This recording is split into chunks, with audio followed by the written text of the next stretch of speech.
Stand by for crime.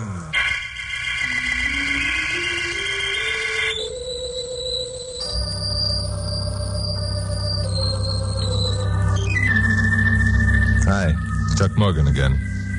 You know, being a newscaster on a radio station the size of KOP puts me in line to meet a lot of people. Statistics show that there are more than 5 million active criminals in the USA. These include the sneaking small-time petty thieves and the big-time operators who head up Murder Incorporated.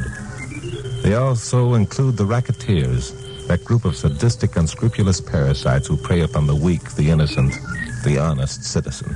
To my way of thinking, they're the worst, the ones we can best get along without. Especially those who deal in human emotions.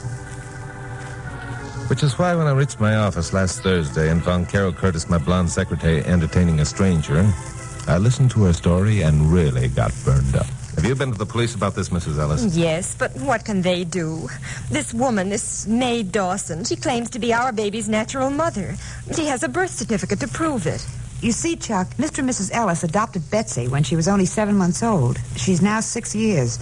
Naturally, they think of her as their own. Oh, she is our own, Miss Curtis. Why, we love her more than if I were her natural mother. What about the adoption agency? Well, they went out of business a year after we took Betsy. Yeah, it's the usual pattern. If you people who adopt youngsters would only investigate these so-called... Chuck, Mrs. Ellis didn't come here to be lectured. I'm sorry. She knows she's wrong, but that doesn't alter things. She's in danger of losing her child, and she wants to know if there isn't something you can do to prevent it. Well, I don't know what. The police's hands are tied. What about this Mae Dawson, the child's natural mother? Well, she claims that after the child was born, she was unable to support it, so she left it with the adoption agency. And she told them that as soon as she was able, she'd come and get the baby and pay them for having kept it. Yeah, that follows through. Oh, hello, Pappy. Come in. This is Mrs. Clara Ellis. Mrs. Ellis, Pappy Mansfield, owner of KOP. How do you do? Mrs. Ellis believes she's been victimized by one of those adoption agencies, Pappy. Oh, one of those, huh? Yeah. She's going to lose her baby, Pappy, unless someone does something about it. And I think Chuck should do it. Chuck? What can Chuck do? Well, he can at least talk to that woman. Now, wait a minute, Glamour Puss. Mrs. Ellis, have you said anything to this woman about money? I mean, did you offer her some if she allowed you to keep the youngster? No, I was afraid to. My husband's a tool and die worker, Mr. Morgan. He makes a comfortable living, and we've saved $2,000 against Betsy's education. Yeah. If Mae Dawson took that $2,000, then she'd want more.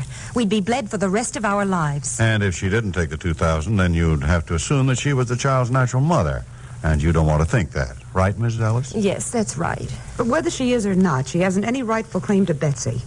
Why, the woman hasn't seen the child since she was 7 months old. Now, how could she possibly... Your mother instinct is getting the best of you, Glamour Puss. Mm-hmm. You know, that money angle might give us the answer we're looking for. Now, just what do you think you're going to do? Yes. Just what do you think you're going to do? I hope. Well, if the woman were offered some money, a sizable amount, and took it... It would prove the whole thing's a racket, and Mr. and Mrs. Ellis could keep their baby. And if she didn't, Chuck would be a sucker. How much money were you thinking of offering, Chuck? Oh, say $20,000? Well, that's a good, neat figure. Now, just where are you going to get this tidy sum to offer the lady? Where? Why, Pappy, I'm surprised. You're going to provide it, of course.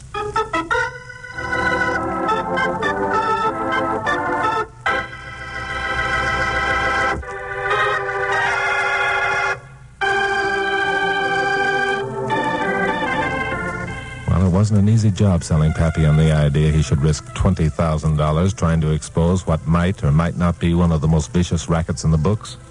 He was only half convinced that Mae Dawson didn't have a legitimate claim, especially since Clara Ellis had no proof whatever that Mae Dawson wasn't little Betsy's natural mother.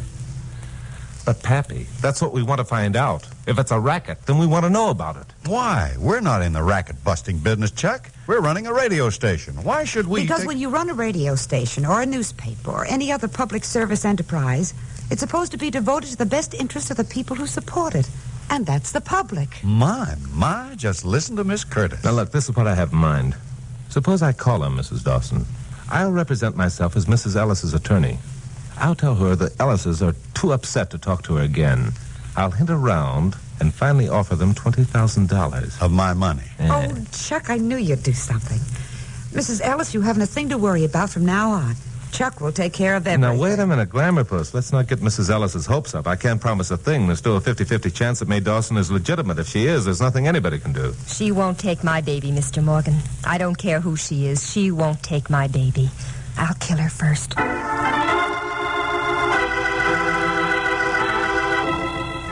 The more I thought about this thing, the more I wondered if I weren't being a sucker.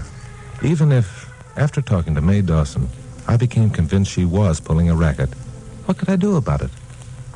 The whole thing didn't make sense. Except that I kept thinking what a terrible tragedy it would be if Clark and Clara Ellis had their baby taken away from them. Or if Mrs. Ellis carried out her threat to commit murder.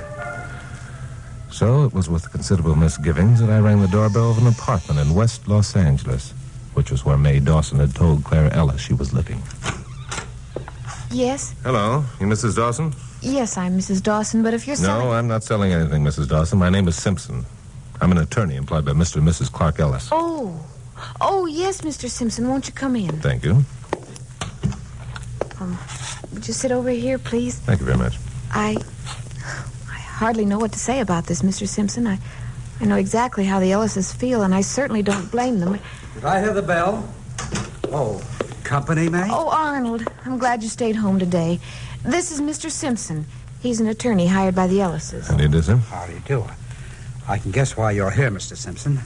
We both feel terrible about this, probably as bad as the Ellises. But you are going through with it. Well, you see... Mr. Simpson, if you or the Ellises could only see our side of the picture. You see, Arnold and I were married a year after I learned that the adoption agency had closed. Yeah. Our first baby died at 3 months. The doctor told me I couldn't have any more. It was the worst thing that ever happened to me. For a long while, I thought I'd never be normal again. Well, didn't it occur to you and Mr. Dawson to adopt a child? We talked about it, but...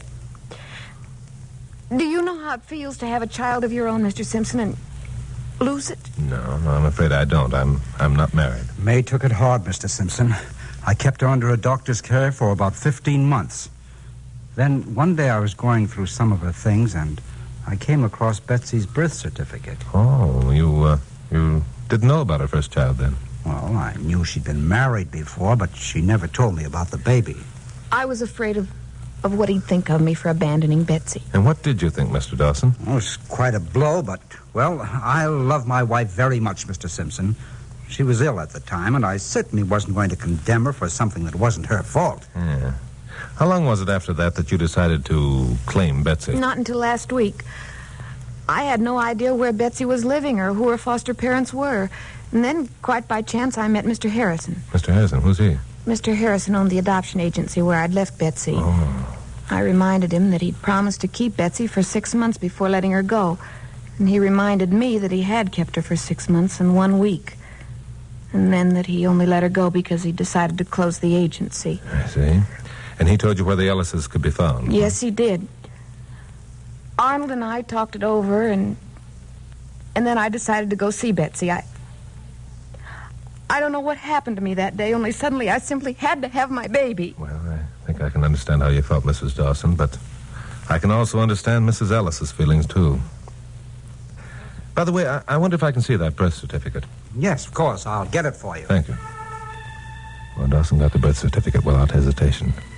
I took it over to the window where I could get a good look at it. Now, I'm no expert on birth certificate, but this one looked okay to me.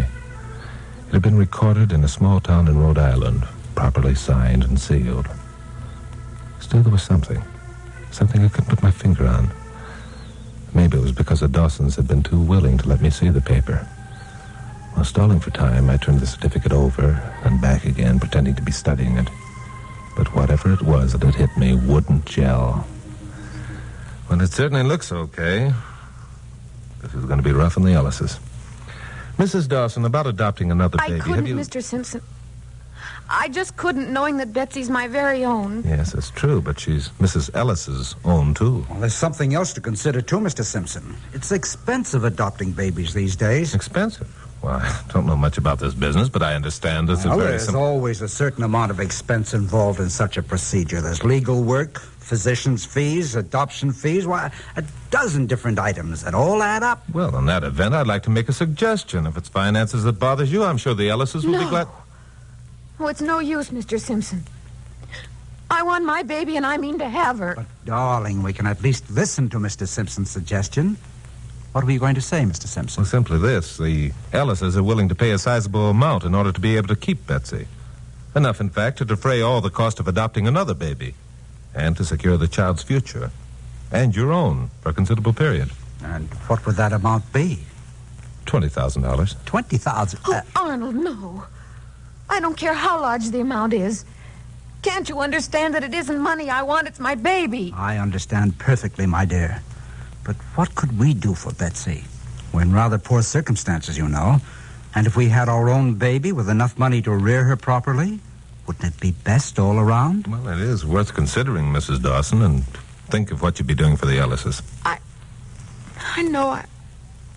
I know. But Betsy's mine, my very own, and it's she who I want. Oh, you're upset, darling. Believe me, I don't want you to think that I'm weighing money against your child. But there's so many other factors to consider. I'll tell you what. Let's think it over and talk it over a little before we give Mr. Simpson our answer. There'll be no harm in that. Oh, all right. Fine. Now, is that satisfactory with you, Mr. Simpson? Say, a day or maybe 2 or 3 days. Oh, of course. I'm sure the Dawsons will be agreeable. Here. I'll give you my phone number where I can be reached. So I scribbled my home number on a slip of paper and gave it to Arnold Dawson. Wondered if he'd check up the location, and wondering also if he'd look up Attorney Simpson in the city directory. Then I remembered I hadn't given him my first name. There must be 100 or more attorneys named Simpson in the L.A. area.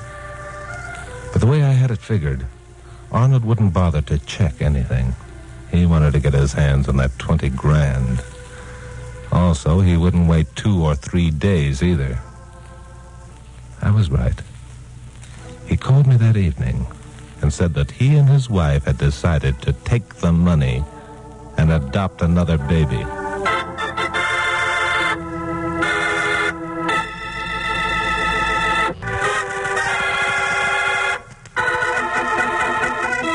Well, I got down to the office early the next morning and found Pappy and Carol waiting. I'd called Pappy the night before and told him what the score was, and was therefore not surprised at the reception I got, which wasn't promising. Are you crazy, Chuck? Everything you've told us about your visit yesterday proves that the Dawsons aren't phony. Give me a for instance. Sure, I'll give you a for instance. Good. If they were working a racket, they'd ask for cash. And you told me last night they were willing to accept a check. Now, don't let him talk you out of it, Chucky boy. You keep out of this, Carol. I'm sorry. I'm not going to let him talk me out of it, Glamour Buzz. These two are phonies working the smelliest racket I've ever known. Be reasonable, Chuck. Agreeing to take a check They'd be dopes to ask for cash, Pappy. It'd be a dead giveaway. They're phonies. I can prove it. How? Number one, they were too willing, almost eager to have me examine that birth certificate. Is that your proof? Number two, they asked for 2 days and took 2 hours before accepting the offer. Attaboy, Chuck. Carol, I've already told you. I'm sorry, Pappy, but Mrs. Ellis called me again last night and... I don't care if the Queen of Sheba called you last night. I'm not going to pour $20,000 down a rat hole just to hear the noise it'll make. Number three, I saw something on that birth certificate that definitely proves it was fake. Yeah, what was it? I don't know. Now, that's a good answer. You know what it sounds like? Sounds like Chuck Morgan trying to be cute. I'm not kidding, Pappy. The clue is on that birth certificate. I'm sure of it. But I've got to get my hands on the certificate and study it again. And the only way he can do that is to buy it with $20,000. Which means we expose the racket and have a whale of a story. And Mr. and Mrs. Ellis will be happy again. And my $20,000 will be gone. Pappy, I promise you it won't. If it is, you can take it out of my salary. Take it out of your salary? Why, that'll take I know how many years it'll take. I should live so long. Will you stop being so hard to get along with and open up that checkbook, please? Okay. But just remind me to shoot myself directly after lunch, will you? Hand me that pen. So Pappy wrote out the check for $20,000 with a trembling hand and an unhappy expression on his face, and I took it, and I got out of there before he changed his mind. I started for West L.A., and then suddenly I changed my mind. A thought had occurred to me, a very bright thought indeed, and instantly I felt better.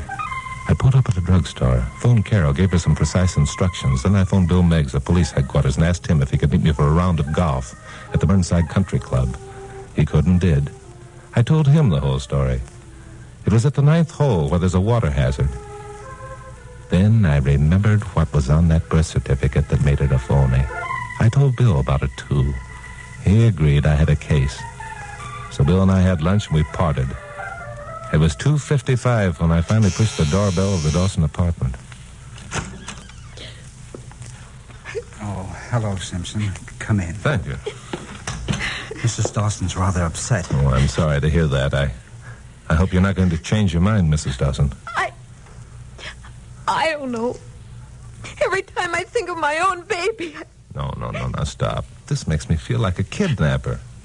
Perhaps if I talk to Mr. and Mrs. Ellis. Mrs. Dawson and I have made our decision, Mr. Simpson. Now, let's get this over as quickly as possible. You brought the check, of course. Yes, I have it right here. Excellent. Now, I've prepared a paper relinquishing any claims we have on Betsy. We've both signed it. Well, I'm not so much interested in such a paper as I am in that birth certificate. A birth certificate, Mr. Simpson? Of course. Without that, any claims you might make would be worthless. So I'm afraid I'll have to ask you for that certificate in exchange for this check. Yes, of course. I understand. And I may... Yes, I'll get it. So May went into the other room after the birth certificate. And sucker me didn't figure it out. She came back a minute later. Here you are, Mr. Simpson. Which was when I made my mistake. I turned and... Arnold must have had a pair of brass knuckles hidden in his pocket. Nothing else could have hit me harder or knocked me colder faster. Time passed, or I suppose it did. I was in no condition to check. All I know is that when I could see again, there wasn't anything to look at except a crack of light, which apparently came from beneath a door. Also, I was well trussed up, and the same old voodoo drum was beating its familiar tattoo inside my head. Then I heard a door open in the room beyond, and there was another sound, which was sweet, sweet music. Well, there's no one here, Pappy. No, it looks like we're wasting our time. Let's get out of here. Wait a minute, Pappy. Listen. Hey, sounds like someone's in that closet. It's Chuck. Well, so it is. Well, fancy. Oh, Pappy, stop being funny. He's hurt. Here, Chucky boy, let me untie that gag. Pappy, loosen the ropes. Sure. There. Chuck, what happened? Are you hurt? Don't touch my head, that's all. Just don't touch my head. Now, there you are, my boy. You're as free as the wind again. Thanks, Pappy. Did they get away? Who, the Dawsons? Yeah. Well, there's no one here but us, so they must have. You got the birth certificate, of course? No, but I remember what was on it that was phony. What was it? Before you answer that, there's just one question. Did they get the $20,000? Yes, but don't worry. I'm not that dumb. What do you mean you're not that dumb? If they've got that check, what stopped them from cashing it? Because I waited until almost 3 o'clock before getting here. They couldn't get to the bank in time. They'll have to wait until tomorrow morning to cash the check, and we'll be on hand to greet them. Well, you idiot. What do you mean, idiot? Knuckle-headed idiot. No, wait a minute. Everything occurs to you but the right thing. Huh? This is Friday, and on Fridays, the Los Angeles banks are open all day. A quick call to Pappy's bank confirmed the fact that the Dawsons had been there and cashed the check, and a quick exit by me prevented Pappy from firing me on the spot. 20,000 smackers. I began figuring how long it would take me to pay it back at the rate of $50 a month, but lost track when I became 70 years old. After all, I'm no Einstein. Brother, I'd really pulled a boner this time. Well, I went back to the office prepared to face the wrath of Mr. Mansfield. But luckily, Pappy wasn't in. But good old Glamorpus was waiting for me with a kind word and a cheerful smile. Never mind, Chucky boy. Pappy will forget the whole thing as soon as he cools off. Yeah, but it's going to take more than my winning smile to cool him off $20,000 worth. Oh, fiddly-dee. You know Pappy. Sure, tomorrow I'm going to be saying it's been nice to have known Pappy. Oh, don't be silly. Silly, she Look, said. I've got an idea that will make everyone feel better. Yeah, what's that? Well, in the disappointment of failure, all of us forgot the noble purpose of your venture. Please, darling, don't Ellises remind will me. now be able to keep their little Betsy, and we haven't even told them. You know, you're right. Listen, give them a ring. Well, wouldn't it be better if we went out and told them in person? Huh? Well, after all, there'll be a good deal of satisfaction in seeing the expressions on their faces and hearing their thanks. $20,000 worth, maybe. Yeah. And also, it might be a good idea if you stayed out of Pappy's sight for a while. Oh, Glamorpus, you're a genius. Let's go. So Glamorpus and I headed for the address that Clara Ellis had given us. As we got near, I found myself looking forward to this experience. After all, I hadn't failed in my purpose. Not by a long shot. The Ellises were going to keep their child. And by golly, that was worth 20 grand of anybody's money, even Pappy Mansfield. The Ellises lived in a white stucco apartment house halfway up a hill on Melrose Avenue, east of Vermont. They had a ground floor apartment with an outside entrance. Carol rang the bell.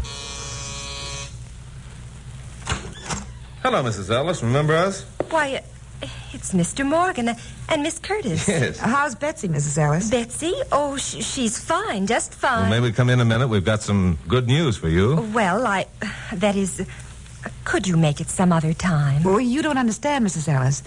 Our good news is about Betsy. You don't have to worry anymore. There was something wrong about this, something very wrong. Mrs. Ellis had suddenly lost her role of stricken mother and was either scared or mad. Why? I didn't have to spend much time trying to figure the answer to this one. The answer appeared behind Mrs. Ellis. The door to another room opened and two people appeared. One, a man carrying a suitcase. Clara, where's my... The man was Arnold Dawson and the woman Mae Dawson.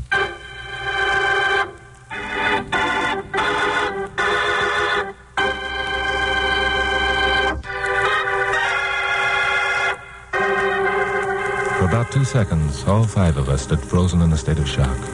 And in that 2 seconds, the whole dirty picture was revealed to me as clear as a newly washed window. We'd been taken in by one of the smoothest rackets I'd ever come across. The Dawsons and Mrs. Ellis had conspired to extort $20,000 from Pappy Mansfield. There wasn't any little Betsy, or stricken parents, or long-seeking mother. It was all a gag. But it was the fact that they'd made a goat out of me that made me mad. I not only saw red, but all the other colors of the spectrum. It didn't make any difference that at that moment Dawson dropped his suitcase and reached for a gun. I went into that house like a charging bull. Out of my way, woman. Chuck, look out! All right, you two-bit chiseler, you just missed your only chance. Make a sucker out of me, will you?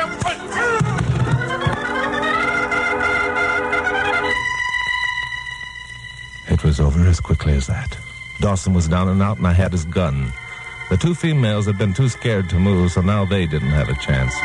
Get Bill Miggs on the phone, Glamorpus. If one of these stricken mothers makes a move, I'll blast her from here to Sunday. So that's how it was that a half hour later, Carol and I were driving back to KOP to bring the glad tidings to Pappy Mansfield. Pappy was alone in his office when Carol and I walked in. Hello, Pappy. Hi, Pappy. Hello. Chuck, you and I have got to have a talk. But, Pappy, wait a Now, minute. wait a minute, Glamorpus. Let Pappy have his say. Go on, shoot, Pappy. Well, I've been thinking about that $20,000. Yeah? I don't know, Chuck. I guess I was a little hasty. What? Well, after all, you did keep the Ellises from losing their kid. Well, that was your intention, and I guess that's worth $20,000.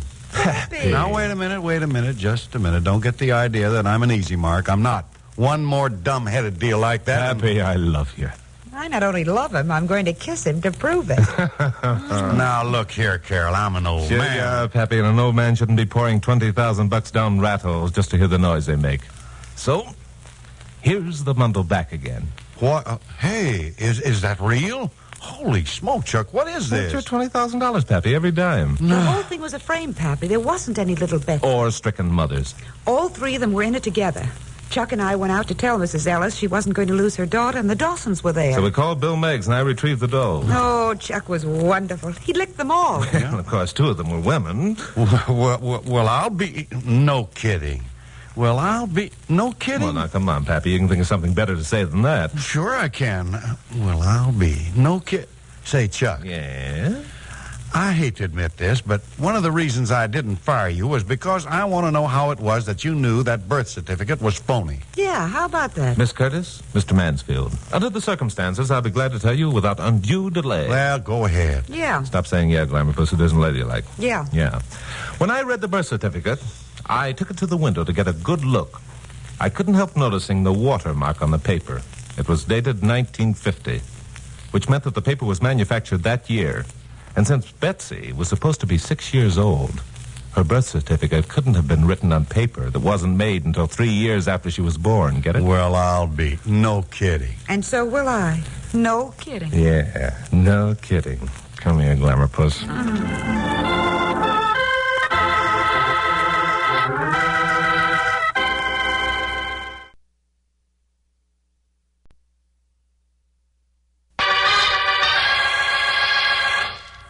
Stand by for crime.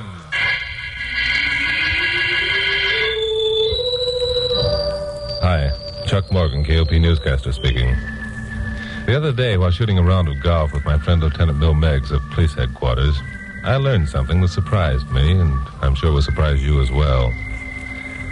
That is that the Mafia, or Black Hand, is still actively operating in this and other countries. You know, the Mafia originated in Sicily several hundred years ago. It was originally designed to protect the common people against the tyranny of landowners and royalty. But today, members of the Mafia are a bunch of gangsters, thugs, murderers, and lesser criminals who use it to further their own ends. The most effective weapon they have is fear, instilling fear in the hearts of their victims. Well, the story I'd like to tell you about tonight is a good example of how the Mafia works. Carol Curtis, my blonde secretary, and I were having dinner at Nick Adele's following my 7 o'clock broadcast. And we're wondering what kind of a feature yarn I could use on the 11 o'clock show. How about those two jokers who think they're going to race their hot rods up Mount Wilson? Maybe you could build that into something. They're both war veterans and... Chuck. What were you saying, Glamour Puss? What was I saying, Glamour Puss? For heaven's sakes, why can't you pay attention when I beat my brains out trying to... What in the world are you staring at? That man talking to Nick. I think he wants to see me. Yeah. Nick just pointed this way and he's coming over. He looks scared to death. Do you know him? No, total stranger. There's something wrong with him, that's for sure. Are you Mr. Chuck Morgan? Yeah, that's right. I'm Morgan. Can I talk to you a minute? Sure, sit down. Alone. Oh, pardon me. Sit still, Glamour Puss. This is my secretary, Carol Curtis. She's harmless. Thanks, pal. I'm sorry, Miss Curtis. I didn't mean to be rude. Sit down. Tell us what's on your mind. Oh, yes, well, thank you. My name's Frank Dawson. You've never heard of me. I'm just an ordinary person, clothing store clerk. What's on your mind, Frank? Well, it's taken me a long time to work up enough courage to tell somebody this. You see, I'm a very frightened man. Oh, that's easy to see. Is it as obvious as that? I try to cover it up, but it's no use. You sound like a man whose conscience has been bothering you and you can't take it any longer. Yes, that's it exactly. You see, 4 nights ago, I witnessed a murder. I saw Elmer Hatfield shot to death. Elmer Hatfield? Well, he's the councilman who was murdered for cracking down on rackets around town. Yeah, and the police have been in a sweat trying to find out who did it. Did you recognize the man who fired the shots, Frank? No, but I recognized the man who was driving the getaway car. Uh-huh. Who was that? Jack Stone. Now we've got a real fine situation. Jack Stone, head of the gambling syndicate, huh?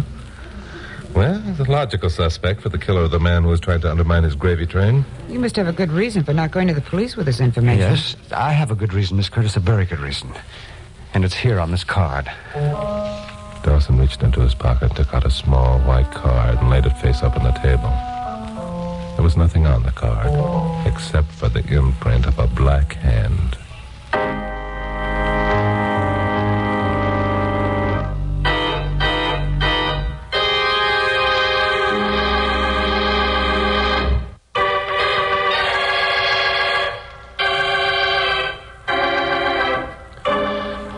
Meigs hadn't told me that story about the mafia or Black Hand, I would have thought this was some corny routine being played by a practical joker. But Bill had told me the story, and had showed me facts and figures. And here was this Frank Dawson looking dead serious and scared to death. And there was that white square of card with the imprint of the Black Hand on it lying between us on the table. Well, that's nothing but a picture of Black Hand. Does it mean something? Means plenty, Glamour. Haven't you ever heard of the mafia? No. Have you? Certainly. When? Last week. Oh, last week. Yeah. Well, how about that? Acting as though you'd known about it all your life. Well, my goodness. That's enough, Glamour. So that's why you haven't gone to the police, eh, Mr. Dawson? You're afraid of what will happen to you if you do. Telephone call for Scrappy Lambert. Well, not what will happen to me. I think I could take it. But I have a wife and 2 kids, and I'd do anything to protect them. Even if it's refusing to do your duty as a citizen? My first duty is to my family, Mr. Morgan. Yeah, same old story. Same old runaround. It always works. Well, what do you expect Chuck to do, Mr. Dawson? And if he does it, won't you be endangering your family as much as though you told the police? Well, I hope that... Well, That I wouldn't let it be known you'd told me, huh? That somehow I'd have Jack Stone arrested and charged with Hatfield's murder without bringing your name into it. Just how do you expect me to do that? You're the only witness to the crime. The police haven't got enough evidence to arrest Stone on suspicion, let alone to convict him. No, I'm afraid without you to testify, Frank, it's a dead issue. I can't, and I won't. They'll take my little girl. They told me they would. Who told you? The man who gave me the card. I didn't know that they'd even seen me. When I heard the shots and saw what was happening, I ducked into a doorway. Then the man who had done the shooting came running out of an alley and jumped into the car that Jack Stone was driving. They roared away, and then the other people in the cars appeared, and all I could think of was to get out of there and go home. And so I started, running most of the way. I was almost there when a car came up behind me and... Hey, you! Hold it! Were you calling me? Yeah, I was calling you. What's your name? Well, I don't know why I have to answer that. Don't. What's your name? It's Frank Dawson. Where do you live? Come on, talk. 2 houses down the street. But don't hit me again. And talk pretty. Where'd you come from just now? From work. I'm a clothing store clerk. The store stays open Friday nights. Yeah? Where's this store located? It's on the corner of Melrose and Catherine. Melrose and Catherine, eh?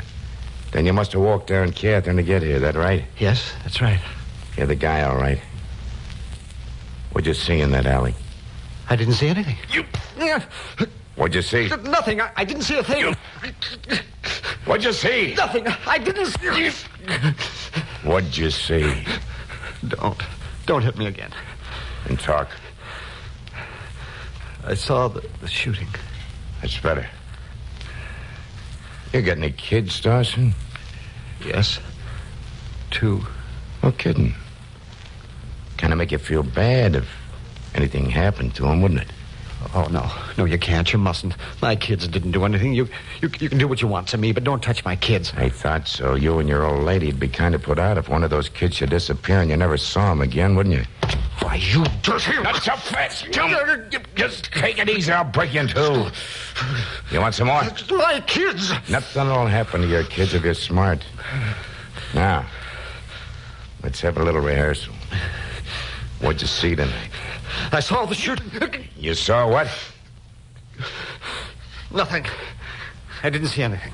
That's better. Just remember, you didn't see nothing. Not a thing. You didn't even come home that way. You walked down another street. Get it? All right. I walked down another street. And don't forget it. You walked down another street and you didn't see nothing. Remember it and nothing will happen to your kids. Forget it and one of them will be dead. You get that straight? Yes. I understand. Good. And just so you won't have a lapse of memory, here's something to keep it...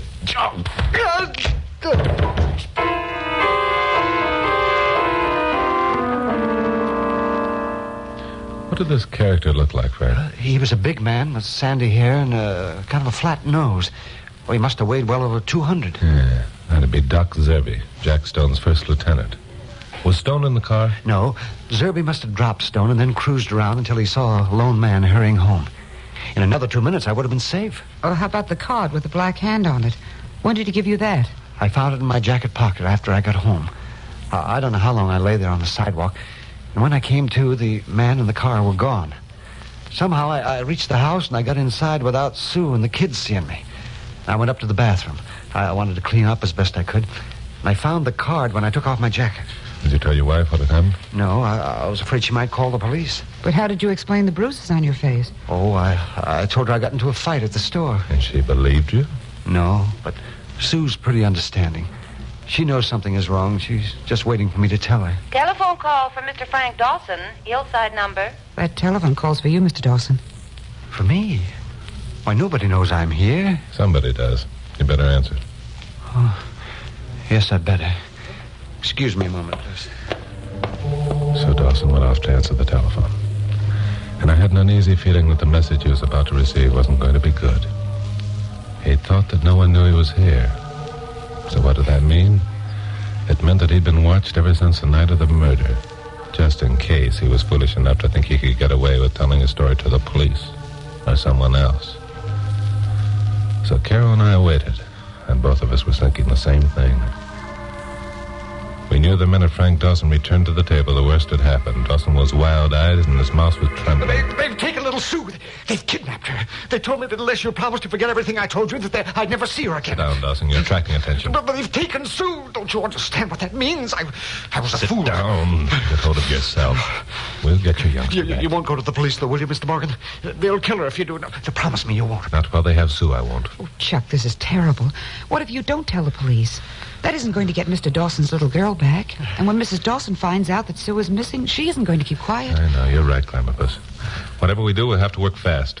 Frank, do you think you can keep your wife from reporting Sue's disappearance for 24 hours? Well, I don't know. I'll have to make up some story about taking Sue to see her grandmother or something. I don't know. You'd better think up a story and sell it to your wife if you ever want to see your youngster again. But, Chuck, 24 hours is so short a time. You can't possibly do anything. Maybe no, maybe yes. Every man has a weakness, no matter how tough or cold-blooded he is. If my memory serves me right, Jack Stone's weakness is a nightclub singer named Bubbles Deering. Do you mean that redhead at the Silver Slipper? Yeah, that's the one. She's Jack's girl, and he's nuts about her. Wonder how he'd feel if she were kidnapped. Oh, Chuck, for heaven's sakes. You're not thinking of kidnapping a full-grown woman. No, not kidnapping. Have something else in mind. Glamorpus, by the way, you wouldn't mind if I made a couple passes of Bubbles, would you? Made a couple of... You wouldn't dare. Chuck Morgan, if you ever dream of making... All right, Glamorpus, okay, take it easy. This is strictly business. Strictly business. You're just using it as an excuse. That dizzy redhead. If she ever got her claws on you, she'd... Shut up. What? I said shut up. A child's life is being threatened, and you're carrying on like a schoolgirl. Are you going to be sensible, or I'm going to have to knock you over the head with this water pitcher? All right, I'm sorry.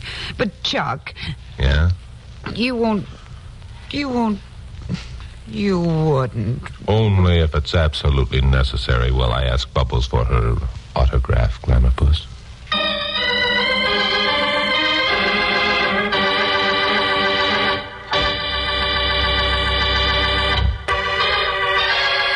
Now, the conclusion of Stand By for Crime. I haven't any illusions about my personal charm, but as a news reporter, it's my business to know all I can about what goes on in the underworld. The story about Jack Stone and his girl, Bubbles Deering, was common gossip. He'd imported her from New York about a year ago. And she hadn't been working at the Silver Slipper a month before he let it become known that Bubbles was his private property. A couple of guys had argued the point, but now they're in no position to argue or do anything else. So Jack Stone's chain of armor had developed a weak link, huh? Well, if it was weak as I hoped, I might be able to cash in on it. So I sent Carol back to KOP with instructions to have a sub do my 11 o'clock broadcast if I didn't show up.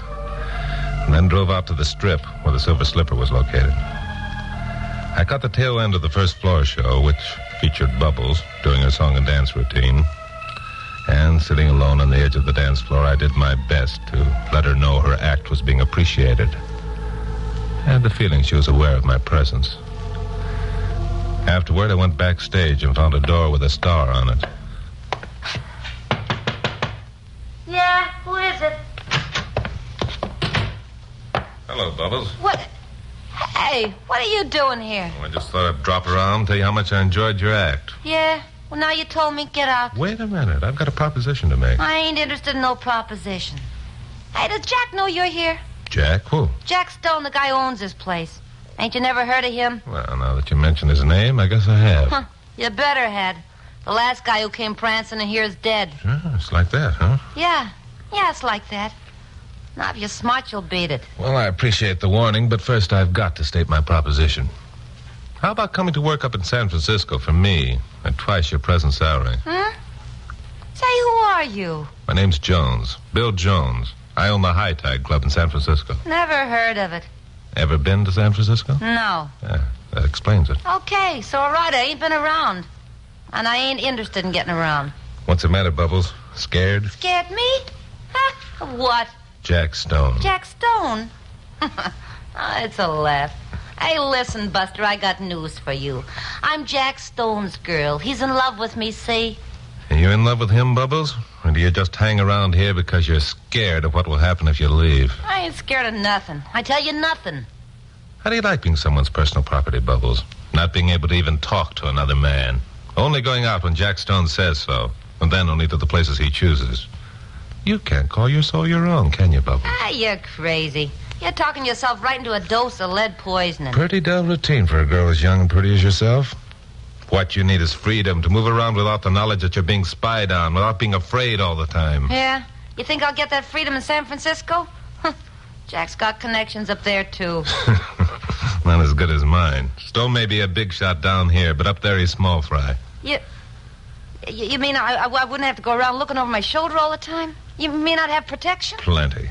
He'd be as free as the breezes. Huh? I don't know. The guy's got me pegged. He'd follow me no matter where I went. He'd kill me. He said so. No, I ain't taking the risk. Well, you better think it over, Bubbles. It's probably the only chance you'll have to get out of this trap. Trap? Yeah, that's it. I'm trapped in this stinking club till Jack Stone gets tired of me and throws me aside. I can't go no place. I can't talk to nobody but Jack Stone and a couple of old biddies who wait on me. I hate it. Of course you do, Bubbles. Any normal girl would. Now, up in San Francisco, you'd be... Yeah, how am I going to get up there? Yeah, how am I going to get out of here? Look, he's got guys watching me all the time. Yeah? Well, then they're pretty lax. No one saw me coming in here. Now, look. There's a plane for the north leaving Burbank in an hour. That'll give you time to go home and pack and get over to Lockheed. I'll meet you in the St. Francis Hotel tomorrow afternoon at 3 o'clock. Yeah, and, well, suppose one of Jack's boys asked me where I'm going. Jack's out of town in San Diego. I checked that before coming in here. If anyone asks you questions, tell him you had a phone call from him. He wants you to join him in San Diego. Yeah. Hey, yeah, you know, it might work at that. Sure. Well, it just might. Hey, Jonesy, you made yourself a deal. Well, see you at the St. Francis tomorrow.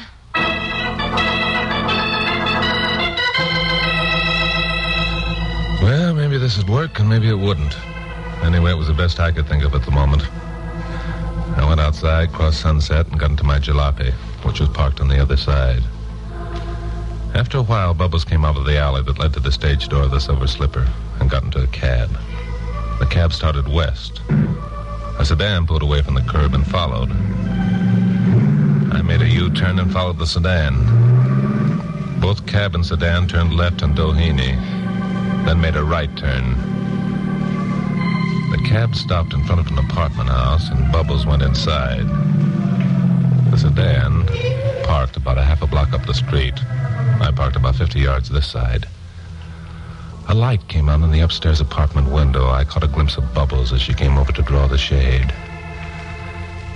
15 minutes later, the light went out. I got out and strolled up toward the sedan, reaching it just as Bubbles came from the apartment house and headed for the cab. The guy in the sedan started to get out. Hello there. You got a match? Huh? Oh, yeah, sure. Yeah. Wait a minute. Oh, yeah? These won't work. They're wet. They probably got that way from the clam who's been holding them. Hey, what is this? Let go my arm. Sure, Mac. There you are. And here's something else. Well,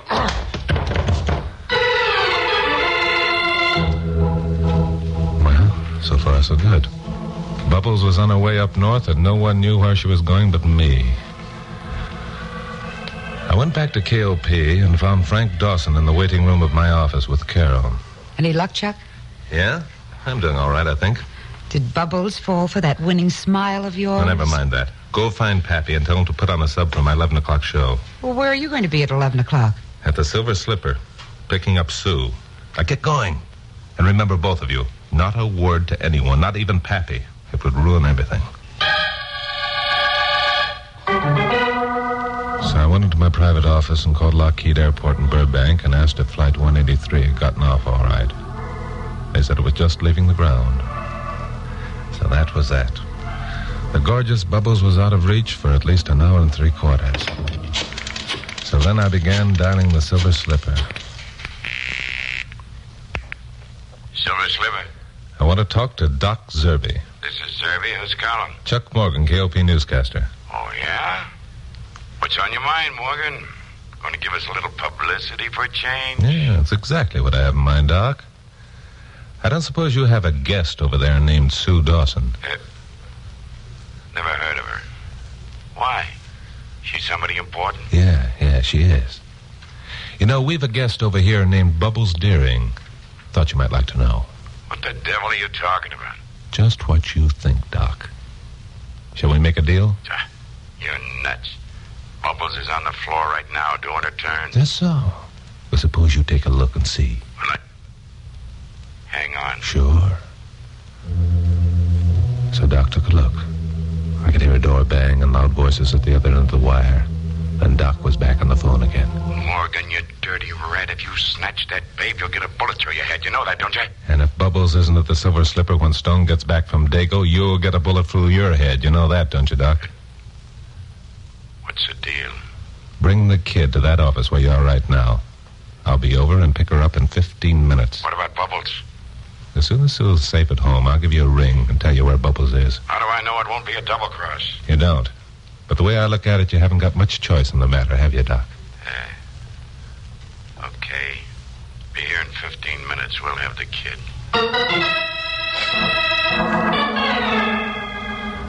I knew what Doc was thinking. He was thinking he could snatch one of Dawson's kids anytime, but he couldn't get Bubbles back anytime, and he wasn't hankering for a hole in the head. So I told Carol and Frank Dawson to sit tight, and I drove out to the Silver Slipper again. The second show of the evening was over, and the handkerchief-sized dance floor was mobbed. I wandered around until I found a door that looked as though it might lead to an office. It did. Inside, Doc Zerby and a couple of his strong-arm boys were sprawled out in chairs. There wasn't any youngster in evidence, and I didn't like the sneering expression on Doc Zerby's face. I started to say something. And just then, a door across the room opened, and Bubbles Deering walked in.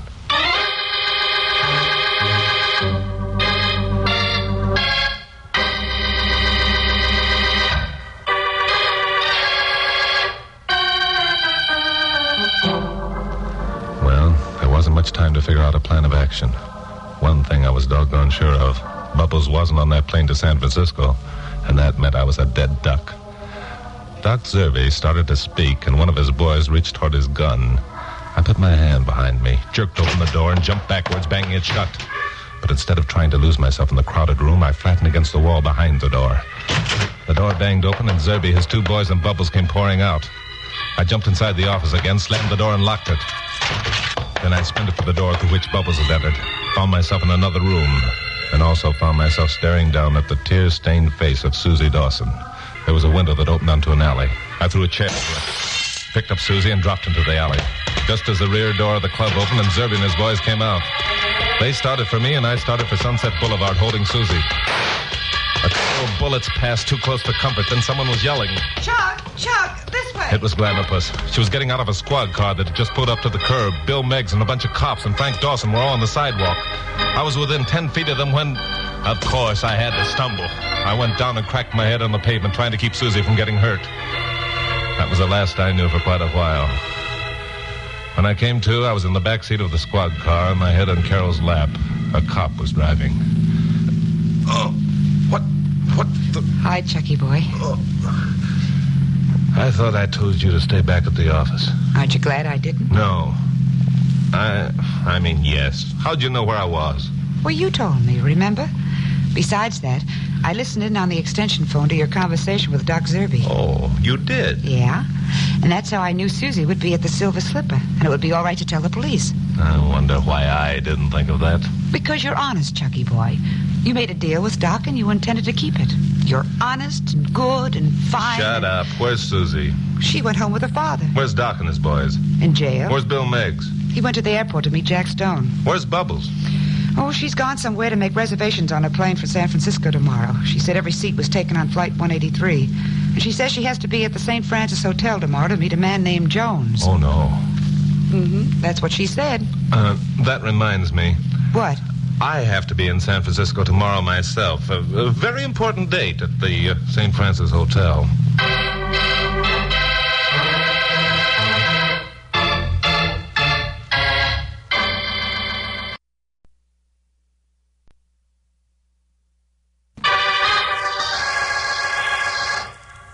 Stand by for crime.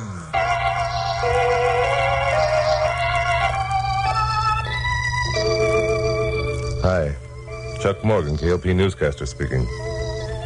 You know, for the most part, people associate deeds of crime with the male of the species. Unfortunately, that isn't always the case. The story you're about to hear concerns a woman, one of the most ruthless and cunning of any of the hardened gangsters I've ever run afoul of during all my years as a reporter here in L.A. The opening incident of the story took place in a deserted warehouse some weeks ago. A man and a woman were target practicing with a revolver. Okay, Nick. Wait a minute. Take a look at the target.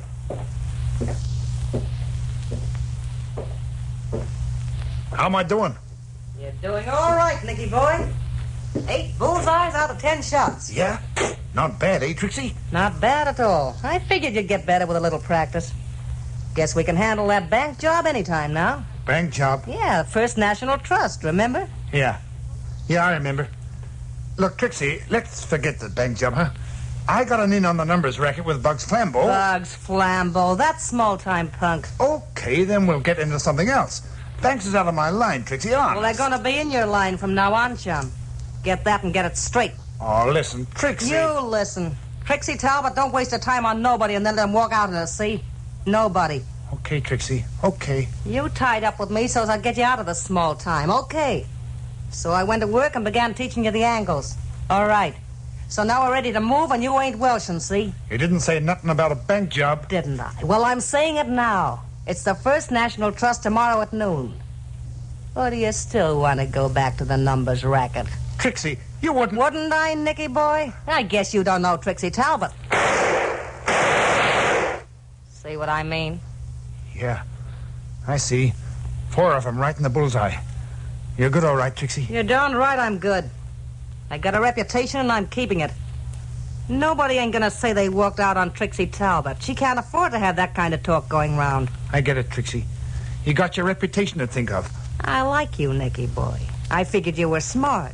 I figured we could go places together. That's why I let you come in with me. Sure, Trixie. You give me a chance, all right. I ain't forgetting it. Come here, Nicky boy. Yeah, Trixie.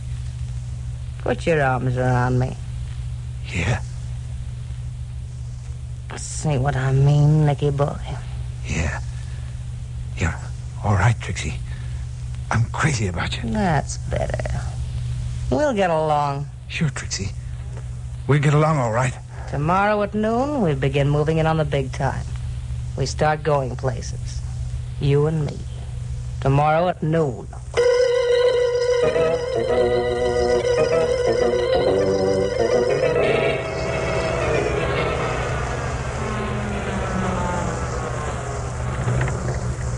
This is it, Nicky boy. Yeah. All set? Sure. Sure, I'm all set. Let's get going. Take it easy. Don't get nervous. Remember what you're supposed to do? Yeah.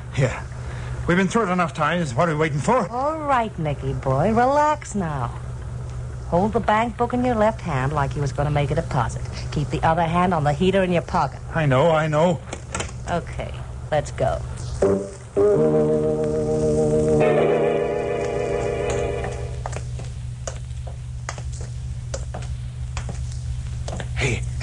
Shut up. That guy'd fall over in a faint if he thought there was going to be a stick-up. Here we are, dear. Give the man your book. Yeah. Okay, pal. This is a stick-up. Don't move or you get it. Yes, sir. Well, what do you want? What do you think we want, chump? Shove that folding green stuff this way. Yes, ma'am. Okay. Now go into the vault and bring out everything you can carry. Forget that, Trixie. We got all we can take. Go on, you. Yes, ma'am. And don't forget there's a gun pointing at your back. Trixie, look. That cop. Forget the cop, I said. He ain't He's onto us.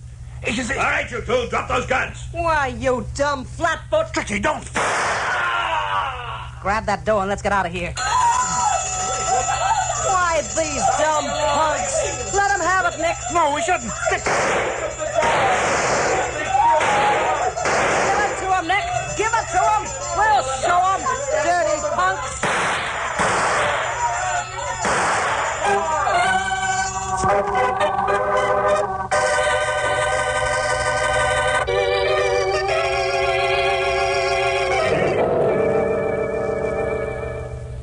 Lieutenant Bill Meggs at police headquarters dropped into my office to tell me about the robbery and the murders.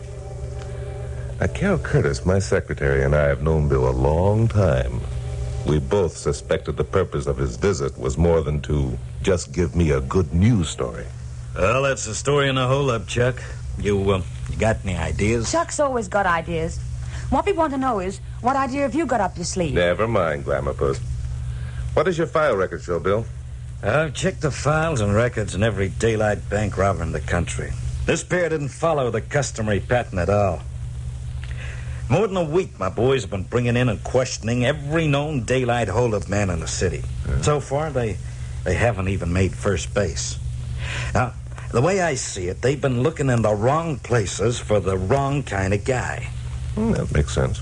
Yesterday, a young trooper, Sidney Richards, in an upstate town, he noticed some smoke and some signs of life coming from what he supposed was an abandoned house. Went up to investigate and hasn't been heard from since. Wait a minute. If he hasn't been heard from since, how do you know he saw signs of life? And how do you know he went up to investigate? It stands to reason. We found the tire marks of his motorcycle in the lane that leads to the house, but none returning. So you figured that whoever was living in the house prevented him from returning, huh? That's exactly what we think. Well, why don't you go up there and find out, for heaven's sake? Well, if you use your head, GP, you wouldn't ask such a nutty question. It's like this, Carol. Suppose the people who are occupying the house are our bank robbers, and that they've taken Trooper Richards prisoner and are holding him as hostage. Well, suppose they are. They can't hold him forever. What are you going to do? Just sit around and wait for... The life of one state trooper, Carol, is worth the lives of a dozen criminals. Now, we have a plan whereby we can keep young Richards alive. Here it comes. Let's have it, Bill. 2 days ago, the San Francisco police captured one of the most ruthless killers this country's ever known. Yeah?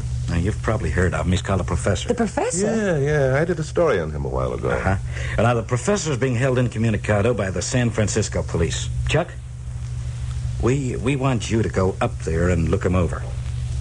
What's the gimmick? I'll bet you wish you'd never asked. Well, assuming that the people in the abandoned house are our bank robbers and that they're holding Trooper Richards, there's only one person who could get to him without arousing their suspicions. I get it. You want me to assume the identity of the Professor and make a call on the fugitives, huh? No. That's it, Chuck. You look a little bit like the Professor, and I think you could get away with it. No, I said. You stop getting in a sweat, Glamour Puss. There won't be any danger. No danger? Are you out of your mind? The first thing those two are going to ask is, how did you know they were hiding in the house? We've taken care of that, Carol. 2 days from now, there'll be a daylight holdup in the neighboring town of Bolton. Crime will be laid to the Professor. The Professor? But you said... Crime will only be attributed to the Professor. Newspaper, radio broadcasts will attest to that fact. Yeah, that's a good idea. I could use the story myself. You see, Glamour Puss, it'll be only natural for the Professor to take refuge in the abandoned house. That's it. Now, these two fugitives did, and why not the Professor? I still say it's crazy. What if they've met the Professor before? It isn't likely that any small-time operators would know a big shot like the Professor by sight. He'd be careful not to let him. No, I won't buy that. Chuck can't go. Listen to her. Now, listen, GP. Don't you realize a man's life's at stake? Yours will be, too, if you're sucker enough to agree to this plan. Anyway, your birds might have flown by the time you got there. Not a chance. The house has been watched night and day. You're outvoted, GP. Suppose you pipe down. Okay, go ahead. Get yourself murdered. See if I care. If I don't go, Trooper Richards will be murdered. Well, then, I'm going too. Isn't that bright?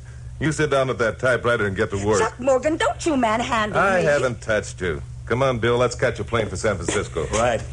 Chuck! No, come back here. So long, GP. Take it out on the typewriter. Oh, that dizzy idiot. If he thinks that I... Well, I'm not, but I won't. And he'll wish he hadn't.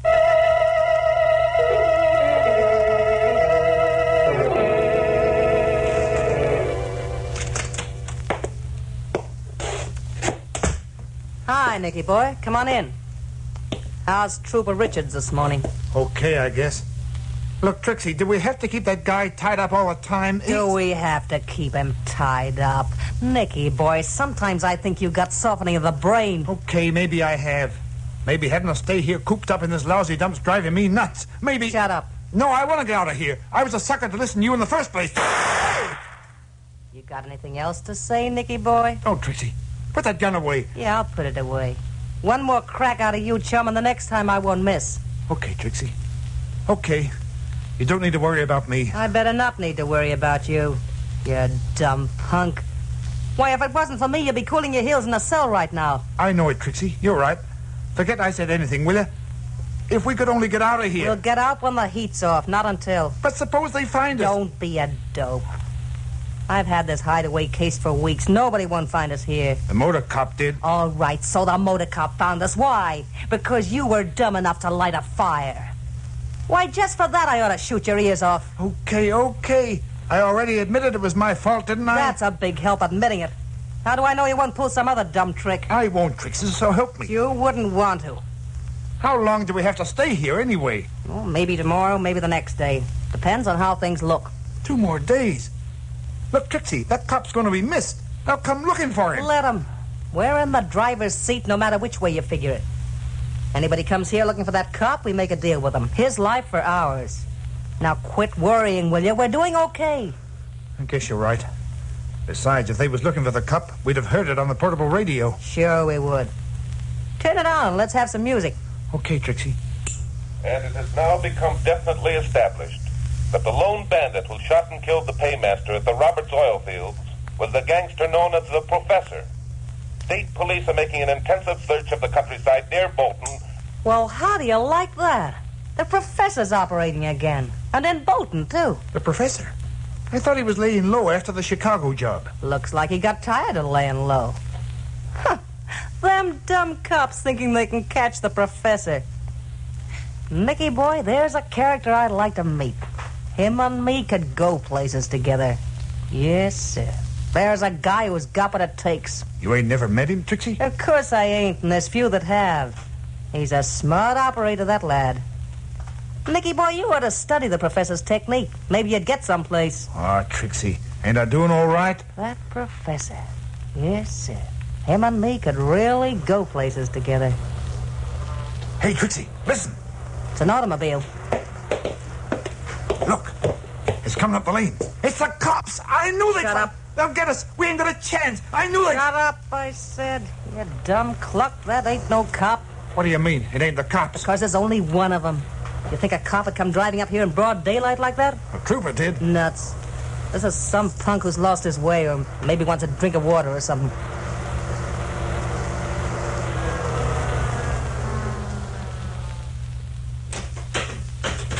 What are we going to do?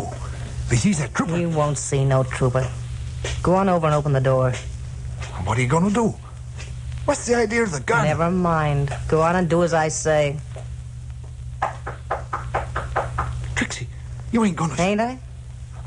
Nicky boy, you got a lot to learn in this business, and you might just as well start now. Open the door. No, Trixie. Look, I'll talk to him. Maybe I can send him away. Only don't... You jerk. You do like I say, or I blast you, too. Okay, Trixie. You're the boss.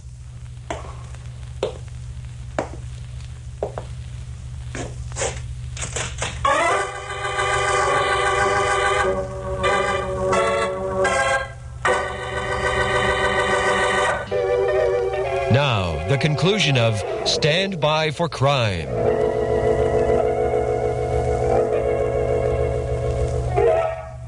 Well, with the help of Bill Meggs and the San Francisco police, I'd met the professor and talked to him. He was a tall, soft-spoken man with an excellent command of the English language, which I suppose was responsible for his nickname. The fake bank robbery was pulled, and my broadcast on it recorded. I was then given a black bag full of money, which I was still carrying when I knocked at the door of the deserted house. Yeah? What do you want? Oh, for a moment you rather startled me. I thought there was no one at home. What do you want? I was wondering if I could use your telephone. You see... Tell him to come in. Come on in. Of course. Thank you. Oh, I beg your pardon. I didn't know there was a lady here. You guessed right, there ain't. Okay, who sent you? Sent me? I don't believe I understand. You see, I was on my way Come on, quit stalling. Before I bump you off, I want the answers to a few questions. Bump me off? Do you mean you intend shooting me? You catch on fast, copper. Copper? My dear young lady, are you referring to me as a police officer? Busty, you sure put on a smooth act. Hey, Nick. Yeah, Trixie? See what he's got in that bag. Okay. Give me the bag, bud. No, just a moment. Give him the bag. But... Very well. Here you are, my man. Thanks. What's in it, Nick? Jeepers! Well, what is it? What is it? Take a look. Well, greenbacks, bundles of them. Oh, come. There isn't so much there. I call that my small change purse. Small change? Say, who are you, anyway? Trixie, I know. That radio broadcast. The professor. Wait a minute. Let me look this lug over. Did the radio broadcast give a detailed description of the professor, Trixie? How do you know my name? My dear girl, your associate here has called you Trixie at least 3 times since I entered the house. Oh, he did? And you referred to him as Nick. Trixie and Nick. Could it be... No. Trixie Talbot would never allow herself to become involved with...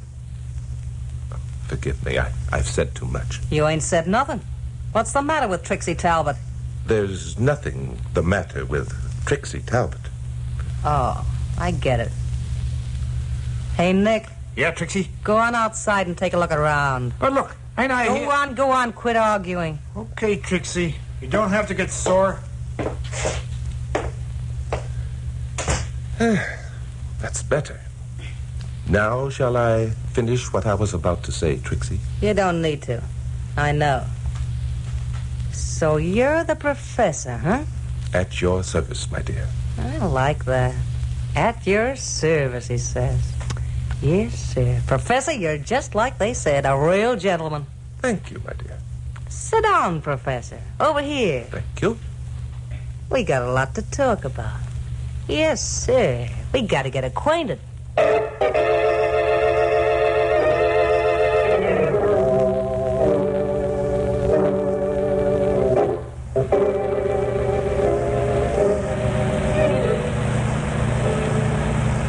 Can't you drive a little faster, Bill? Chuck may be dead by now. If he's dead, then there's no need of driving faster. Very funny. You cops are all alike, cold-blooded. Now, take it easy, Carol. Your boyfriend can take care of himself. I'm worried. One of those hold-up artists was a woman, don't forget. Ah, so that's what you're worried about. Well, that and other things. What other things? Well, suppose Chuck doesn't get away with his elect. Suppose they know he isn't the professor. In that case, as you yourself pointed out, he's dead. Oh, you...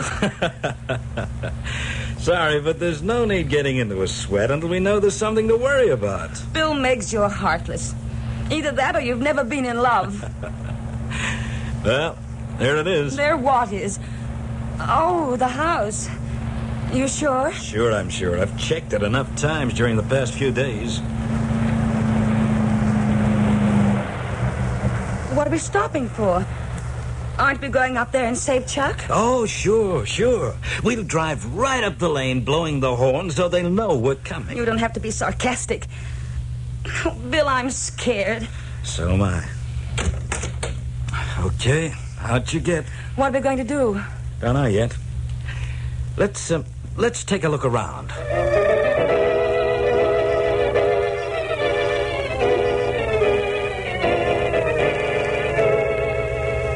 Professor, I gotta hand it to you. You done all right for yourself. You flatter me, Trixie. And now, about the proposition you mentioned a few minutes ago. Yeah, the proposition.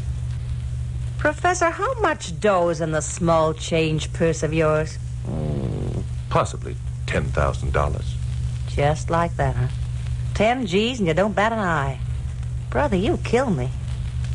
Now look, see that bag sticking out from under the couch? Not unlike my own. It's just like it. And what's in it is just like what's in yours, too. Only there's more. More? Yeah. There's more than 15 grand in that satchel, Professor. You don't say. Yeah, I'm saying it. You add that 15 to the 10 you got, and it makes a pretty good stake, don't it? Indeed it does.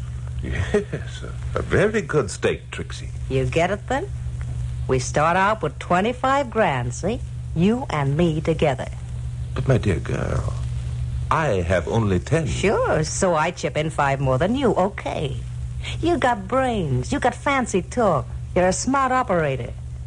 I need a guy like you. We could go places together. Is it a deal? It seems fair enough, but there's one tiny item I'm afraid you've forgotten. Yeah? Yes. Nick. Nick? Oh, don't be a dope, Professor. You and me know how to handle guys like Nick. Why, when someone gets in our way, we just... Trixie, there's a guy in a base sneaking up through the woods. What? They're coming here. Cops. Let me see. Hey, Professor, come here. You see something, Trixie? I'll say I do. Look out there. Out where? Good heavens, it's... Something wrong, Professor? Yeah, put the gun away, Trixie. You can't... Friends of yours, maybe? Yeah, they're a couple of pals of mine. What was that? Sounded like it came from the next room. It did. It's the state trooper. Maybe he's getting loose. Shall I go look, Trixie? Young Sidney Richards, eh? So he's still alive. How'd you know about him? I read about it in the newspapers, heard it on the radio. You never. It wasn't in no newspapers, and it wasn't on no radio. Trixie, he's Shut up, Nick. So, Mr. Professor, you thought you could put one over on Trixie Talbot, huh? Trixie, my girl, I think the time has come for us to be frank with each other. Yeah? Nick. Yeah, Trixie? Go out the back way and take care of them two outside. Stay here, Nick. If you do as Trixie says, you'll regret it. I'm telling you. Pipe down, you. Go on, Nick. Do like I say. Listen, Trixie.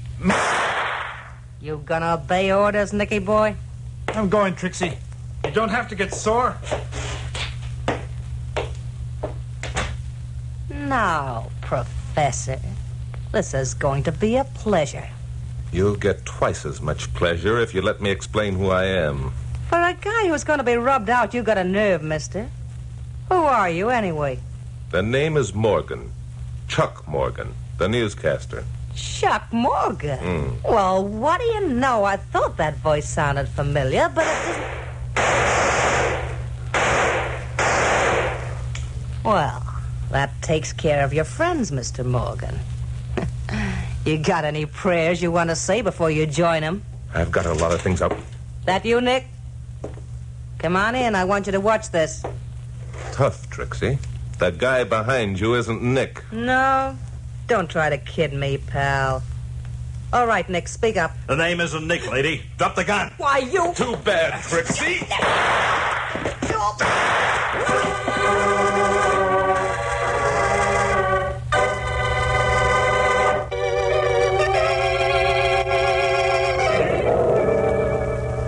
Bill had the situation well in hand.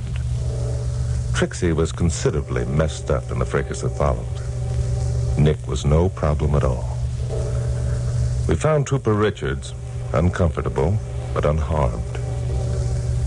Carol and I got back to the office with only an hour to go before my late broadcast. So I started dictating the facts at once. Wait a minute, Chucky boy. Well? You don't expect your listeners to believe that stuff, do you? What stuff?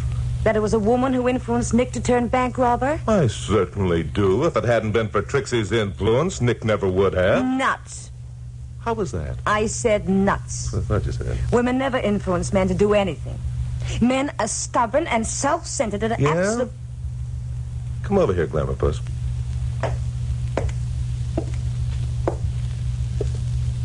Well? I am about to demonstrate that your theory is cockeyed. No kidding? No kidding. Now, I'd planned on going bowling after tonight's broadcast. Why don't you influence me to take you out dancing instead? Hey, that's a good idea. Pucker up.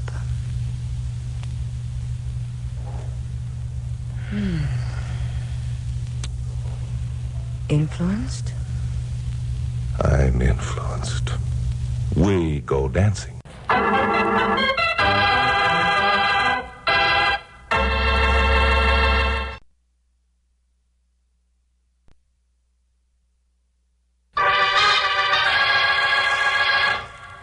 Stand by for crime.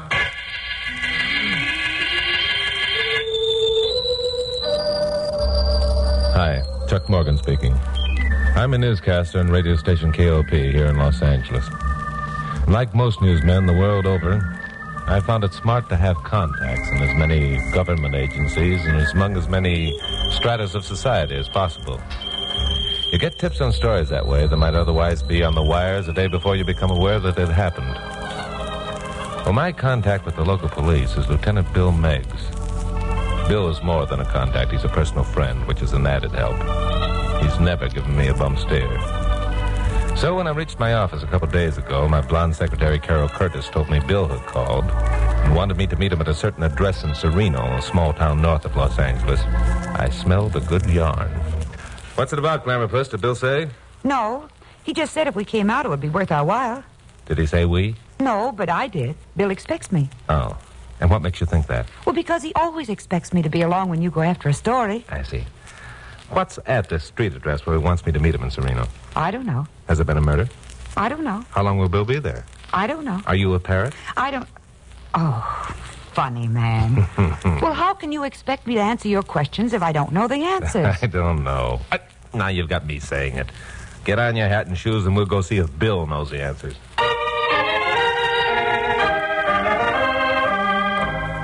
Sereno is a small town about 20 miles north of Los Angeles. It's a residential community for workers in L.A. industries.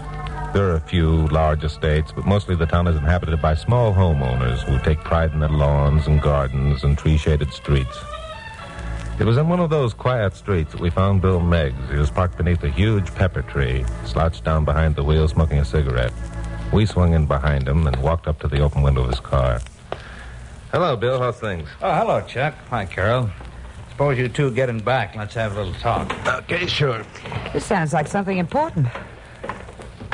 Okay, Bill, let's have it. Well, last night a man named Gladstone Smith was murdered. Took us quite a while to identify the body. His face was badly smashed. Either of you ever hear of Mr. Smith? I haven't. Someone important, Bill? Nope. Works in the city hall here in Sereno. He's an auditor in the tax department. Wait a minute. If he lives in Sereno and works in Sereno, what are you doing on the case? You're in the L.A. force. The murder was committed in L.A. Oh. However, that's one of the reasons I asked you to come here. Yeah? How's that? Well, you can do a lot of things I can't do because you're not restricted. Now, take a look around you and tell me what you see. Nothing very exciting. Pleasant street, small, neat homes, trees, lawns, shrubs. Nothing unusual. Well, there's a filling station on the corner. That's unusual? Well, Bill asked if you both missed it. You know what I see when I look around? What's that? Well, I see security. I see comfort and relaxation after a hard day's work. I see pride in the things that a man lives for. I see freedom from fear and want. I see a piece of America that everyone should look at and be glad exists. Well, well, well. Is this our Bill Meggs talking? Sure, it's corny. Go ahead and laugh. I'm supposed to be a hard-boiled cop. I wouldn't say this to anyone but you two. Because I thought up to now you might have enough imagination to go along with the gag. Oh, well, that's putting it on the line. Okay, Bill, what else do you see? Well, I see the confidence and trust that the people who live in these houses put in cops like me. Yeah? I see a community where people should be able to walk along a dark street at night without fear of violence. I'm beginning to get it, Bill. Don't stop now. No, for heaven's sakes. I'm beginning to see things myself. Good. All right, here's the deal. A resident of one of these small homes is murdered. His face is smashed beyond recognition. Just an ordinary guy. Nothing to set him apart from his neighbors. He's been an accountant for 25 years, has a family, owns an automobile, pays his bills, belongs to a lodge, attends PTA, and goes to church. So, last night he becomes a corpse. Why? Well, there's an answer, and it's got to be a good one. Now, wait a minute. You're talking like a cop again. Let's get back to the sentiment. You want to do more than find this murderer. You want me to play it up big, make a terrific story out of it, so that the other people in this community and all other communities where decent, law-abiding people live could be reassured. That's about it. Chuck, you've always fancied yourself as a half-baked detective. Why don't you snoop around the neighborhood and see what you can pick up? Listen, I resent that crack about me being a half-baked detective. Because I am. All right, I'll go along with you on it, Bill. But it seems to me there's one thing you've overlooked. Yeah? What's that? Suppose I snoop around and find that Mr. Gladstone Smith has been having a romance with his neighbor's wife, or he's been stealing funds from the city, or something worse. Then where will your great big sentimental theory be? I've already told you that this murder was committed in my district, Los Angeles. Would it help matters any if I told you that I know who murdered Mr. Smith?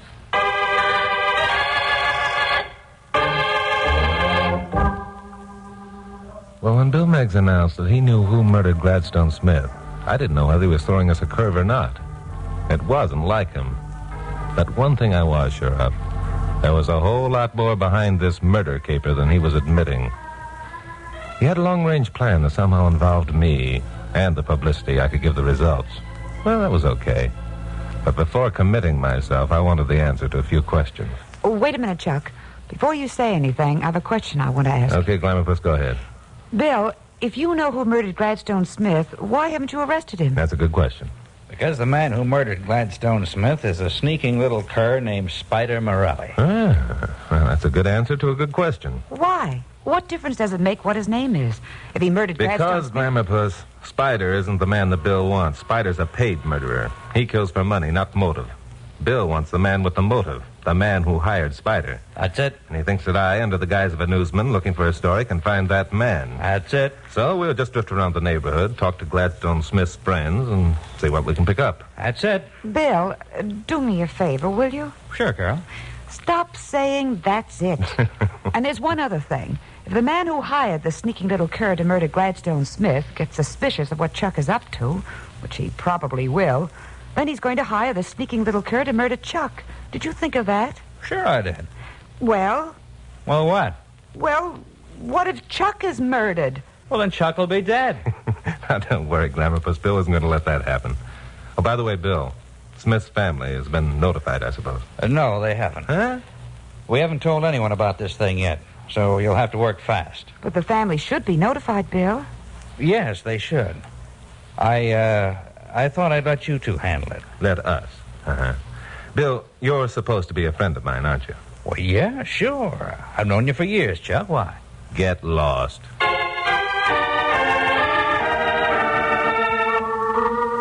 It wasn't an easy task that Bill had handed us. Ordinarily, I would have balked. But I was still convinced he had an underlying motive that he couldn't let us in on at the moment. Well, Carol and I found the Smith home a block from where we'd met Bill.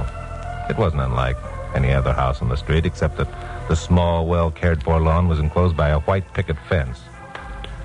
We went up the flagstone walk and rang the front doorbell. Yeah? Hello, are you... No, I'm sorry. You wouldn't be Mrs. Smith. Is she in? There isn't any Mrs. Smith. If you want to talk to the lady of the house, I'm your pigeon. What are you selling? We're not selling anything. Are you related to Gladstone Smith? Yeah, I'm his daughter. Flo's the name. Why? May we come in? We'd like to talk to you a minute. What about? Oh, okay, I guess it's all right. Come on in. Well, what's the old man been up to now? I'm afraid we have some unpleasant news for you, Flo. Yeah, what is it? Your father's dead. My father's dead. No kidding. And you call that unpleasant news? Why, that's the best news I've had in years. What'd the old man die of? Squeezing nickels? He was murdered. Murdered, huh? Well, now that's something I'll buy. I have to wonder someone didn't do the job long ago. You mean there's a lot of people who had a reason for murdering your father? Sure. Everyone who knew him. Including yourself? Yeah, including myself. Seems to me you're talking rather strangely for a girl who's just lost her father. Does it? Then you should have lived with my old man. He was mean and he was stupid. Stupid? I'll tell you how stupid he was. Last week he paid the real estate tax bill. Paid it to his own office, and it bounced. How do you like that? It bounced. Oh, brother, did Barney get a laugh out of that one. Who's Barney? Oh, he's my boyfriend. The guy I'm going to marry. I should think you'd have married him long ago just to get away from your father. The old man wouldn't let me. He said Barney was too old. He used to get a big bang out of reminding me he was still boss. How old are you, Flo? 17. But don't get me wrong, Buster. I've been around. Yeah, I can see you have. Around the wrong places and the wrong people, I'm afraid. Well, I suggest you don't do anything as rash as to marry this Barney until the juvenile authorities have a talk with you. Also, I suggest you don't leave town until the police have learned just which one of your father's friends or relatives hated him enough to commit murder.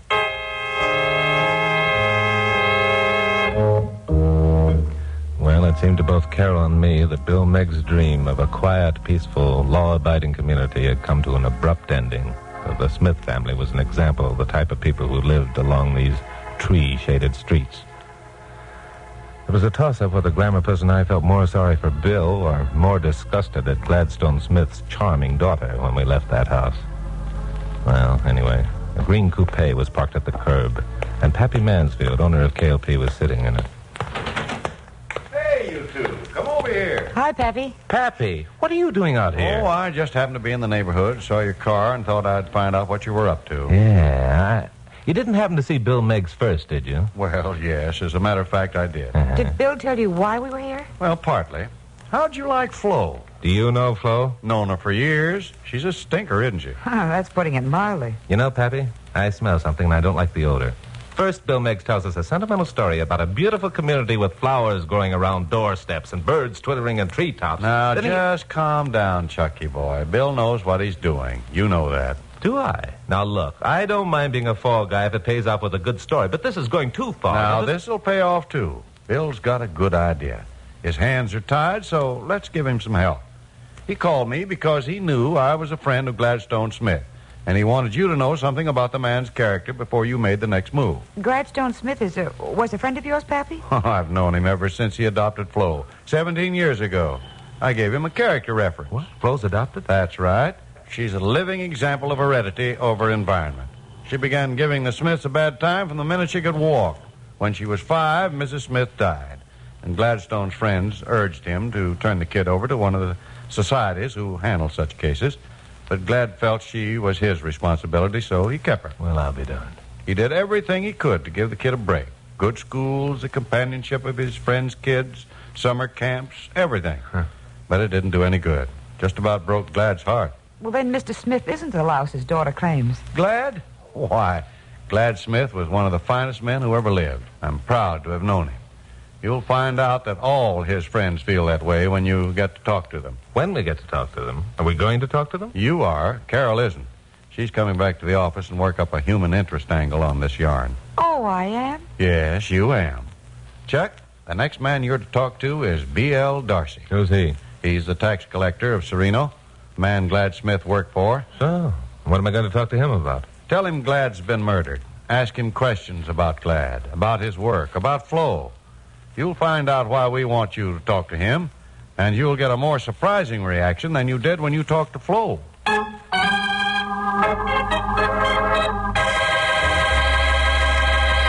Now, the conclusion of Stand By for Crime. Well, this was a switch in my usual procedure, and I wasn't sure I liked it. So what if I didn't? Pappy Mansfield was my boss. Bill Meggs was my friend. And Carol was all in favor of letting me continue to stick my chin out. So I drove over to White Oaks Avenue and found the address of B.L. Darcy given to me by Pappy. It was one of Sereno's small estates, a comfortable ranch-style house set on 2 acres of well-landscaped ground with shrubs and shade trees. No one answered when I rang the front doorbell, so I walked around back. and found a man in shirt sleeves burning some trash in an incinerator. He was in his middle 50s, well-dressed, pleasant appearing. Hello there. Looking for me? If you're B.L. Darcy, I am. That's right. I'm Darcy. My name's Morgan. Chuck Morgan, newscaster on KLP. Oh, sure. Listen to you a lot. Thank you. What can I do for you, Mr. Morgan? I guess you haven't heard about Gladstone Smith's death. Glad Smith dead? That's right. Finally caught up with him, eh? A pity. What caught up with him? He had a heart condition. Been favoring himself for years. Oh, no, it wasn't his heart, or at least the police don't think so. They believe Smith was murdered. Murdered? Glad Smith? Huh? Well, that's a hard one to believe, Mr. Morgan. Who would want to murder harmless old Glad? Well, that's what the police are trying to find out, and I'm trying to work up a story on the case. Do you mind if I ask a few questions about Smith and his family? No, not at all. Just wait till I stuff the rest of these papers into the incinerator. Sure. There we are. And let's walk back to the house, and I'll buy you a drink. What kind of a man was Smith, Mr. Darcy? None better.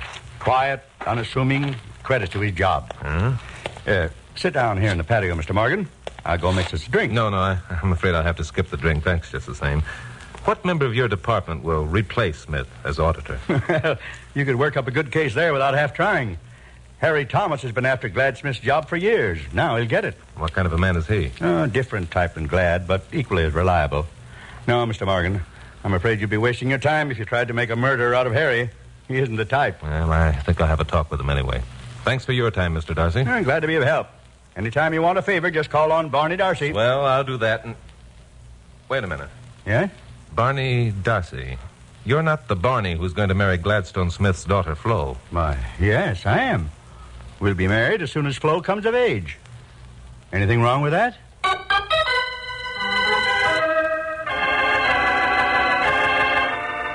I went away from B.L. Darcy's in somewhat of a daze. Mr. Darcy had put it right on the line. What's wrong with me marrying Flo Smith, he'd asked. What was wrong with a 55-year-old man marrying a 17-year-old girl? It happens all the time among some of our best families. Only somehow, this deal didn't ring true. I drove down to the Sereno City Hall and found Harry Thomas. He was a little, wizened-up man, maybe 40, maybe 50. He was willing, almost eager to answer my question. Glad Smith dead? Say, that means I'll get an automatic promotion into his job. Been waiting for this day for years. Well, don't you think it's more important to think about finding the murderer of Smith at the moment than it is your promotion? Sure, I'll do anything I can to help. But we've all got to go sometime, you know, Mr. Morgan. Yeah, that's right. But the method of going is sometime more important than the going. Now, how about your boss, B.L. Darcy? You like working for him? Oh, sure. Barney's okay. Works hard, never misses a day. Fair to everybody who works in his department. Yep, Barney's all right. Did you know he was planning to marry Flo Smith when she comes of age? No, just talk. The kid's infatuated. Barney's a handsome sort of guy. His wife died last year. He's lonesome. Probably gets a bang out of the kid's interest. Well, he told me an hour ago he intended marrying her. That's so? That's right. Well, that's his business, if that's the way he wants it. Yeah. By the way, are the tax books open to the public? Tax books open to the public? Well, that's a funny question. Nobody ever asked it before. Why, sure, I suppose they are. You want to look at them? Yeah, I'd like to see what kind of an auditor Gladstone Smith was. I'd asked that question on impulse. I didn't know what I was trying to prove. Anyway, Harry Thomas showed me the books, and I began going through them haphazardly, not knowing what I was looking for. But all of a sudden, finding something. It was there in the third book I looked at, and the only reason I found it was because the book fell open to a certain page when I picked it up, as though someone had been looking into the same book not too long ago. Well, 10 minutes later, I was back at the Gladstone Smith house, talking to the charming Flo. Where's the blonde babe? She give you the brush? Never mind that. I want to see the tax check your father wrote that bounced. Oh, you do, huh? Why? Just go get it. I'll explain later. Oh, you will. Look, jerk, who do you think you're ordering around? Play it for all it's worth, Flo. I happen to know you can't show me that check because there is no such check. What are you talking about? Didn't I tell you I saw it with my own eyes? Prove it.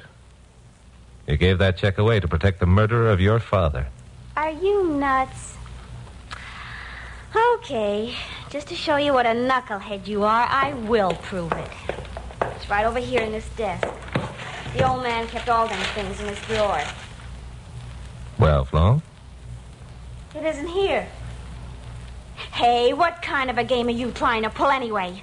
Look, I don't like you. I don't like your looks or the sound of your voice or nothing, so get out. Get out before I call the cops. Sure, Flo. Sure. I found out what I wanted to know. So long. Well, I was beginning to see the light at last.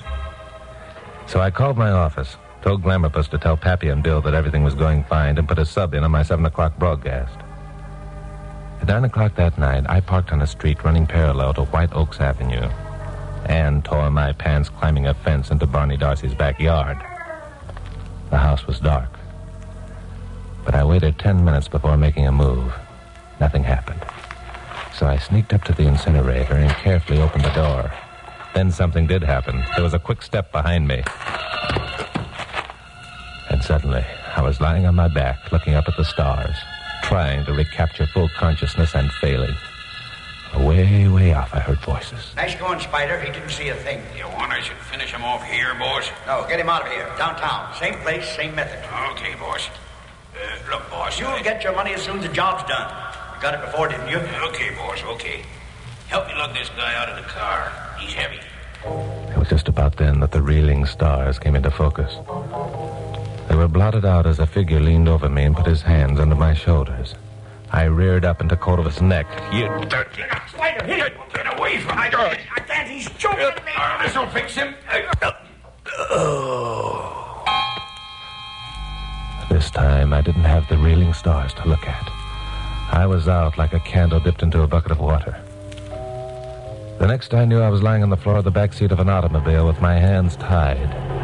I could tell by the sounds of traffic we were in downtown L.A. I began working at the ropes, but there wasn't a chance of getting loose. The car made a sudden left turn. I got up to my knees, and I saw we'd entered an alley. The headlights of another car suddenly appeared at the other end of the alley, and a moment later, headlights appeared behind us. Spider cursed and rammed on the brakes. The back door to a building stood open on our left. Spider saw a chance to escape, and I saw a chance to stop him. I looped my bound wrist over his head and yelled, "All right, Spider, this is the end of the road for you, you lousy. Let me go." Not a chance, Spider. You couldn't get out of this back at Darcy's, and you can't now. Chuck. Yeah, fine friend you are, Meggs. I might have been killed. You wouldn't have been killed. You haven't been out of our sight for the past 10 hours. You all right, Chuck? Yeah, sure, he's all right. He's just mad because he thought he was going to be murdered and because he's got a hole in the seat of his pants.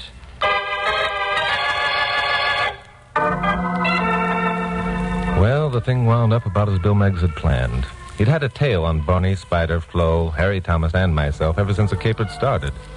They'd overheard the conversation near the incinerator, so all 3 members of Serena's police force had closed in on B.L. Darcy the minute Spider had driven me off. Bill wanted Spider for himself, which is why he let the rat back into Los Angeles.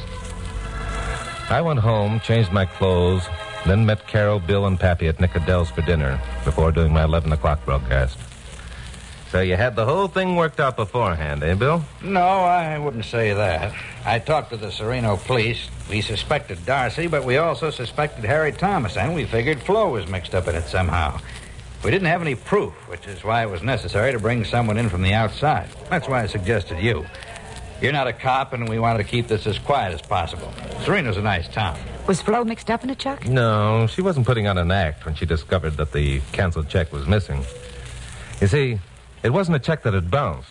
It was a check that would prove that B.L. Darcy was guilty of juggling the Sereno tax books. Well, just how do you figure that? Because Gladstone Smith had occasion to check the books one day, Pappy, probably for some other purpose entirely, and found that his own taxes were in arrears. This bothered him because he knew he'd paid them. He went home, dug out his canceled checks, and found the one that paid the bill. He must have said something to Flo about it. She thought he was talking about a check that had bounced. Sure. Flo thought it was a good joke, and she mentioned it to Barney Darcy. Mm-hmm. So Darcy knew that Gladstone had to be liquidated or his little racket would be exposed. So he hired Spider. A lot of other things made me suspicious about this Darcy. A man as well off as Darcy wouldn't be burning his own rubbish in the middle of the day, especially a man who had the reputation of never missing a day at his office. So you went back to the incinerator to find out what he'd been burning, hoping to find a fragment of Smith's canceled check. That's it. So Darcy and Spider will probably go to the gas chamber. The charming Flo is taken over by a welfare society. And Harry Thomas gets to be tax collector. That's it. Hey, wait a minute, Chuck. That's my line. What's your line? That's it. Oh. Okay, Bill, it's your line. Here comes Vince with the check. Bill will take it, Vince. That's it, Bill.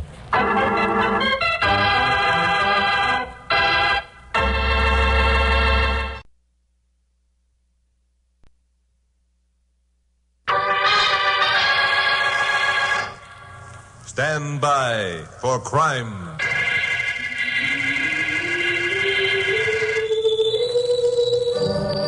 Hi. Chuck Morgan, KOP newscaster speaking.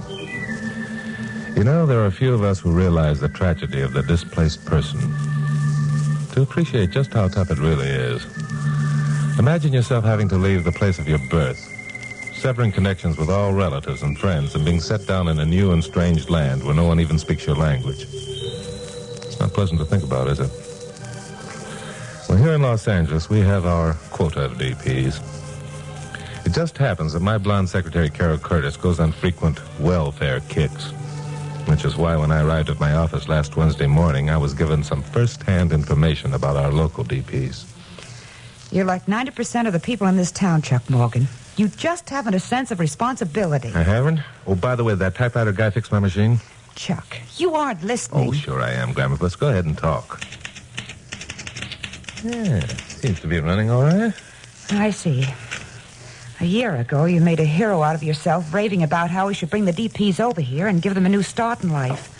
And now that we've got them here, you don't care that they're being blackmailed. You know, Glamour, sometimes... What do you mean, blackmailed? Just what I said. It's the most disgraceful thing that was ever done in the name of American democracy. There are 5 families of displaced persons living in a tenement house on Bulletin Street, and every one of them is paying so-called protection money to a gangster named Igor Petrov. Are you kidding? What's he protecting them against? Against harm being done to their relatives who are still behind the Iron Curtain. No. Well, it's terrible. Those poor people don't understand. They think that Petrov actually has a pipeline to Joe Starlene. Not one of them makes more than a bare living wage, and to have to turn half of it over to a dirty... Half of it? Yes, half of it. And what's being done to stop such an outrage? Nothing. Because people like you... All right, wait a minute, Grandpa. Let's take it easy. If such conditions exist, someone would have heard about it before now. Why haven't they gone to the police? The police? Oh, Chuck, don't you know what the word police means to those people? What does it mean? It means beatings and being thrown into a concentration camp and being tortured. It means everything but what it should mean. Justice. So this small-time gangster has got them coming and going, huh?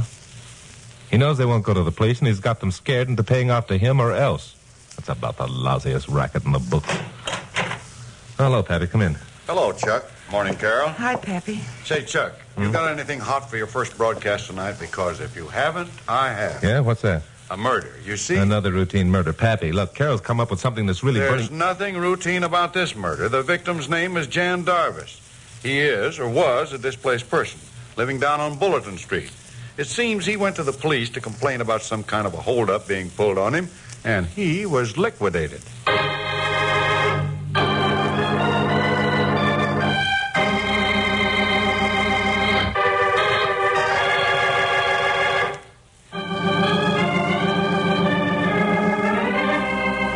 Pappy Mansfield is owner of KLP. Usually he lets me alone regarding the nature of the stuff I use on my broadcast. But occasionally he gets into a sweat about a particular story and demands that I give it the full treatment. Only got into a sweat about this one, which accounts for the fact that 5 minutes after he'd announced the murder of Jan Darvis, Carol and I were on our way to Bulletin Street. We found Bill Meggs of police headquarters and a couple of uniformed cops at the scene of the murder, which was an alley behind a pool hall. Hello, Bill. Oh, hi, Chuck. Hello, Carol. Hello, Bill. I wondered when you two would be along. Pappy tell you I called? Yeah, he told us. This is where they found the body, eh?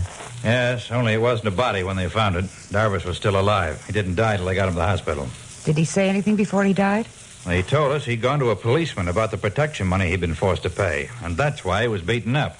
Did he tell you the policeman's name? Nope, but we'll find out. Bill, you don't think this policeman had... Sure I do. And don't give me that shocked look. We cops aren't all lily-white any more than everybody in every other business is. So far, we've a pretty clean record. It's going to be cleaner when I get my hands on this particular cop. Any clues, Bill? Well, yes. A set of brass knuckles, for one. Yeah. Blood on them, too, huh? Oh, what horrible-looking things. Not pleasant, that's for sure. You got any theories worked out, Bill? Yeah, I have. From the looks of Darvis's body, I figure that whoever beat him up didn't intend to kill him. We're just going to use him as an example for the rest of the DPs. Yeah. That's why whoever called emergency hospital and reported the thing wasn't interfered with. I get it. They wanted someone to call the hospital. That's right. This Petrov character is too small time to risk getting mixed up with murder. Have you had Petrov picked up? Not yet. Most we could do is hold him for 24 hours for questioning. Yeah, I don't suppose any of the other DPs will talk. No, it's the same old story. They're scared stiff. They don't want the same thing to happen to them or their families. A rotten mess. Bill, what are you going to do about it? Well, just what you and every other representative American would expect me to do, Carol. I'm going to find the murderer of Jan Darvis and send him to the gas chamber. Yeah, it's going to be a tough job, Bill. Anything we can do to help. I know something we can do to help right now. Yeah? What's that? Have you talked to Anna Darvis yet? She's Jan's mother. No. That's where I plan to go from here. Well, don't. Let Chuck and me see her first. She's frightened of the police.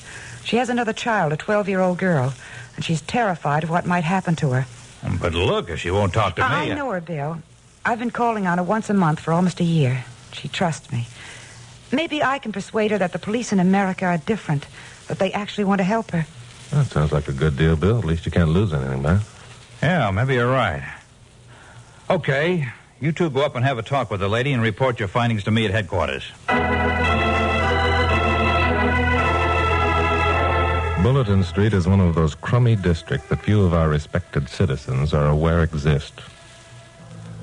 As Carol and I walked along that dirty, noisy pavement, I marveled at the fact that she'd been making trips down here all by herself once a month just to check on our DPs and other unfortunate families. Well, we came to a 2-story adobe tenement house that was sandwiched in between 2 larger but equally disreputable-looking frame buildings. We went inside. We walked up a flight of dusty stairs, down a short hall, and stopped in front of a door that was hanging on one hinge with the latch sprung. What happened here? Looks as though someone broke the door down. Wasn't like this when I was here yesterday. Listen. Yeah. It's Anna, poor thing. Let's go in. We pushed open what remained of the door and entered the tiniest living room I've ever been in. A single window opened onto an air shaft. The room itself was spotless. The furniture, though old, was neat and in good taste. Snowy white curtains were at the window. To the right, a door led to the kitchen. What we could see of it was as meticulously clean as the living room. It was in this room that we heard the sobbing. It had stopped now. There was an ominous silence. We crossed to the kitchen and entered.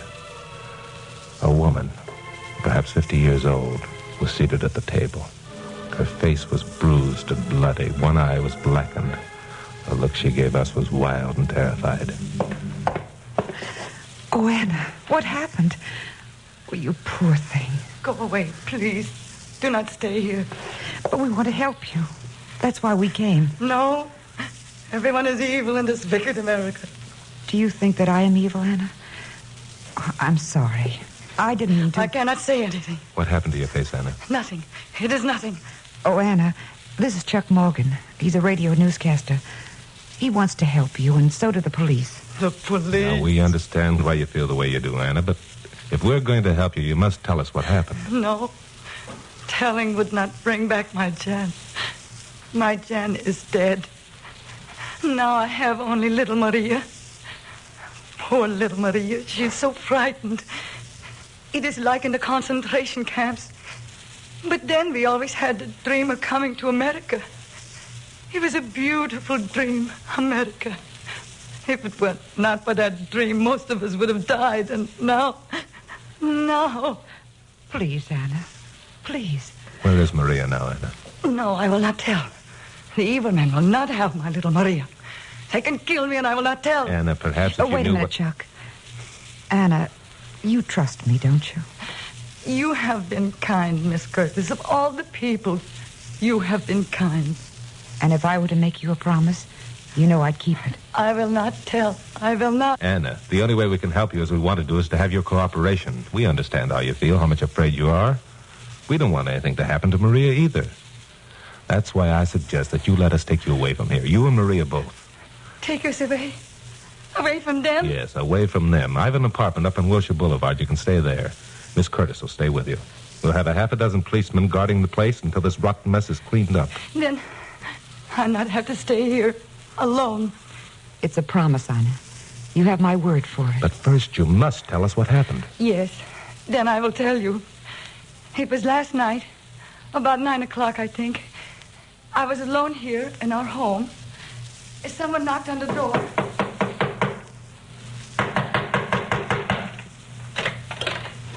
Yes? Who is it, please? Never mind who it is. Open up this door before I break it down. No, this is my home. You cannot come in. No, I can't, eh? Don't tell me what I can't do, old lady. In this district, Igor Petrov goes where he pleases and no one stops him, see? Then you are Igor Petrov? You heard me. Where's that yellow-livered kid of yours? If you mean Jan, he is not here. Now you must go. I'll go when I get ready. Oh, no, please. You must not break our furniture. We have so little. Yeah? Well, you're going to have a lot less when I get through. Where's the kid? I do not know. Oh! Where is he? No, please. My boy is not here. He's hiding. Where? I will not tell you. I will not.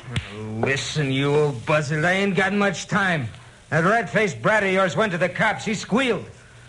Now, don't tell me you didn't know about that. Yes. My boy did go to the police. I am proud of him for doing that. He is brave, my Jan.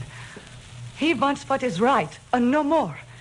He does not think that here in America it is right for evil men to take any part of money that is hard earned by honest people. This America is to us a wonderful land, and we believe the police will protect us if we tell them the truth. Yeah? Well, let me tell you something, old lady. The cop your kid squealed to is on my payroll. Get that? He does what Igor Petrov says. And so does everybody else in this district. I'm boss here. Nobody crosses me. Nobody. And that goes for that punk kid of yours. Now, where is he? I will never tell. Never. No? When I get through with you, you'll tell, or you'll think that concentration camp you were in was a bed of roses. Where is he? No. Oh. Where is he? Where? No. Where? Where?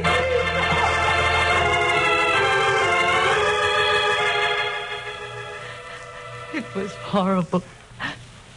Yes, it was horrible. Worse, I think, than the camps. Did you tell him where your son was, Anna? No.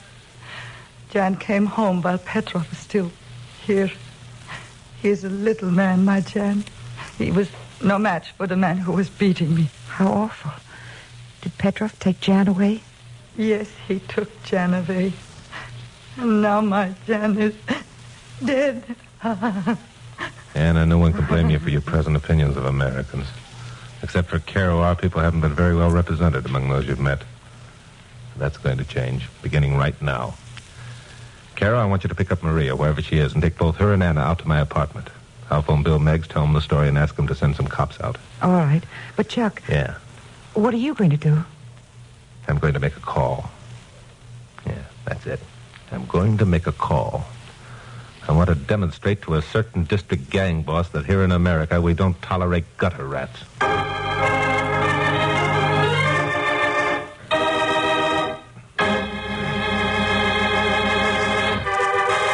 Now, the conclusion of Stand By for Crime. News people learn to get hard-boiled about human suffering and human weaknesses. They have to. If they didn't, it wouldn't last long. But every once in a while, you run across something that hits you personally. Then it's different. Then you cease to be a newsman for a little while and become yourself. That's what happened to me after listening to Anna Darvis's story. It affected me personally because I was an American. And Igor Petrov was representing himself as an American. And when I thought of it, I felt unclean. There was a fighting desire inside of me to correct the situation. so I wouldn't be ashamed of being a citizen of these United States. All right, maybe I wasn't using my head, but that's all right, too. I was boiling mad when I opened the door of the joint that Igor Petrov called his headquarters. The place seemed deserted. Then a human rat came shuffling out of the gloom and leered up at me. Hello, Morgan. You looking for somebody? Well, if it isn't little Benny Capek, San Quentin's latest contribution to the scum of society. Lay off, Morgan. You can't talk to me like that. I ain't the easy pushover I was 2 years ago. Oh, you ain't you? For my money, Capek, you always be a cross between a weasel and a wharf rat. What have you done, tied in with Petrov? Yeah, I've tied in with Petrov. Which means that neither you nor the cops can touch me. No? Wouldn't you be surprised if you found you bought yourself another ticket to San Quentin? Where is that tin horn boss of yours? I want to see him. What did I tell him you want to see him about? I want to remind him how to act when he talks to a lady. Out of my way, slime face, before I start in on you. You come back here. You can't go in there. Capek, this is all I needed for an excuse.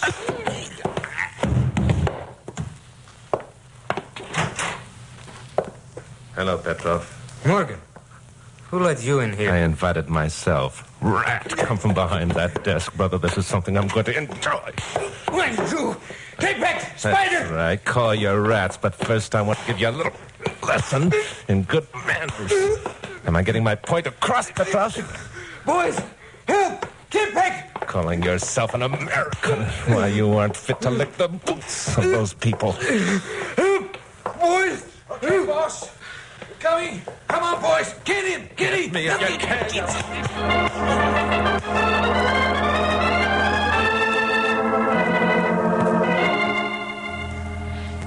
But, Bill, Chuck's been gone almost 3 hours. That means he's either in trouble or dead. How can you and Pappy calmly sit here smoking cigarettes and not even worry about him? I am worried about him. When he called me on the phone, he asked me if I'd give him until 6 o'clock before I picked up Petrov. Said he had a plan. Chuck's plans usually pay off, Carol. Oh, not always. Why, I've seen him so beaten up he looked as though he had been run through a meat grinder. I didn't say he didn't get himself worked over occasionally. He's a glutton for it. But he usually gets what he goes after. Oh, you men. We have Mrs. Darvis's story. Isn't that enough to arrest Petrov on, for heaven's sake? She was an eyewitness. Not to Jan Darvis's murder. That's why Chuck wanted some time. He thinks he can get the information that'll pin the murder rap on Petrov. My guess is he'll do it, too. Mine, too. Oh, for heaven's sakes. Carol, why don't you quit saying for heaven's sakes and just sit down and relax? Relax? How would you feel if your boyfriend were in danger of being murdered? I haven't got a boyfriend. That's not very funny, Pappy. Sorry. Oh, forget I it. tell you what I'll do, Carol. If we don't hear from Chuck within the next 15 minutes, all three of us will take a run down to Bulletin Street and have a look around. Okay? Do I have a choice of answers? 15 minutes isn't long to wait. The chances are, right now, Chuck is on his way back here with Petrov as his prisoner and a full confession in his pocket.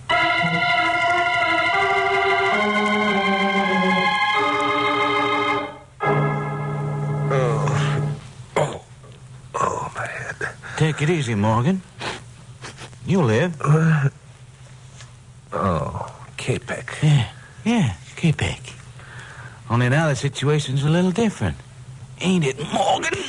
You dirty rat, untie my hands. Yeah, I'm apt to untie your hands. Oh. Having fun, Capek? Yeah, I'm having me a dandy time, boss. Petrov, if you had a brain in your head, you'd know you couldn't get away with this. I've got a brain in my head, and I am getting away with this. You ready to talk, Morgan? About what? You know about what. You hit the old lady and the kid. I've already told you. They're in my apartment on Wilshire. There are 7 cops guarding the place. And I say there ain't no one in your apartment on Wilshire. And I say there is. And why don't they answer the phone? Maybe they don't want to. If they're not in my apartment, they're at police headquarters. Why don't you call the chief? Okay, Morgan, suit yourself. You ready to play some more, Capek? Boss, ain't nothing I'd rather do. All right, you got 15 minutes. Make him talk in that time, or you and me is going to have an understanding. Oh, I'll make him talk. Just leave me alone with him. I got my own particular methods. So Petrov went out of there, and Capek began having his fun. Only this time I wasn't as cooperative as before.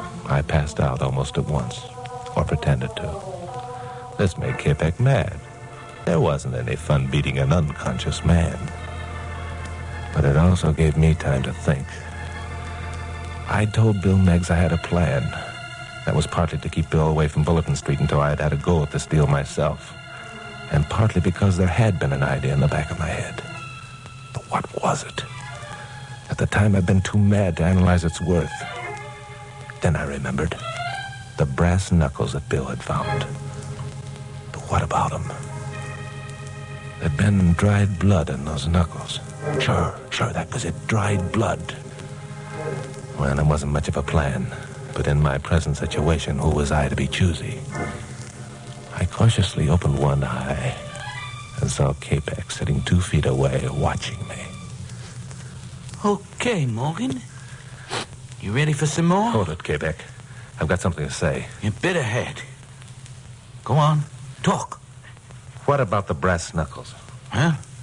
What about the brass knuckles? They're going to prove that you murdered Jan Darvis. They're going to send you back to San Quentin, this time with a reserved seat in the gas chamber. They ain't going to prove nothing. Now, cut out. Wait a minute. There was blood on those knuckles, Capek, your blood. So how's anybody going to prove that? Easy. The cops will take a sample of your blood, compare it with the blood on the brass knuckles, and you'll be charged with murder. Hey, you're crazy. Anyway, they want my knuckles. I didn't have nothing to do with it. With what, Capek? None of your business. Now, you going to see... So far, you've been nothing but a small-time operator, Capek. Murder's out of your line. The only way you can save yourself from the gas chamber is to tell me who owns those brass knuckles. Turn me loose. Shut up. I won't do it. I can save you from the gas chamber, Capek. I'm the only one who can. Petrov would double-cross you in a minute. The cops are on their way here right now. You haven't got much time. You kidding me, Morgan? I'm giving it to you straight. Mrs. Darvis has already told her story to the police. The only reason you and Petrov haven't been picked up yet is because they didn't have proof of the murder. Now they've got it with the blood on those brass knuckles. You'll see that I don't get no murder rap? Yes. I don't want to take no rap for nothing I didn't do. Then you won't. It's a promise. Okay, Morgan. I'll take a chance. But if you pull a cross on me... I never pulled a cross on anybody in my life. Now hurry up. We haven't got much time. I held my breath while Capek worked on the ropes for fear he'd change his mind. One hand came free. The little weasel was working on the last knot of the second hand when the door opened. Capek! What the devil... Take it easy, Petrov. Capek and I have made a deal. He's going to turn state's evidence on you, and I'm going to see that he doesn't take a rap for a murder you committed. Why? Come on, Capek, let's get him. You're a lousy shot. Too bad, because you won't get a chance for another. Well, Pappy, Bill Meggs, Glamourpuss. Fancy meeting you here.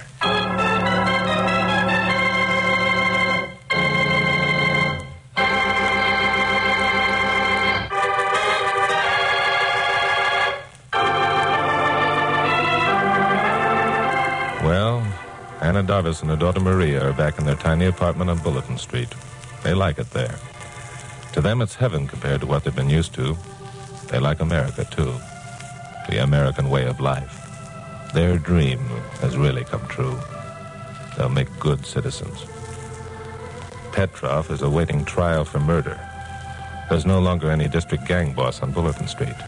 There never will be again if Bill Meggs has anything to do with it. And Bill has a lot to do with such things. Speaking of Bill, after my 7 o'clock broadcast that night, he and Carol, Pappy and I went over to Mike Lyman's for dinner. Say, Chuck, before we leave here, I've got just one question I'd like to ask you. Yeah, and after you answer that one, I've got a question, too. And at the risk of sounding parrot-like, I have a question also. Shoot, Pappy. About this dried blood gimmick, comparing it with a sample of blood taken from a person. Who told you that a comparison would establish identity? Nobody. Then how'd you know? I didn't. Does it?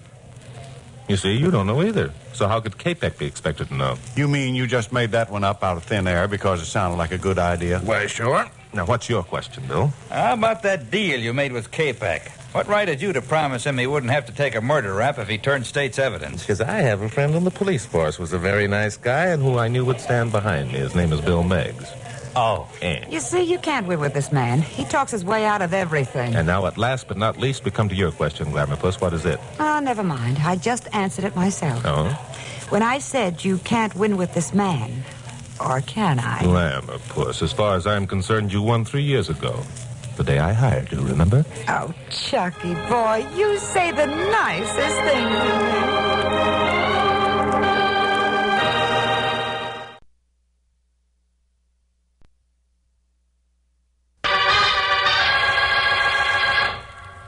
Stand by for crime.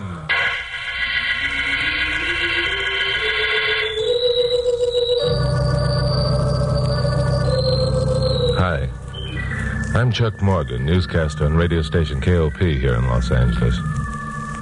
You know, being a newscaster with 2 shows daily, you sometimes have to scratch around to dig up a yarn that's different from the run-of-the-mill stuff. Unfortunately, or fortunately, depending on how you care to look at it, I came up with a couple of jackpot stories a while ago, and now my listeners expect me to do it at least once a week. That's why when one day last month I had nothing very exciting on the fire, I was beginning to feel a bit desperate.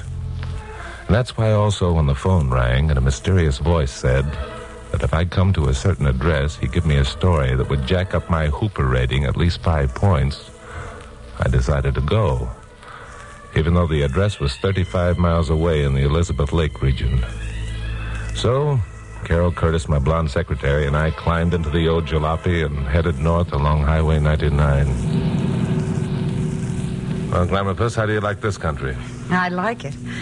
Gee, I had no idea there was such lushness so close to L.A. Yeah, there's a lot more now that you're here. Oh, you're just saying that because you... I know, just because I meant it.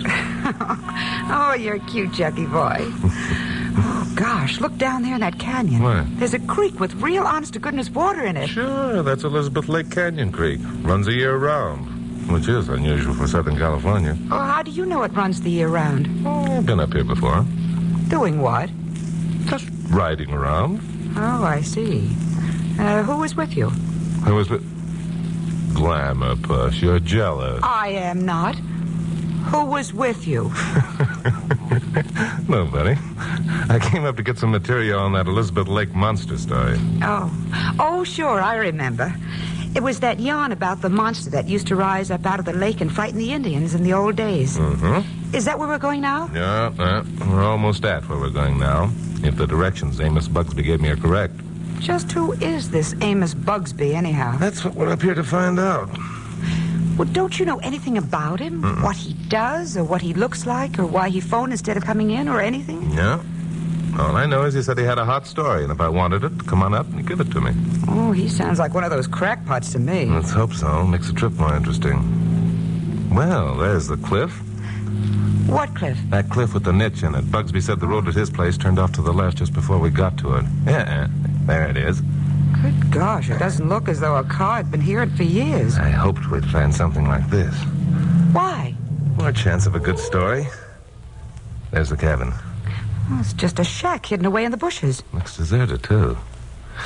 Well, let's get out. Wait a minute, Chuck. What's the matter? It isn't deserted. There's a rifle barrel sticking out of that window. Yeah, and a man behind it. Duck, Glamourpuss, he's going to shoot.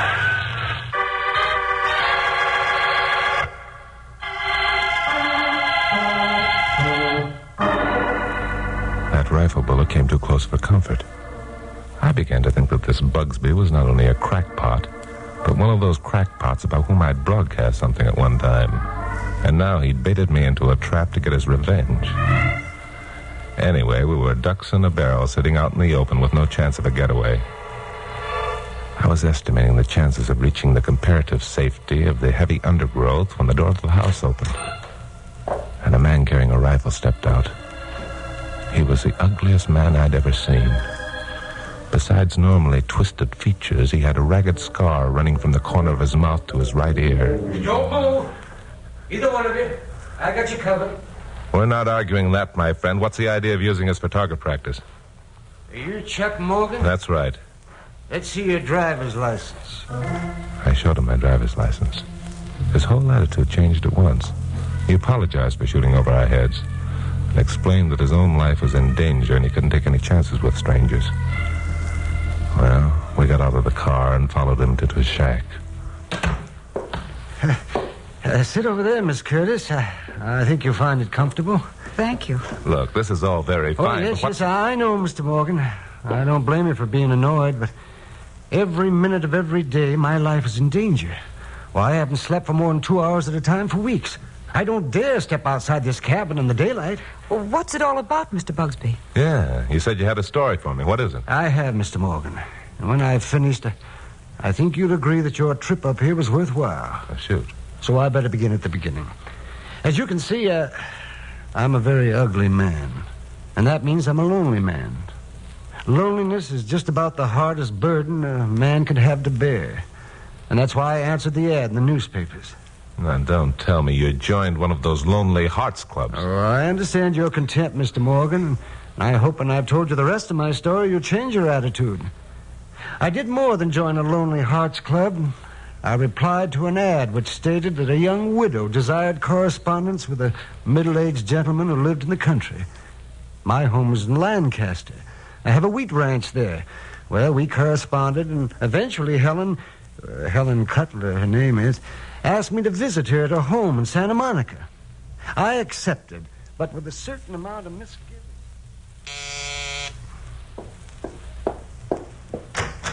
Yes? Are you Mrs. Cutler? Yes, I am. I'm Amos Bugsby. Amos Bugsby, after all these weeks. Oh, this is exciting. Please, come in. Then you're not disappointed? Disappointed? Why, what a strange thing to say. Why should I be? Well, that is my looks. Nonsense. I'd be a fine one if I were just interested in a man because of his looks, now wouldn't I? You just sit down here and make yourself comfortable. We've a great deal to talk about. Well, yes, we have, Helen. You know, I was really worried about letting you see me. It was foolish of me, wasn't it? It certainly was. Now, come in, Bob. I want you to meet Amos Bugsby. Amos, this is my brother, Bob. Oh, well, how do you do, Bob? How do you do? What'd you say the name was? Bugsby. Amos Bugsby. Bugsby, eh? Helen, is this the man you've been telling me about? Yes. I've been urging him to come and see me for weeks, but up to now he's been afraid I wouldn't like his looks. Well, now, his looks are unimportant. But there are other things that are. Remember that, Helen. But, Bob... See you later. Oh, dear. Well, what's wrong? Did I do something to offend your brother? What'd I do? Oh, it isn't that, and Bob didn't intend to be rude. It's just that... Well, since my late husband died, Bob has been taking care of me. We aren't very well off, and he's so afraid I'll marry some man who hasn't the means. Oh, well, he needn't worry about that as far as I'm concerned. Oh, my, no. Really, Amos? Yes, indeed. I have a wheat ranch, you know. It's a big one, too, and I've saved my money. I'm a rich man. I guess I'm worth nearly $500,000. Oh, Amos, that's wonderful. I can well afford to support a wife. Yes, I can. You're embarrassing me, Amos. Oh, I'm sorry. I didn't intend to appear forward. You're not angry? Of course not. And you will let me call again? Well, of course. I want you to call just as often as you can. Can't be too often to suit me.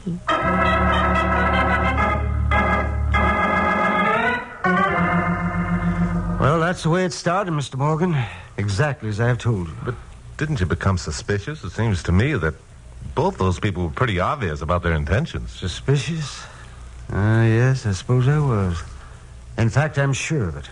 Well, then why in the world didn't you do Miss Curtis, do you know what it really means to be lonesome? Why, yes, I suppose I do. There have been times... You know what it means to wake up every morning of your life and know that you have to face each day completely alone? That among all the people you'll meet, there's not a single soul who cares. And there's no one to do little things for you or for whom you can do little things. That when night comes, you'll go to bed in an empty house and you'll lie awake there longing for the sound of a friendly voice or the touch of a loving hand. Well, that's the way it's been all my life, Miss Curtis. I've never been without an ache in my heart and a longing. Oh, I'm sorry. Oh, no. That's all right. I just want you to know why I closed my eyes to those suspicions and why I only saw and heard the things I wanted to see and hear. Oh, yes, I knew, but the happiness I experienced during the 2 weeks before Helen and I were married was worth every moment of the misery and the fear that followed. Then you were married? Oh, yes. We were married. Yes, indeed. We were married by a justice of the peace. And after the ceremony, we stopped by Helen's home so she could pick up some things before starting on our honeymoon. Well, here we are, my dear. You run in and get your suitcase, and then we'll drive directly to the airport. I got the plane tickets right here in my pocket. Come on in with me. Oh, yes, of course. course. Oh, Helen, Yeah? how about a little kiss? Nuts. Come on inside. Oh, I'm sorry, my dear. Oh, well, there's time enough for that later, eh? Yeah, time enough for that later. Well, here we are. Now, you hurry along. Don't be too long. I'm an impatient husband, you know. Oh, you are, huh? Bob! Hey, Bob! Well, the newlywed, huh? So you got him, eh, Helen? Yeah, I got him. Everything ready? Everything just dandy. Okay, stupid, get in here. What's that? You talking to me? Well, what do you mean in here? Look, monkey face, don't ask questions. Just do like you're told. Well, Helen, what's the meaning of this? Just do like my brother says, darling, and you'll find out. Yeah, but I don't understand. Why are you pointing that gun at me, Bob? So you'll know I mean business. Are you going to do like I say, or do you want it right here? Well, doesn't he understand that I'm your husband? That you're in love with me? In love with you? Are you kidding? Who could fall in love with a mug like that? But, darling... Don't darling me. Look, knothead. Let's face it. You fell for a sucker game, and now you're going to pay off. Sucker game? Do you mean that you don't love me? That you think I'm ugly? Ugly? Why, you don't even look like a human being. You think I'd fall in love with a clumsy oaf like yourself? You're crazy. Yeah, but you did fall in love with me. You married me. You're my wife. I won't be for long. What do you mean by that? Just what you're thinking, old man. Right now, I'm your wife. 10 minutes from now, I'll be your widow and heiress to $500,000. Oh, no, Helen, you can't mean that. Well, you wouldn't... All right, lover boy, cut out the sob stuff and get in here. No, you can't. Why, not in cold blood. Well, give me a chance. I'll pay you. If that's what you want, I'll... Hey, who's that? How should I know? We can't ignore it. His car's out front. Take care of him. I'll answer it. Okay, lover boy. This will fix you.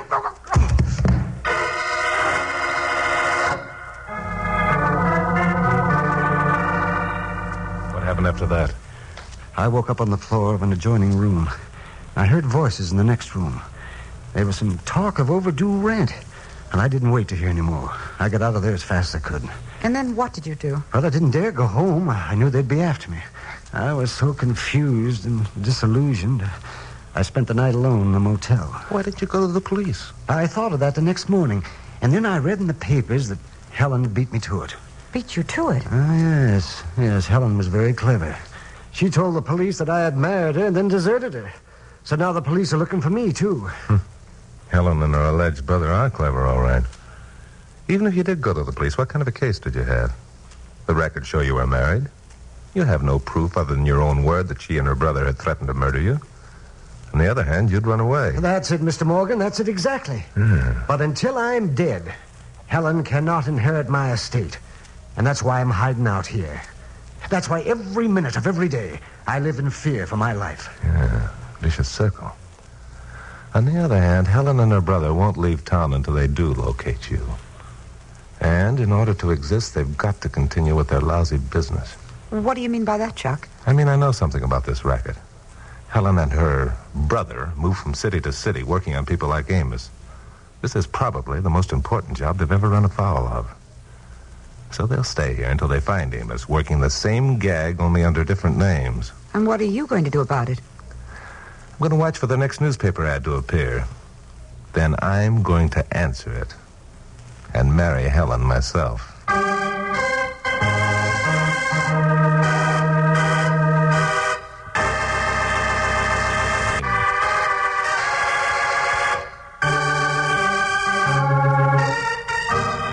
There are more than 300 marriage bureaus and lonely hearts clubs that dot this broad land of ours. Some are on the level and some aren't.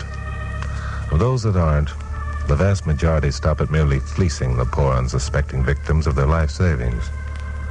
And then there are those, like the one that sold Amos Bugsby down the river, that go in for cold-blooded murder. Well, Carol and I left Amos in his mountain hideout and drove back to town.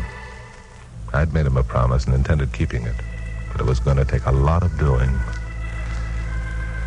I had a talk with Pappy Mansfield, owner of KLP, and 2 days later an ad appeared in the papers that could have been inserted by the same gal who trapped Bugsby. This time her name was Mary Hayden. She was living in Pasadena. She was still a young widow who wanted to enter into correspondence with someone living in the country. I answered the ad, got a fast reply, and for 2 weeks we kept up the hottest correspondence you ever read. Then came the inevitable invitation to visit her. So on a Thursday morning, I drove out to the address she'd given me in Pasadena. It was a small frame house set in among some pepper trees. The girl who answered my ring fitted the description of the woman Bugsby had married perfectly. Are you Mrs. Hayden? Yes, I am. Well, I'm Jim Sawyer. Jim Sawyer? Well, this is a surprise. Pleasant surprise. Won't you come in? Well, thank you. It's a pleasant surprise for me, too, Mary. You don't mind my calling you Mary? Oh, not at all, Jim. Why is it a pleasant surprise for you? Well, I hardly expected to find so attractive of a girl being lonely. Well, it's because of my brother Ray. Since my late husband died, he's been taking care of me. We haven't much money, and Ray is very particular with whom I associate, especially men. I see. But tell me about yourself, Jim. You hardly look to me like a fit character for a lonely existence. Well, as I told you in my letters, I work for an oil company and spend most of my time in the field. Never any women around, and when you're boss of a crew, you don't get to know your men very well. I understand perfectly. Oh, here's Ray. Ray, this is Jim Sawyer. Jim, this is my brother Ray. Hello, Ray. What did you say the name was? Sawyer, Jim Sawyer. Sawyer, Ray. Mary, is this the man you've been telling me about? Yes. Isn't he attractive? I knew he would be. He wrote such nice letters. His looks are unimportant. But there are other things that are. Remember that, Mary. But Ray... See you later. Oh, dear. What's the matter with him? Did I say something wrong? Oh, it isn't that, and Ray didn't intend to be rude. It's just that... Well, he's so afraid I'll marry some man who hasn't the means. Oh, well, he needn't worry about that as far as I'm concerned. Really? When I said I was in oil, I meant I had shares in several wells. My income runs around $50,000 a year. You think that'd satisfy your brother? Oh, Jim, that's wonderful. I didn't mean to be prying. I didn't mean to be proposing marriage at this early stage. You will let me call again, won't you? Well, I shall be disappointed if you don't. Thank you. Come as often as you like. You'll always be welcome.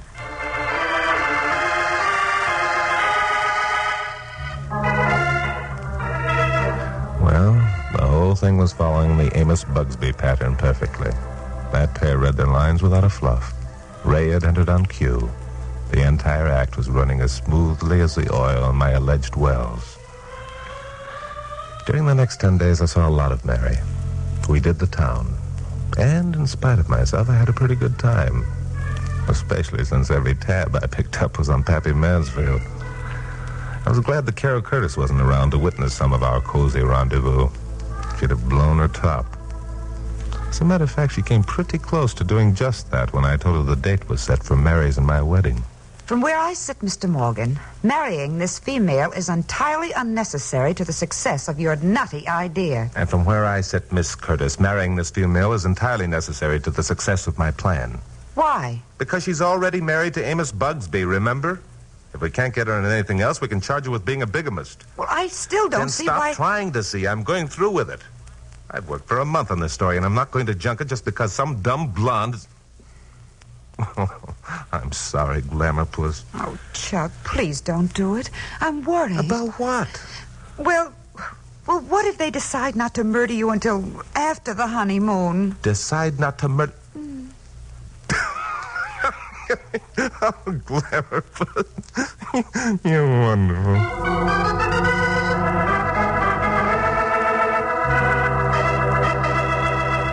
Well, I went through with it, all right. Only it didn't turn out as I'd planned. Something happened I hadn't counted on. Something that very nearly threw me for a loss. The Amos Bugsby pattern held through the ceremony, which was performed by a justice of the peace. But when we started back to Mary's place to pick up her things, it changed. Mary didn't say 2 words until we stopped in front of the house. And she just sat there.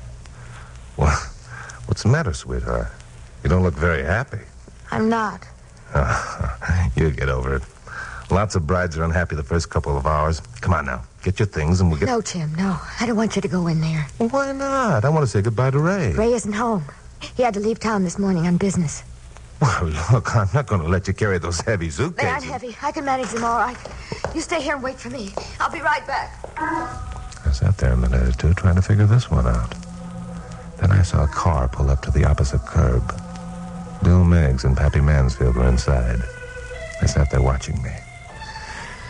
Well, this was it. I signaled them to go around back of the house, got out of the car, and started up the walk. You two-timing little chisel, you think that's going to make any difference? I mean, you're... Don't, Jim, you can't. I won't let you. What's going on here? Well, if it ain't the brand new groom, all in a sweat to get started on his honeymoon.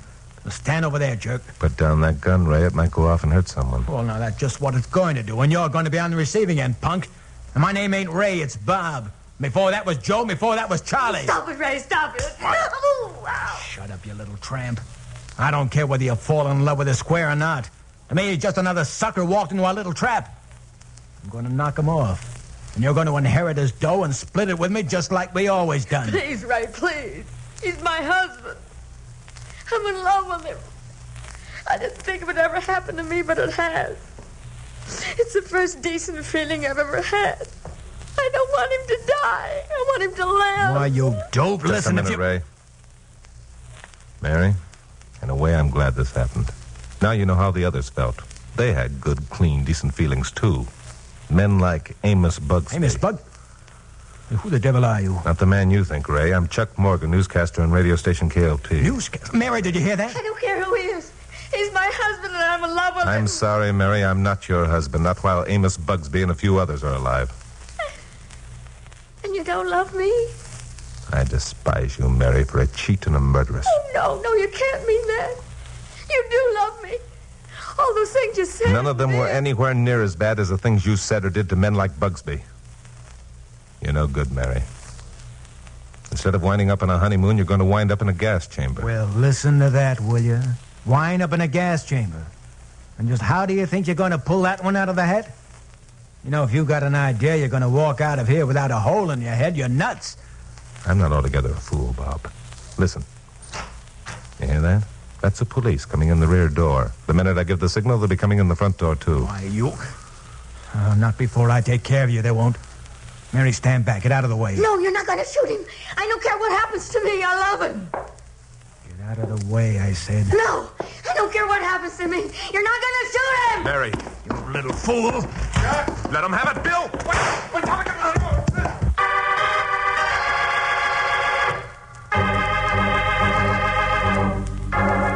Well, Pappy and Bill Meggs didn't arrive any too soon.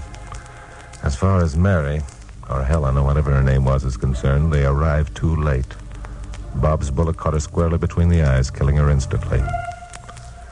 It's probably just as well. Her fate would have been the gas chamber, as it will be the fate of Bob, her alleged brother. Bill Meggs was on Bob like a leech the second after he pulled the trigger. It was an easy matter to subdue him. Well, that's the way things go. People who think they can get away with any kind of racket usually wind up behind the 8-ball.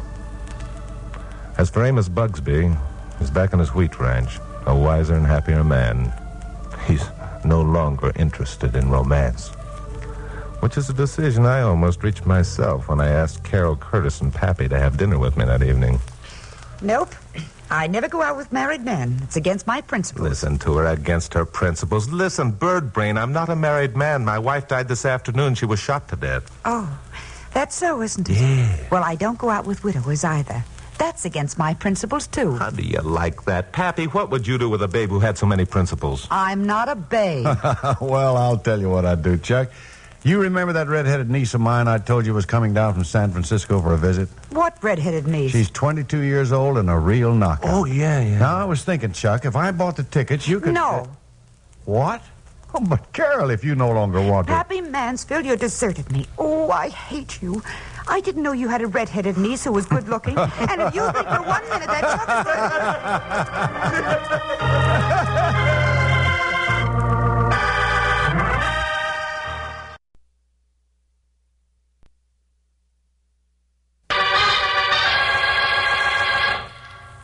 Stand by for crime.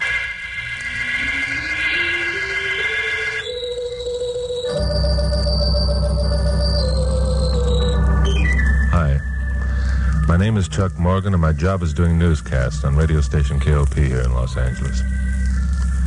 You know, without realizing it, newscasters become pretty hard-boiled about the frailties of human beings. It's because writing about them becomes part of the day's work. Crime is your stock and trade. You come to accept it as such without letting it touch you personally. Until one day it does strike you personally. Then you realize you're not as hard-boiled as you thought you were. You're just as susceptible to emotional upsets as the next man. Which is what happened to me last Wednesday. My blonde secretary, Carol Curtis, was on the phone when I came into the office. Oh, here he is now, Fred. Just a second. Hi, Glamorous. Who is it? It's Fred Michaels, and he seems pretty upset. Oh? Mm-hmm. Hello, Fred. What's up? What? Now? But look, I've got... Oh, I see. Yeah, okay, Fred. Okay, I'll be right over. That's funny. Well, what's the matter? Did he say? No. He just said he was in bad trouble, wanted to see me. He said he couldn't talk over the phone. He wouldn't take no for an answer. Well, that doesn't sound like Fred. Yeah. Are you going over? Well, sure. Get your purse. Let's go. All right. Fred Michaels was an old friend of mine, a fishing companion with whom I'd spent a lot of pleasant weekends. He owned a jewelry store over in the Miracle Mile, was doing all right for himself. Ordinarily, Fred was a jolly-faced, likable sort of guy with a good sense of humor. But when we walked into his store that Wednesday afternoon, he was anything else but that. His face was a pasty gray, and there was a terrified look in his eyes. Guy's sake, Fred, what is it? What happened? It's Ricky, Chuck. He's been kidnapped. What? Oh, no, Fred. Yes, you've got to help me, Chuck. If anything happens, that boy will kill Elsie. He's all we have. Chuck, I don't know what All right, cut it, Fred, cut it. Get hold of yourself. Of course we'll help you. We'll do everything we can, but you've got to pull yourself together. Do you hear me? Yeah. Okay. I'm all right now. Good. Have you notified the police or the FBI? No, the man who called me told me if I did, they'd... Yeah, sure. That's the usual procedure. The police have to be notified, you know. Not until I get my boy back. They meant it when they said what they do. Tell me exactly what happened, Fred. Will you promise you won't call in the police? But look... No. No, I can't do it, Chuck. I can't. Okay, I promise. What happened? Well, about a half hour ago, the telephone rang. A strange, muffled voice told me Ricky had been kidnapped. A taxi had picked him up at his school. They said I was to get together $50,000 in cash and jewels. If I notified the police, something would happen to Ricky. I was to call the school and check their story so I'd know they weren't kidding. The voice said he'd call me back in 20 minutes and tell me what to do. Did you call the school? Yes, they said they had been called by someone who said he was me and told that a taxi would pick Ricky up at 3 o'clock to take him to the hospital to see his mother. Is Elsie sick? Yes, she underwent an emergency operation for appendicitis this morning. No. If Ricky had only thought, he would have realized he couldn't see her so soon. Well, a 12-year-old kid can't be blamed for that. You called the hospital, of course. Oh, yes. They knew nothing about it. But the abductors knew a lot about you and your family, Fred. You haven't received your second call yet. No, they said they'd call in That must be they now. All right, I answer, Fred. Keep your voice as steady as you can. All right. Hello? Yes, I did. Yes, I have the money. I'm listening, but... All right. Did they tell you what to do? Yes. Yes, they told me, only I'm to have someone else take the ransom to the place they designated. Did they name anyone in particular? Yeah. They said my pal, Chuck Morgan.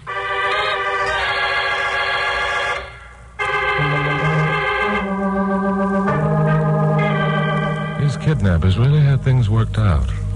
Actually, it wasn't surprising they should designate me as the one to deliver the ransom. Because in the first place, they probably reasoned that in his frantic condition, Fred would arouse suspicion in a crowd. And secondly, they must know who I was, as they called me Fred's pal, which meant I was a familiar figure to them. Lastly, they must have reasoned that I could obey their orders in a level-headed manner. Fred had every word of their instructions clearly imprinted on his mind. You're to take the ransom to the American bus line station at 629 South Main Street. Have you got it ready, Fred? Yes, it's here in this box. Good. There's only $1,000 in cash. I had that much in the store. The rest is in diamonds and other gems. Okay. And what am I to do when I reach the bus line station? Well, there are 2 telephone booths at the left-hand side of the waiting room. Yeah. You're to stand near the first one and wait there until the phone rings. Then I'll be told what to do next, huh? Yes. They've got it timed to the second. You're You're to leave here in a cab at exactly 4:15. Brother, this is really a cooked-up deal. Chuck, you'll be careful, won't you? Don't worry about me, Glamourpuss. Look, I'll tell you what to do. The minute I leave here, call Bill Meggs and tell him to stand by. Tell him I've got something hot and I want Chuck, you promised. Listen, I'll keep the promise, Fred. The minute Ricky is turned over to me, I'm going to call Bill. Carol can fill me in on the details, and we'll go to work and get your money back. Okay. Just wait until you have Ricky. Don't worry. I will. Well, it's 4:15. I'd better be going. Please be careful, Chuck.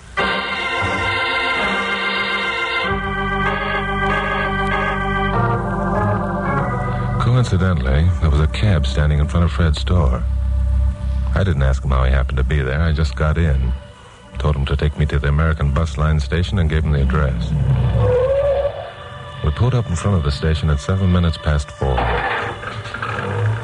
One with a big red and white luxury coach bound for New York was just pulling away from the loading ramp. I paid off the cabbie and went inside. Halfway down the long waiting room were the 2 telephones. Beyond these were parcel lockers. I walked over to the first phone booth, leaned against it, the ransom package conspicuously displayed under my arm. Perfect timing again. I hadn't been there 2 minutes before the phone rang. Hello. Morgan, listen closely and do exactly as I tell you. Okay, go ahead. Go over to the candy counter and buy yourself some gum. Some what? Some gum. Oh, okay, got it. Start chewing a stick while you walk back to the parcel lockers. Yeah. Put the package in number 3 locker. Take the key and walk back to the telephone booth where you are now. Use your gum and stick the key underneath the counter beneath the coin box. Got it? Yeah, I got it. What then? Then walk down to the far end of the waiting room. There's a utility room there. It says on the door, private, keep out, for employees only. Got that? Yeah, okay. Go inside and wait there for further instructions. Yeah, sure, but what about the boy? There's a phone in the utility room. You'll be called there and told where to pick up the kid. Okay. And remember, Morgan, you're being watched every minute. Don't be fool enough to try anything. Don't worry, I won't. I hung up and walked over to the candy counter. Give me some gum. Any kind will do. Thanks. I opened up the pack and began chewing while walking back to the lockers. I opened number 3, put the ransom package inside, took the key, and walked back to the phone booth. There was an old lady inside of number 1. She looked as though she were going to spend the afternoon there. I hesitated, glancing around. I saw 2 men standing near the entrance of the loading ramp watching me. They turned away when our eyes met, but I had a good look at them. The old lady was still talking. So after a minute, I stepped into the second booth and surreptitiously glued the locker key beneath the counter under the coin box. If I were being watched, I thought it didn't make any difference which phone booth I used, and I wanted to get this business over with. So then, I walked down to the end of the long, narrow room, found the door marked private, keep out, for employees only. Well, this was almost the end of the drama. In 10 minutes or so, I'd have Ricky safely in my custody. Or so I thought. I opened the utility room door and stepped inside. Then it happened. I glimpsed a profile and a pulled-down hat, and then something hit me. I went to my knees and found myself staring through a curtain of fog at a pair of black and white sport shoes with long pointed toes. Then it came again. And the old familiar curtain of darkness descended and cloaked me in its complete obscurity. How long I lay there, I don't know. But after a while, I was swimming up through a pit of blackness, clutching and reclutching at consciousness. Finally, I got a grip and held on. Awareness came slowly. I stumbled to my feet, leaned against the wall. There was a laundry tub across the room and a couple of faucets. Somehow I made it and turned on the water. That did it. Full consciousness was back again. I got out of the utility room fast. I didn't have to get to the phone booth to discover that the key had been removed. The key covered with gum was in number 3 locker door. The door was open and the ransom package gone. But Ricky, where was Ricky? I ran to the phone booth, dropped a dime into the slot. Get me police headquarters quick. It's an emergency. Police headquarters. This is Chuck Morgan. Tell Bill Meggs to get hold of Carol Curtis, my secretary. You got that? Now, wait a minute. Just do as I say. Bill will understand. Hurry it up. Okay, Chuck, will do. Thanks. I ran out into the street and got into a cab. Take me out to Miracle Mile, fast. I'll show you where to stop. The cabbie took me at my word. We reached Fred's store in 15 minutes flat. There was another cab parked in front. The driver was just coming out of the store. He was the same man who had driven me to the bus station. Hey, cabbie. Yeah, you want a cab, mister? Maybe. What are you doing here? Well, if it's any of your business, I came to collect the fare. What fare? Look, mister, what's going on around here anyway? First, I'm told to pick up a kid at school and take him to the hospital. All right, I do that. The kid tells me his old man will pay. Then I'm told to pick you up at the store, which I do. Then I'm supposed to go back to the hospital and get the kid and bring him here, which I do. Then Wait a minute. You picked up the kid and brought him back here? Sure, he's inside now. His old man just paid me off.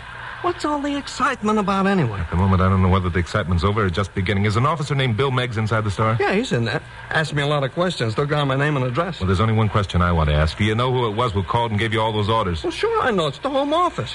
They call me on the two-way radio. That's where I get all my orders. Oh, yeah. I should have remembered that. Now, do you want a cab or don't you? I got a living to make. Right now, the only thing I want is about 5 minutes to think and try to determine whether someone's making a sucker out of me.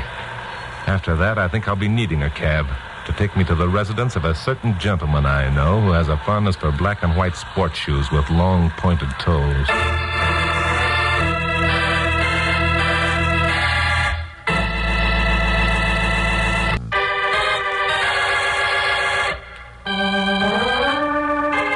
Well, this was one for the book. Of all the crimes that I or Bill Meggs or anyone else had ever run afoul of, this was the cleverest. It was perfectly timed. When Fred had called the hospital, the cab bearing his son was within 10 minutes of arriving. In every case, they'd estimated distances, and the time it would take those distances to be covered in an automobile under normal driving conditions. The cabbie and the cab company were totally unaware of what was going on. At no time was Ricky in the hands of the abductors. So was it an abduction? Or wasn't it? Was it just a plain case of extortion? Well, whatever it was, I had a bump in my head the size of an egg. I had been the dupe of the little game, and I intended doing something about it. Carol, Bill Meggs, Pappy Mansfield, owner of KOP, Fred, and I kicked the thing around for a while. Then Carol, Pappy, and I drove back to KOP. I was still mad when we reached the office. I don't blame you for being mad, Chuck. But from now on, it's a job for the police. Just sit back and let them do the work. There's not a chance of me doing that, Pappy. You see that lump? I've got a personal grudge to settle. And $50,000 of Fred Michael's money and jewels that I gave away to collect. Well, for heaven's sake, Chuck. Fred doesn't blame you for that. Besides, he's happy enough to have Ricky back. I don't care whether Fred blames me or not. I was a sucker in this business. I'm going to get the dough back. How stubborn can you be? And this crazy idea of yours about black and white sports shoes. Hundreds of people wear them. That's where you're wrong, Pappy. Hundreds of people don't. Not with long, pointed toes. You haven't seen a pair for months. Neither have I. Except on one man. So you think you're going down to Skid Row, find a man wearing black and white sports shoes, and he's going to confess to the kidnapping. Sounds simple enough. Don't be sarcastic, Glamour Puss. I might surprise you both. Anyway, that's where I'm going. I'm going alone, and nobody's going to stop me.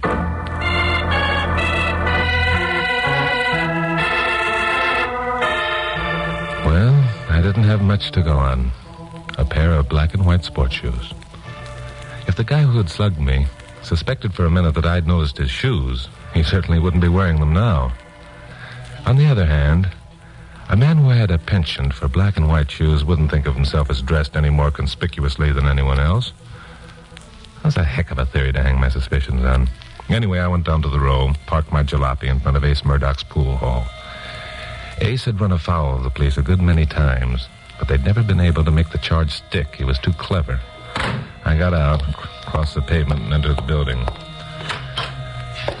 The air in the place was thick with layers of tobacco smoke. At least a dozen pool tables were ranked the length of the long room. Every one of them was in play. Other men lounged around the walls or sat in chairs. Ace Murdoch himself was playing a game of 8-ball with a thin-nosed man at the table nearest the door. Involuntarily, my eyes went down to Ace's feet. He was wearing black and white sports shoes. I looked further and saw that his partner was also wearing black and white sports shoes. And then I discovered that every man in the room, and there must have been 25 or 30, was wearing black and white sports shoes. I walked over to Ace's table. 3-ball in his side pocket. Well, hello, Morgan. Hi. Been expecting you.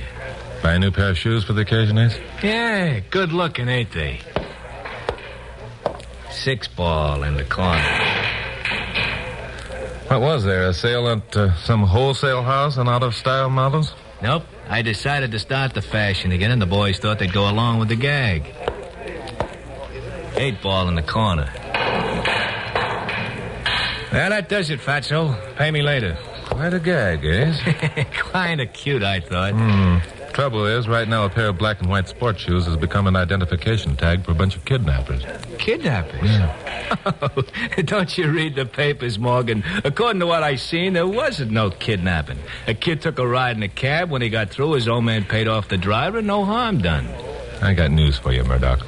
A smart prosecutor isn't going to have any trouble convincing an honest jury that it all adds up to kidnapping. Yeah? Well, I got news for you, Morgan. There ain't going to be no prosecutor nor no jury because there ain't going to be no one to prosecute. Now we could start in on the boys wearing the black and white shoes and ask questions. Oh, now, mister, if the city wants to give free room and board, all the gents you're going to find wearing black and white sports shoes, it's okay with me. You're going to find 400 of them. Getting to be a pretty big man, aren't you, Ace? Bigger than you think, Newshound. In a year's time, I'll be running this town. It was then that I noticed a circle of faces had closed in around us. There were men behind me. I knew what that meant. Well, I'd taken one beating from this gang of hoodlums today. I wasn't going to take another. Ace had carelessly laid his cue on the table. The thick butt was within a half an inch of my hand. I grabbed it, reversed the handle, and clouted the nearest head. The guy went down like a dropped anchor. I began swinging the cup wildly, backing towards the door.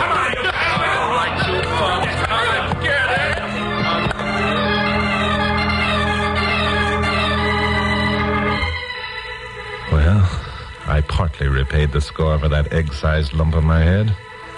But what else had I gained? At first, it seemed like nothing. But the more I thought, the more it occurred to me I was closer to this thing than I realized. Well, like always, I decided to talk things over with Carol. When I really wanted to think, Carol has a knack of feeding me straight lines that often gives birth to a train of thought that pays off.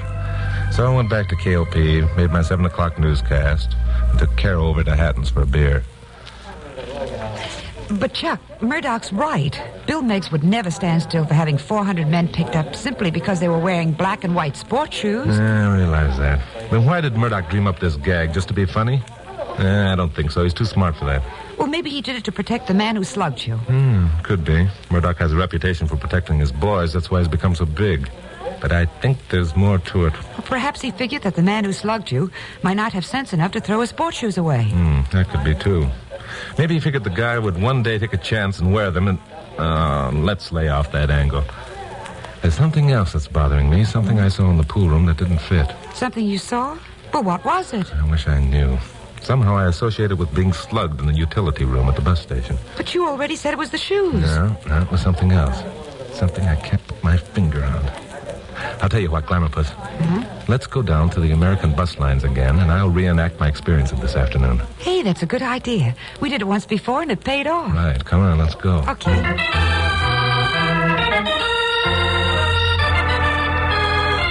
On the way down to Main Street, I got to thinking about another angle of this screwy deal. The ransom money. Those jewels would be as hot as a pistol for weeks. And for all the kidnappers knew, Fred Michaels had taken down the serial numbers on the bills he'd included. So, what would a smart man, a man smart enough to figure out this abduction gimmick, do with the loot? Where would he hide it? Where no snoopy detectives would think of looking, even though they had a suspect. The answer came slowly. But it came, and I was reasonably confident that I was right. It was around 9 o'clock when we reached the bus terminal. The place was almost deserted. Where's this utility room you were talking about? I'll show you in a minute. Here's the phone booth. It was right here. I left the key. Don't look now. There's a guy standing over near the entrance of the loading ramp watching us. I think he was one of the men who was here this afternoon. But what would he be doing here now? Unless I'm away off the beam, I think he's guarding the ransom money. Guarding the ransom money? Are you serious? I'll explain later. Come on. We walked down the long room, stopping at the candy counter to buy some gum.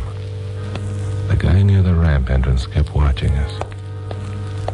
We came to the utility room. I turned the knob of the door, pushed it, and stepped back.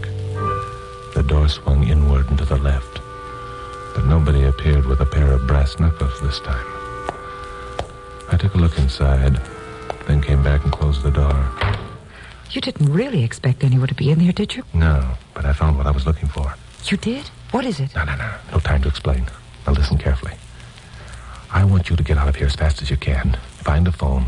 Call Bill Meggs and tell him to get down here with a couple of cops quicker than he ever did anything in his life. But why don't I use one of those telephones over there? Because if you do, that guy on the ramp will get suspicious. He won't dare follow you as long as I'm here. But I don't see... Never mind. Do as I say. And stay away from here until Bill arrives. All right. Carol started for the main exit. At the same time, the man near the ramp left his post and headed diagonally across the room as though to intercept her. I took a couple of steps forward, then stopped. The two of them passed within 2 feet of each other. Carol, smart girl, had acted as though she hadn't seen the man at all. She disappeared through the main exit, and the guy went into one of the phone booths. Well, this one wasn't hard to figure. He was calling Murdoch. It just remained now to see whether Murdoch and his gang or Bill Meggs and his cops would get here first. I went over to the parcel lockers, leaned up against one, and lit a cigarette. The guy came out of the phone booth, gave a quick look around the room, located me, came over, put his shoulder against another locker. He also lit a cigarette. A pretty ridiculous situation. Neither of us spoke. We both knew what the other was waiting for. 15 minutes passed. And then 4 men came storming through the door of the station. One of them was Ace Murdoch. The man near the lockers reached into his pocket, and I jumped on him. Give me that gun! Get out of the way, Spider.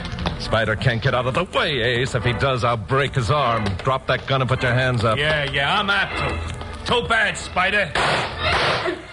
Ace shot Spider through the heart with no more regard for human life than a hen has for a worm. I held Spider's second body for a minute, shielding myself against Ace's second shot. That minute wasn't too much. Bill Meggs, 2 cops, Pappy Mansfield, and Carol came through the door and were almost up to Murdoch and his men before they realized it. All right, Murdoch. Get him, boy.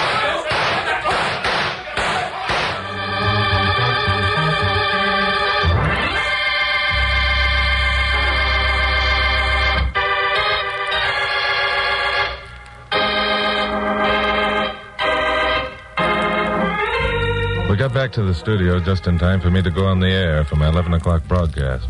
There wasn't any time for anyone to write a script, so I made a few notes while Carol drove the jalopy, which meant I wasn't able to satisfy her curiosity about a lot of things that were unexplained in her mind, and the minds of Pappy and Bill Meggs, for that matter. Carol, Pappy, and Bill stood in the control booth and watched while I had led my way through 15 minutes of news concerning the kidnappers. I could tell by the expression on their faces I wasn't going to have any peace till I gave them the answers. But this time I fooled them. I gave the answers to the listening public first. And through some intelligent thinking on the part of the police, it was reasoned that a man with the twisted mind of Ace Murdoch would hide the ransom money in the last place anyone would expect to look. One of the lockers near where I had been ordered to place it earlier in the afternoon. Well, later, this was proven to be correct. As for my own experience, I'd noticed that the man playing pool with Ace Murdoch this afternoon was left-handed. And this meant nothing until I revisited the waiting room of the American bus line station. I opened the door of the utility room where I'd been slugged. It swung inward and to the left. This afternoon, I glimpsed only the profile of a man who had slugged me. This meant that he, too, must have been left-handed. Well, that about winds it up, ladies and gentlemen. Thank you for listening. This is Chuck Morgan inviting you to be with us at my next newscast and to stand by for crime.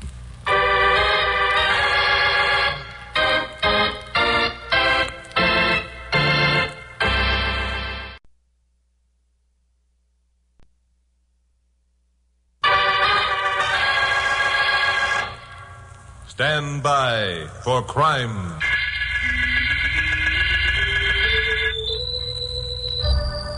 Hi, Chuck Morgan again. newscaster on radio station KOP here in Los Angeles. You know, murder has become such a commonplace crime that it takes one of unusual violence or fiendishness to really make an impact on the public. Well, we had one of those especially fiendish murders in L.A. not long ago. A young couple had parked up on Mulholland Drive. Their murdered bodies had been found, horribly mutilated. Mutilated, in fact, beyond recognition. A police car had happened along 5 minutes after the tragedy and found a man standing over the slashed bodies with one hand on the door of the car. His name was Eddie Flores, a parolee. He seemed dazed when the cops approached him, but he snapped out of it when they accused him of the crime. He slugged one of the cops, managed to evade the other, and got away by jumping over a steep embankment and disappearing into the brush. By Wednesday, Eddie Flores still hadn't been taken into custody. On Thursday morning, I arrived at my office around 11 o'clock. Found Carol Curtis, my blonde secretary, waiting for me with a look of concern on her gorgeous face. What's the matter, Glamour Fuzz? Have a hard night? Yeah.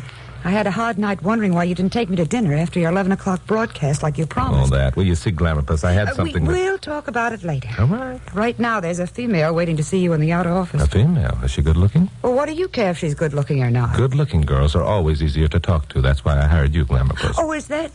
Oh. What was that you said? I'll better get you. Who is she? What does she want? Oh, Chuck, do you really think that I'm... Yes, now who is she? Oh, you're so romantic. Well, hold on to your hat.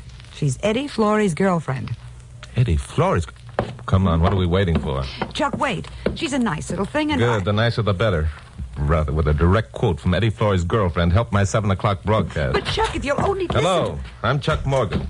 I understand you know where Eddie Flores is hiding out. Chuck, I didn't say that. Anything you care to say, Miss, Constance. Emily Constance is the name, Mr. Morgan. And to answer your first question, yes. I do know where Eddie's hiding out. You do? Holy smoke, what a break. Look, I'll tell you what I'll do, Emily. If you tell me where he is, I won't say a word to the police until after my 7 o'clock broadcast. Isn't he wonderful? Miss Constance, if I were you, I'd tell him to drop dead. Shut up, Grandma Puss. Besides that, Emily, I'll pay you $1,000 in cash, and you'll have 6 hours to shift Eddie to a different location. Well, thank you very much, Mr. Morgan, but the $1,000 doesn't interest me. However, I'll be glad to tell you where Eddie is hiding. You will? Emily, before you say any more, let me tell you about this man. You won't have to, Miss Curtis. Thank you just the same. I know a lot about Mr. Morgan. I never miss one of his broadcasts. I know he's fair and honest and tries to help people like Eddie who's falsely accused of something he didn't do. No, not another one of those. Here I go again. I'm sorry, Mr. Morgan. If that isn't true, You're on the right track, Emily. Stick with it. The big lug is putting on his usual act. It inflates his ego. Now you tell him your story exactly as you told it to me. Glamour Puss, I don't know why I didn't fire you months ago. And I don't know why you didn't take me to dinner last night. Oh, but that's something we'll talk about later. Okay, Emily, tell him. There isn't much to tell, except that Eddie didn't murder those two people. If you'll only see and talk to him, you'll know I'm telling the truth. Would you do that, Mr. Morgan? No. In the first place, Emily, if I knew where Eddie Flores was hiding, I'd be duty-bound to tell the police. In the second place, the evidence is too strong against the boy. And in the third place, he jumped his parole, which is practically an admission of guilt. Well, don't give up, Emily. He'll weaken. If he doesn't, we won't have any story tonight. I can understand your feelings, Mr. Morgan. That's why I have a proposition to make. A proposition? I wish I had the words to convince you that Eddie is innocent, but only Eddie can do that. That's why I'm willing to take you to him. If after you've talked to him you're still convinced he's guilty, then Eddie will let you take him to the police. It's a good deal for everybody, Chuck. It's Eddie's only chance. And win, lose, or draw, you have a good story. Makes sense. Still... I have one more offering to make, Mr. Morgan. Yeah? What is it? Eddie knows who owned the car in which the murdered couple were parked.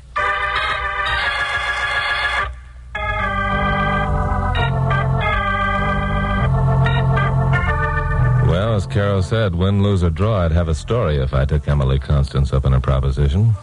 So, directly after my 7 o'clock broadcast, I headed for the address Emily had given me. It was no wonder the police hadn't been able to pick up Eddie Flores. He was hiding out in the last place I or anyone else would expect to find him. In an apartment in Longwood Towers, the swankiest and most expensive apartment house on Wilshire Boulevard.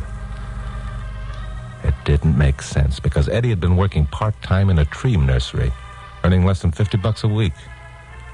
Well, anyway, I survived the lofty looks of the uniformed doorman and the uniform elevator boy and found apartment 1121. Oh, hello, Mr. Morgan. We've been waiting for you. Hello, Emily. Quite a place your boyfriend picked out for his hideout. It cost $500 a month in advance. Huh. It took every cent Eddie and I could scrape together, but we knew no one would look for him here. And you don't expect to be here for more than a month. We hope that Eddie will be leaving tonight. Oh, here's Eddie now. Eddie, this is Mr. Morgan. Hello, Mr. Morgan. So you're Eddie Flores. Well, Eddie, you're about 15 years younger than I thought you'd be. How old are you, son? 21. 21. And already a parolee. You're off to a bad start, Eddie. Do you know why I'm a parolee, Mr. Morgan? Why should I know or care? That's why I asked Emily if she'd try and get you to come here. I agree there's no reason why you should know or care why any parolee did time. But when one of them affects you personally, I think that should change the complexion of things. I don't get it. Well, let's look at it this way. I'm a parolee. I try to get a job. I have to explain about my past. What happens? Everyone turns me down simply because I've been in jail. They don't even want to know why I was there. They aren't interested. Is that fair? Maybe you got something there, Eddie. A guy's got a couple strikes on him after he's done time and tries to go straight. Just why were you in jail? I was in college at the time, studying forestry. One night, a bunch of us went to a roadhouse and had a few. Yeah? A guy named Bob Talmadge owned the car we were in. He'd been drinking straight shots. The rest of us didn't know that. Bob hit a man on the way back to school and almost killed him. All of us got a year for it. I see. It was when I got out on parole and tried to get a job that I realized how much the world is against a man who's done time. You think that I'm in a position to give these parolees a break? Huh? Well, yes. You've got a reputation for things like that. Now, wait a minute, Eddie. Take it easy. Seems to me you're getting off the subject. You said nothing yet to convince me you aren't guilty of those murders. What were you doing up in Mulholland Drive, anyway? I was taking a walk. You were what? Oh, please believe him, Mr. Morgan. Eddie's interested in forestry, in nature. That's all he cares about. He spends all the time he can out in the woods. Even at night? There's a lot to interest a man in the woods at night, Mr. Morgan. Even if the woods consist of the brush you find up on Mulholland. Okay, so you were taking a walk. What happened? I came to this parked car. I thought I recognized it. I stepped off the road for a closer look and found the bodies. Yeah. I was standing with my hand on the car door when the police arrived. I got scared. I knew I didn't have a chance. That's why I ran. Why did you know you didn't have a chance? Because the car belonged to Max Royster, and last summer during vacation I got a job driving for him. When I found out what he did for a living, I tried to quit. He had some of his boys beat me up. Are you talking about Max Royster, the numbers racket king? Yes, that's right. I even had a motive for wanting to see him dead. But he isn't dead. It wasn't Max who was murdered. I didn't know that. The bodies were so badly mutilated. Oh, yeah. That's right. Eddie, your story is cockeyed enough for me to almost believe it. Oh, thanks. But look, Mr. Morgan, whether you believe it or not, I'm giving myself up to the police tonight. What? I've only waited this long because I wanted to talk to you. Everyone's against me. I hoped I'd have you on my side.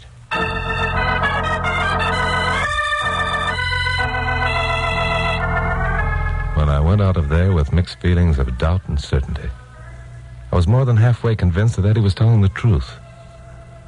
If he turned himself into the police within the next half hour, as he promised to do, I'd be practically sold. But what could I do?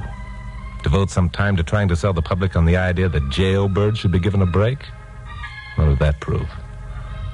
Eddie Flores didn't need me. He needed a smart detective who could prove him innocent of murder. Well, I got back to the station about 10 o'clock. Happy Mansfield, owner of KOP, and Carol were entertaining a guest in my office. It's about time you got back. Where you been? Where have I been? Carol, didn't you tell Pappy that I was going to, and then something happened to change my mind. Something happened to change your mind? Wait a minute. Chuck, this is Peggy Melbourne. She's a friend of Max Royster. Hello, Mr. Morgan. Peggy's got a story to tell you, Chuck. Better listen. I'm listening. I'll bet I can guess where Mr. Morgan's been during the past hour or so. He's been talking to Eddie Flores. That where you been, Chuck? What makes a young lady think that's where I've been? Because I know Eddie, and I know it's exactly the sort of thing he'd do. He worked for us, for Max for a while. He used to listen to every one of your broadcasts and talked about them all the time. He used to say that if a guy ever got into a jam, Chuck Morgan would be the man to see to get him cleared. I see. Go on. Oh, the kid was an actor. He had us fooled for a long while. Said he was studying forestry or something. Then one day we found out he was stealing our receipts. He and Max had a fight. Max beat him up. A sort of dog-eat-dog routine, huh? It was then. It isn't now. Max quit the racket 3 months ago. He's going straight. We're going to be married. Well, Maxie's quit the racket. Mm-hmm. Chuck, there's a scoop for you. Quit isn't the word to describe it. Retired would be better. Why, I'll bet Max Royster has That's not fair of either of you. A man tries to go straight, and he gets a reaction like this every time. What's wrong with the numbers game? Is it any worse than betting at the racetracks or playing poker or investing in the stock market? No one's forced to buy a number. Well, the only thing I can think of that's wrong with the numbers game is that it's illegal. So you think that Eddie Flores has sold me a bill of goods, huh? Oh, sure. He knew he couldn't stay in hiding forever, so he picked the one man he hated and tried to frame him, making you the goat. That's not an unusual experience for Chuck. Quiet, Glamourpuss. Now look, Peggy. Yeah? There's something about all this that smells to high heaven. Either you or Eddie Flores is an awful liar. Right now, I don't know which one of you is putting on the act. Would you believe it if I told you Eddie Flores gave himself up to the police a half hour ago? Nah, he's not that much of a sucker. What if he has? He hasn't. If he told you that, you were a fool to believe him. I know that little weasel better than anyone. Well, let's find out. Police headquarters? This is Chuck Morgan. Get me Bill Meggs, will you? Hello, Bill. I suppose you know about Eddie Flores turning himself in. What? Well, how about one of your substations? Oh, no in a minute, huh? I see. Well, okay. Are you positive? No, that's right. Fingerprints don't lie.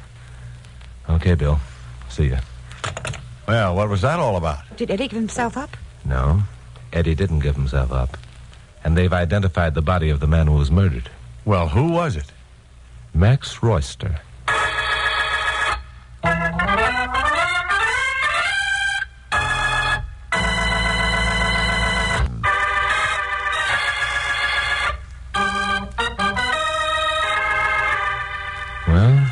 Sucker Morgan had gotten himself behind the 8-ball again, and his Glamourpuss had remarked it wasn't unusual. The trouble was that most times before I'd seen an out and had taken it. This time I couldn't see anything but a lot of ribbing from Pappy and Carol for the next few weeks, which would be tougher to take than my regular weekly beatings. Which is why the next morning, after confirming that Eddie Flores hadn't checked in at police headquarters, I told Carol to get into a pair of slacks and take a ride with me up to Mulholland Drive. Well, what I can't figure out is how Bill identified the corpse of Max Royster. From what you told me, his face was mashed to a pulp and all identification marks removed from his clothing. You're too used to thinking I'm the only smart man in town, Glamourpuss. Oh, yeah? Bill's smart, too. Oh, don't be so modest. First, he identified the automobile. That took a little doing because Max had used an alias when registering the car. Once he had that problem unraveled, all he had to do was check Max's fingerprints with those on file at headquarters. Not bad. Chuck, do you really believe that Max had given up the numbers racket? Sure, I believe everybody. That's why I'm always getting myself in one of these jams. And here we are. Here we are where? This is a turnoff where the murder took place. Oh. Come on, let's get out. Oh, what a wonderful view from up here, Chuck. Yeah. That's Hollywood over there. All the glitter and glamour of... Chuck, do you ever wish I were a movie star? You are. You're Adele Jurgens. Now quit fishing for compliments. Let's get going. We've got work to do. Work? I didn't know we were coming up here to work. Hey, what kind of work are you talking about, I hope? Look, Glamourpuss, why don't you take the car and go home? I'll walk back. Oh, Chucky boy, I'm sorry. Well, what do you want me to do? We're going down into that canyon and look around. Now, don't ask me what we're looking for. I don't know, but I'll recognize it when I see it. That makes sense. No, wait, I didn't mean it. Let's go.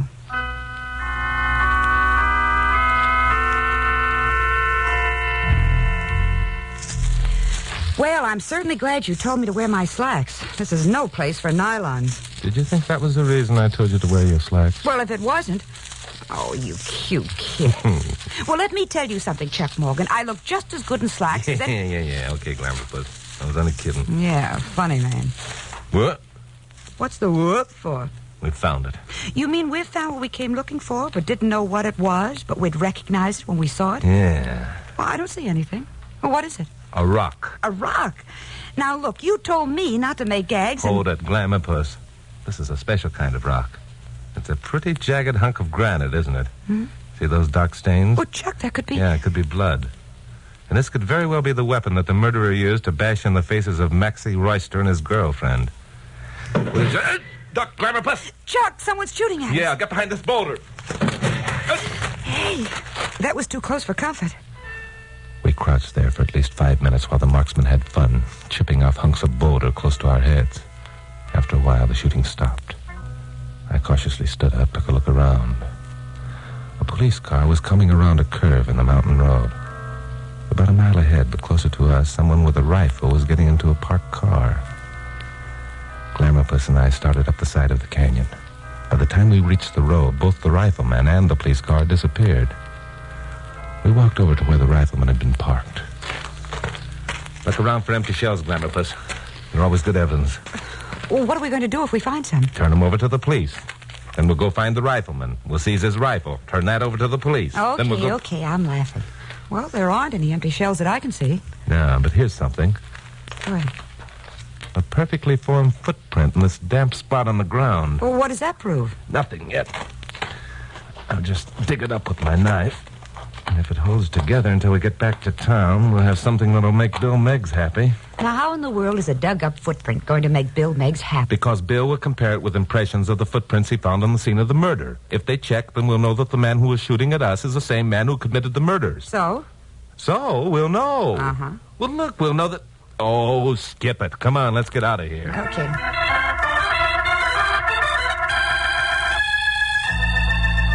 Well, we drove back to town.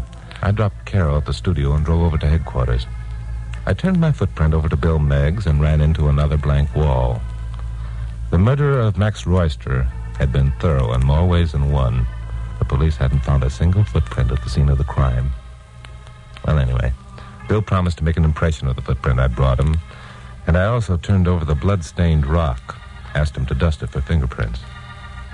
On the way back to the studio, I got started off in a line of thinking that I couldn't shake off. It was still with me when I went on the air at 7 o'clock. After the broadcast, I checked through the telephone directory, found the address I wanted, and by 7:25, Glamourpuss and I were headed for North Beechwood Drive up in the Hollywood Hills. So where are we going now? You'll see.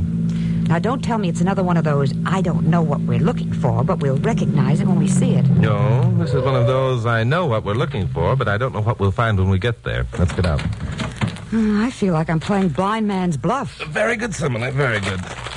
There's the house. No lights. That's bad. Well, come on, let's get on with it. It was a rather large stucco house, almost completely hidden by shade trees.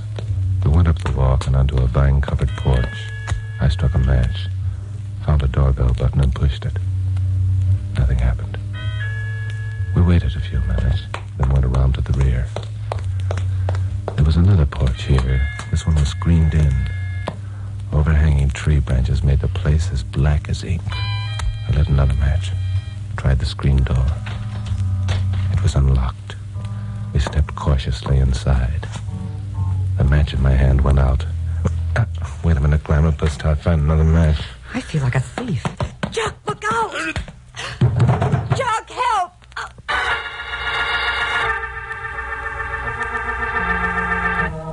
Well, we walked into another one. I was out like a light. Eons of time later, I heard Glamourpuss calling me from a great distance. Chuck, are you all right? Chuck, are you all right? Chuck, speak to me. What? Oh, my head. Glamourpuss, where are you? I'm right here. How do you feel? Great. What happened? You were slugged and I was practically choked to death. They tied us both up and left us here. Where's here and who are they? We're somewhere in that house, and I don't know who they are. All I know is that there were two of them. Look, for the past 5 minutes, I've been trying to get my nail file out of my purse. It's in my hands behind my back right now. Glamourpuss, you're a genius. Let me back up to you. We scuttled around on the floor until I could get the ropes about my wrist across the edge of the nail file. It was slow work, but finally a strand of rope parted. A minute later, I was free and I was loosening Glamourpuss.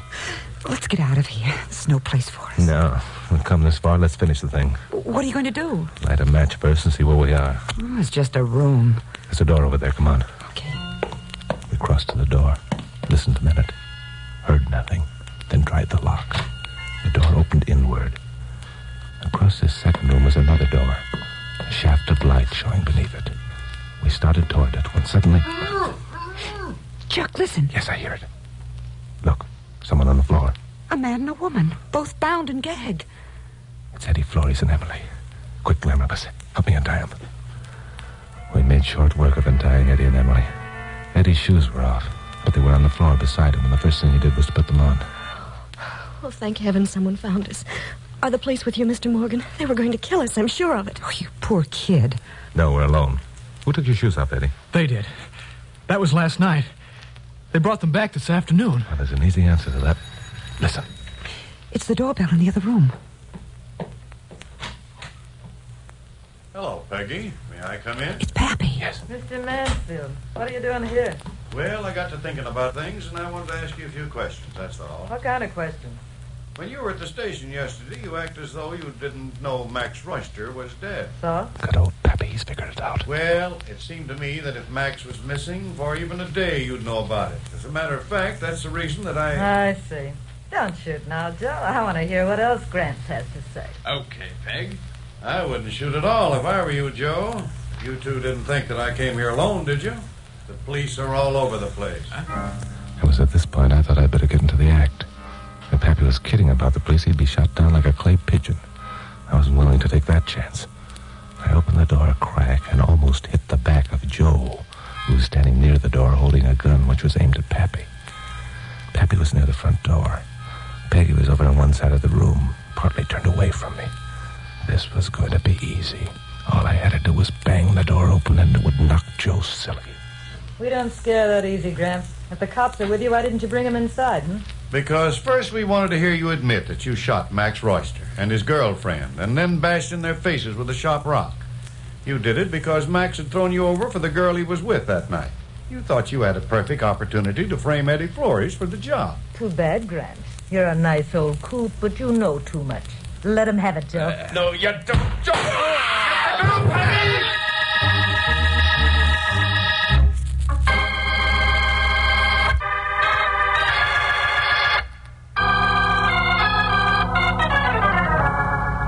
Pappy hadn't been kidding when he said the police were all over the place. They were. They swarmed in like ants when the payoff came.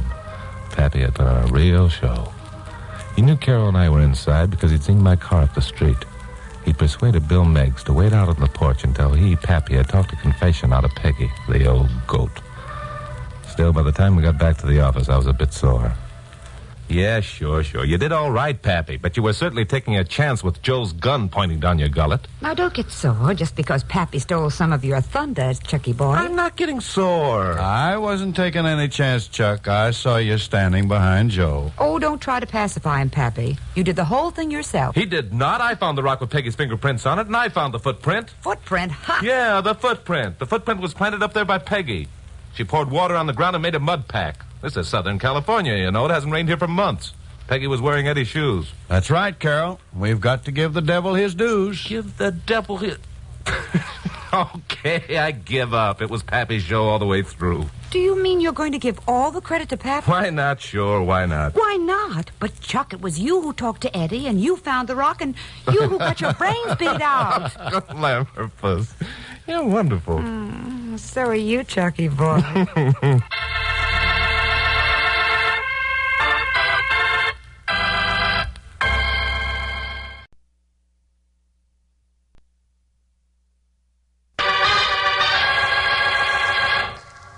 Stand by for crime.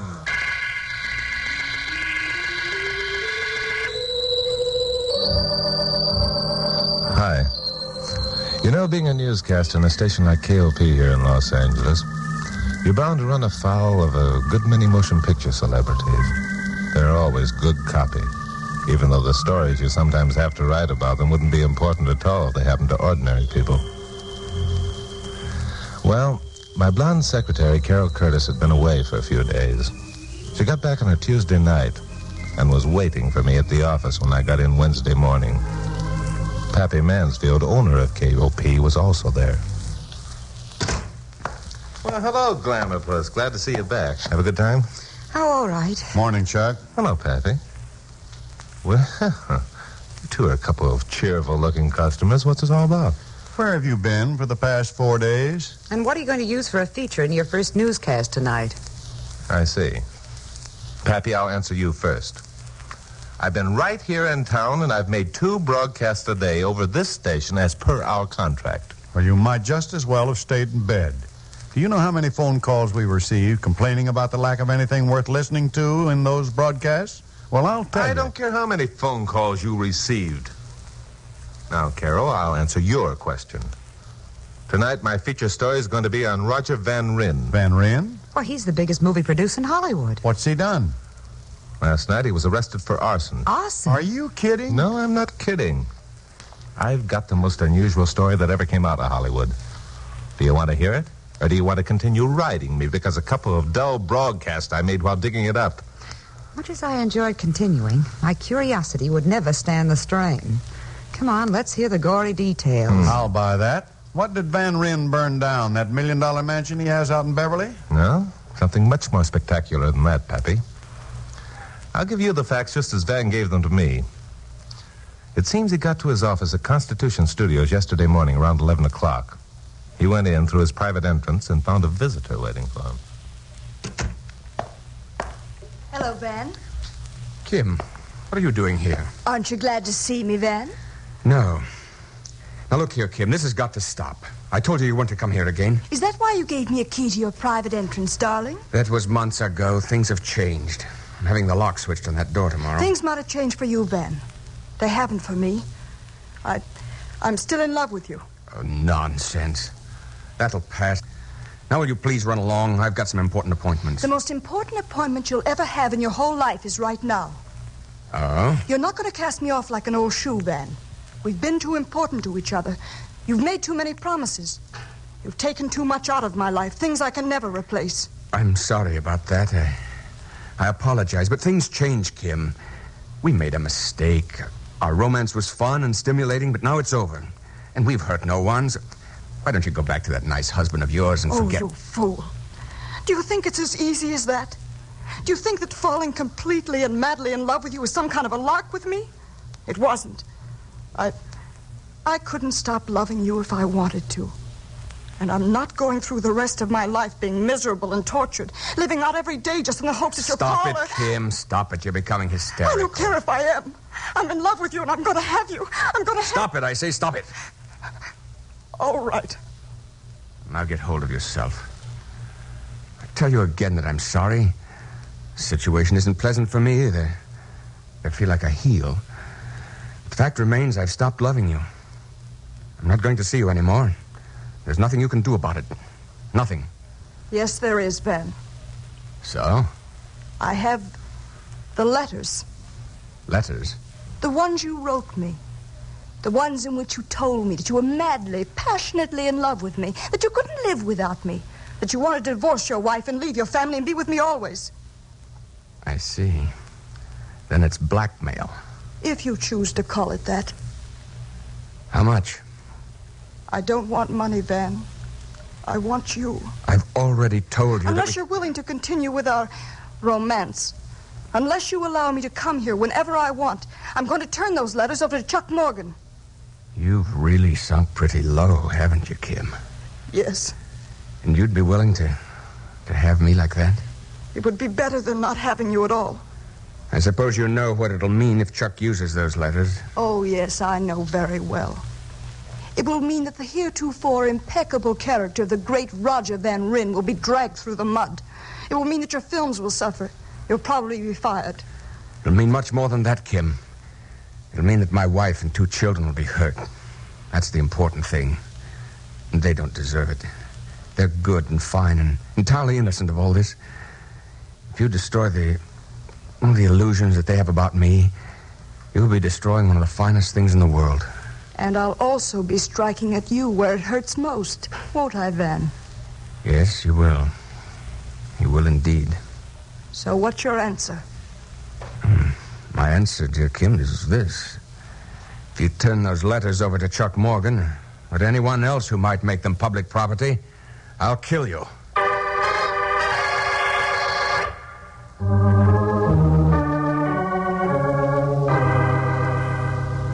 Well, so far, you've got me all in a sweat, Chucky boy. Now, where does the arson gimmick come in? Don't tell us that Van Ryn found the letters and burned them. Could a man be arrested on a charge of arson for burning a few private letters? All right. Let's hear the rest of the story. Did Kim turn the letters over to you? No, as a matter of fact, she didn't. It wasn't her fault. What do you mean it wasn't her fault? Did she try to? I don't know. Van Ryn called me the next morning and asked me to drop by at his office at Constitution. He told me enough to make the trip sound interesting, so we set up a meeting for 10:30. I was there on the dot, and I was told that Van Ryn would be 10 minutes late. Van Ryn's private office was one of those luxury deals you're always reading about in the fan mags. Besides being about 3 times as big as the living room in my own apartment, it had a bar and a private bath. The walls were hung with photographs of Hollywood's great and near great, all affectionately autographed. I was examining these, especially those involving a bit of cheesecake, when I heard a key in the door of the private entrance. So, you're the great Roger Van Ryn. Now, wait a minute. I'm not Van Ryn. Sure. Of course you're not. You just happened to be waiting at Van Ryn's office while he went out for a cup of coffee. Now, look, I'm telling you... Don't be scared, Van Ryn. I'm not going to shoot you with this gun.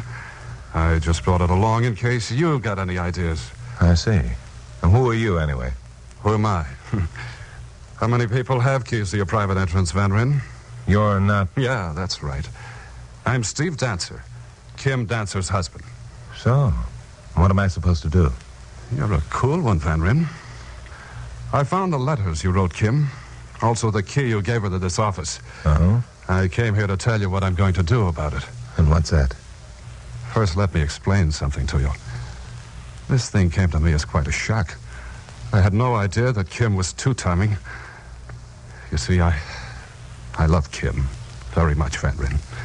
She's my whole life.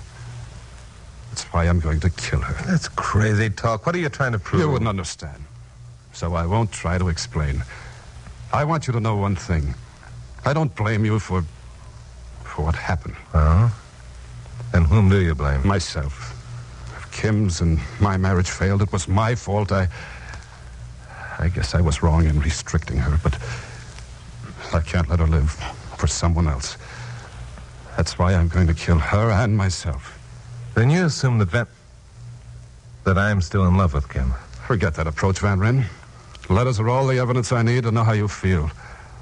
That's why I'm going to let you live. Shooting you would be letting you off easy. You're going to live and suffer. I don't get it. You're a pretty big man around Hollywood, Van Ryn. You've a wife and a couple of kids. You value your reputation. If I killed you, no one would suffer but your family. If your romance with my wife is as much of a shock to them as it was to me, it's not fair to let them suffer alone. So you're going to mail those letters you have to my family, and then you're going to shoot your wife and yourself, eh? If you love Kim as much as you say you do in those letters, you're going to be a miserable man the rest of your life. Also, you're going to be a ruined man. Dancer, you let this thing upset your mental balance. You're not rational. Now, if I were you... Keep away or I'll... Give me that gun. All right. Now, let's see if we can't talk about this thing sensibly. Sit down there in that chair. No. Kill me if you want to. Turn me over to the police. But it isn't going to make any difference. I can't let Kim go on living knowing she loves someone else. All right, take it easy, boy. You're going to work yourself right into a sanitarium. Now, go on over. Sit down in that chair like I said. No! Give me back my gun or I'll... I'm sorry, old man, but you asked for it. Sorry I kept you waiting, Chuck. Who's this? Someone I think you ought to know, Van. His name's Dancer, Steve Dancer. Uh-huh. He found the letters you wrote his wife, also the key. Has he got the letters with him? Keep away from him, Van. What do you mean, keep away the from him? guy's had enough. Besides, he wouldn't be fool enough to carry the letters with him. Yeah. I'm sorry, the poor devil.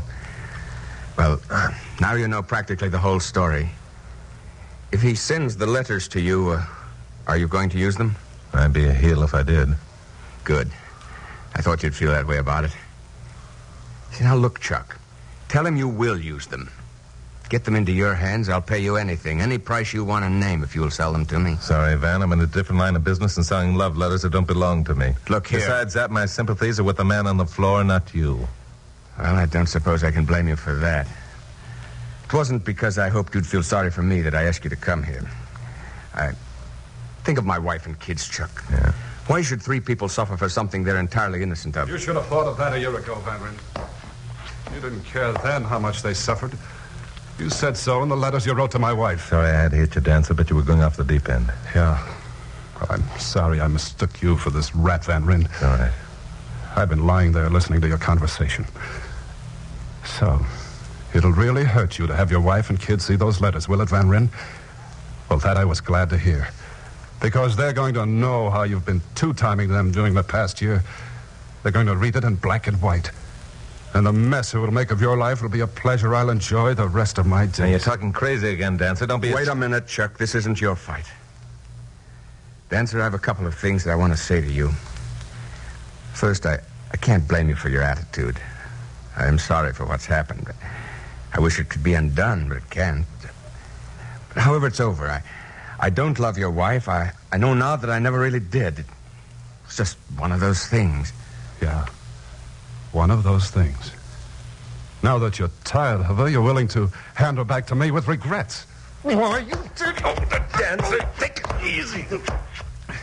Okay, Dancer. I won't say any more. I can see that the more I talk, the less you'll think of me. But this much I'm going to tell you. My wife and kids aren't going to pay for my mistake. You'll never send them those letters. That I promise you. You'll never send them those letters.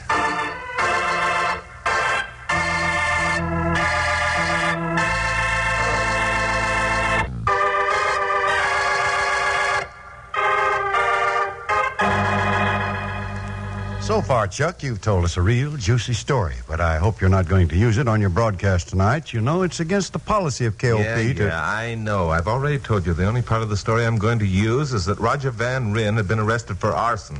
He's now sweating it out in a pokey downtown. Well, for golly sakes, when are you going to get to this arson part? What did he do, burn down Dancer's house in hopes that the letter would be hidden there? No, he didn't burn down Dancer's house.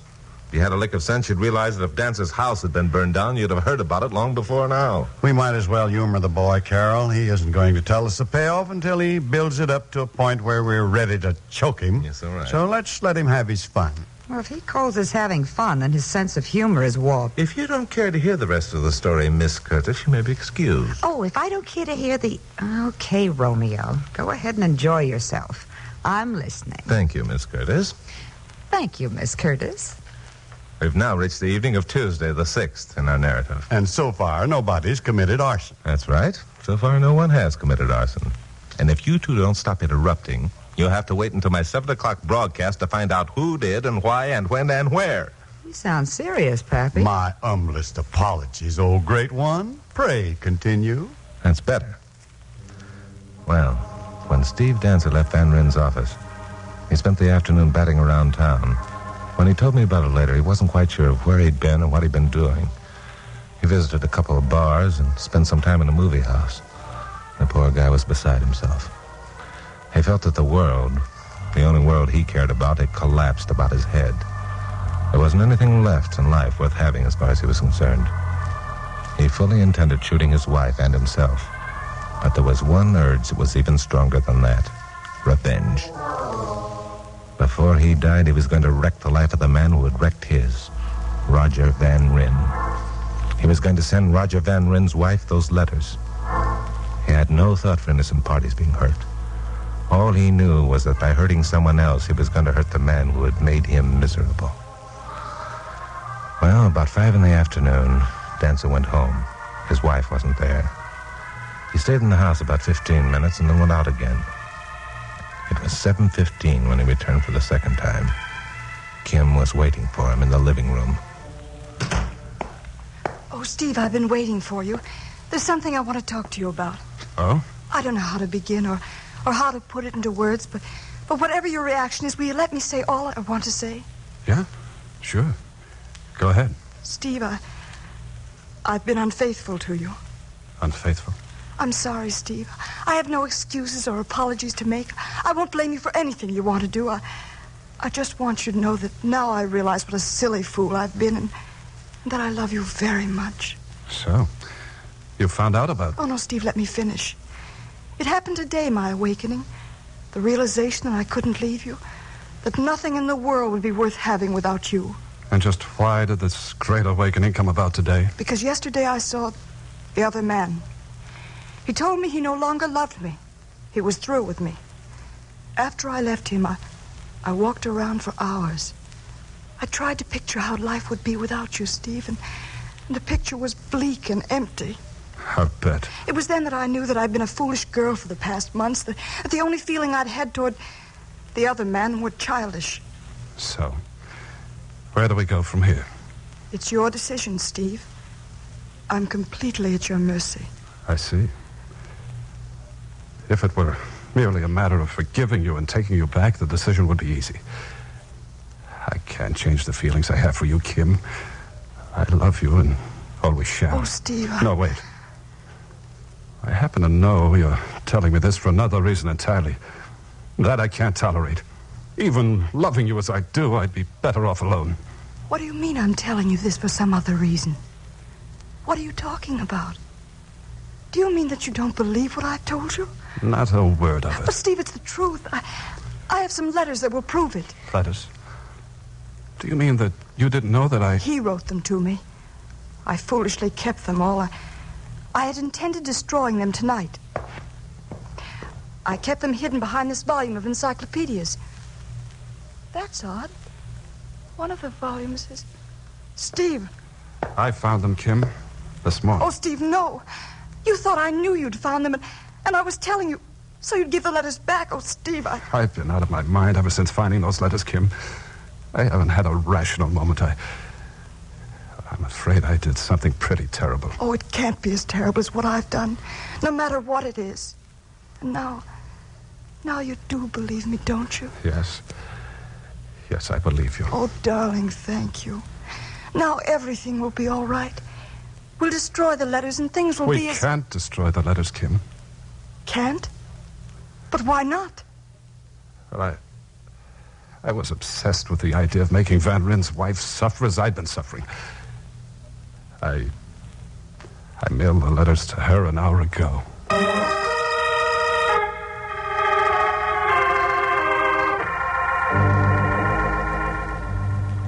Dancer must have been out of his mind to pull a scurvy trick like that.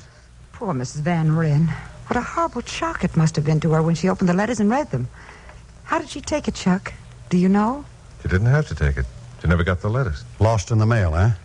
Well, there's still a chance that they'll turn up. No, they'll never turn up, Pappy. That I can assure you. Say, wait a minute. Didn't Van Ryn say that he'd never let Dancer mail the letters? And how did he plan to stop him? Glamour Puss, that's what bothered me at first. I figured that Van Ryn intended visiting the Dancer home and demanding the letters at gunpoint, or worse. I'd reached this point in my thinking when my telephone rang. Hello. Hello. Chuck Morgan? Yeah, this is Morgan. This is Steve Dancer, Mr. Morgan. I called you because, well, my wife and I have become reconciled. Well, good. I'm glad to hear it. Now, the smart thing for you to do is destroy all... Wait a minute. I know you're going to tell me the smart thing to do is to destroy the letters. But the fact is, I can't. Why can't you? I mailed them to Mrs. Van Ryn tonight. You dope. Yes, I don't blame you. But if you know the state of mind I was in, you might understand. I stood in front of the mailbox on the corner of our street for a half hour before I could get up the courage to drop it into the slot. I was half crazy, I tell you. Well, what do you expect me to do about it? Well, you're a pretty influential man, Mr. Morgan. And I thought if you called the post office... Not a chance. Even if they felt sorry for you, they couldn't do anything. Once a letter is dropped into a mailbox, it becomes a property of Uncle Sam until it's delivered to the proper address. Then there's nothing that can be done? I'll tell you one thing you better do. Take your wife and get out of town for a couple of days. Van Ryn intends to prevent you from mailing those letters, and I don't think he'll stop at anything to do it.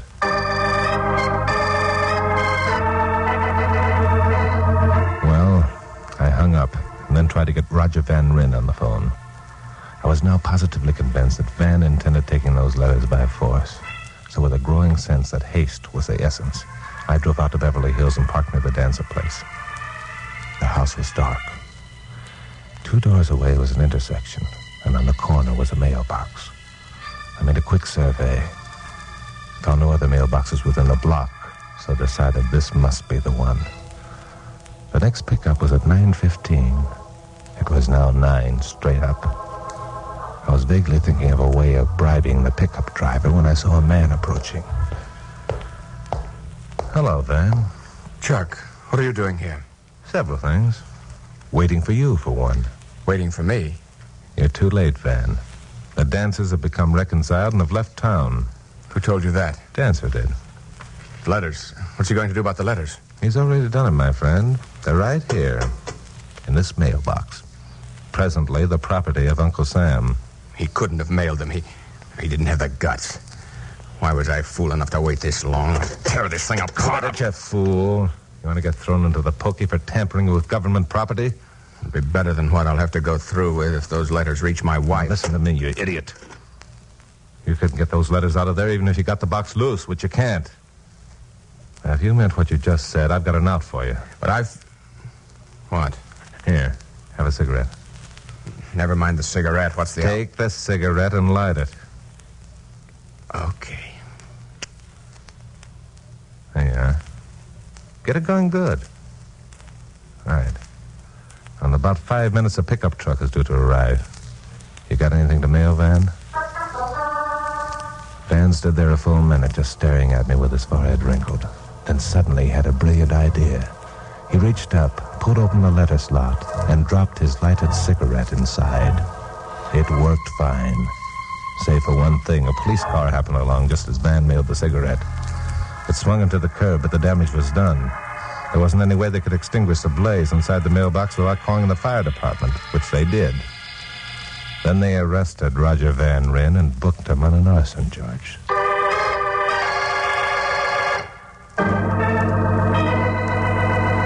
So, that's how Roger Van Ryn got arrested on an arson charge. That's it, Pappy. But won't he be charged with tampering with the United States mail also? Well, that depends on whether the local police can make the arson charge stick. Now, before we go into that, there's 1 or 2 things I'd like to get cleared up. Sure. You said that the pickup truck was due in 5 minutes. Did it get there before the fire department? It did. The driver opened the box and stamped out the smoldering letters. Was there anything left of them? Dancer had placed the half-dozen letters Van Ryn had written to his wife in one large envelope and addressed it to Mrs. Van Ryn. All but the Ryn in Mrs. Van Ryn's name had been burned. Parts of the love letters had also been burned. Now, all Van has to do is prove his own identity, and what's left of the letters will be given to him. When he gets out of jail. If he goes to jail. Isn't he going to jail? In court tomorrow morning, Van is going to plead that it was an accident. You know, lots of people hold cigarettes in their hands when mailing letters. But you were a witness to the whole thing. You'll be asked to testify. Are you going to commit perjury? And what are you going to say? No, I'm not going to commit perjury, Glamour Puss. And I'm going to tell them exactly what happened. I'm going to tell them I was looking in another direction when I heard the mailbox open and close, which is true.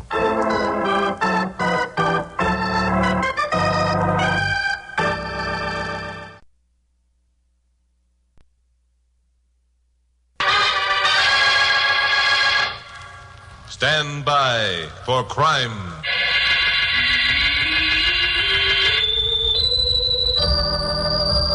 Hi, Chuck Morgan speaking. You know, being a newscaster on a station the size of Los Angeles KOP, you're bound sooner or later to step on somebody's toes.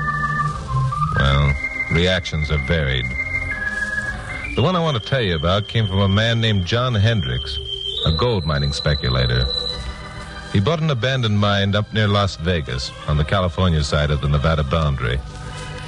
And besides diamond drilling for a cross vein, was working some of the old drifts. This type of work has plenty of hazards. But it didn't seem to me it was hazardous enough to have 3 men meet their deaths on the job in as many months.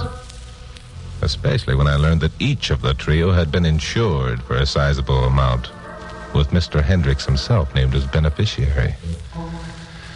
Well, I made a vague reference to this in one of my broadcasts. The next day I received a phone call from Mr. Hendricks. He insisted I visit him at the mine and then decide for myself whether my remarks were justified.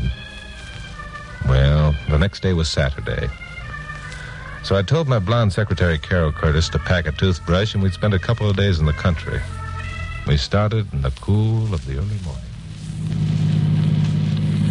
You know, Chuck, it was only about 3 months ago that we were driving along this very road. Glamourpuss, unless I'm wrong, which I seldom am, you're right. And unless I'm wrong, which I never am, you promised me we were going to Las Vegas on that trip, and we never got there. You're right again. Well? Well, what? Did I bring my strapless evening gown for nothing this time? That depends upon what we find at the Straight Banana. I beg your pardon. Okay, Glamourpuss, I should have mentioned it before. Straight Banana is the name of a mine that John Hendricks bought. There's a range of hills nearby that looks like a banana that someone straightened out. Oh, I see. Like that range over there? Like that range... Oh, I'm glad you noticed that. I'd have driven right by. What sharp eyes you have, Grandma. There are a lot of things about me that are sharp that you never now, noticed. Look, don't start bragging. There's a road that turns off to the mine. I'm not bragging, but a girl likes to be complimented once in a while, and you never... What was that? Sounded like a shot. And history is repeating itself. The last time we were up here, someone took a pot shot at us. Only it's different this time. We aren't the ones being shot at. Look. What's a man running as though he were being shot at? He is being shot at. As a matter of fact, he's being hit. Glamourpuss, we've stepped into another one. Let's go.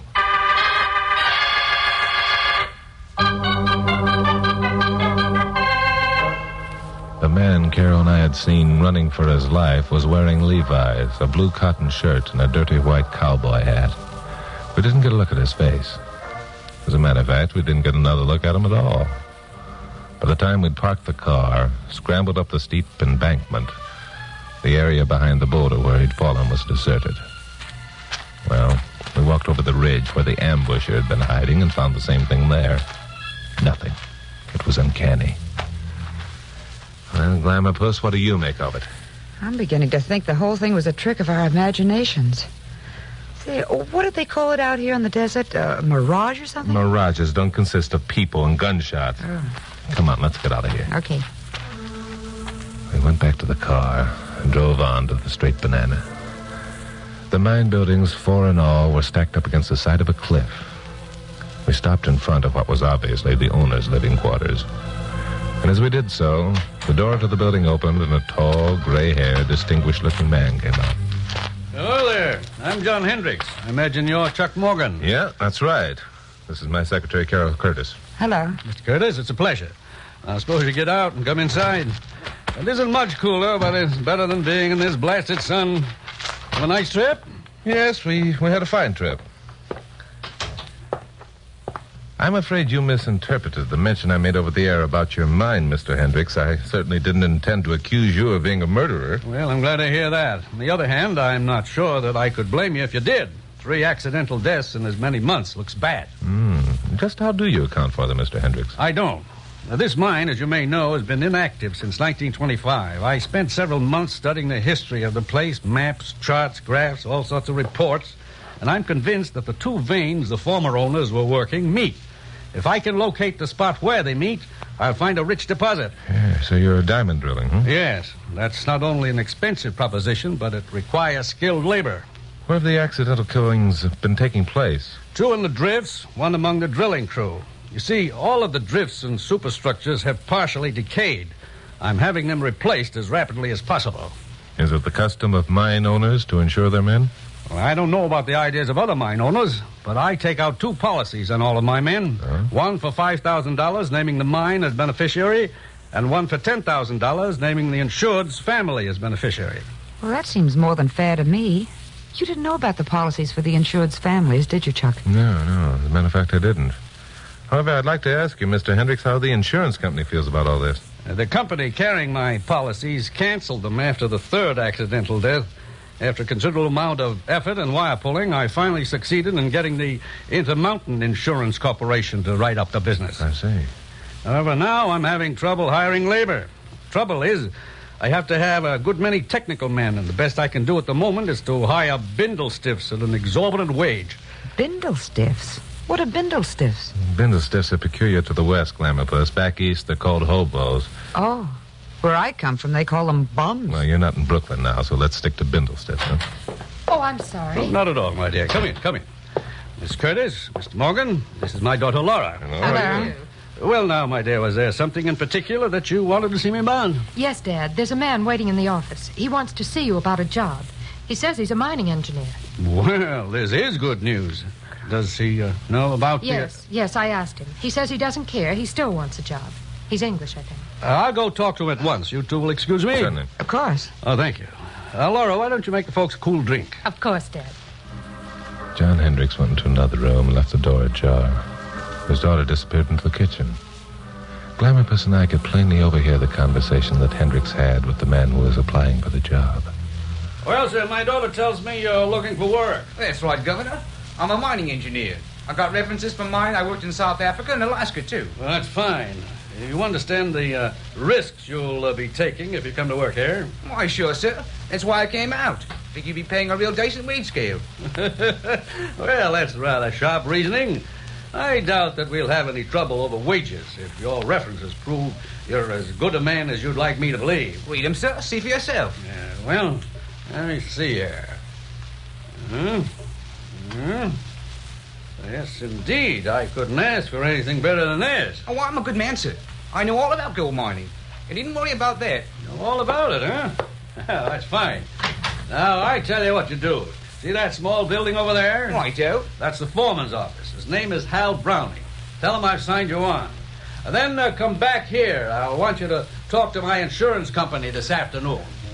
I happened to be sitting near a window that looked out on the side of the house. The man Hendricks had been talking to came into my line of vision.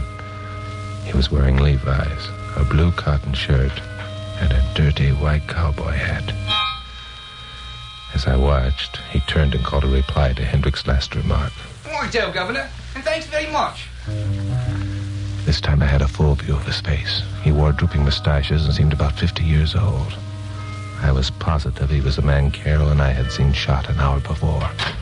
I'm sorry I was so long, but I'm sure you'll find these were worth waiting for. Well, they certainly look good.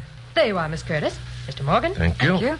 Is Dad still talking to that engineer? No, I saw the engineer leave for the foreman's office a couple of minutes ago. Oh, excuse me. I'll go in and see what's keeping him. All right. Oh, Dad, there you are. Aren't you... Confound it, Laura. Where did I put the telephone number of that insurance company? If it were any closer to you, it would bite you. There it is, right on the spindle. Oh, yes. Well, I'll have to call them. Tell our guests I'll be a minute longer, will you, my dear? Of course. I'm sorry. Dad's calling the insurance company. He'll only be a minute longer. Oh, that's all right. How many men do you have working here at the mine, Miss Hendricks? About 25 right now. And none of them wanted to quit after the accident? Yes, 3 or 4 did quit. Oh. But Dad's paying such high wages that the rest decide to stay. I see. Well, I'm in luck. Just hired a man who seems to know his business. His name's Paul Anderson. Laura, I've made arrangements with Cranston of Intermountain Insurance Corporation to see him this afternoon and arrange for the man's physical examination. Can you drive him into Vegas? Of course, Dad. Oh, we could save you the trip if you want. We're going into Vegas. Oh, no, thank you. I wouldn't miss a chance to drive into Vegas. I see what you mean. I was thinking the same thing. Don't worry, Glamourpuss. You'll get your trip to Vegas. But first, I'd like to look around here a bit, if you don't mind, Mr. Hendricks. Well, no, not at all. Was there anything in particular that you wanted to look for? Yes, as a matter of fact, there is. Oh, what's that? A dead body. Well,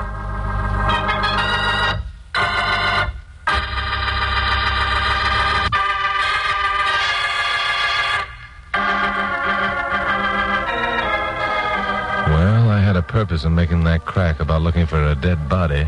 I wanted to see Hendricks' reaction. What did I get? Nothing. He made a joke of it, kidded me about thinking of him as a mass murderer. Glamourpuss and I spent an hour looking the mine over. We took an elevator to the top of the cliff and watched the diamond drill crew at work. While we were up there, we saw Laura drive out with the new employee. And I couldn't help wondering if the poor devil was going to be victim number 4 in the accidental death routine. Well, we looked around for about 15 minutes more, went back down in the elevator, thanked John Hendricks for his hospitality, and headed for Las Vegas. Oh, I just can't believe it. I can't either, Glamourpuss. You can't? You can't believe what? That those deaths are accidental. Oh, fiddly-dee, of course they were. John Hendricks and his daughter were the nicest people ever. Besides, that wasn't what I meant when I said I couldn't believe it. Well, don't you want to know what I can't believe? No. I can't believe we're actually on our way to Las Vegas, Chucky boy. Boy, are we going to have fun. Well, anyway, I'm glad I didn't mention to Hendricks about the shooting we witnessed. Hey, how about that? What were you being so coy about? 2 reasons. If Hendricks is playing games, I didn't want to warn him. Secondly, was anybody actually shooting at the man in the white hat? Of course someone was. We saw it happen. Yeah, we didn't. We heard a shot, saw a man running. We saw him being hit and falling. We saw him stumble, perhaps. We didn't find his body, and I saw the guy when we were at the mine. He wasn't dead. You saw him? When? Was it the same man? He was the engineer who applied for work. I'm sure no 2 men in these parts would be wearing Levi's, blue cotton shirts, and dirty white hats. Oh, well, maybe we'll find out something from the insurance agent. Hold on to your bonnet, Glamour Puss. I'm going to step the old crate up to 30 miles an hour.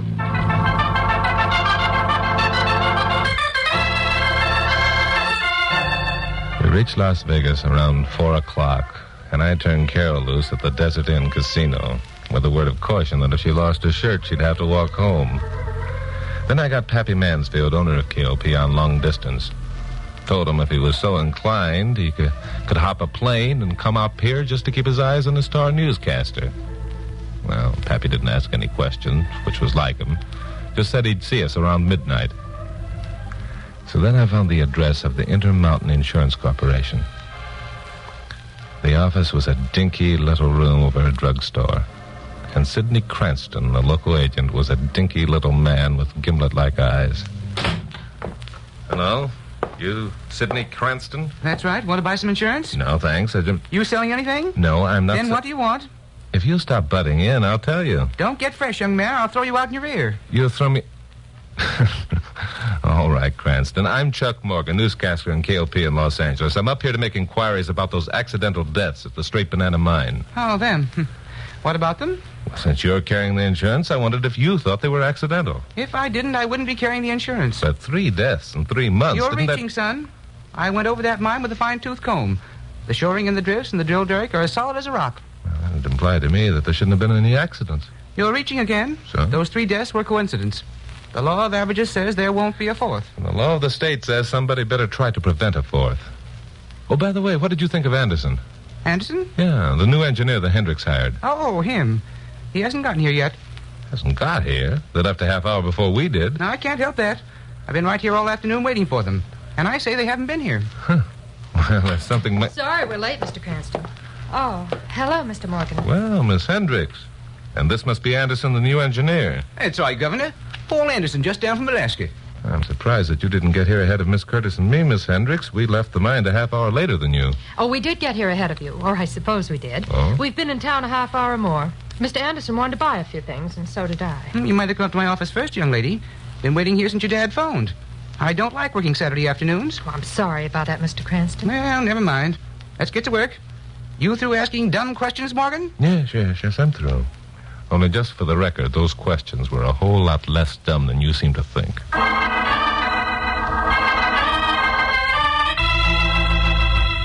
Well, so far, I'd succeeded only in increasing my own suspicions. There were a lot of questions I wanted answers to. But right at the moment, the possibility of getting answers to any question seemed remote. I walked over to the casino where I left Carol and found her shooting craps. She had a stack of chips in front of her that reached almost up to her chin. Come on, little Joe. Be good to Mama. Yippee, there he is. Bring him over here, Charlie. No, I'll let the bundle ride. Give me the dice, Charlie. Having fun, Glamour Puss? Oh, hello, Chucky boy. Hey, look what I've been doing. Yeah, I see. You know, the smart gambler quits when he's ahead. Come on, let's go. Oh, just once more, Chuck. Okay, set yourself, roll them and see what happens. Okay, here we go. Come on, 7. What do those 2 aces mean, Chucky boy? They mean snake eyes, Glamour Puss. You lose. Let's go. Oh, gee whiz. Chuck Morgan, you did that on purpose. It's all your fault. You brought me bad luck. At 3 o'clock in the morning, Las Vegas is as brightly lighted as Broadway and 42nd Street is at 8 p.m. The casinos operate 24 hours a day, as do most of the restaurants and stores. You take one look at those bright lights and wish you owned some stock in the power company that provided them. Well, at midnight, Carol and I drove out to the airport, picked up Pappy, and the three of us stopped at Sal Saggy's for a cup of coffee. Well, Chuck, I'm not going to tell you you've got a crazy idea, because ever since I first heard you talking about those accidental deaths, I was inclined to go along with your theory. But what can you do about it? You haven't got a shred of evidence. I don't know, Pappy. I don't know. Seems to me it's a matter for the police. But we haven't got time for that, Glamourpuss. We're in Nevada. That means we've got to get back across the line, scare up a California deputy sheriff, sell him on the idea we aren't nuts. It might take days. And unless I miss my guess, Paul Anderson isn't long for this world. I met him at the insurance office this afternoon, and he's as ignorant as what's in store for him as I am of the fourth dimension. Well, that's pretty ignorant. Thanks. So what do you propose to do? Pappy, I guess the three of us will have to handle this one alone. The three of us? Against those 25 cutthroats of the straight banana? Oh, they aren't all cutthroats, Glamourpuss. Now, look. Here's a plan that might work. In about 3 hours, it'll be getting light.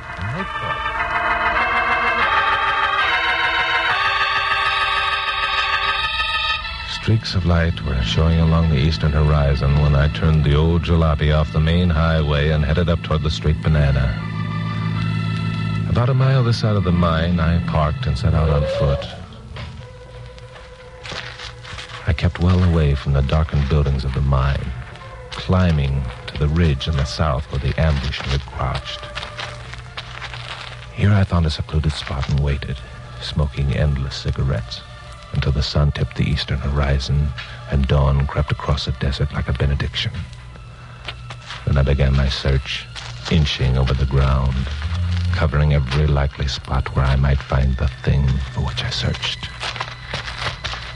I found it. A freshly dug hole in the ground. Beside it were 3 not too old mounds of earth. 3 graves and a new one ready for its occupant. So far, so good. But my good luck ended right here. Well, Mr. Morgan, I thought newscasters slept until noon. Hello, Miss Hendricks. Out for some early morning rabbit shooting? Yes, and I hope you'll be smart enough not to make like a rabbit. This rifle shoots true. These 3 graves testify to that fact. The occupants of the graves weren't shot, Mr. Morgan. Of course. Bullet holes would be telltale evidence. Well, you're in command. What shall I do? Dig another grave for myself? We have more capable hands for that chore. In the meantime, let's go down and have a talk with Dad. The muzzle of Laura's rifle was an uncomfortable pressure in the small of my back as we walked down to the mine. We went directly to the owner's residence and stepped inside. Hendricks was there, and another man, Anderson. He was lying on the floor, bound and gagged, and wearing only his underclothes. The Levi's, cotton shirt, and dirty white hat were piled beside him. It was sight of these that gave me the answer to the big mystery with a jolt that rocked me back on my heels. Greetings, Morgan. Glad to see you gave Laura no trouble. Shooting you would have been messy. Now, don't tell me it would have bothered your conscience, Hendricks. Or do you prefer to be called Anderson? I see you've guessed the answer to our little game. Sure. At one time, you must have been an actor of sorts. An actor, dear fellow, of excellent reputation. Specializing in dialects, I might add. Particularly Cockney English, huh? That was only one in which I was proficient. Okay, Dad. Let's forget that and get this over with. In a moment, my dear. First, I must know what aroused Mr. Morgan's suspicions. That's the ham in them, Laura. Well, I'll be glad to satisfy your curiosity. The police aren't due for 5 minutes. How corny can you get? The police aren't due at all, and you know it. Very well, you are going to explain. To begin with, we never saw you and Anderson together at the same time. While you were hiring Anderson in the next room yesterday, you were changing into the clothes you'd taken from the poor devil an hour before. Then you passed in front of the window where I was sitting, so I'd be sure and see what you looked like. Excellent. I congratulate you, Mr. Morgan. Later, we saw Laura drive you away from the mine. But by the time we got down from the cliff, you had time to return and appear once again as Hendricks. That's why we were able to get to Las Vegas a half hour ahead of you. But you didn't expect to find me in the insurance office, did you? It was almost your undoing. A pity such brilliance can't be put to more profitable work than newscasting. Well, I prefer to live, Hendricks, as I imagine those Bindle Stiffs would have liked to live. So, you figured out about them, too. Bindle stiffs usually have obscure backgrounds, don't they? No one would be likely to know if one died or had been murdered. That's why you always selected one of approximately your own size, dressed yourself in his clothes, and played the role of Cockney, French Canadian, or any other character of which you were proficient. Then you merely redressed the Bindle stiff in his own clothes and let the accident occur. Which is exactly what I'm going to do now. Laura, keep him covered. Don't worry. Hurry it up. I waited until Hendricks had his prisoner almost completely untied, then walked deliberately over to the window and waved. Keep away from that window. Don't forget that bullets leave telltale holes, Laura. He gave some sort of signal. Someone's up on the ridge. Give me that rifle. All right, Anderson, let's get him. Come on, man.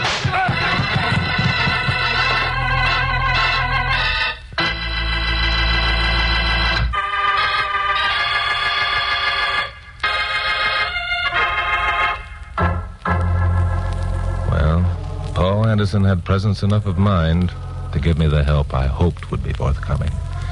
It was Carol who'd fired the shot. Pappy was waiting outside, and he was in on the fight like a Marine. We found a sheriff after considerable search, turned our prisoners over, told him our story, and then Carol and I persuaded Pappy to ride back to L.A. with us in the jalopy. But how about the man we saw being shot at, Chuck? Was that Anderson? It was Anderson. The ambusher was on the ridge. He couldn't see our car, but he could see Anderson. He shot over Anderson's head. Anderson took cover, and behind the boulder, there was a second man waiting for him. That was so there'd be no bullet holes when the dead bodies were examined, eh? Right. Now, about the second insurance policy, the one made out to the deceased family. You know, I have a hunch, Pappy, that Hendricks' organization was pretty far-reaching. The families were probably plants who took the money and split it with the Hendricks. Well, that makes sense. Say, Chuck. Yeah? How long have you owned this car? Oh, Pappy, I'm glad you asked that question. It's so old that the record of its birth was lost before the war. I thought so. Pappy, getting you to ride back with us was a trick. He thinks you'll take pity on him and buy him a new car. As a matter of fact... Oh! It might not be a bad idea. Oh, hold it. My, were those bumps or did a wheel fall off? You see, Pappy, I knew if you were made aware of the crate your star newscaster was forced to ride around in, you'd want to buy me a new one. Yeah. Well, I'll tell you what I'll do. I'll make you a deal. Good. What's that? If you let me off at the next town so I can catch a train for the rest of this trip, I'll buy you one.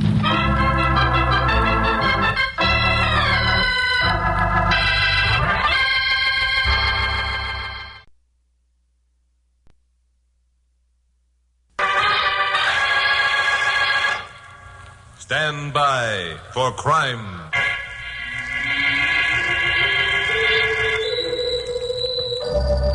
Hi, Chuck Morgan talking, KOP newscaster.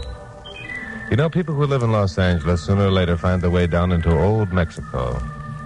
Well, Carol Curtis, my blonde secretary, and I took a day off last week and drove down into Tijuana to have a look around. It was dark when we got started back.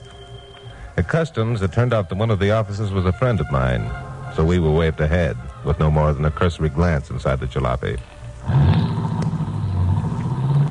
Well, we're back in the good old USA, Glamourless. You feel good? Oh, frankly, I don't feel any different than I did 10 minutes ago. Oh, gosh, Chuck, there were an awful lot of cars lined up at Customs. That's unusual, isn't it? Yeah, probably some of the boys got a tip that an attempt was going to be made to get some marijuana or something else through. Oh, golly, it's lucky you knew one of the Customs officers. Yeah.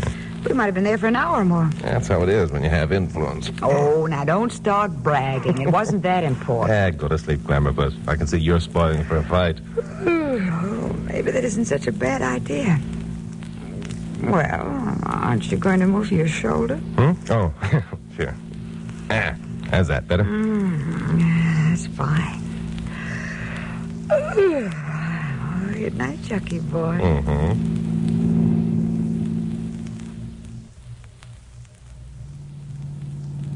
Glamour-puss, wake up.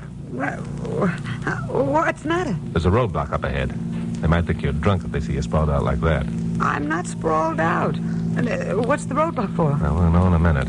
Now, you don't have to fix your face. There are only a couple of cops. They're men, aren't they? Men, aren't they? Women, I'll never understand them. Hello, officer. You must expect something pretty hot coming over tonight. We do. You been below the border? Yeah, that's right. Let me have a look at your driver's license. Oh, yeah, sure. Here you are. Thanks. What's he doing in our trunk compartment? Just a routine check, lady. Mike, come back here. Yeah, what is it, Ed? For heaven's sakes, Chuck, what could possibly be in the trunk compartment that would excite so much interest? I haven't the faintest idea. The last time I looked there wasn't anything but a deflated inner tube. Okay, you two. We found what we're looking for. In your trunk compartment. You did? What is it? A dead body.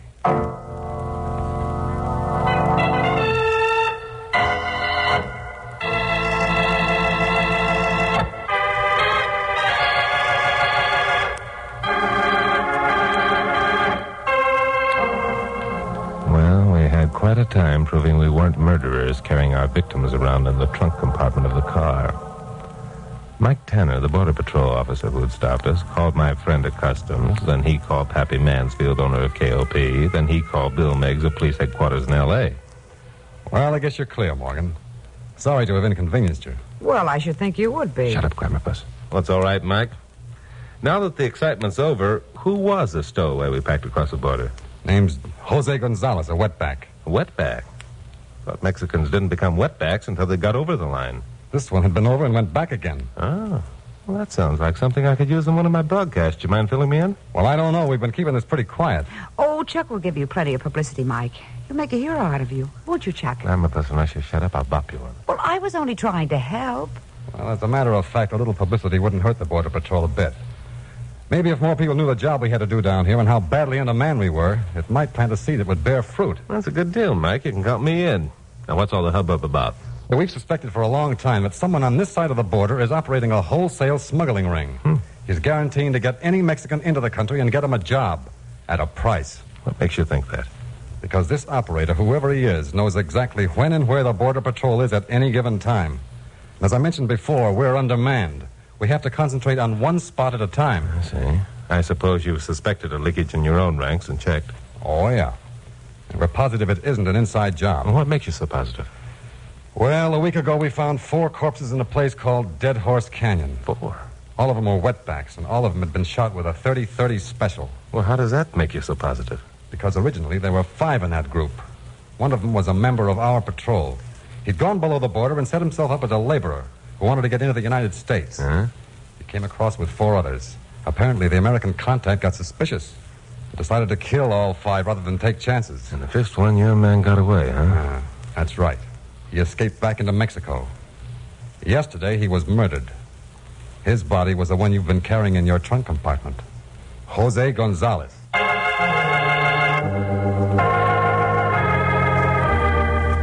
Well, it wasn't a pretty picture. The American smuggler had apparently wanted to show the Border Patrol it was wasting its time. They probably picked my car by design, knowing I give the story some publicity, which would serve as a warning to any other patrol members who got ideas of becoming a spy. Well, Mike Tanner told me the location of Dead Horse Canyon, and then Carol and I started north again. Oh, golly, I'm glad we're getting out of there. Now I do feel better that we're back in the United States. Chuck. What? Chuck Morgan, now what are you up to? What do you mean, what am I up to? I'm just driving along, minding my own business? Well, that's just it. You're not minding your own business. You're minding somebody else's business. I know you. What do you think you're going to do? I know what I'm going to do, Glamorpuss. First, I'm going to put you on a train at the next town and send you back to L.A. You are not. You're to tell Pappy that if I'm not back by 7 o'clock tomorrow night, to get a substitute to do my broadcast. I won't do it. Then I'm going to take a run over to Dead Horse Canyon. Then I'm going And with if you don't shut up, I won't even put you on a train. I'll let you hitchhike your way back.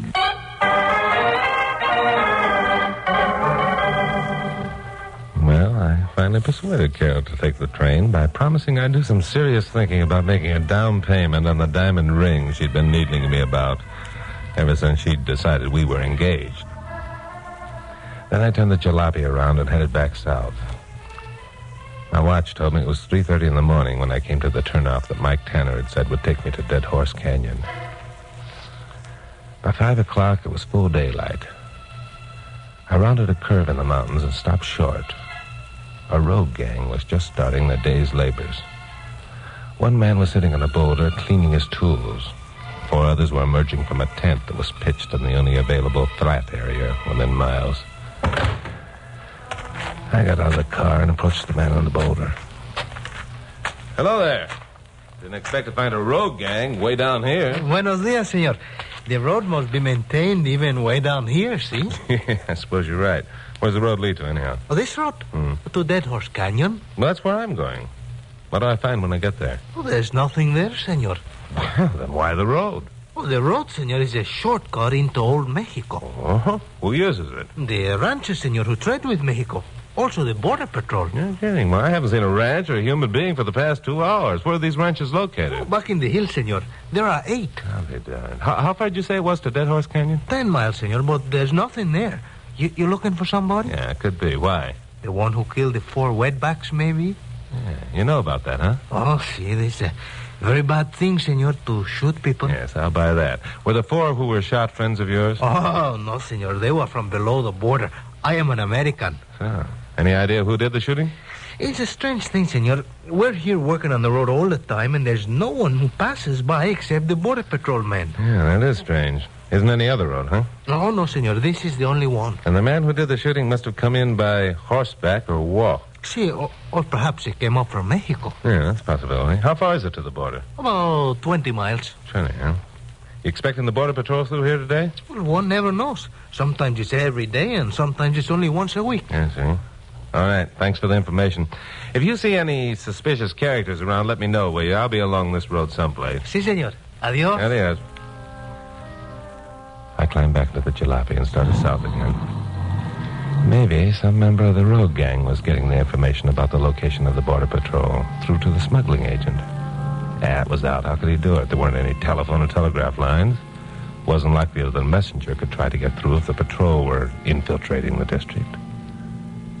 So I kept on driving, and the day kept getting hotter, and the country more desolate and rugged looking.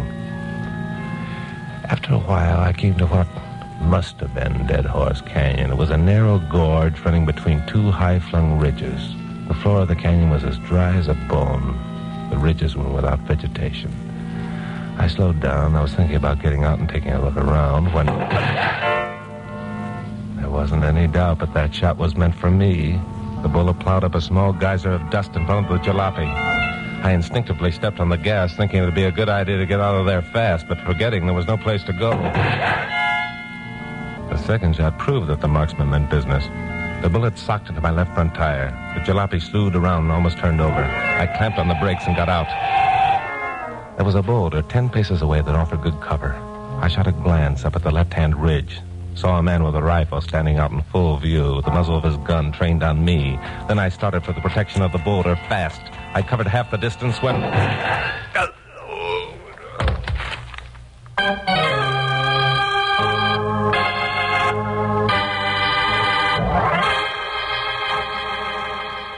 Now, the conclusion of Stand By for Crime.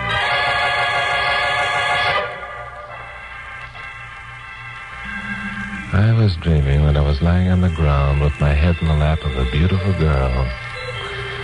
She was stroking my hair and talking softly. Every once in a while I'd ask for water, and she'd hold a canteen to my mouth, and the cool, beautiful liquid would flow between my lips and down my throat. I let the dream continue for as long as I dared, and then I opened my eyes and said, "Hello." Senor Morgan, you are better? Yeah, I think I'll live. Just keep stroking my head. Oh, but senor, you have been shot. Yeah, I know. Oh, who bundled me up in this bandage? You?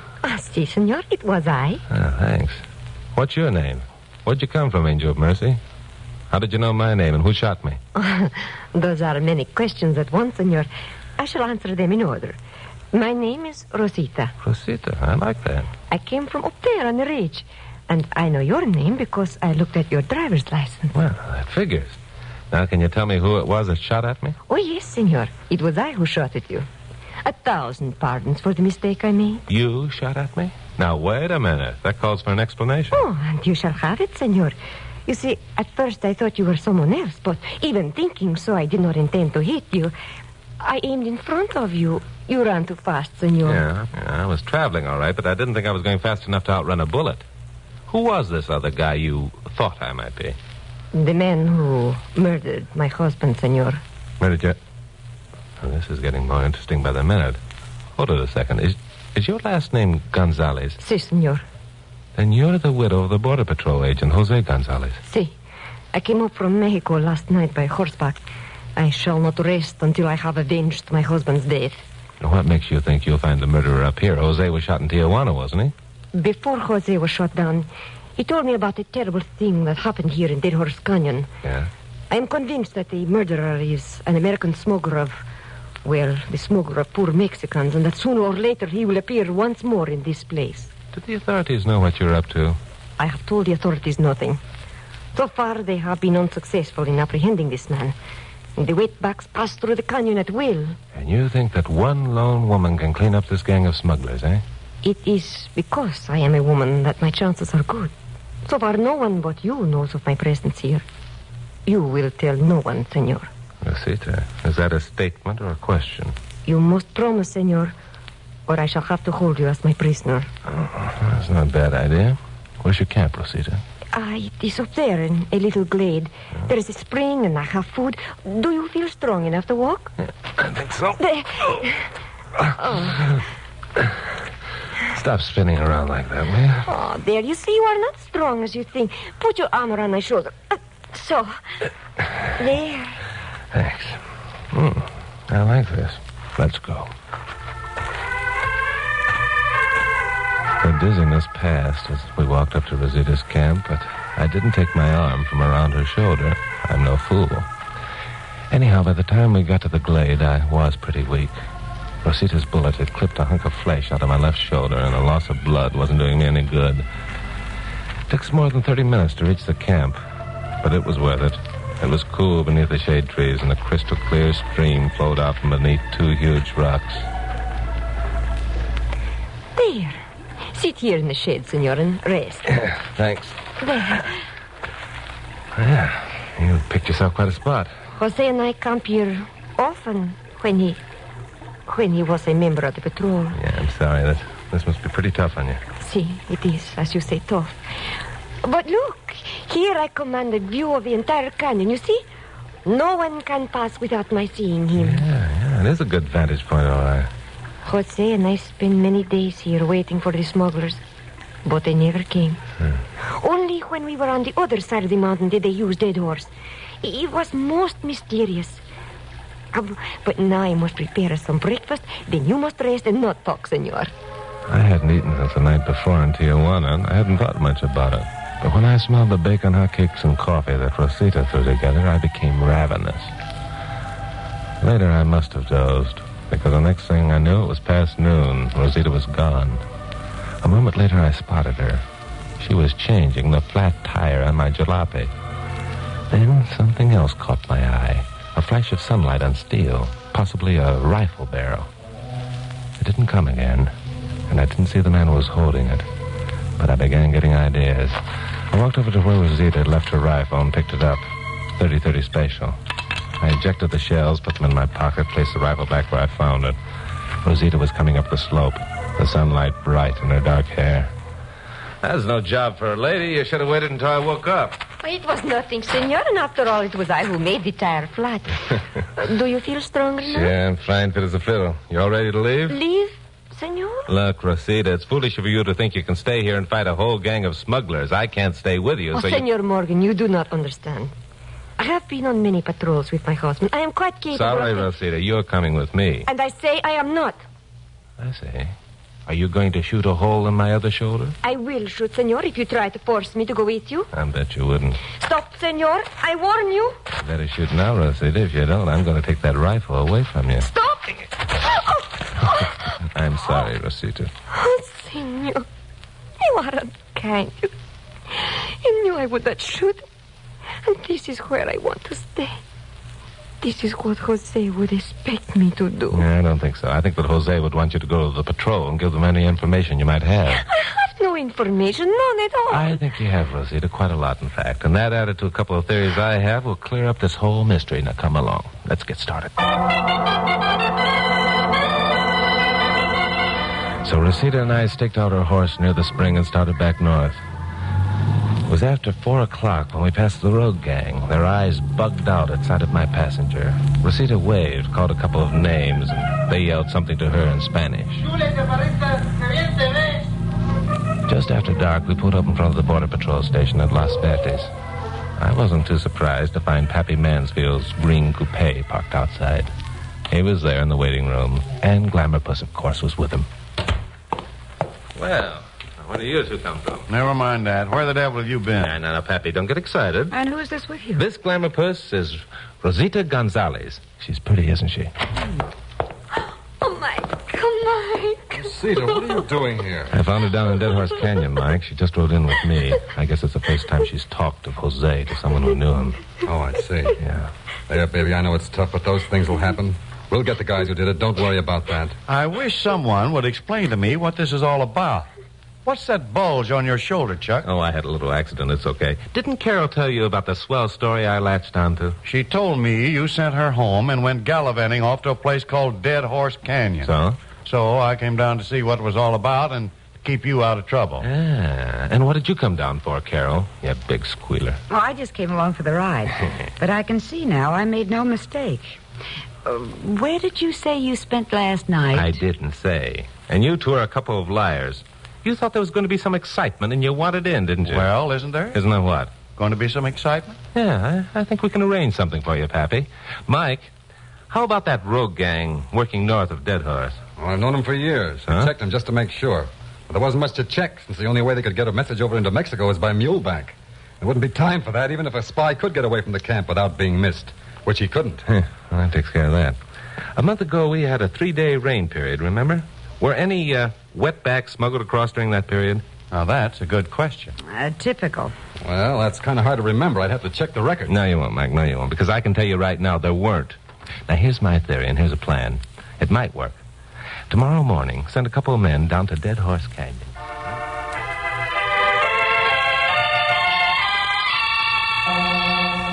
At 10 o'clock that night, Carol, Rosita, Pappy, and I, riding a my jalopy, followed the tail light of a Border Patrol car containing 4 officers up into the hills on the other side of the mountain from Dead Horse Canyon.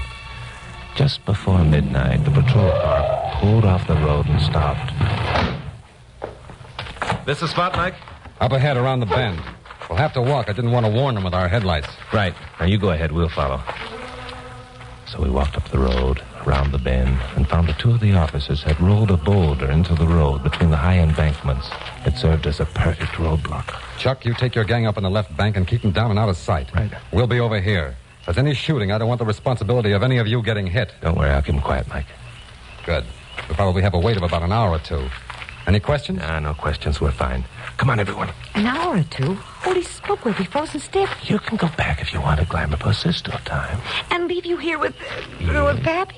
Well, I guess not. I didn't think you would. Come on now. Up you go. So we climbed the embankment, found as comfortable a spot as possible behind some live oak, and sat down to wait. To wait is right. It was an hour before we heard it. The sound of a truck. It was still miles off, but it was coming steadily toward us. There wasn't any question that was on the road where we waited, simply because there wasn't any other road. Then we caught glimpses of its headlights as they swung around the sharp mountain curves. This was it. There wasn't any telling what might happen. I began regretting allowing Carol and Rosita to come along in this party, but it was too late for regrets now. The truck had made the last curve and was roaring down the dirt road straight for the boulder. It seemed to me the driver was blind. He didn't see the boulder until he was practically on top of it. Then... All right, you 2 in the cab, come out with your hands up. Get him, Jed. Come on.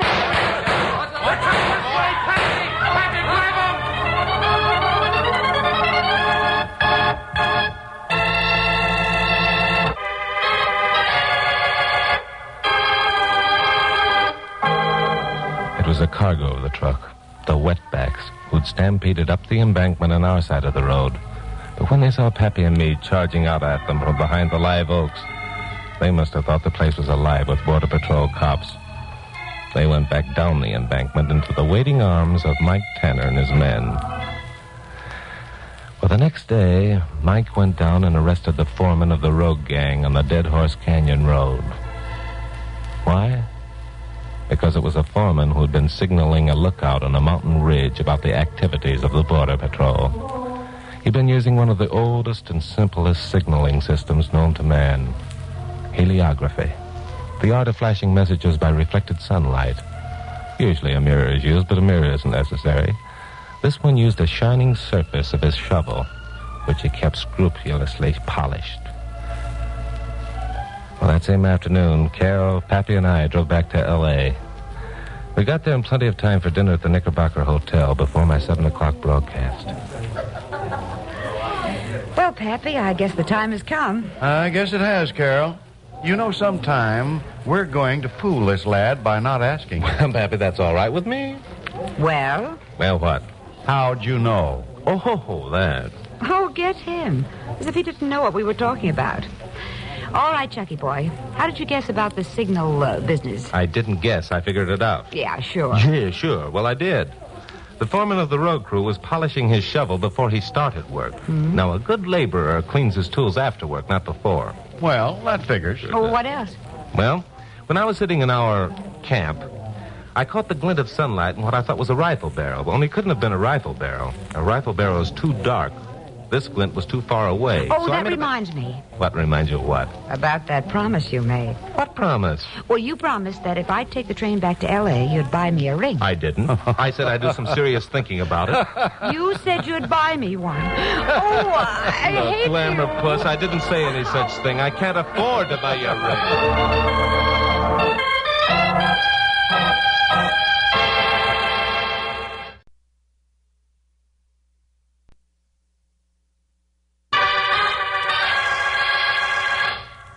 Stand by for crime.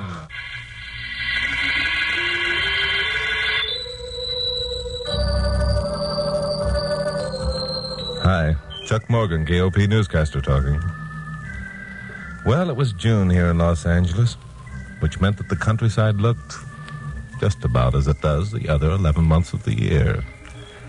You know, the seasons pass you by out here with seldom enough change to let you know what's going on. So in June, I always get a nostalgic feeling for the sight and smell of a countryside, which would justify the immortal lines of James Russell Lowell when he wrote, "And what is so rare as a day in June, then, if ever, come perfect days." Which is why when I arrived at my office on this particular June day and found Pappy Mansfield, owner of KOP, and my blonde secretary, Carol Curtis, waiting with a surprise announcement, I was ready to listen. Morning, kids. Hello, Chucky boy. Good morning, Chuck. Say, Pappy, about that wetback story, Well, what goes? You two been swallowing canaries again? Chuck, how would you like to take a trip back to New England? It's June back there, Chuck. Yeah, well, that figures. It's June here, so it must be June back there. What's it all about, Pappy? Do you remember that spy who was arrested in San Diego 3 weeks ago? The one who had been handing over information on airplane construction to the Russians? Dr. Alexander Gadhier. Naturally, that story was almost as hot as the Klaus Fuchs yarn. I ought to remember Gadhier. I interviewed him 3 times. Think you'd recognize him if you saw him again? Couldn't miss. Gad has escaped, Chuck. He escaped? No kidding. When? About a week ago. 3 days later, he was captured. He's being held now in the poke at Burlington, Vermont. So? So you're going back to Burlington to identify Gad here. Why me? Well, that's all part of an elaborate plan cooked up by the FBI and our own secret agents. You see, the man they're holding in Burlington isn't Gad here at all. Isn't Gad here? Now, wait a minute. Glamourpuss, what are you talking? Wait a minute. You'd better let me fill him in on this, Carol. Yeah, will you stop butting in, Glamourpuss? I won't. Go ahead, Pappy. Thanks. The FBI has information that the spy ring is a rendezvous all the way from Washington up through New England, with the last one at Burlington. Yeah? Burlington's population contains enough people of foreign extraction so that most any kind of an accent would go unnoticed. Also, it's a big enough place, catering a good deal to tourists, so that any infiltration of strangers wouldn't be noticed either. I see. Burlington's pretty close to the Canadian border, too, isn't it? About 60 miles, but those are details we can go into later. Gad here escaped while being taken to Washington. Our agents believe he's being smuggled into Canada.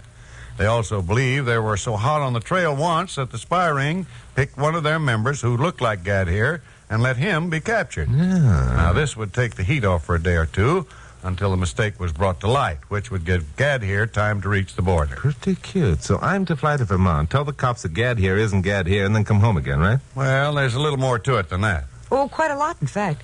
One thing, I'm going with you. You are? Well, aren't you glad?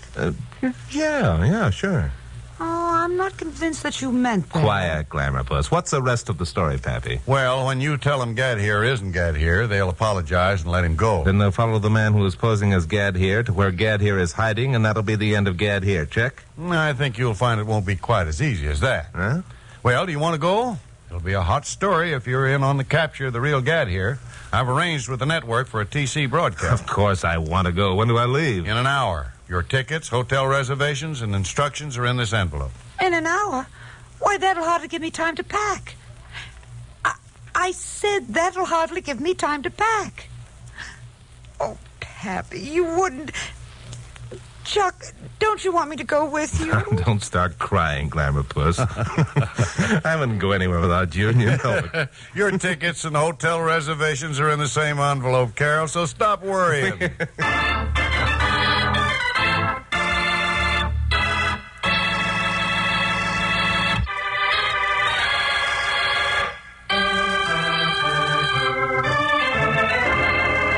A TWA Constellation set Glamour Puss and me down at LaGuardia Field in New York the next day at 3 o'clock. 15 minutes later, we were aboard an Eastern Airlines plane bound for Boston. Glamour Puss was like a kid just let out of school. Chuck, isn't it exciting?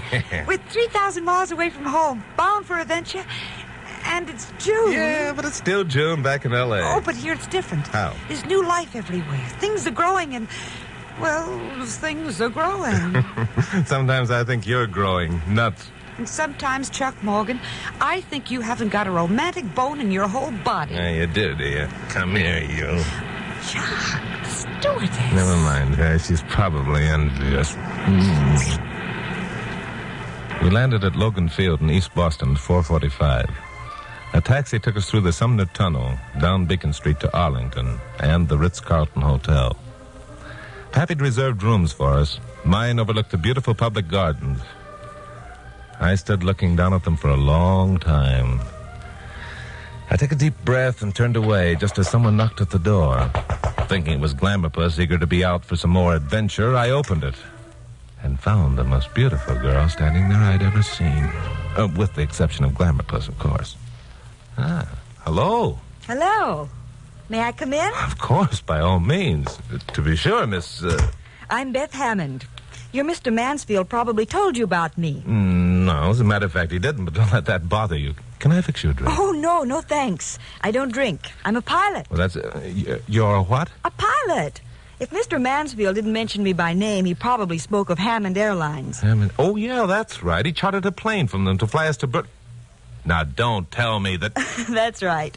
You don't mind flying with a female pilot, I hope? No. No, on the contrary, it's just that it's unusual.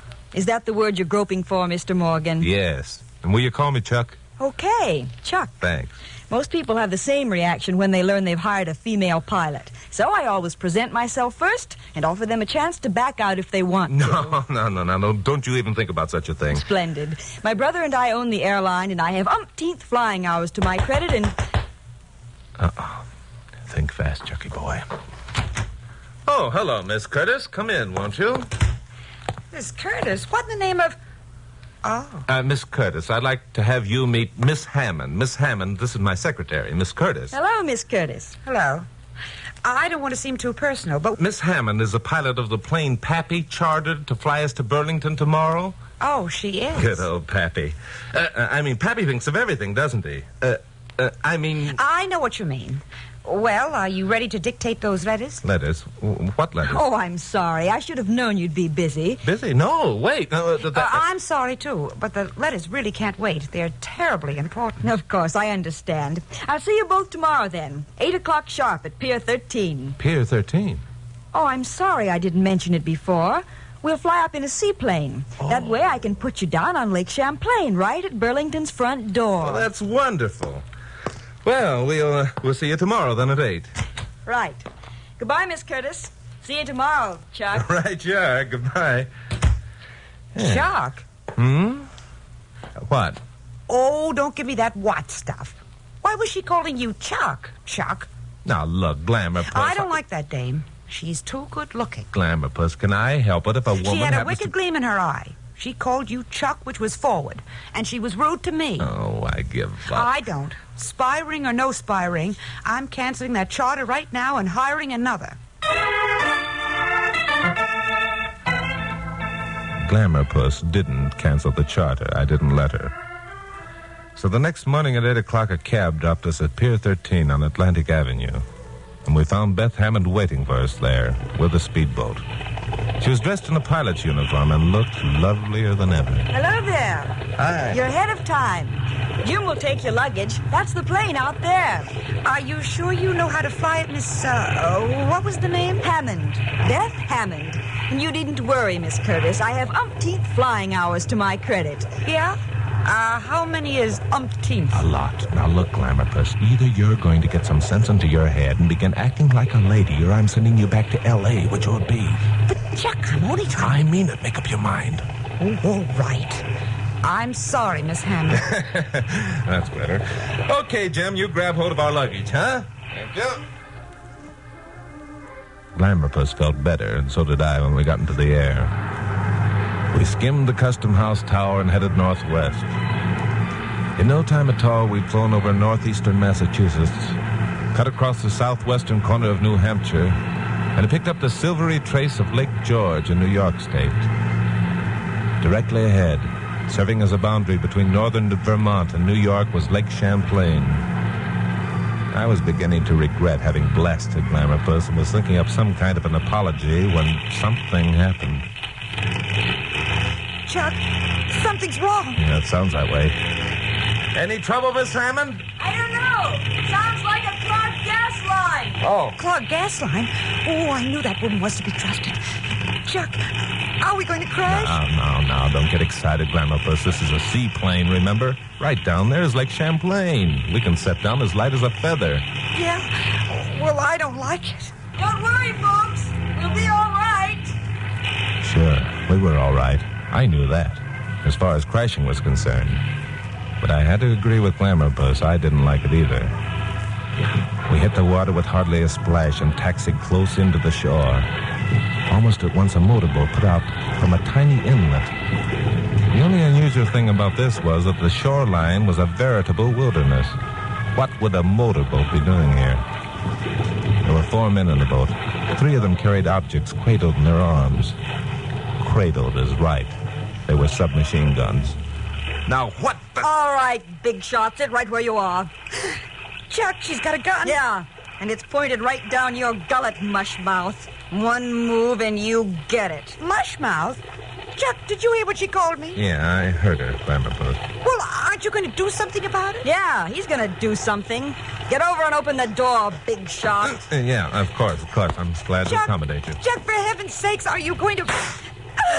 You talk too much, mush mouth. Keep it up and the next one takes a hunk off your ear. Everything okay, Beth? Everything's swell, Fred. Take them off. Okay, you two. Get down into the boat. Here, let me help you, Carol. Oh, Chuck, this is awful. We're being kidnapped. I think we'd better do as the man suggests. You're a smart cookie, big shot. Too bad we didn't have time to get better acquainted. Well, maybe it isn't too late. Sorry, good-looking. Where you're going, you're not going to have time for anything. Sucker.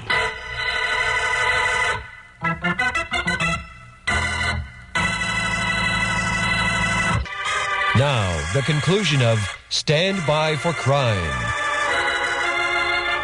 Well, the men in the motorboat hadn't been sent out as a welcoming committee by the mayor of Burlington, that's for sure. The 3 submachine guns kept at the same focal point as we climbed down from the plane. The focal point was us. The man Beth Hammond had called Fred nodded to his seat, then looked up at the female pilot with the umpteenth flying hours. Okay, Beth, take it away. I don't be waiting for you at the island. Take good care of our guests, Fred.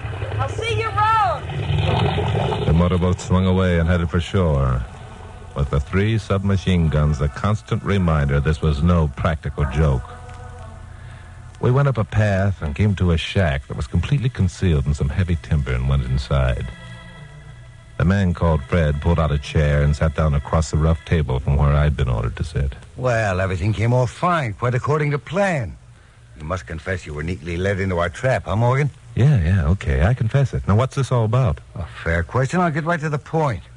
How about $5,000? Well, now, that's a good round figure. Who do I have to murder to get it? Nobody. Nobody at all. All you have to do is turn around and go back to California. Now, please bear with me if I seem a bit dense, but just why do you want me to do that? Isn't the reason obvious? No. We don't want you to reach Burlington with the information you have.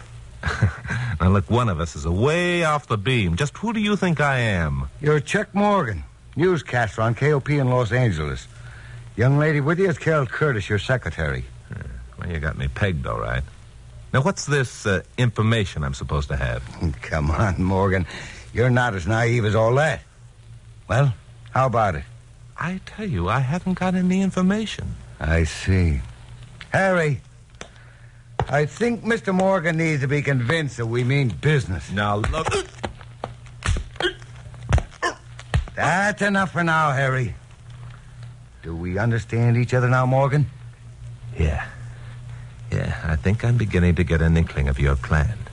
But there's still just one trouble. And what's that? I haven't got any information. Our investigators reported we'd likely have trouble with you, Morgan. So I won't waste time offering you more money. Harry. Hold it. Well, Morgan? Just how do you figure you're going to get away with this? When that plane doesn't land at Burlington, you're Don't be a fool. The plane will land at Burlington, and there'll be 2 people in it. 2 people named Chuck Morgan and Carol Curtis. How fantastic can you get? How long do you think you can get away with that masquerade? Long enough to accomplish our purpose, I think. Like most people, you underestimate the efficiency of our organization. Well, now that you have the facts of the case, you want to change your mind? Look, I couldn't if I wanted to. Okay, Morgan. I had hoped you'd be reasonable. This sort of thing is distasteful to me. Work 'em over, Harry.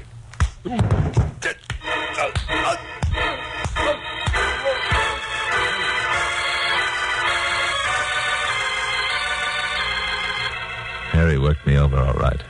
He had a special technique. I didn't lose consciousness for at least 5 minutes.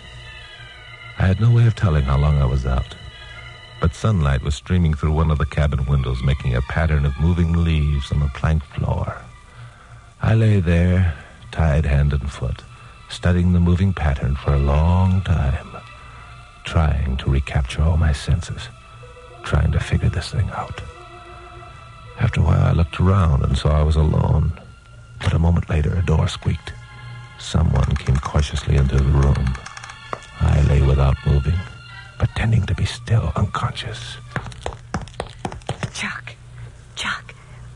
Oh, what has they done to you? Glamourpuss, how did you get away from that big gorilla?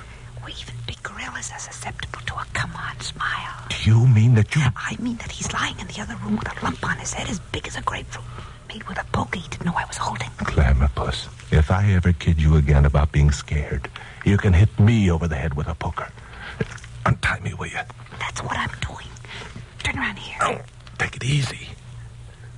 Where are the other men? In a shack behind this one. So? There's a radio transmitter there, I think. And there's something else, too. What? An automobile. No kidding. Any chance of us getting it? Well, there might be.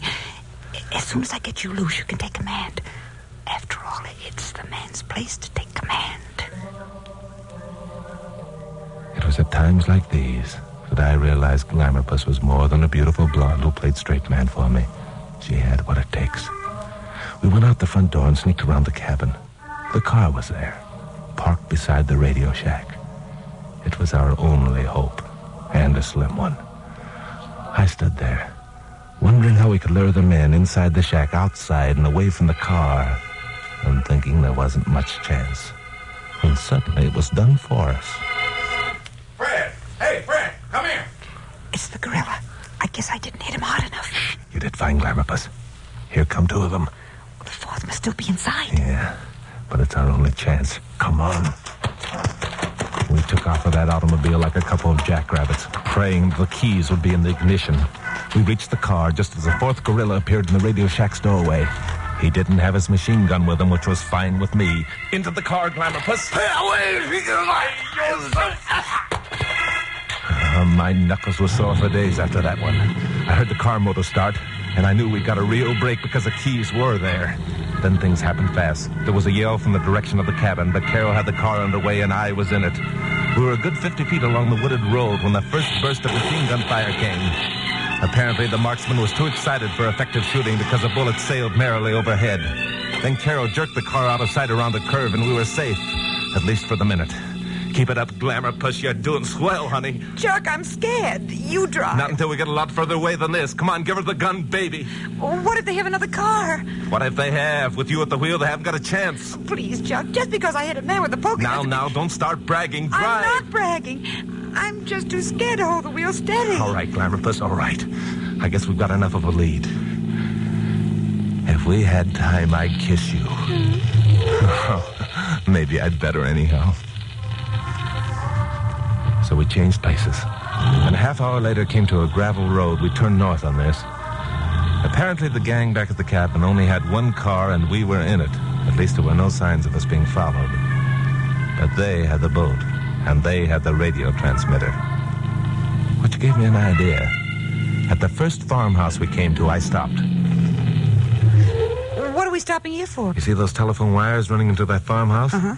Well, I'm going to make a call. Well, who are you calling and why? Unless I'm greatly mistaken, there's going to be a reception committee waiting for us at Burlington, and I want to be sure we're prepared for it. But, Chuck, I don't understand. How could you... I've got time to explain now. I'll give you the details when I get back. Keep the motor running.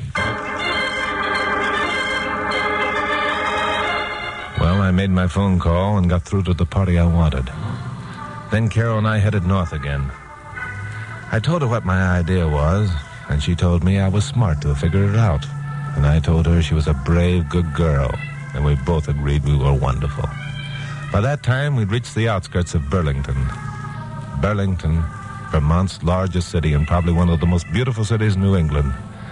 As we drove along the quiet, tree-shaded streets, it was hard to believe that foreign intrigue of the worst sort was running amok beneath the peaceful scene. We reached the city hall and police station and pulled up near the park in front. As we did so, a young couple, a tall, distinguished-looking man, and a police lieutenant emerged from the police station. It was perfect timing. Carol and I got out of our car and we all met on the sidewalk. Hello, Miss Hammond. We meet again. I beg your pardon? Don't recognize me, eh? Well, I can't blame you for that. Carol tells me your boyfriends were quite successful in changing my appearance. But how about Carol? Do you recognize her? How could she forget me, mushmouth? I haven't the faintest idea what either of you people are talking about. Officer, will you please ask Just a minute, Miss Hammond, if that's your name. Is this the man that you just got through telling the police is not Dr. Gadd here? How did you... I still don't know what you're talking about. Oh, yes, you do. You and your friend here just told the police and the FBI that you were Carol Curtis and that your friend was me. You were shown the prisoner and stated positively that he wasn't Dr. Alexander Gadd here. Oh, it was an ingenious plan, Miss Hammond, cooked up by you and your ring of spies to gain Dr. Gadd here's freedom. Because the tall man standing next to you is no phony, as the police thought. He's the real Dr. Gadd here.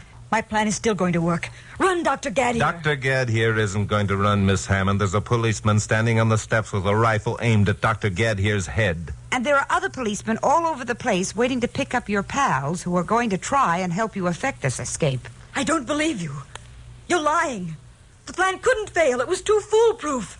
You're lying, both of you. Look out, Chuck. This time I know exactly how to treat this babe. Let me alone. Sure. Keep your hands off of me, you swine. I'll take that gun, sucker.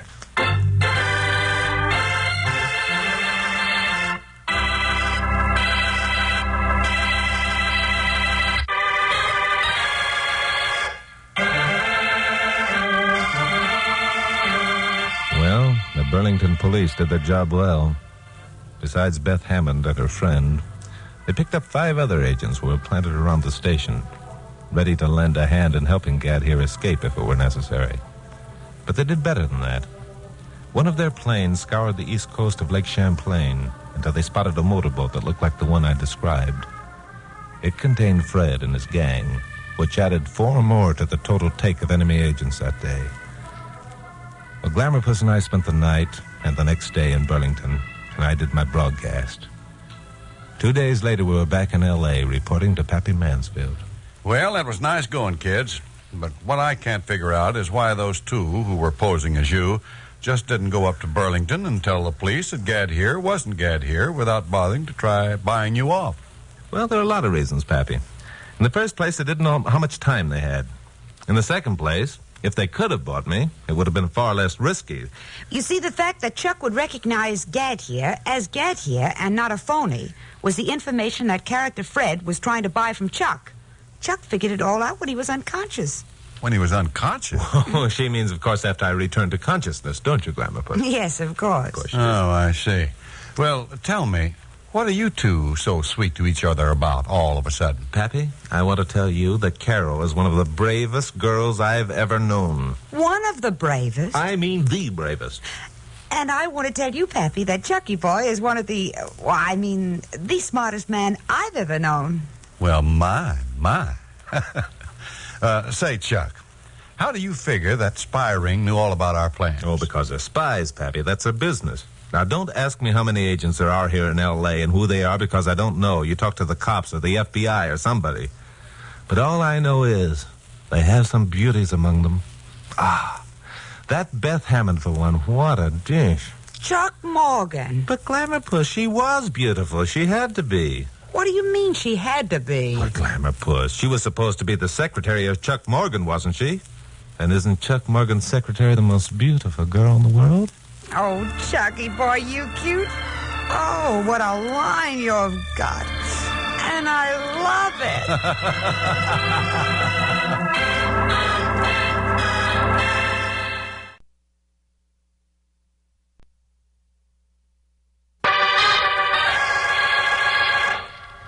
Stand by for crime.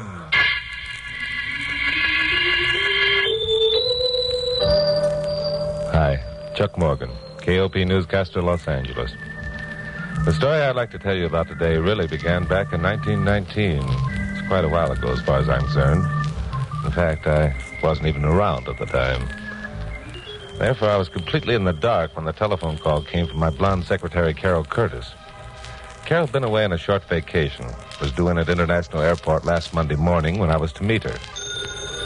The phone was ringing when I reached my office. All right. I don't know why Pappy couldn't have given me another secretary while Glamour Puss was away. Hello, Morgan speaking. Hello, Chucky boy. Glamour Puss, where are you? I'm at the airport. I caught an earlier plane. But listen, I've got... Save it till I get there, Glamour Puss. Go in and buy yourself a cup of coffee, and I'll be right along. No, Chuck, don't bother. I'm taking the next plane for Seattle.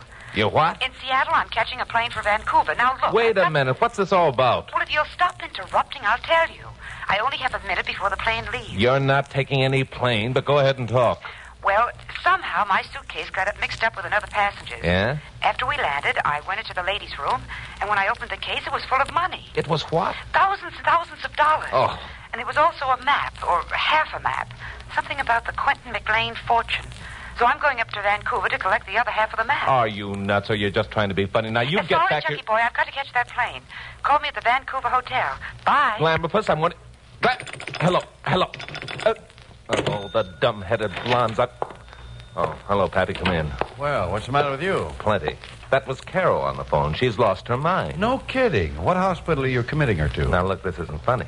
She called from the airport and said she was taking a plane to Vancouver because she found a bag full of money and half a map. Does that make sense to you? Nothing much that either of you two do makes sense to me when you start one of your wild adventures. Can it? What kind of a map did she find? I don't know. She said something about the Quentin McLean fortune. Quentin McLean? Yeah. You ever hear the name? Sure I have. So has everybody else. Well, I haven't. Then you don't read your history book. Quentin McLean made a couple of $1 zillion out of some railroads he owned. Back in 1919, he spent one of those zillion on booze. On what? Booze, liquor, whiskey, rum, anything alcoholic. Don't look so stupid. Prohibition was on the way. Quint read the handwriting on the wall and quietly went around buying all the liquor he could lay his hands on. Well, he's a smart operator. Oh, yeah, except for one thing. His wife, Bertha McLean, was one of the country's leading temperance workers. Oh, no. As a matter of fact, she practically put the prohibition deal over single-handed. So Quint, the sly dog, didn't tell her what he was doing. He bought himself a large yacht, about half as big as the Titanic, I'd say, named her the Bertha M, and loaded his liquids on board. Sailed away for a big drunk, huh? Big drunk, my foot. He had about $3 million worth of liquor on that tub. Yeah? He planned to anchor the thing 12 miles out and sell it retail. The only trouble was he died of a heart attack the day after Prohibition became effective. And what happened to the liquor? What do you think? When his wife found out what was aboard the Bertha M., she sailed her off one dark night and sank her. Oh, no. Oh, I'm a son of a gun. Pappy, that map. You don't think that Carol really... Well, if she has, Chucky boy, you better marry her quick because she's worth around $3 million. Oh, what a story, Pappy. It'll be sensational. The hottest thing that hit the wires in years. Hey, where do you think you're going? If you need me for anything, Pappy, call me at the Vancouver Hotel in British Columbia.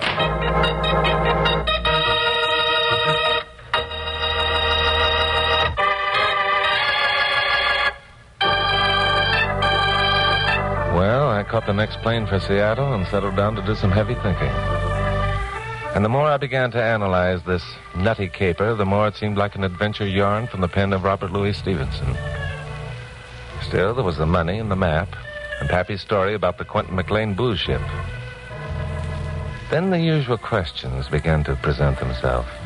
Carol had picked up a wrong bag, found it full of money, and instead of turning it over to the police, she caught another plane out of the country like an escaping criminal.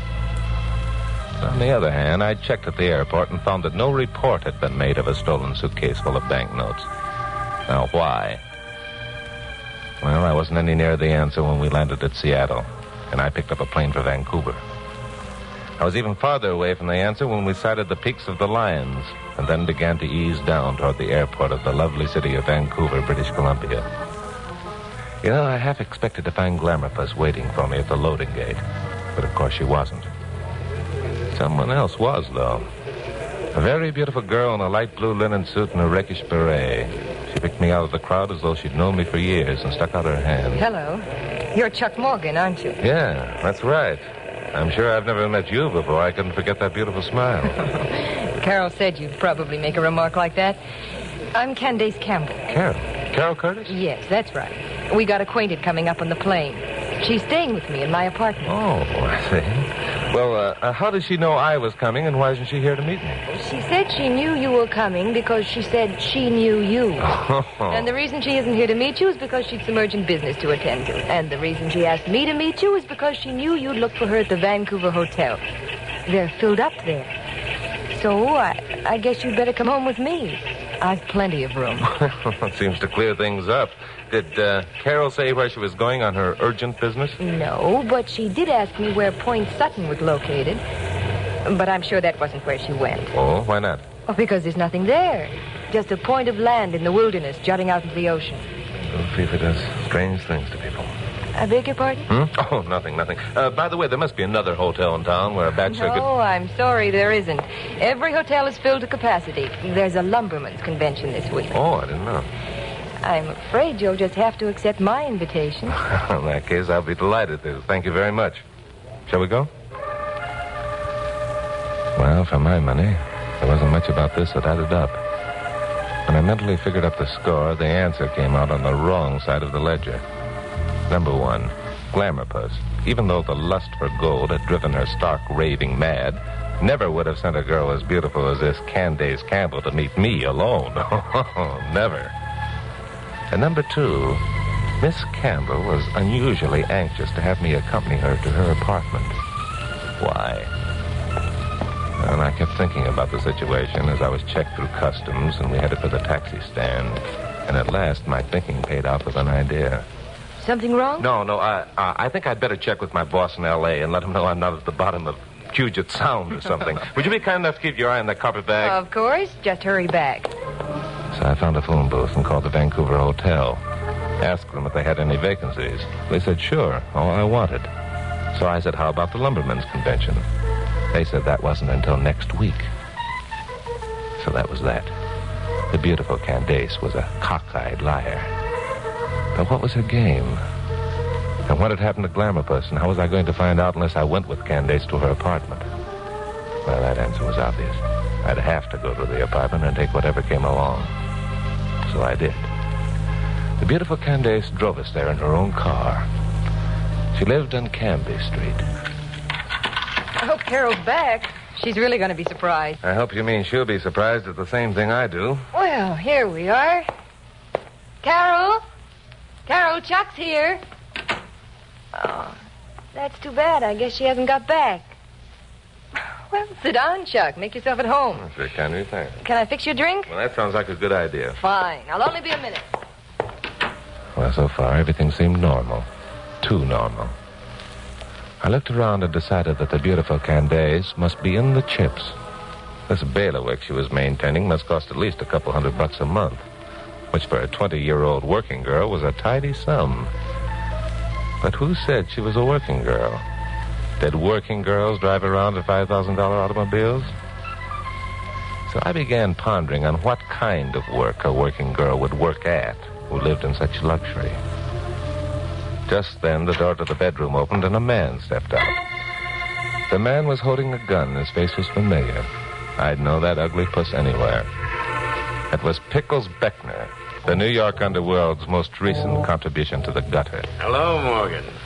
Fancy meeting you here. Yeah, fancy. How many jumps ahead of the FBI were you when you made it across the border, Pickles? I'm clean, Morgan. Clean as a whistle, so skip the cracks and hand over the map. What map are you talking about? Look, Morgan, let's not kid around. Okay. I happen to know you got the map, and I'm going to take it away from you. Well, that's a good trick if you can do it. Just what makes you so sure I have the map? I don't know why I'm so patient with you, chum. One of my boys was outside the phone booth when your gal Friday called you back at the airport in L.A. He seen her address and envelope and drop it in the mailbox. The map was inside. Well, then it's still inside. I never got it. You know better than to lie to me like that, Morgan. I got ways of making guys like you sound off. You want I should demonstrate a couple? Now, look, use your head, Beckner. If Carol mailed me the map from International Airport, would I get it in Hollywood before 3 o'clock the same day? If she sent it special delivery, you would. Oh, nuts. And if you didn't get it, you wouldn't be up here now, so hand it over. You know, it's too bad you're not allergic to wishful thinking, Pickles. Because right now you're wishing for something that isn't in the books. Yeah? What's allergic mean? It means that unless you do some fast thinking, the man who just came out of the bedroom behind you is going to sock you behind the ear with the blackjack he's holding. Yeah? Morgan, you took the words right out of my mouth. On account of it's behind you, a guy is standing with a blackjack, and the minute I give him the nod, you're gonna get it. Well, one of us was lying like a rug. There wasn't any doubt in my mind which one. Me. No one was standing behind Pickles. But someone was standing behind me. A minute later, he proved it. Pickles gave him the nod, and... Fuck! I got it, the way Pickles promised. I went out like a snuffed candle. The familiar pinwheels, shooting stars, and zooming comets put on an excellent display, and then vanished, and soft darkness closed in. The darkness gave way gradually to grayness, and then to bright light. I went into the bedroom and found nothing but destruction. Apparently, Pickles had been positive that the map was hidden around the premises. Then I saw something he overlooked, or rather neglected. A suitcase, lying on its side with the gold initial CC stamped on the letter. CC for Carol Curtis. I walked over and picked it up. It was locked. But there was something inside, something that rustled when I shook it. Money, banknotes, the thousands and thousands of dollars that Carol had told me about over the phone. So then I knew that Glamourpuss had actually been here, and had probably been kidnapped, or worse.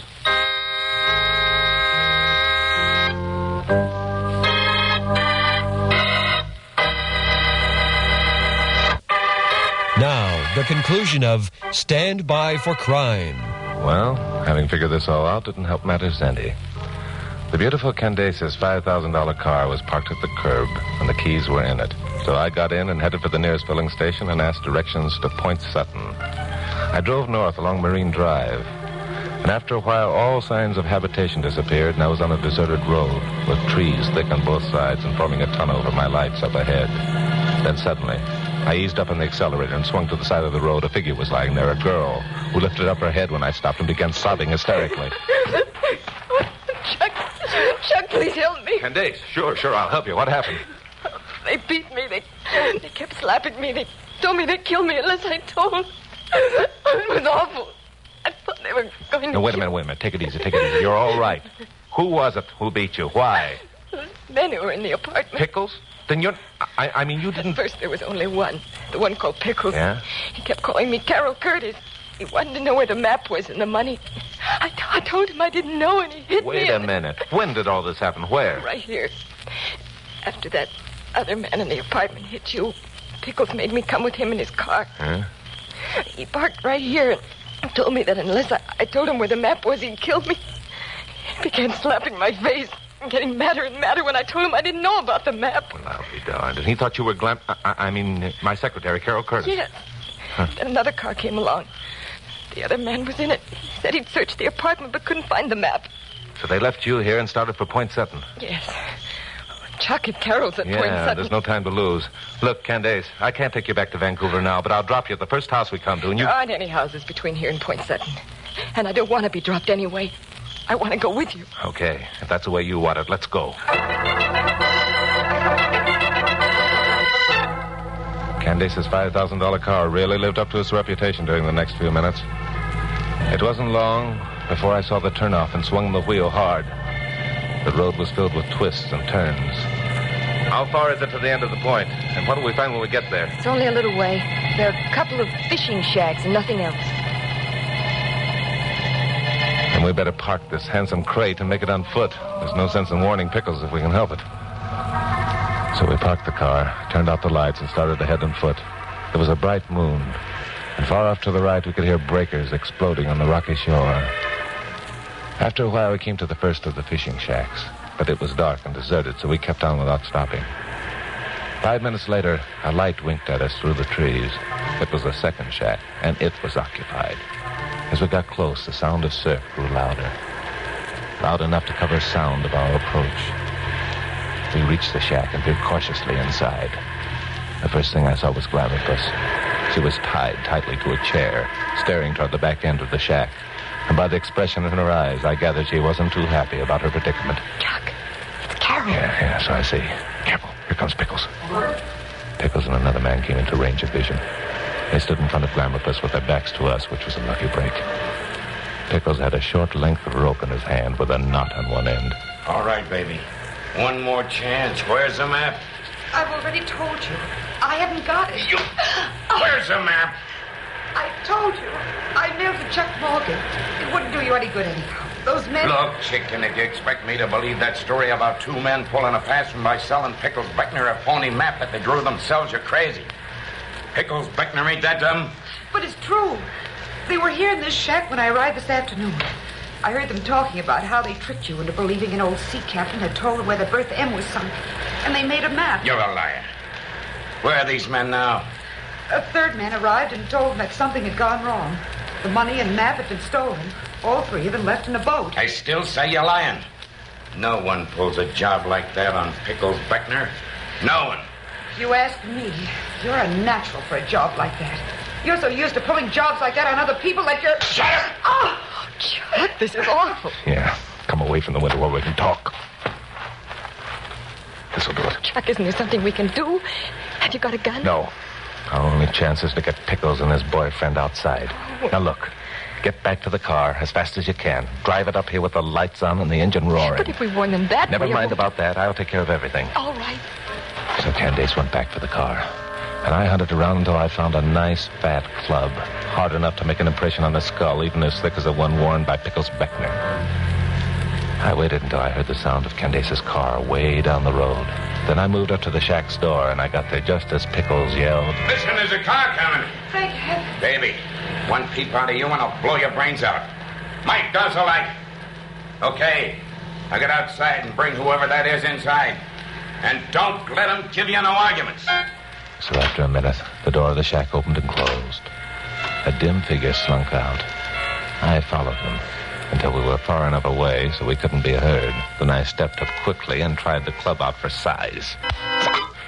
It worked fine. Mike dropped like Isaac Newton's apple and lay still. I took off his belt, strapped his hands and legs together, stuffed a handkerchief into his mouth, and then found his gun. Well, now Pickles and I were even. No, I had the advantage. Candace and her $5,000 car were on my side.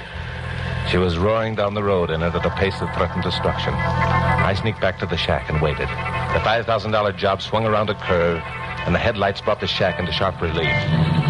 Candace, smart girl, brought the car to a stop within 3 feet of the shack's door and left the lights on. For a minute, nothing happened. Then the cabin door opened and Pickles stood there, a perfect target. Hey, Mike, who is it? All right, Pickles, you haven't got a chance. Get your hands up. Morgan, you dirty... Much as I dislike shooting a man without first warning him, I wished right then and there that I'd forgotten my principles for once and let him have it. All right, Morgan, I still got your girl. Throw down your gun and come in with your hands up. Don't do it, Chuck. He'll shoot you if you do. Shut up. Oh. Hear that, Morgan? There's more coming every second you take to make up your mind. Make your decision, Morgan. I ain't kidding. No, he wasn't kidding. I knew Pickles. I listened to Carol taking 2 more blows and then started to throw my gun away and head for the door. Don't do it, Chuck. Wait. Candace was back in the car away from the shack. I didn't get it until she stopped and rammed the gears into low and started forward. Then I saw what she was up to. I ran around to the shack's window just as the $5,000 job crashed through the front of the shack as over a paper. One headlight went out, but the other held showing me Pickles, crouched in the corner, his eyes wide and scared. Pickles, this time you get no warning. Oh, don't shoot again, Morgan. I'm hit. Don't shoot again. Take that gun out of the way and stand up, facing the wall with your hands behind your head. Nobody outsmarts Pickles Beckner. Nobody. You cheap, dumb parasite. You've been outsmarted by one 20-year-old girl.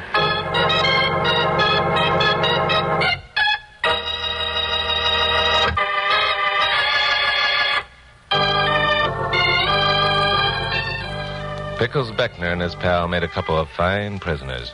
The Vancouver police were glad to get them. Well, we drove back to Candace's apartment and went up for a drink. This time, when the beautiful Candace disappeared into the kitchen, I was reasonably sure she'd reappear carrying a tray of glasses. Hey, this is quite a joint your girlfriend sports. My girlfriend? What are you doing, fishing for compliments again? What do you mean, acting as though you'd never seen this place before? You've been living here, haven't you? Living here? Are you kidding? I'm living at the Vancouver Hotel. Do you mean you've never been in this room before? Of course I mean it. Well, I'll be a lot... I hope I wasn't too long. Here you are, Carol. Chuck? Thanks. Listen, Candace, there's still an awful lot about this that needs clearing up. For example, you told me... Oh, yes, I know. I told a bunch of whoppers, and I want you to know why. So do we. Go ahead, Candace.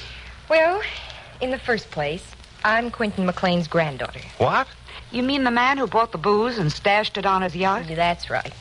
Grandfather and grandmother used to spend their summers right up near here. And that's how my mother happened to meet my father and why I was born here. Well, what do you know? How did you know about the map and the money and all the rest? Well, I was visiting some friends in New York, and one night at a nightclub, I heard Grandfather McLean's name mentioned. Yeah? So I eavesdropped and heard enough to make me think that the sunken ship had actually been discovered. And I naturally felt that its cargo belonged to my mother, since there were no other heirs. So I started home, and on the plane from Los Angeles to Vancouver, I was Carol's seatmate. And we naturally got to talking. She told me all about you, Chuck. As a matter Stop of fact... right there, little girl. This big gorilla here's too much of that. All right. Well, anyway, when Carol learned I lived in Vancouver, she began asking me all sorts of questions, especially about Point Sunken. So that made you think that Carol had something to do with the sunken yacht. That's right. So then, when she told me you'd be up on the next plane... Now, wait a minute. Glamour Puss, how did you know I'd be up on the next plane? Simply because I know you, Chucky boy. Oh. You big hunk of stuff, you. I see. Go ahead, Candace. Well, then I thought it'd be a good idea to find out what you knew, Chuck. And I knew I could do that by winning your confidence. And I knew I could win your confidence if I told you Carol was my guest. Well, now, wait. You didn't have to go that far, Candy. Candy? Look, let's finish up the explanations and get out of here, Chucky boy. Yeah. Now, let's see. Pickles must have come up to Vancouver ahead of his pals. There were 2 of them on the plane that Carol took out of New York, a man and a woman. Why a woman? Because the money was in a female suitcase, remember? A female whose initials were C.C. That would be Pickles' old girlfriend, Catherine Kramer.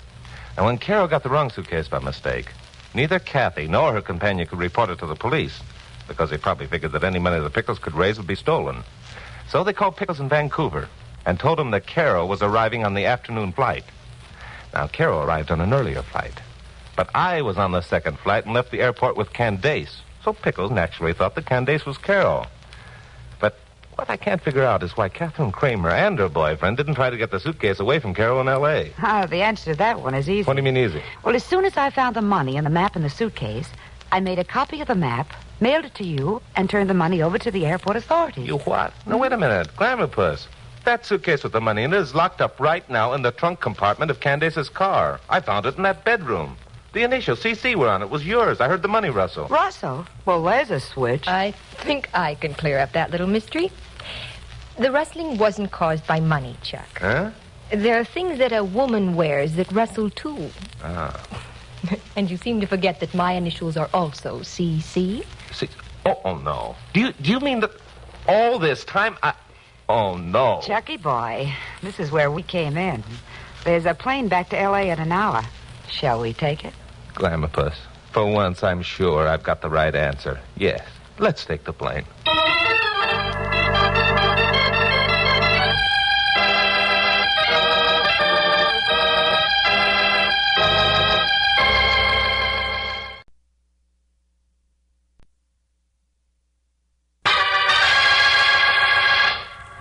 Stand by for crime.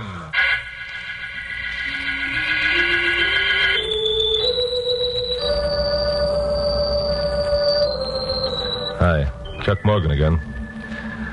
You know, in a city the size of Los Angeles, where I work as a newscaster on radio station KOP, crimes occur so frequently, and law enforcement agencies operate with such a maximum amount of efficiency, that unless a crime has an unusual angle or twist to it, it doesn't make particularly good copy from a news point of view.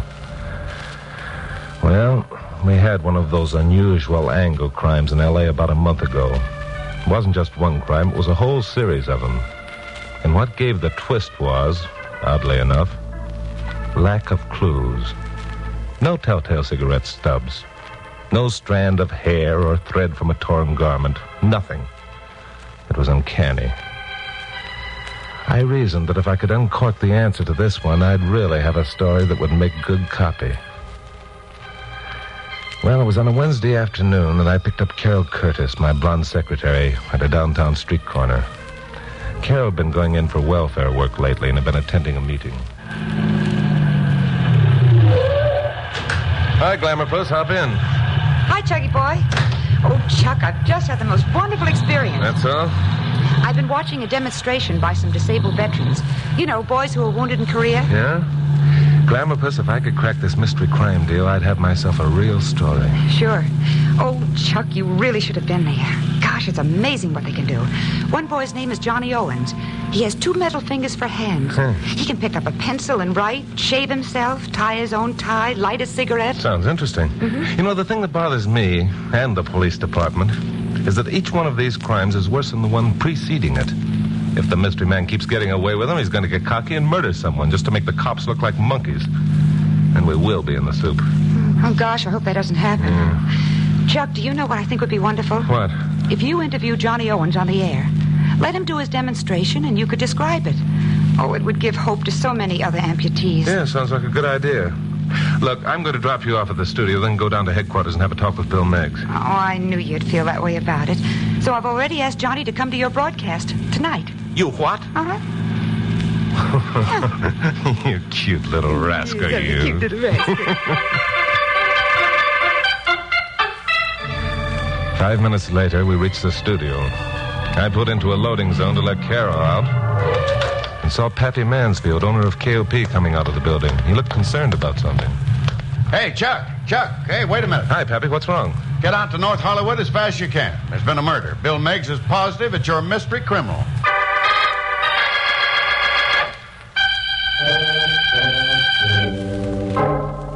Well, it had happened. Murder. The address Pappy gave me was a 2-story house on Kling Street. When Carol and I... Of course, Glamourpuss insisted on coming along.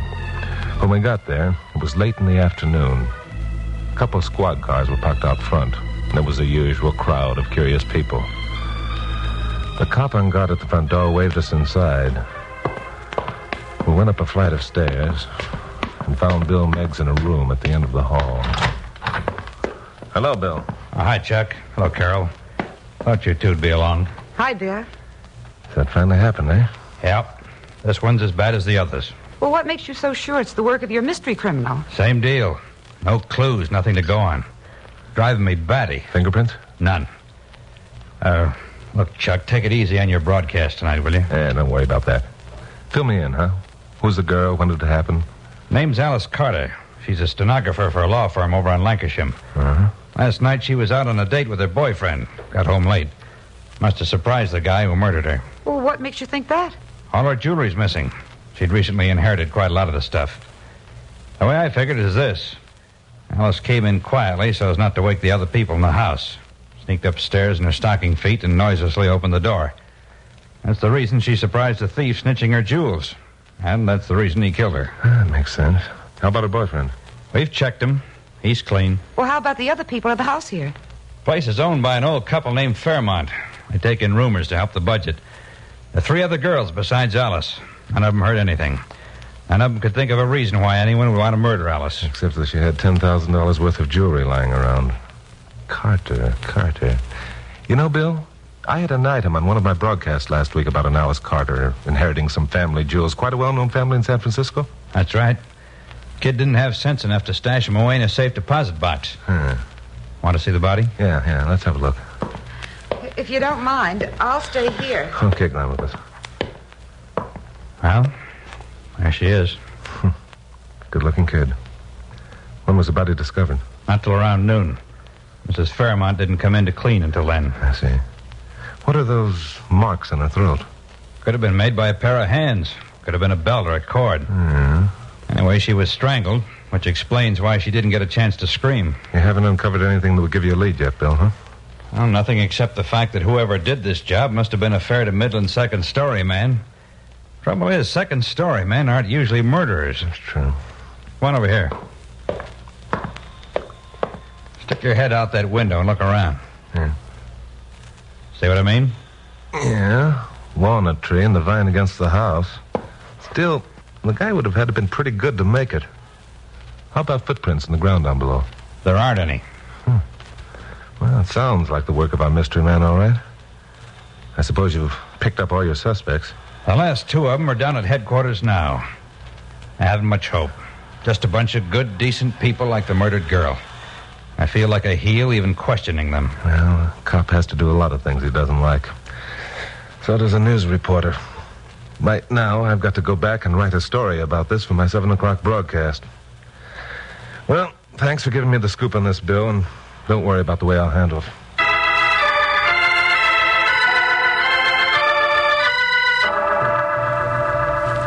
I wanted to get away from there fast. Some time ago, I'd used an item about a second-story man named Benny Murdoch, a 2-time loser. 2 months ago, which is about the time the mystery crime man had begun his operations, Benny had been released. I knew where he lived, and I wanted to talk to him, just in the bare hope there might be some connection. Well, I did my 7 o'clock broadcast, gave Carol some work to do, and drove down to the address in Oxford Street where Benny Murdoch lived. It was a single-family frame house, rather the worse for wear. A light showed in the rear window, so I walked around back and knocked on the door.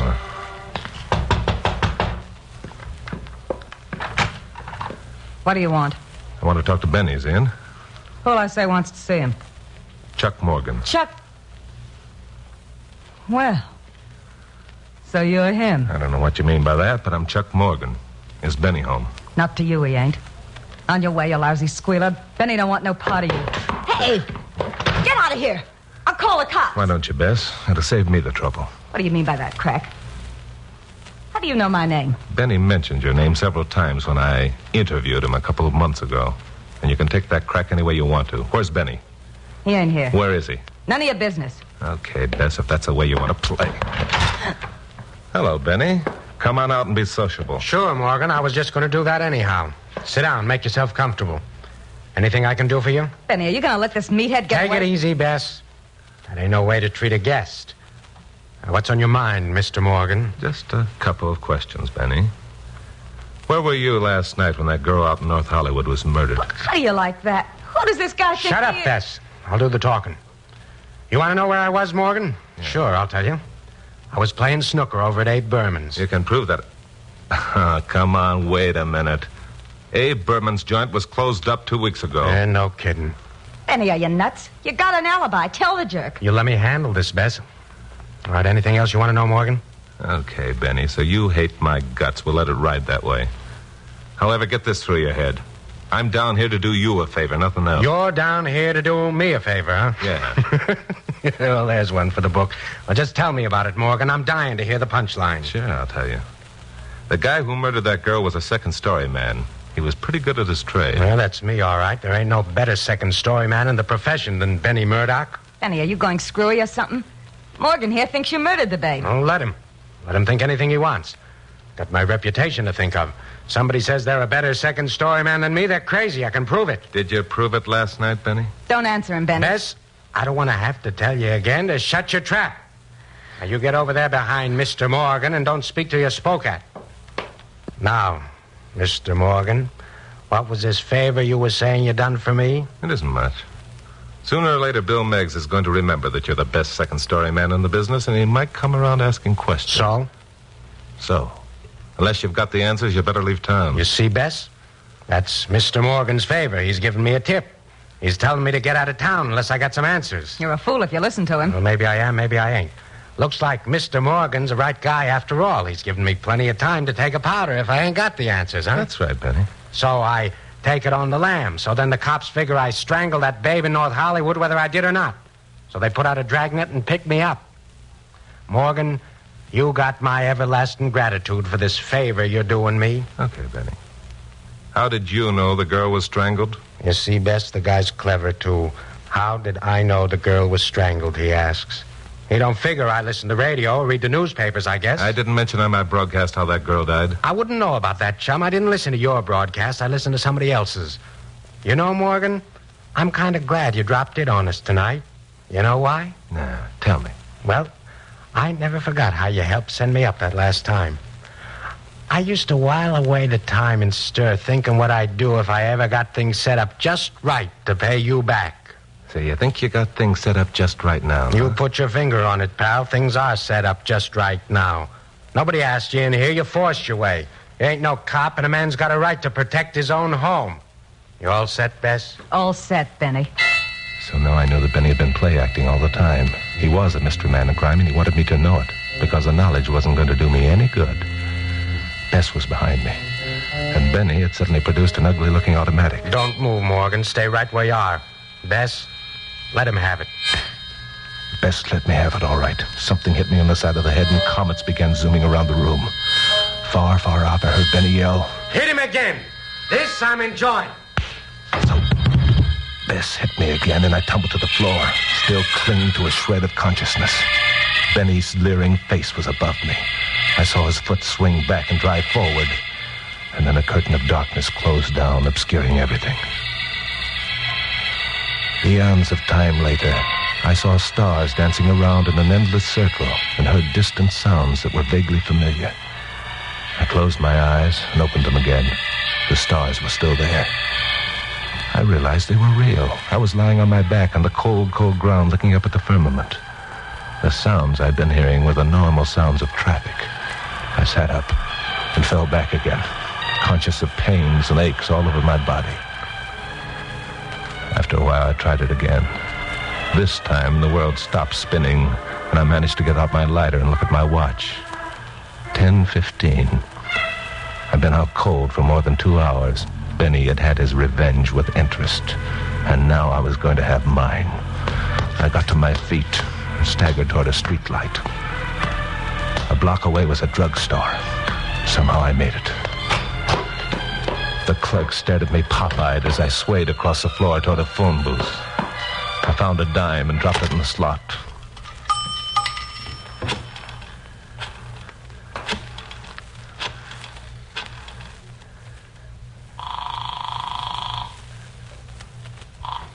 Police headquarters. This is Chuck Morgan. I want to speak to Bill Meggs. Just a minute. Meg speaking. Bill, this is Chuck. I've got your boy. He's Benny Murdoch, the second-story man. He's practically confessed. Murdoch? Yeah. Chuck, you've missed the boat, but good. Murdoch was picked up last evening on a drunk charge and spent the night in a tank at Lincoln Heights.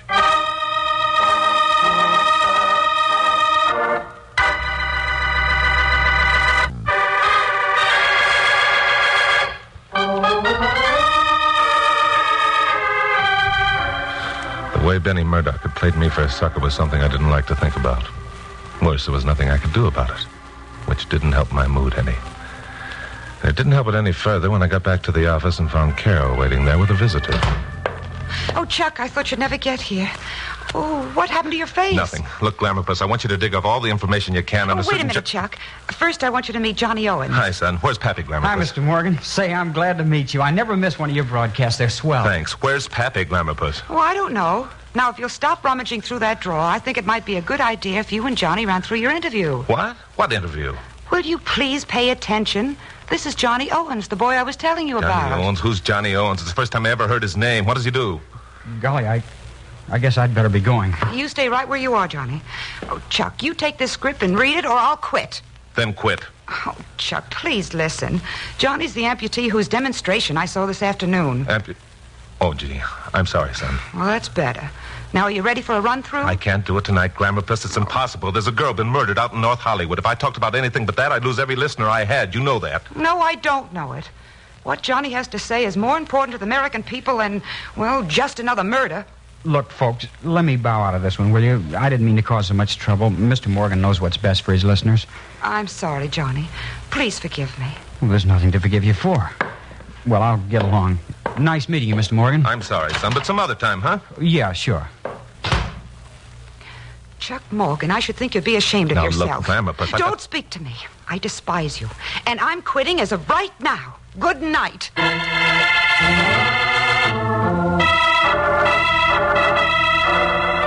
Well, this was great. This was wonderful.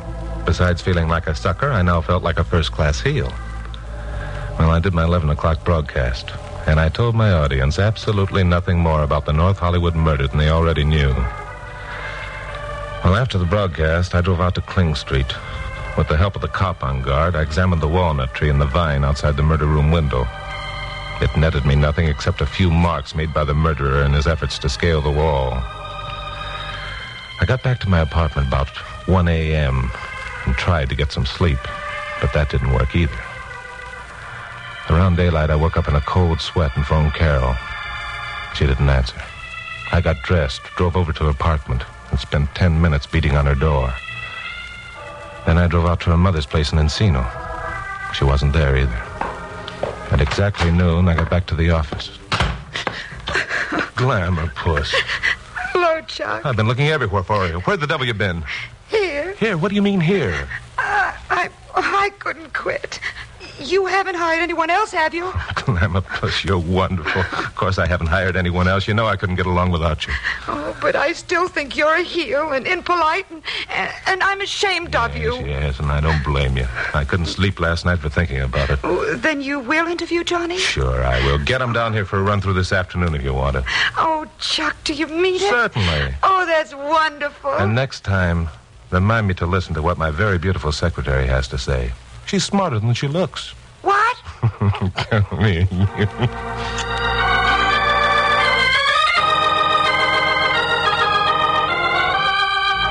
Well, at least I felt a little better. I took Glamourpuss to lunch, and afterwards she went out to get Johnny Owens, and I got Bill Meggs on the phone. I gave him my ideas on the subject and then went in to talk to Pappy. At 2:30 p.m., Carol called to say she'd located Johnny, and the two of them would meet me at my office at 3. At 3 straight up, they arrived. Hello, Chuck. Here's Johnny. Hi, Carol. Hello, Johnny. Hi, Mr. Morgan. Pappy, what are you doing here? Chuck asked me to sit in, Carol. Gosh, it's mighty decent of you to do this, Mr. Morgan. Bill, for heaven's sakes, what is this? Did all you people come in for a free demonstration before we went on the air? It amounts to that, Glamourpuss. Johnny, this is Pappy Mansfield, owner of KOP. Hello, son. Nice meeting you, Mr. Mansfield. And Johnny, this is Bill Meggs. Hi, Mr. Meggs. Hi, Johnny. Johnny, Bill is from police headquarters. Oh, I see. Then you know. Yeah, I'm afraid we do. Chuck, what is it? What's wrong? You can't prove it. You can't prove a thing. I think we can, son. No, there weren't any clues. There were no fingerprints, nothing. No, there weren't any fingerprints. There wasn't even a smudge of a glove. That's why we began thinking of people without fingers. Oh, Chuck. Chuck, it can't be true. I didn't mean to kill her. I didn't. She just stood there staring at my hooks. And there was that awful look of horror on her face. She couldn't move or speak. She just kept staring at my hooks, and something snapped inside me. I just had to do it. I just had to show her that I could use those hooks like a normal person uses his hands. That's why you committed the robberies, isn't it, son? You wanted to show people you could do everything that anyone else could do. People always stared at me. Oh, sure, they'd watch my demonstrations and they'd say it was great, but they wouldn't give me a job. They pitied me. They didn't have time, or they weren't willing to listen if there was anything else they had to do. Like you, Mr. Morgan. You didn't think it was important yesterday to have me on your broadcast. Well, I showed you. I showed you all. Johnny, you're right. I feel almost as much guilt in this as you do. It isn't you who murdered that girl out in North Hollywood, Johnny, any more than it's I. And a lot of other people who couldn't take the time to listen and understand. Now, wait a minute, Chuck. Let's take it easy. Murder's murder. Yeah, Bill, I know. No. I wish I didn't know. Johnny will have to pay his debt to society. But society's got a debt to pay to guys like Johnny Owens, and I'm going to... Johnny, don't do it. Stand back, all of you. I don't want to have to demonstrate on you how a guy with hooks can handle a gun. This is the end of the trail for me. I'm glad it's over. I've been trying to lick this thing ever since they shipped me out of Korea. I guess I chose the wrong way. I know it now, but maybe I'll have helped some other men who might be thinking along the same lines. Now, wait a minute, Johnny. Let me finish. It's people like you, Mr. Morgan, who are in a position to do us a lot of good. Remember that. I'll remember it, son. And Miss Curtis, well, I've never met a nicer person. I wish they were more like her. She didn't offer sympathy or pity. She recognized that men like me are capable of doing the things any normal person can do, that we're self-reliant. Too bad I met her too late. You're lucky to have her, Mr. Morgan. Yeah, I know. Oh, Johnny. It's okay, Miss Curtis. Don't you feel bad about me. I'm doing what I know is right. So I'll let you all take it from here. So long, everyone. Pepe, stop him!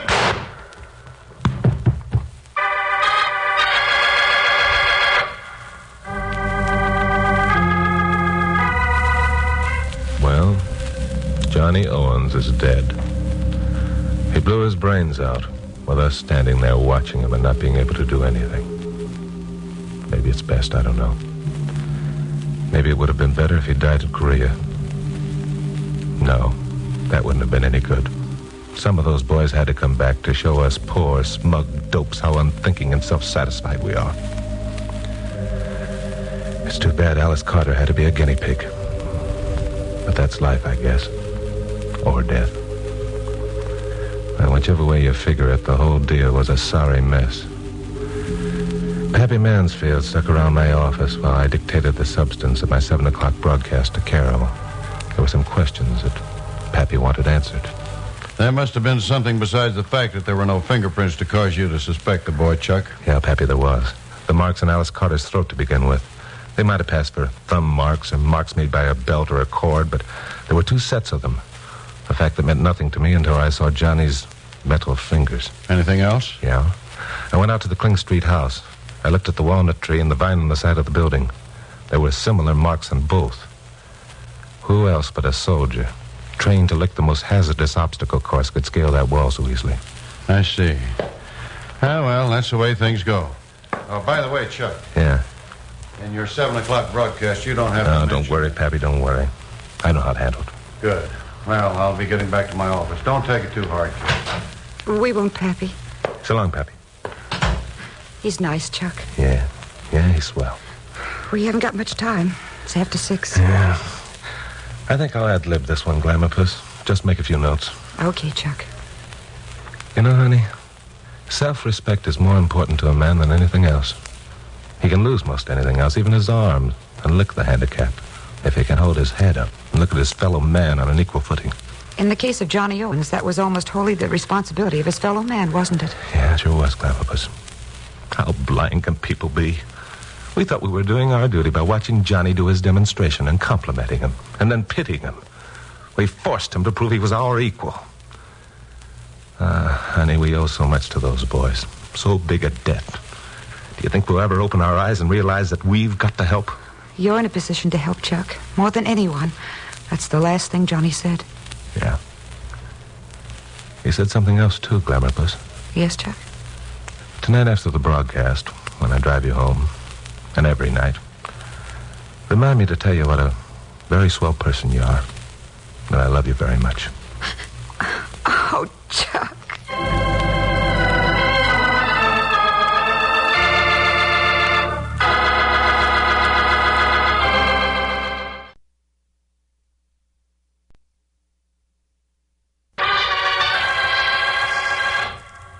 Stand by for crime.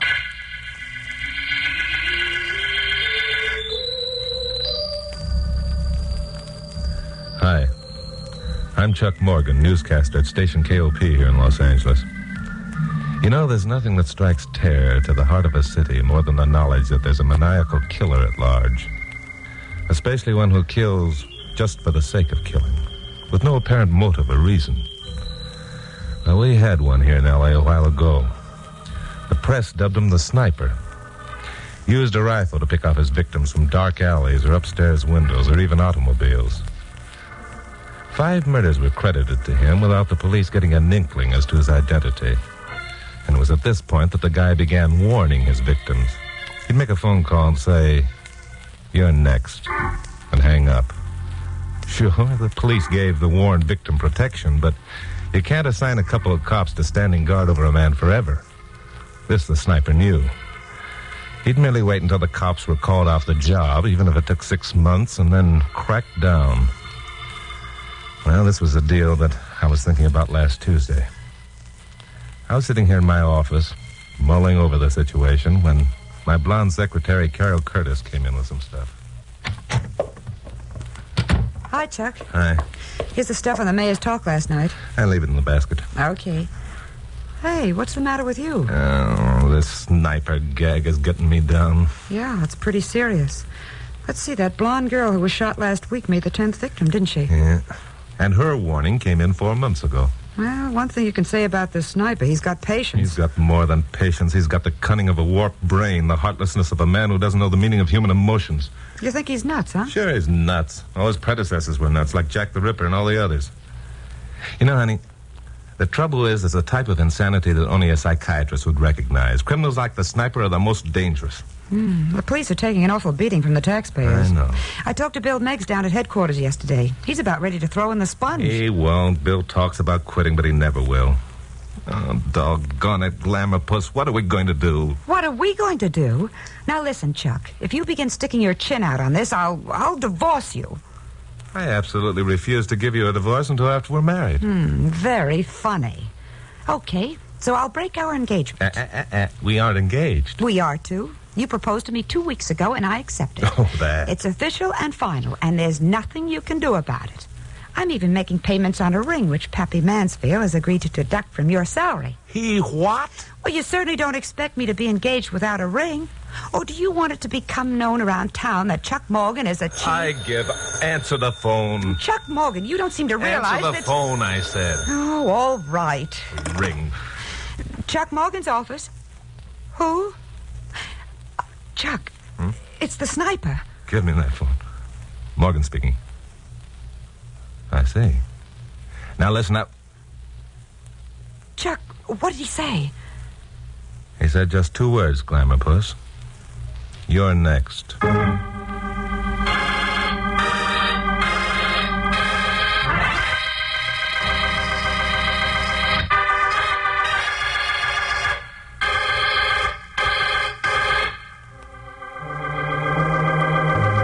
Well, it looked like I was going to stick out my chin on this deal, whether I wanted to or not. Now I knew how those other victims had felt when they heard the warning come to them over the phone. It wasn't a pleasant feeling. You thought of yourself walking along a street some night and hearing the bark of a rifle, feeling the impact of a bullet between your shoulder blades.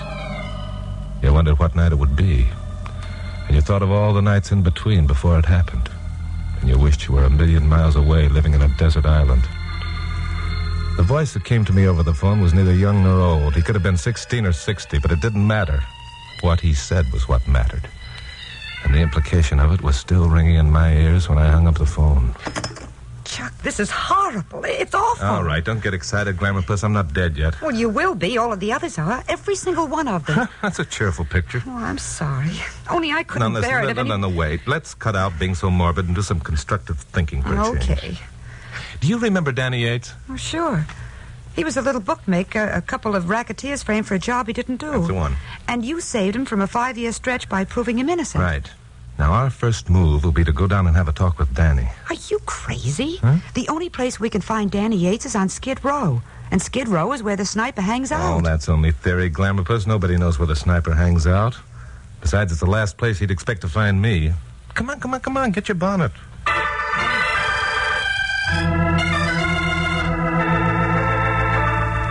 I had a theory about our friend the sniper. You know, usually guys like him followed a pattern. The pattern stemmed from frustration. Killing was a release to the same pent-up energy that warped their brains. And because of this frustration, they all had the same weakness, a desire for recognition, all of which didn't prove anything. But if Danny Yates reacted the way I hoped, I might get a lead. It was getting dark when Carol and I reached Skid Row. The place hadn't changed much since my last visit. Skid Rows never do, except to grow bigger. I still don't see why you didn't tell Bill Meigs and get some police protection. If I had, they wouldn't let me come down here. But that's what I mean.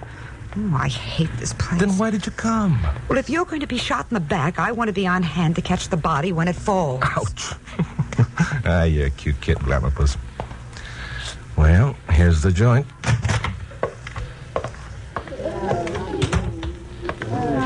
Joint is right.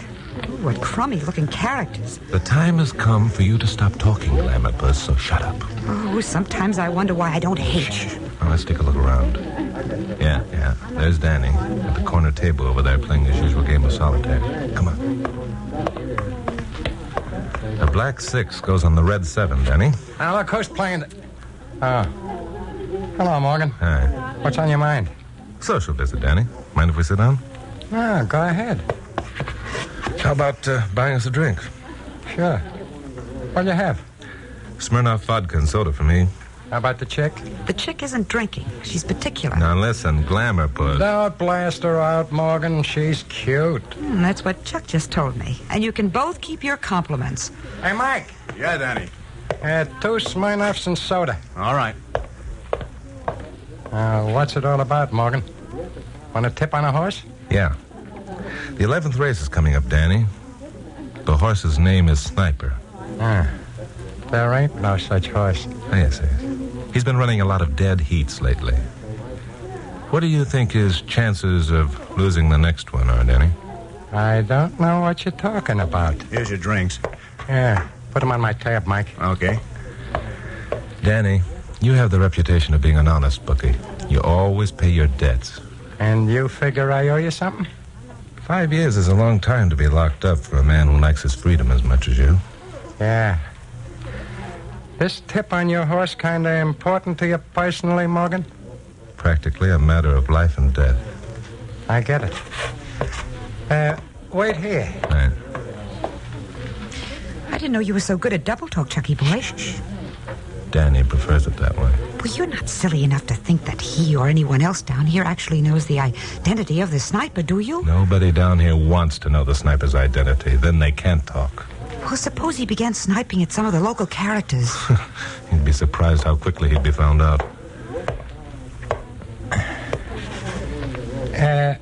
You got a pencil and paper, Morgan? Right here. All right. Write down this number. 222 Front Street. There's a chick lives there named May. She's got a kid brother named Tony. Kind of a wild kid. Likes to play horses. Got it. Danny, your pal. Step it, Morgan. By the way, you figure we're square now? The slate's wiped clean, Danny. Thanks.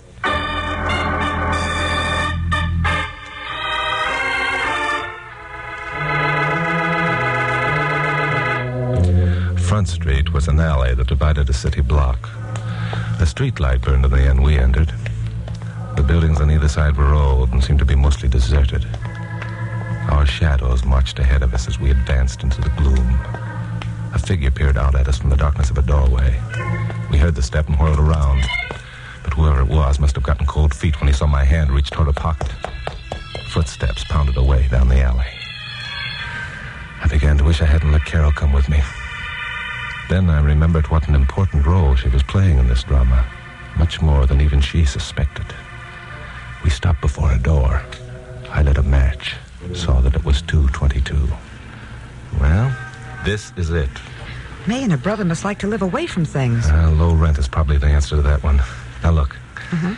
After we've talked to May a few minutes, I want you to remind me of something. For instance? We'll make it go something like this. Hey, Chuck, don't forget that you're meeting Danny Yates at the corner of Wilshire and Rossmore at 11:30. Got it? Stop me if I'm wrong, but didn't we just leave Danny Yates? Will you do as I say and don't ask questions? Oh, okay. Well, suppose May isn't home. We'll just have to think of... The girl who answered the door was the homeliest female I'd ever seen. She had a horse face and buck teeth. Her skin was pockmarked and her eyes were crossed. Then we got another shock. She spoke, and her voice was the antithesis of her looks. It was low, resonant, and rich. Yes? Are you May? Yes, I am. Won't you come in? Thanks. I suppose you're the police.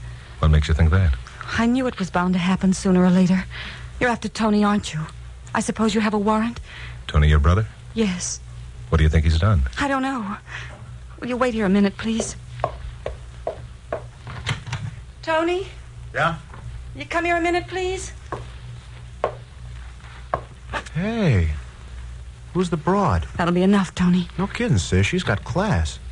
Introduce me, will you? They're from the police, Tony. Are you kidding? This babe ain't no cop. Hey, how about it, chick?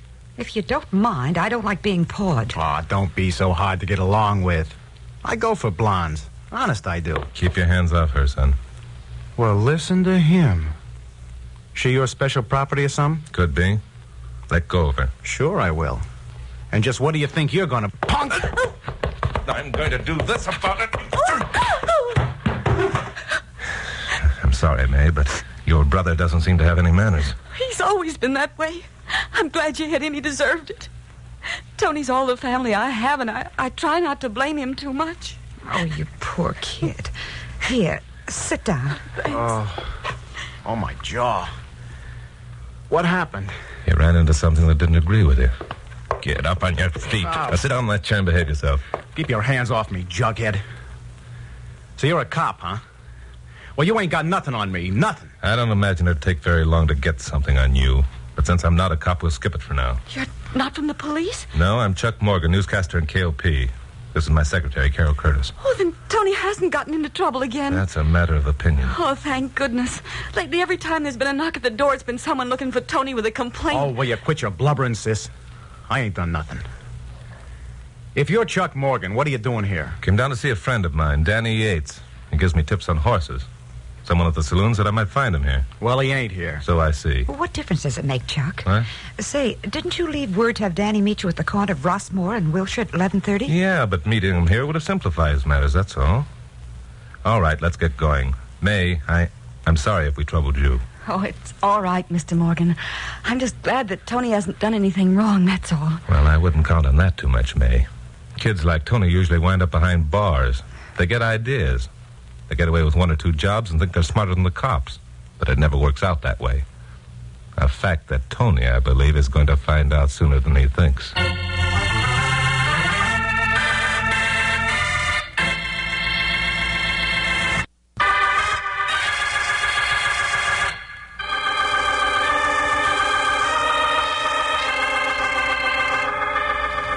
Well, I'd been shooting arrows into the air all evening without knowing for sure where any of them were going to fall. I'd learned a couple of things for sure and was guessing at a lot more. Everything now depended on who was listening to my 11 o'clock broadcast. Carol and I got back to the studio about 10:30 and found Pappy Mansfield, owner of KOP, waiting for us. Hi, Pappy. Say, where the devil you two been? Huh? Don't you realize you've got an 11 o'clock broadcast? No, Pappy. It's only 10:30, plenty of time. Plenty of time, my foot. There's all that wire stuff that's got to be gone over and the script written. Carol, you get into the newsroom. No, wait a minute. Hold it, Glamour Puss. We can forget the wire stuff tonight, Pappy. Carol and I have dug up a better yarn. It's really a honey, Pappy. Wait till you hear it. It better be good. Well, what is it? Your favorite newscaster had a call from the sniper tonight. What's news about that? There's a lot of people that get... What? You mean the sniper called you? Right. I don't believe it. He wouldn't dare. Don't be so sure, Pappy. I'm no different than anyone else. If the sniper wants to call me, he has every right in the world to call me. Chuck, this is serious, my boy. You act as if you're delighted at the prospect of being shot in the back. Well, that's what I've been telling him all evening. Only he won't listen. Pappy, I'm delighted about two things. First, this is going to be a knockout of a story for my broadcast tonight. And second, it's going to be the end of the sniper. I suppose you figure that when your dear public learns their favorite newscaster has been picked for elimination, they'll demand that the sniper give himself up. And he'll do it. Amounts to the same thing, I hope. You sound pretty sure of yourself. I'm just whistling in the dark, Pappy. I'm really scared stiff. You would be too, Pappy, if you knew somebody was going to shoot you in the back. Well, you don't have to apologize for him, Carol. Have you notified the police? Well, he wouldn't let me. Instead, we took a trip down to Skid Row. Chucky boy got a tip on a horse race. Then we called on May. Oh, it was loads of fun. All right, Glamour Puss. Your sarcasm isn't helping the situation. Pappy, look, as usual, I've got to ask you to give me a hand in this. How about it? Well, you know you can count on me, Chuck. But first, I'd like to have you cut out all this double talk and bring me up to date on the facts. I know you've been up to something. Now, what is it? Good. Carol, get into the office and start knocking out tonight's script while Pappy and I go into a huddle, Okay, but just remember, I'm in on this, too. Pappy, the first thing I want you to do is call Bill Meggs at headquarters. Tell him that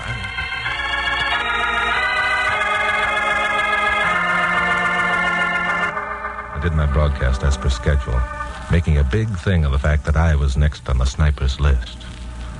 The telephone began ringing almost at once, and Carol had a time of it, assuring everyone I had ample police protection, and for the time being at least was safe. Well, Carol and I left the studio a few minutes after 11:15 and drove out Vine to Rossmar. Just beyond 6th, we parked the jalopy and walked up towards Wilshire on the west side of the street. We came to a driveway with a hedge and stopped in the shadows. Wait here a minute, Glamour Puss. I'll be right back. Where are you going? Keep your eye on the corner up there and don't move. Okay. I went up the drive and around the garage and checked on the street in the next block. Then I came back to where Carol waited. Anything happen? Well, a car just drove up and parked beyond the bus stop on Wilshire. The car Carol pointed out was an old convertible. The top was up, but there was no glass in the back window. It was headed west. Anyone sitting inside had a clear view over the benches that were placed at the bus stop. I wasn't sure, but I thought that the convertible's motor was idling. Chuck, look at the crowd gathering at the bus stop. Gee, that's an awful lot of people to be waiting for a bus at this time of night. I hope the sniper, if he's waiting in that convertible, doesn't think so. He might get suspicious. Suspicious of what? Most of those people are cops. It's all part of the plan. What plan? Why aren't I in on it? You're in on it more than you think, Glamour Puss, and I'll tell you all about it in the morning. Why, do you mean I've been a guinea pig all evening? Mm-hmm. More or less. Now listen, will you stop asking questions? Okay. And maybe I'll tell you what's going to happen. Oh, you'd better. Look, in a minute, Danny Yates is going to come walking up Wilshire towards the bus stop. He'll mingle with the crowd. A minute after that, the bus will come along, and everyone will get on but Danny. Well, what'll he be doing? He'll be left sitting on the bench alone. A perfect target for the sniper. Who's in the parked convertible? Yes, well, at least that's what we're going to find out. If he is, he'll probably take a shot at Danny and then head up Wilshire. Now, unless I miss my guess, he'll turn right on Muirfield to get out of the traffic. Well, wait a minute. There's something cockeyed here. Why is the sniper going to snipe at Danny Yates when you're his boy? Muirfield Street makes a turn after it leaves Wilshire and swings back to Rossmore. Now, I'm counting on the sniper not knowing that because there's a police blockade over there right now. Which doesn't answer my question. Why is the sniper... Keep quiet. Here comes Danny. Danny came briskly up to the bus stop, timing his arrival with the arrival of the bus itself. He mingled with the crowd, and for a minute I lost him. Then the last of the people got on.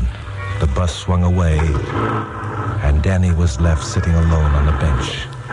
Then something happened I hadn't counted on. The bus, as it passed the parked convertible, began to backfire. I glanced at it and then back to Danny. Danny was gone. But I could see one of his legs sticking up over the back of the bench. Then Carol yelled. The convertible, Chuck, it's moving away. Wait here, Glamour Puss. I ran up the driveway, cut across a patch of lawn, and vaulted a 5-foot fence. I landed on my hands and knees, just as a pair of headlights swung around the corner of Muirfield. It was a convertible, and the driver saw the blockade of police cars at the moment I was getting to my feet. It slewed into the opposite curve with a squealing of brakes. The door opened, and a figure got out and sprinted across the lawn. I followed. The figure disappeared around a house. Lights sprang out on the house. Their reflection showed me a shadow climbing over a back fence. I took a running jump. The two of us landed on the other side at the same time. Something swished through the air, and I caught the gleam of a rifle barrel. The blow struck me glancingly, and I went down.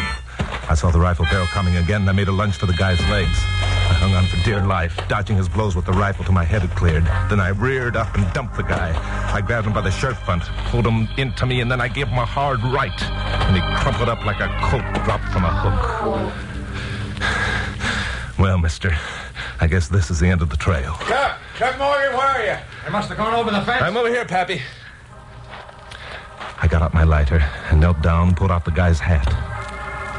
A mass of hair spilled out from under that hat. The face that was revealed by the rays from my lighter was pockmarked and ugly. It was the face of May. You all right, Chuck? Sure, I'm fine. So that's the sniper, eh? Well, holy smoke, it's a girl. It's a girl, Pappy. What a lousy break life gave her. Yeah, and what a lousy break she gave all her victims. I don't mean it that way, Pappy. I was thinking of something else. Oh, you were? What? Don't think you'd understand, Pappy. But remind me to tell Carol to congratulate herself the next time she looks into a mirror.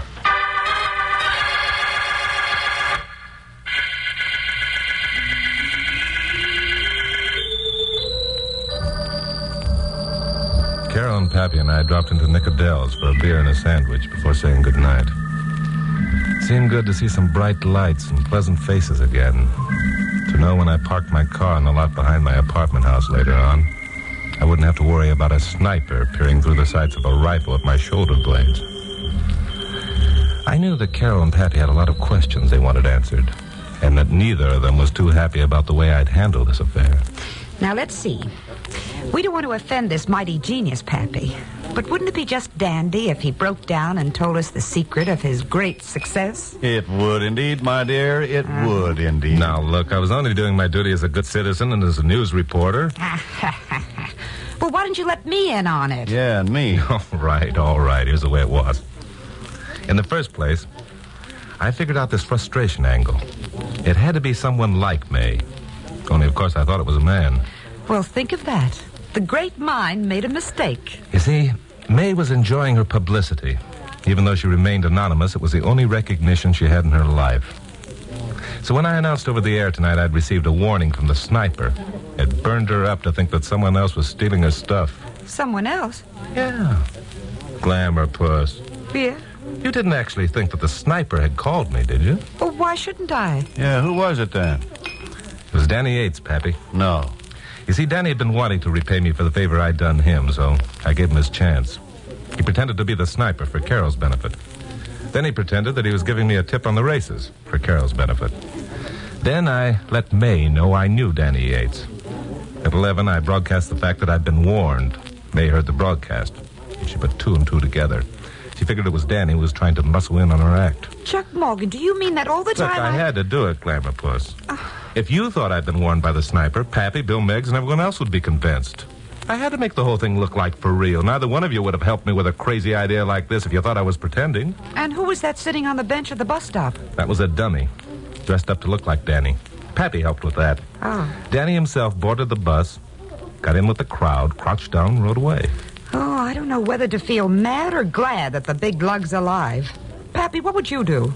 Why don't you just order another beer and forget the whole thing? I'll tell you what I'd do, Carol.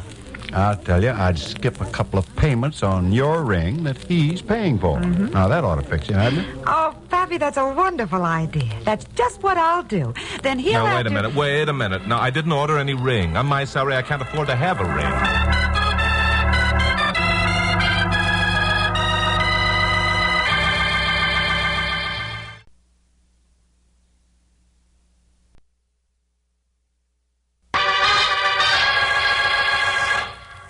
Stand by for crime.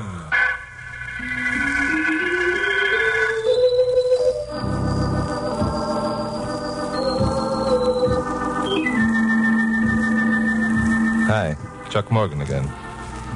You know, sometimes a newsman has a dry spell. A series of days in which you can't seem to latch onto anything of feature proportions. Well, I had one of those dry spells. Which is why when I arrived at my office the other morning and found my blonde secretary Carol Curtis waiting for me with an urgent message from a man in a hospital, I was ready to listen. What's it all about, Glamour Puss? Why does he want to see me? He didn't say. He told me his name was Tom Edwards. He's in the home of Mercy Hospital. He said if you'd come to see him, he'd give you a story that would make your audience's scalps creep. Ooh, sounds gruesome. Let's go over there, Chuck. We can't lose anything. One more broadcast like your 11 o'clock show last night, you may not have an audience, period. No cracks, Glamour Puss. All right, get on your bonnet and we'll see what's on gruesome Tom's mind.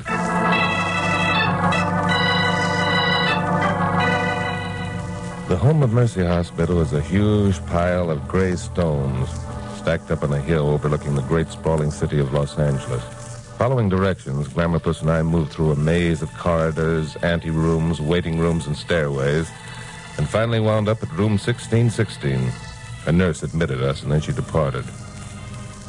Tom Edwards lay on a bed, swathed in bandages, with only his eyes and mouth visible. You're Chuck Morgan, KOP newscaster? Yes, that's right. This is my secretary, Miss Curtis. Hello. You seem to be in pretty bad shape, Mr. Edwards.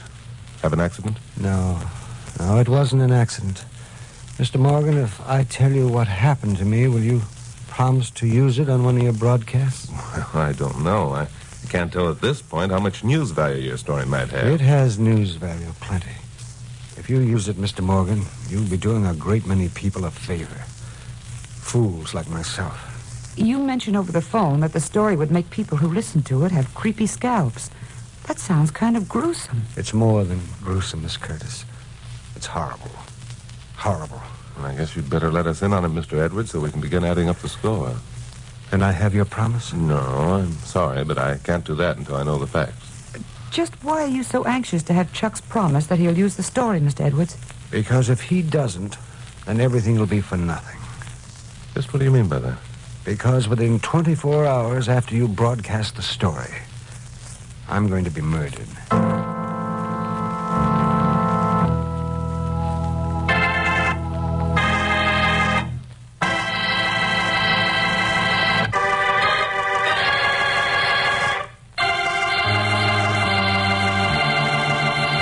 Well, this smelled like a story of feature proportions, all right.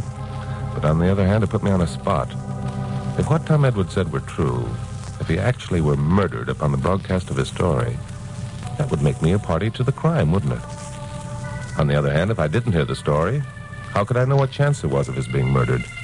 And if I didn't promise to use the story, I wouldn't hear it. Quite a merry-go-round. Then I had an idea. That's a pretty broad statement, Mr. Edwards. What makes you think you'll be murdered? Believe me, Mr. Morgan, it's true. I can't tell you how I know unless you promise. But if he promises and you're murdered, that'll be Chuck's fault. Well, he needn't worry about that. I want to die. No, wait. That's not the statement of a rational man, Mr. Edwards. Oh, yes, I'm rational, all right. Don't you worry about that. Then you must have a very good reason for wanting to die. I have. Two, in fact. First, I'll have accomplished my purpose of exposing this terrible thing that's happening. And second, my wife can have her operation. Your wife is ill, Mr. Edwards? It's horrible. Day and night she suffers excruciating pain. There's no relief. She must have the operation. She simply must. And the insurance money your wife will collect if you're murdered will pay for the operation. Yes, that's right. Seems to me that there are agencies and clinics that would be glad to... Not in this case, Miss Curtis. Naomi will have to be sent back east. There are only one or two specialists in the country who can perform the operation. Oh, I've investigated everything. I'll tell you what, Mr. Edwards. I can't give you my word I'll use your story, but I can promise you I won't use it unless I'm reasonably sure you won't be murdered. You can't be sure. I know those men. There's nothing, no form of fiendishness that they're not capable of. Well, then I'm afraid it's no dice. Oh, Chuck, there must be something I'm afraid you not, can do. Glamour Puss. Mr. Edwards, don't lose this chance. You know Chuck and what he's done about rackets before. Otherwise, you wouldn't have sent for him. Tell him your story. He'll find an answer to your problem. He always does. Now, wait a minute, Glamour Puss. Put your faith in him, Mr. Edwards. If this racket is as bad as you say it is, you're not being fair if you can stop it and don't. I don't know. Naomi... Oh, we'll take care of your wife. I can promise you that. She'll have her operation. Oh, yes, but the Don't money... go overboard, Glamour Puss. I'm not. if it's only money that's standing in the way, I'll get it myself. Where? Well, what difference does it make where? I'll get it. If Pappy Mansfield knew the circumstances, he'd put it up. Well, Mr. Edwards?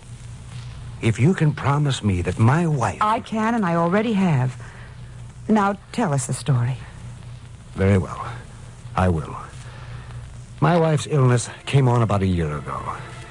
We had a few dollars saved, but her condition became increasingly worse, and it wasn't long before the reserve was gone. So I began to borrow from every source I knew. And then one day came the blow. We were told that she must have the operation. It was the next night when I came home to find Naomi worse than ever. Naomi? Is that you, Tom? Oh, Naomi, darling, I couldn't see you in the darkness. I'll turn on the light here. There we are. Oh, Naomi. It's worse, isn't it? Yes, Tom, it's worse. Please don't worry. I'm sure I'll be better soon. Yes, Naomi, you will be better. You're going to have your operation. Oh, but Tom, the money... Darling, listen to me. I had lunch today with a Mr. Bassett, Mr. Ray Bassett. He sat at my table in the cafeteria, and we fell into conversation. He must have guessed that I was in trouble by my attitude. And before I knew it, I told him the whole story. And what do you think? What, Tom? He said he knew a way I could get the money. And if I'd come to his office tomorrow, he'd tell me about it. Knew a way of getting money? Oh, but Tom, darling, there's no way of getting money without working for Well, that's just it, dear. He has something I can do to earn the money. Well, naturally, I expect to have to work. It's strange you didn't mention what it was while you were having lunch. How does he know that it's the type of work you can do? It's such a large sum that we need, Tom. No, darling, don't you worry about a thing. This Mr. Bassett's a nice chap. He was very sympathetic and understanding, and we should be grateful for his interest. Of course. We are grateful. Tom, you don't think he wants you to do something dishonest? Dishonest? Oh, well, of course not. Now, you just stop fretting. Let me handle this, will you? Well... I have an appointment with Mr. Bassett tomorrow morning at 9 o'clock. And after that, you're going to have your operation and be well and happy again. Oh, Tom. I promise you.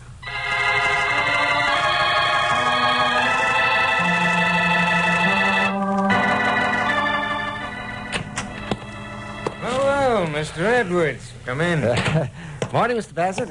Guess I'm a little bit early. No, not at all. I can understand your eagerness perfectly. I want you to meet Dr. Nard Alexander. Dr. Alexander, this is Tom Edwards, the man I was telling you about. Oh, how do you do? Oh, doctor. Well, then Now, perhaps... Dr. Alexander's not a specialist, Mr. Edwards. I'm sorry. He's a general practitioner. However, because of his knowledge of certain types of, diseases, I think he might prove valuable to you as if he were a specialist in the trouble which has afflicted your wife. Oh, well, that sounds encouraging. Yes. Now then, as I mentioned yesterday, there are ways of obtaining large sums of money with very little effort.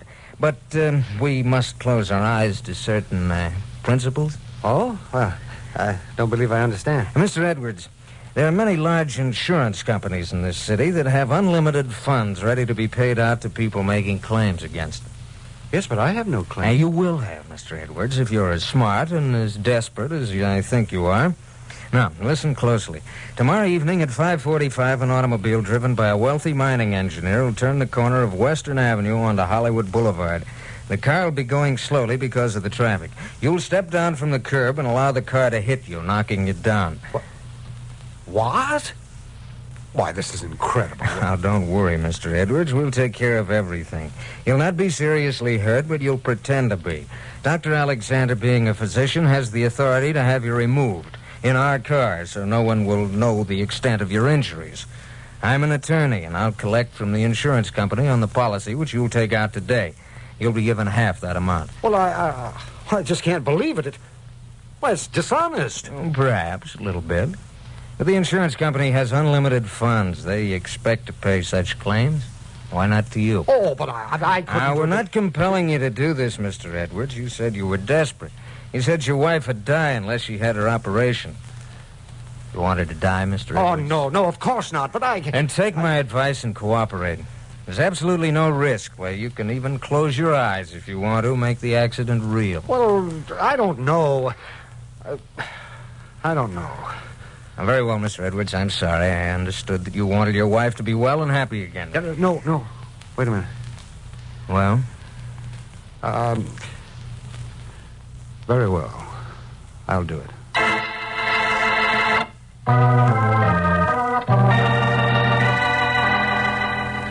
Well, that was a mistake. Making yourself a party to the crime. Yes, I know. Perhaps it'll give you an idea how desperate I was, Mr. Morgan. I've never done a criminal thing in my life. And, of course, that's the reason you couldn't go to the police. Yes, that's the reason I couldn't go to the police. But surely a slight bump by an automobile didn't bang you up the way you are now. Oh, no. The accident was practically nothing. The fender of the car hit me. I fell down. A crowd gathered. Then this Nard Alexander arrived and announced that he was a doctor. Would take me to his office, which was nearby. Some men carried me to a car. One of the men was Ray Bassett. The next thing I knew, I was being driven away from the city up into the hills. Well, we came to an abandoned shack. I was ordered out of the car and inside. All right, Edwards, sit over there. Now, look here, Mr. Bassett. I want to know what this is all about. My understanding was that I was to pretend to be seriously hurt and that I'd be driven to Dr. Alexander's office. No kidding. Edwards, you're a bigger fool than I thought. Did you actually think we could collect a pile of dough for just a little bump on the seat of your pants? Yes, but you said... I said a lot of things. Doc, hand me that rubber hose. Right. What are you going to do? Can't you guess, Mr. Edwards? We're going to fix you up so it'll look like you had a real accident. That policy you bought is really going to pay off. What? No. Oh, no, you can't. Well, you mustn't. Shut up. Now, Doc, you got your bag of instruments? Right here. Good. I'll do my job first, then you can go to work. Okay, punk. You asked for it. When I get through with you, you'll be worth a fortune to Doc.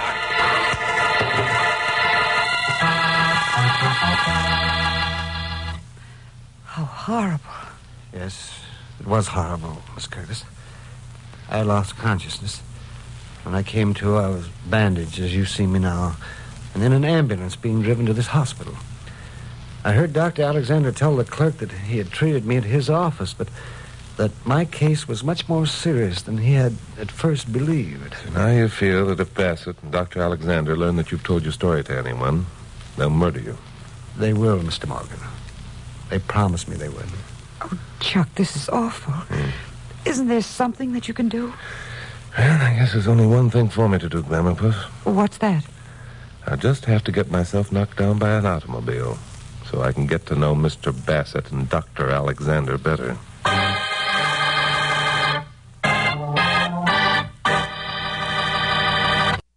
Now, the conclusion of Stand By for Crime. Well, it wasn't going to be as easy as all that. Tom Edwards gave us a good description of Bassett and Alexander and the address of the office where he'd been interviewed. Glamourpuss and I went down there. But, of course, the office had been just a front and was now deserted. So, as usual, we went back to KOP and kicked the thing around with my boss, Pappy Mansfield. It's a good yarn, all right, Chuck. But if you use it, you'll be endangering the life of this Tom Edwards. Yeah, I know, Pappy. That's why I'm not going to use it. Not until I get those two sadists behind bars. And just how do you expect to do that?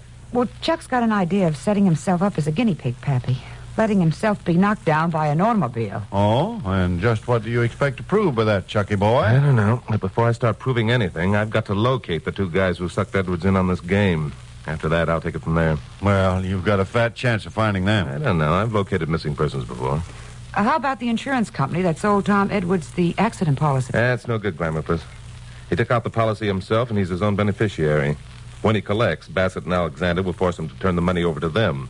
Or they'll tell the police he got it under false pretenses. Oh, how low can you get? No, I think we've got to make a different approach. I think that approach should begin with Mrs. Tom Edwards. Put on your shoes, Glamourpuss. Let's go calling.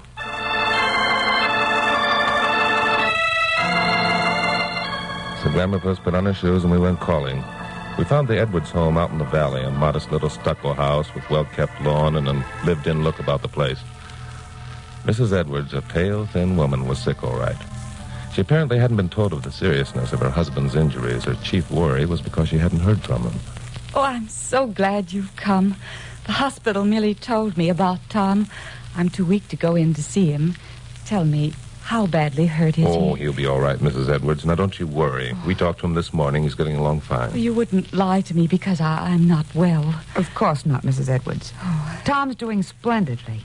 He sent his love and asked us to tell you not to worry. Well, I'm sorry I neglected to ask your names. It was rude of me, but I was so anxious to hear about Tom. Are you friends of his from the store? Yes. We're friends of his. My name's Morgan. This is Miss Curtis. How do you do? Tom told us about his troubles, Mrs. Edwards. We're going to try and help him.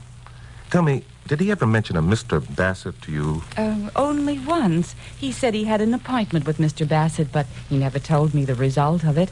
I guess it didn't turn out as well as he'd hoped. And before meeting with Mr. Bassett, he'd borrowed money from as many sources as he could. I suppose you had savings, and maybe a few government bonds, and, of course, some life insurance? Yes, that's right. We borrowed on them all. Then Tom made some personal loans, though I urged him not to. Did he try to borrow money anywhere else, a loan company or maybe a pawn shop? No, not that I can think of. Oh, wait a minute. He did mention one place. I think it was called the Quick Service Loan Company. Yes, that was it. The Quick Service Loan. But he didn't borrow from them. No, why not? Well, their rate of interest was so high, higher than the law allowed, Tom said. He decided to use their service only as a very last resort. I see. Well, I think that's the information we want, Mrs. Edwards. Thank you so much. But, Chuck, how could the fact that Mr. Edwards talked to the Quick Service Loan Company mean anything? Who knows, Glamour Puss? Just a hunch. Probably won't mean a thing. But we'll never know until we check, will we? Come on, let's go. On second thought, I told Glamour Puss to get back to the station and tell Pappy the story. I hiked down to the Quick Service Loan Company, a crummy office in a crummy district. I went inside and told the seedy-looking character behind the desk that my name was Al Berquist, and I was in desperate need of funds. He offered me a loan at a rate of interest that made me wonder why the legal loan companies hadn't been put out of business long ago. I told him his interest was too high. He said, okay, forget it. But if I'd be at a certain beer joint on Flag Street at 7 o'clock that night, a man might come in and tell me a story that would make interesting listening. So after I left the Quick Loan Service, I called Glamour Puss. Told her to tell Pappy to have a sub do my 7 o'clock broadcast. Then I drove down to the beer joint on Flag Street, slid into a corner booth. At 7 o'clock sharp, the man who answered Tom Edwards' description of Ray Bassett slid in opposite me. He spread out a napkin and put his hand under it and said, "There's a gun under this napkin, Morgan. Try anything funny and you get it." Hey, wait a minute. You've got me wrong. I haven't any money. I want to borrow some. Yeah, sure. Your name's Chuck Morgan, ain't it? No, it's Al Berquist. I've been mistaken for Chuck Morgan before. No kidding. Morgan, you're even dumber than I thought. Now, let's cut the double talk. Who told you about me? A seedy-looking character at the Quick Service Loan. Huh? And who told you about him? Why, everyone knows a Quick Service Loan. It's a poor man's friend. Plenty of money to lend out at a mere 25% interest. You're asking for it, chum. One more chance. Where did you get the dope? What dope? Dope. Okay, smart guy. You know what's going to happen to you? How many guesses do I have? I don't like the looks of your face. I'm going to have a doctor friend of mine change it. Well, that'll please a lot of people. Not what I got in mind won't. I'm going to fix you up so every time you look into the mirror, you wish you'd never messed around with Ray Bassett. So you are Bassett. Well, we're getting someplace. It won't make no difference now if you do know who I am. No? No. You made a deal with the Quick Service Loan to play games. You ain't going to stick your chin out by blabbing. You've got me, Bassett. Let's go call on your doctor friend. Yeah, let's do that. Let's do it right now. Up on your feet and out the back door, sucker. I felt a whole lot less confident than I sounded. Maybe my hunch was cockeyed. If it was, Glamour Puss wasn't going to be able to recognize me anymore, and I wonder how she'd like that. Well, we went out the back door of the joint, down an alley, and out onto the street where I'd parked my jalopy. And we started for the Hollywood Hills. This was the route described by Tom Edwards, so I guessed we were going to follow the same pattern. We left the pavement, hit a dirt road, and climbed a steep incline. At the top, we swung around a curve, then I saw the abandoned shack off in the bushes. All right, get out. Keep your hands in sight. Sure. Anything to oblige. Hey, better take a look at yourself in that mirror over there, Morgan. It'll be your last look at anything familiar about your mug. Thanks. Mind if I straighten my tie? It was a birthday present for my girl. Hey, Doc! Doc! The door opened, and a man came in carrying a physician's black bag. He had cold, inhuman eyes and a perfectly immobile face. Get out your tools, Doc. I got a job for you. Get out your tools, I said. But Doc didn't speak. He just stood there, staring at Bassett with his fish-like eyes. Bassett wasn't in any mood to be stared at without dialogue.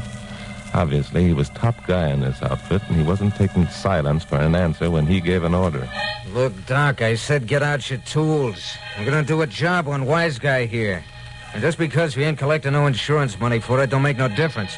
Now get out your tools and go to work. Which was what I'd been waiting to hear, and so had a few other people. The door behind Doc Anderson opened, and Bill Meggs of police headquarters stood there. Bill had a gun in his hand. The door that led to the other side opened, and Pappy Mansfield stepped inside. Pappy also had a gun. Mr. Bassett was surprised, or maybe I should say shocked. He looked around in a dazed sort of way, not getting it, until Pappy said, "All right, Bassett, we've heard all we wanted to hear. Get your hands up." Of course, Bassett didn't obey the order. He realized he'd be a cooked gander if he did. But I rather expected this attitude, so I was ready. Were you dirty?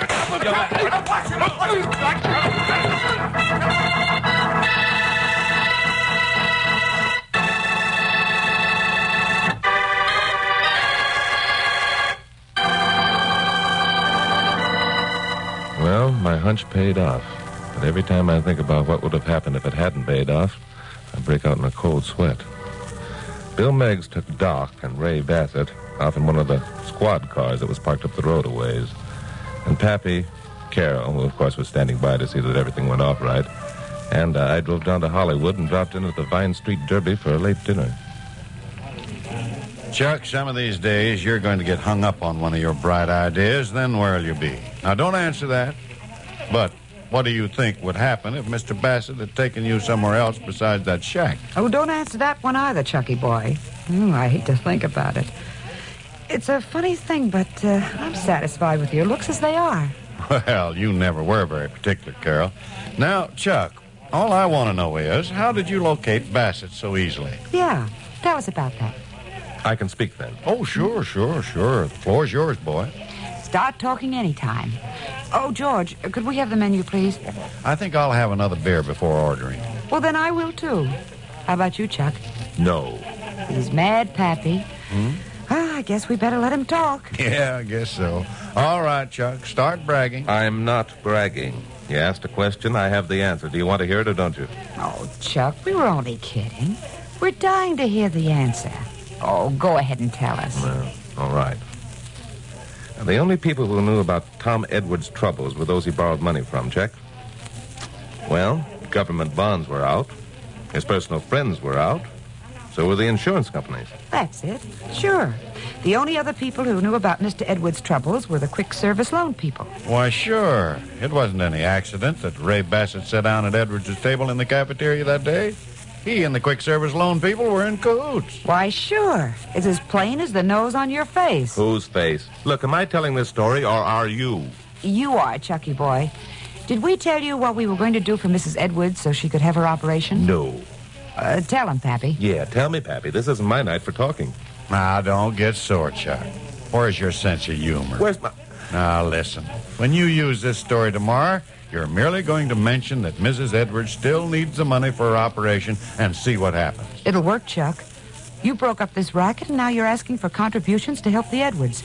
Oh, I bet you'll get thousands. Yeah, what if I don't? Well, then Pappy's going to put up the money. Oh, he is he? What do you mean, huh? $5,000 is a lot of dough. Yeah, sure. Try to get it Chuck, out. for heaven's sake. You don't seem to realize. Oh, yes, I do. But you don't seem to realize Chuck, how for hard... heaven's sake. All right, Glamour Puss, you win.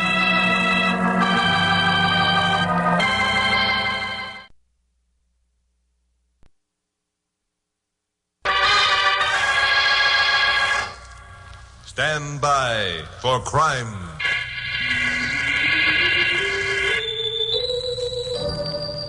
Hi, this is Chuck Morgan, KOP newscaster in Los Angeles.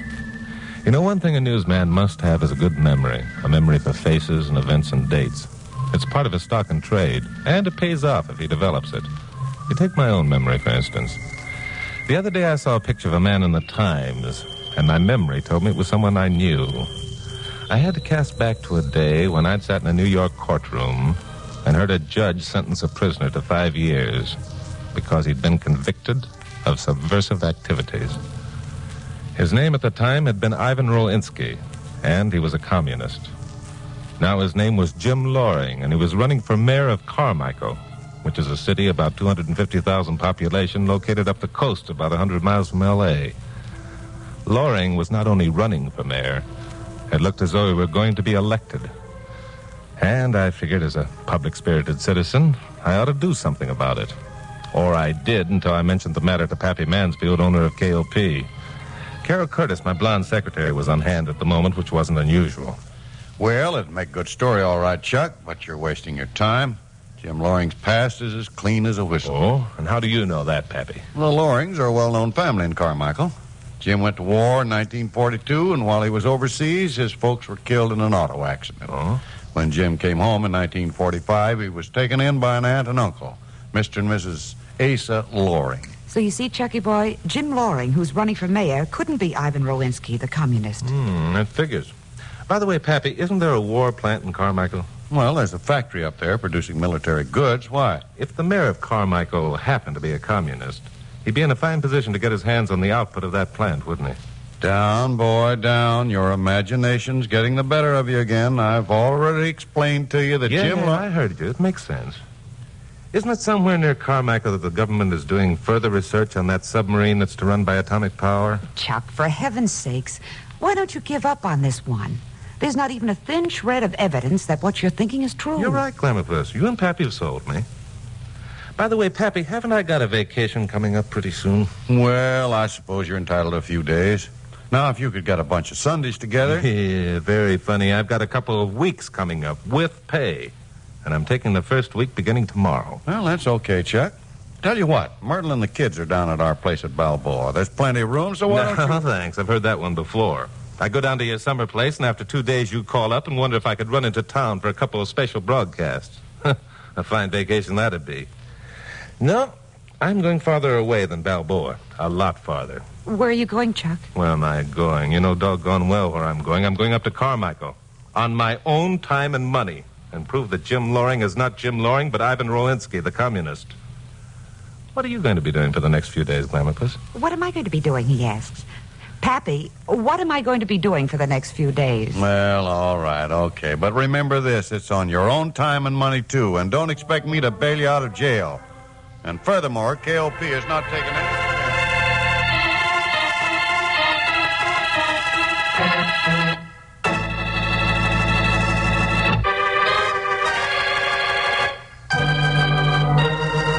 This wasn't quite the wild goose chase that Pappy and Garrow thought it to be.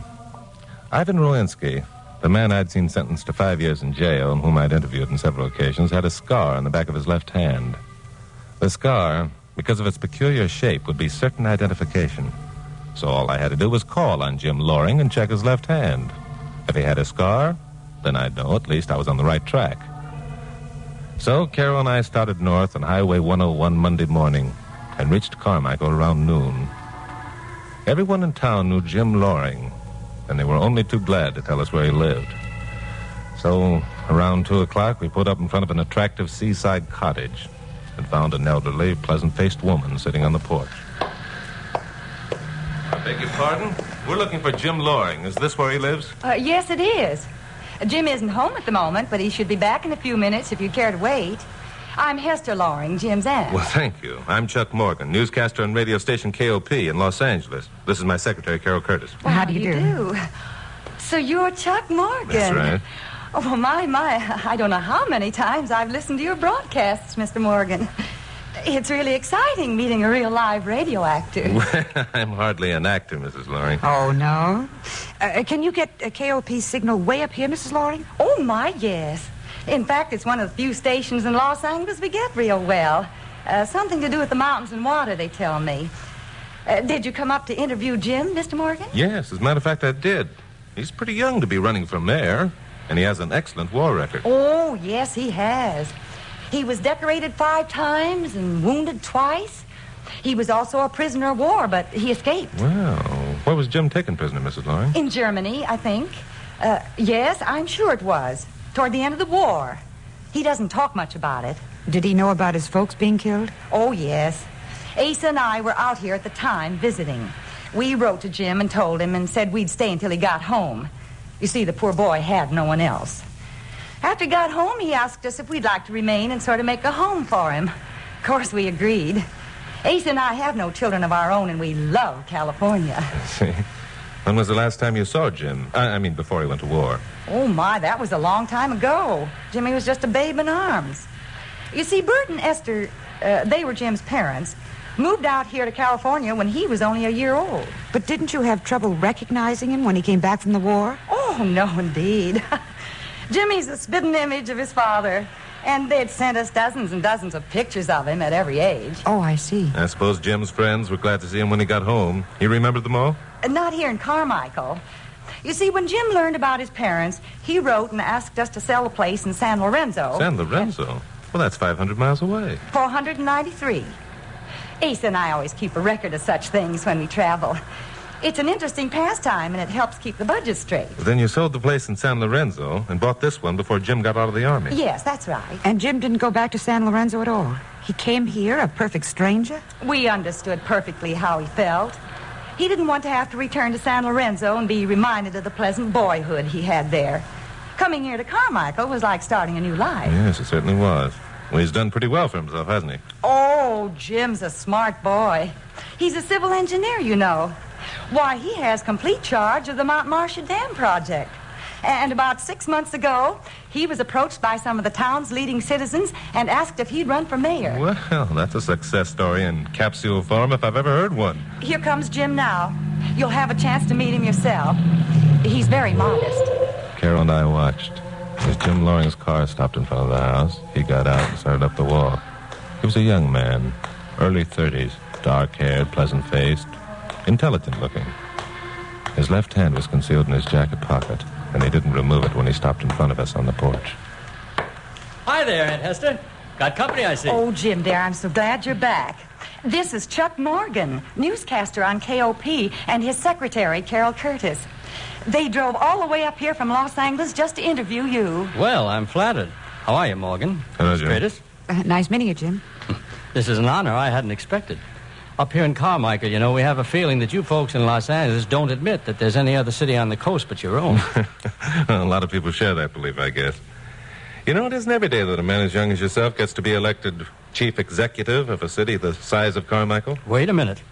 I'm not elected yet. The publicity we've read indicated you will be. The opposition hasn't a chance. I wish I could be assured. I told you Jim was modest. One of the reasons we drove up, Jim, was to check your identity. Identity? I knew a man once who looked like you. It was a long time ago. He had a peculiar-shaped scar on the back of his left hand. I wonder if you show me your hand. Oh, no, Mr. Morgan, you don't understand. It's all right, Aunt Hester, it's all right. This other man was probably an old friend of Mr. Morgan. I'm sorry I can't accommodate you, Morgan. Jim took his hand out of his pocket and pulled back the sleeve of his jacket. His hand had been removed just above the wrist. Yeah, it was embarrassing. We made our apologies and were awkward about it. But Jim Loring couldn't have been more gracious. He explained he'd lost his hand in the war, and it always embarrassed him to see the shock on people's faces when they first noticed his infirmity. So we got out of there, went back to the hotel, and ordered a cool drink in the bar. I still don't see why you asked Jim to show you the scar. That was like telling him your real reason for being up here. Sure it was. How else was I going to get him to tip his mitt? Chuck, you still don't believe that nice young man is a communist spy. If he is, we'll know before the day's over. How? Because if he is, he'll make the next move. And if he makes the next move, he'll do so before we have time to do any more snooping. And what are we going to be doing in the meantime? Sit here and Nothing so pleasant, Glamourpuss. You're going to call Pappy and ask him to check Jim Loring's war record. What I want to know in particular is, did Jim Loring, the real Jim Loring, actually lose his hand in the war? Oh, Chuck, for heaven's sakes, you're not thinking anything as fantastic as that man actually had his hand removed so he could come back here posing as Jim Loring. A true communist Glamourpuss is a fanatic. Therefore, if you're going to cope with him, you've got to think fantastic things. Also, I want you to ask Pappy to find out what happened to Ivan Rolinski after he got out of jail. What do you think happened to him? I think he was deported. Why? Never mind why. I think he was, that's all. If I'm right, then the pattern will fit together. Go on. It won't be hard for Pappy to get you the information I want. All right. But what are you going to be doing while I'm having this chummy conversation with Pappy? I'm going to ascertain the geographical location of the Mount Marcia Dam project with relation to the Carmichael War plant. So Glamourpuss went off to make a long-distance phone call, and I climbed into the old jalopy and drove up to the Marcia Dam. The project was about 2 miles above the city in Panther Canyon. I parked the jalopy, walked over to a man who was sitting on a rock doing some figuring on a clipboard. Hello there. My name's Morgan. My radio station, KOP, sent me up here to get some information for a broadcast in your dam. You mind if I ask you a few questions? Heck, no. My name's Stan Akins. Be glad to answer your questions if I can. Swell. The dam's almost completed, isn't it? We'll be through in about a month, and then the river will be turned back to its natural course and form Lake Marcia. That'll take another month. The stored-up water will be used to generate power as well as for the irrigation. I see. Will the war plant use any of that power? I see they're located right below us. Sure. That was one of the reasons for the dam. But Paul Amesbury can give you more information about that than I can. Oh? Who's Paul Amesbury? A government man, a sort of a liaison between the plant and Jim Loring, who's chief engineer here at the dam. I see. Where can I find this Paul Amesbury? Downtown. Here, I'll write down his address. Oh, thanks. The best time to catch him in is after 7. He does his book work at night. There you are. Okay, thank you. Well, maybe this was it. And maybe it wasn't. Mustang Akins seemed to be cooperative enough, but why had he been sitting so conveniently on that rock when I drove up? There wasn't anyone else within 100 yards. And how about this Paul Amesbury who kept office hours at night? I found the answer to the whole sorry mess in his office. But it was too late.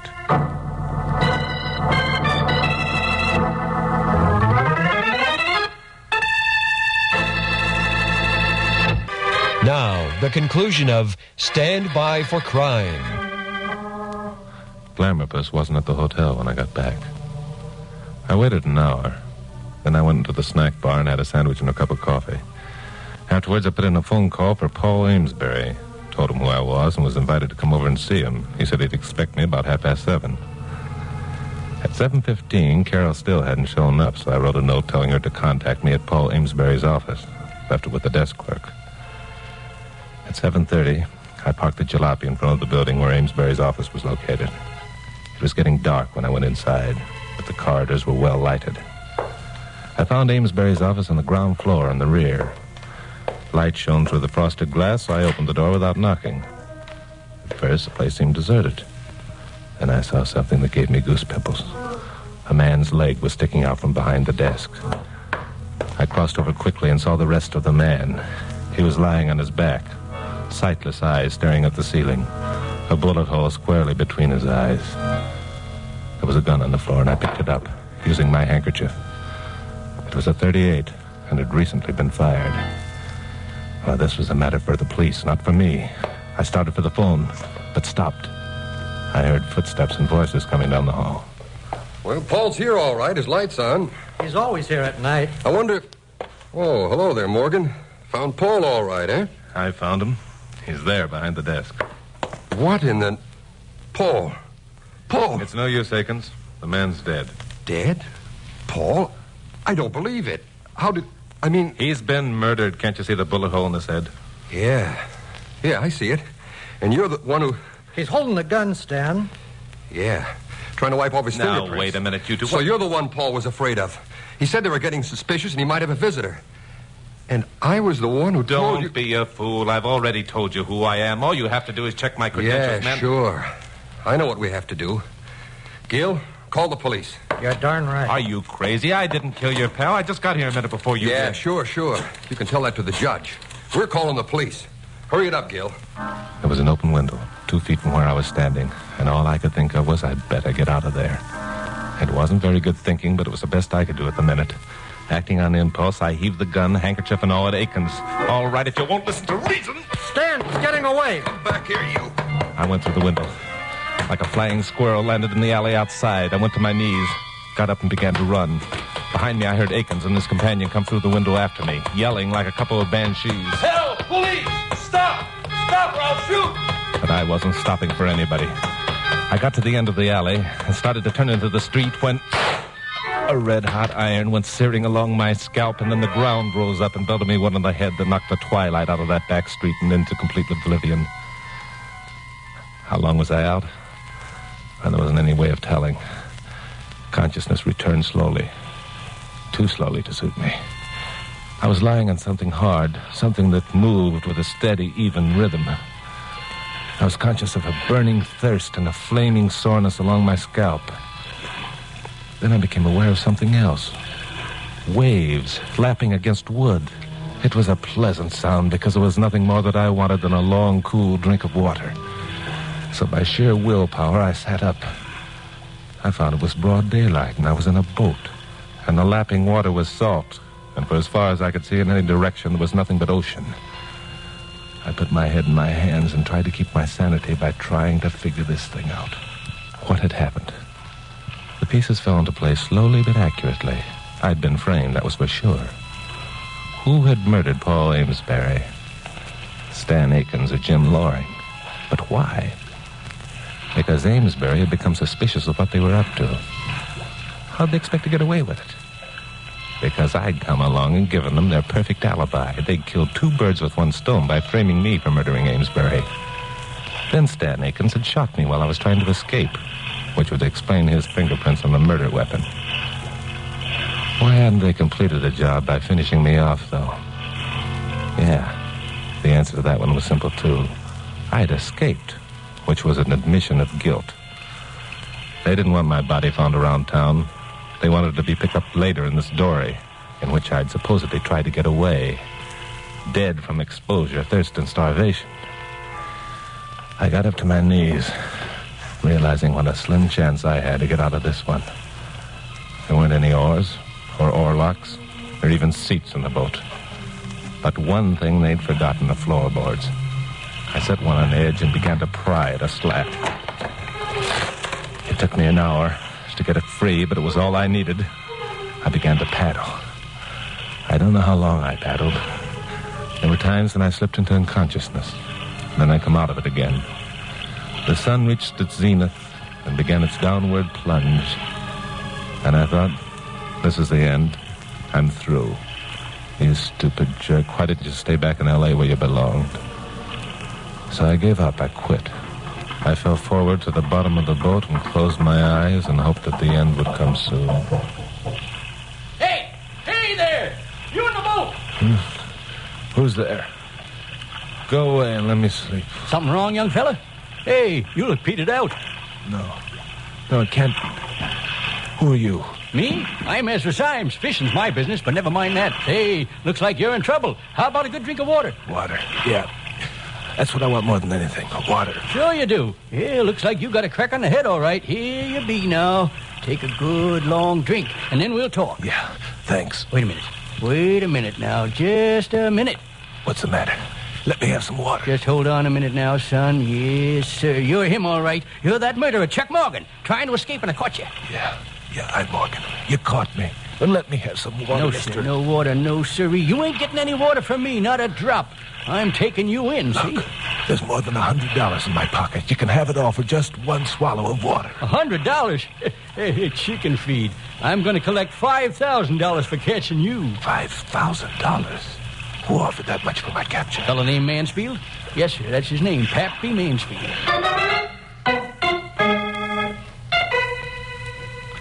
After that, I didn't care much what happened.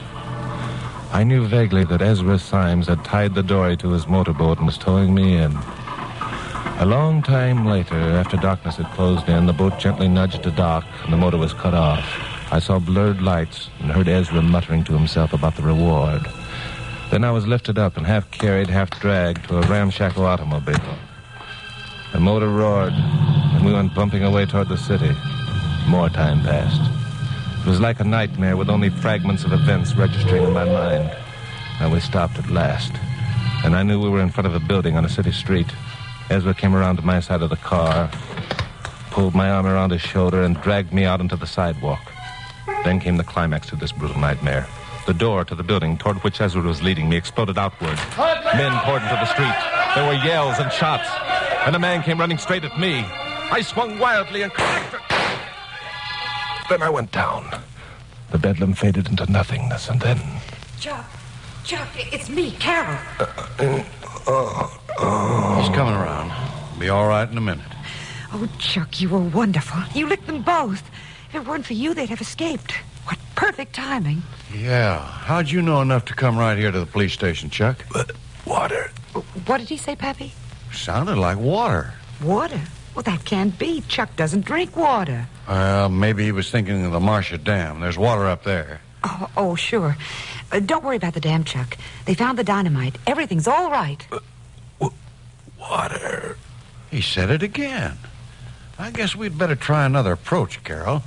Maybe the guy wants a drink. Let's try him with a slug.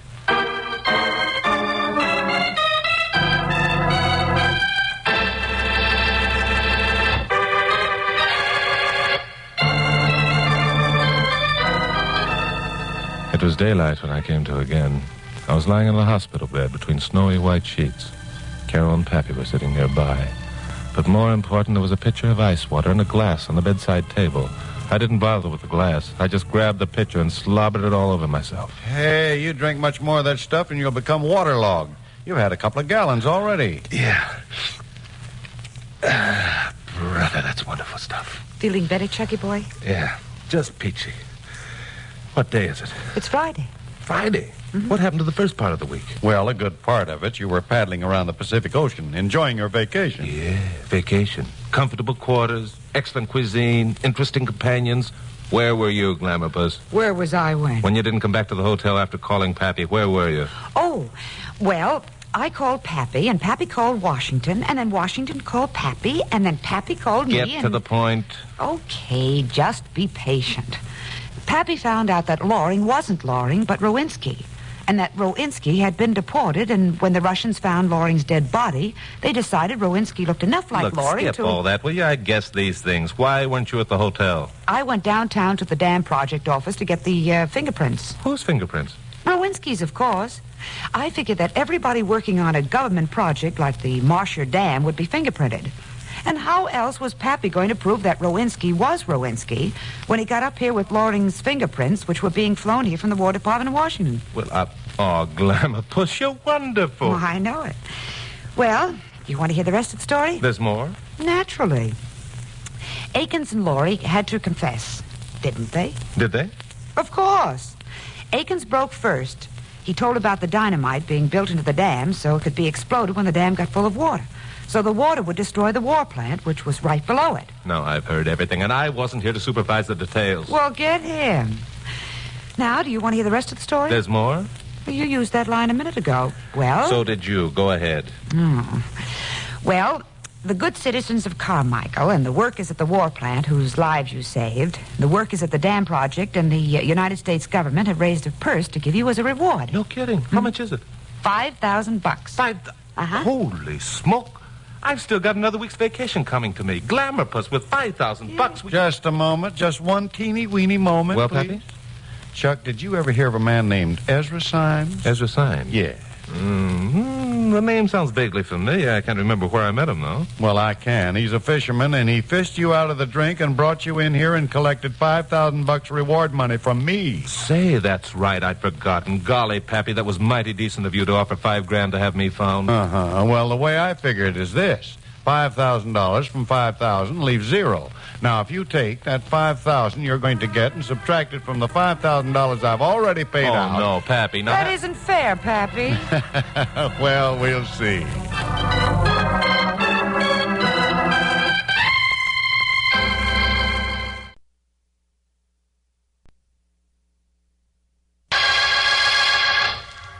Stand by for crime.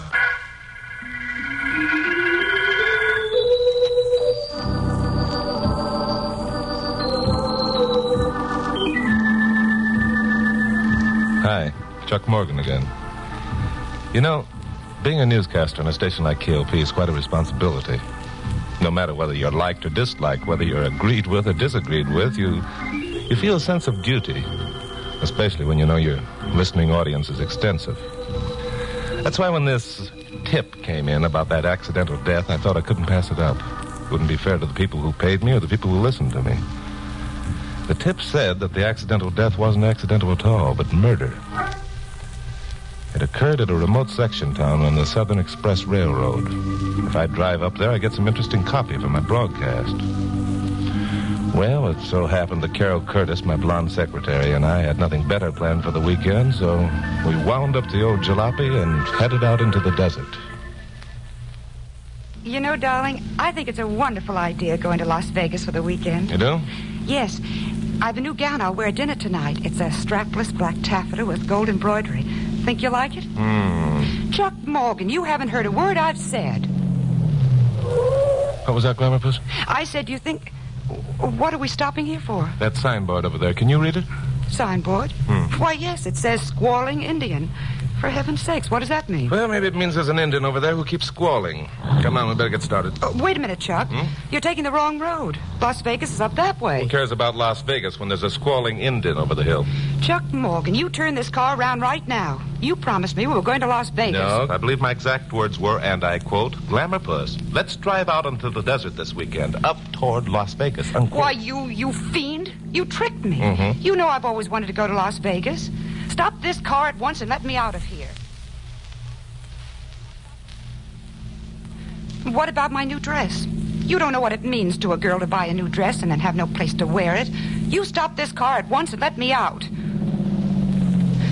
Well, what are you doing now? Stopping the car. What for? We're 1,000,000 miles out in the desert and it's so hot I can hardly breathe. The least you can do is keep moving. Glamour Puss, you said you wanted me to stop the car so you could get out. What? I said that? Don't be silly. You know something, Glamour Puss? What? You're really pretty good looking when you're mad. Oh, is that so? Well, let me tell you something. There are plenty of men who would... What was that? Sounded like a shot. Yeah, there's a puff of smoke up there in the hill. Probably 100. Chuck, he's shooting at us. Yeah, our tires anyway. Glamour Puss, you're really going to get your wish. You ever work a jack handle before? Of course not. There's a first for everything. Out you go.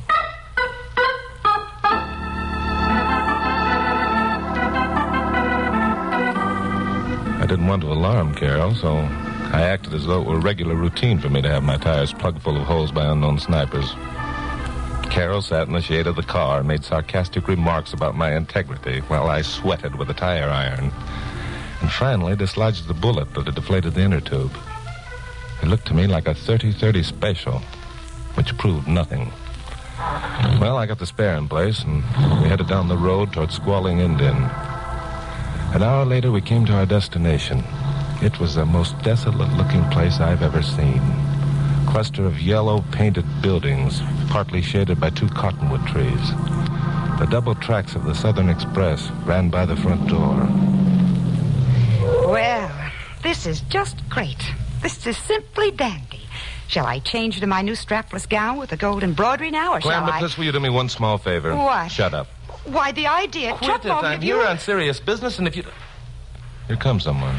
Hello there. Looking for anyone special? We're looking for anyone. I know how you feel. Pretty desolate-looking place, isn't it? Yes. Come on inside. It isn't much hotter, and I can at least offer you a cold drink. Oh, that sounds good to me. How about you, Carol? Yes, sure. I can hardly wait. My name's Jim Ainsley. I'm the signal maintainer. Oh, here we are. Hi, honey. We got visitors. Oh, how wonderful. Visitors are always welcome here. This is Betty, my wife. Hello, Betty. Nice to know you. This is Carol Curtis, and I'm... You're Chuck Morgan, the news commentator. I'd know that voice anywhere. By golly, that's right. You are Chuck Morgan. How about that? I didn't think my broadcasts were heard this far away. Oh, we don't get you around here, but I used to live in L.A. Oh. Jim and I've only been here 6 months. Don't you find it terribly lonesome? Oh, Jim and I are never lonesome if we're together. It isn't as bad as you think. There's another family living in that house over there. Ted and Jane Maynard. Ted's the boss of the work gang. Oh. Hey, but how about that cold drink I promised? Great. And I think I'd better explain to you why we happened to drop in on you so unexpectedly. Well, sit down and make yourselves comfortable first. All right. Now you're here, we want to encourage you to stay as long as possible. It's very nice of you. Here's that cold drink. Ah. Here you Carol? are. Yeah, Thanks. Take this one. Thank you. By the way, that man that was killed up this way last week. Oh, that was a real tragedy. Either of you or the Maynards get to talk to him? No, none of us even saw the chap till it was over. And then, well, there wasn't much left to identify. No one ever found out who he was? No. I understand that an inquiry was conducted, but nothing came of it. Where did the accident happen? In the cut, about half-mile up the track. Apparently, the man had been walking along the tracks, heard the train, and climbed the embankment, then slipped and fell. There's a torn-out place at the top of the embankment that makes that theory almost a fact. What's your interest, Mr. Morgan? Well, it's remote.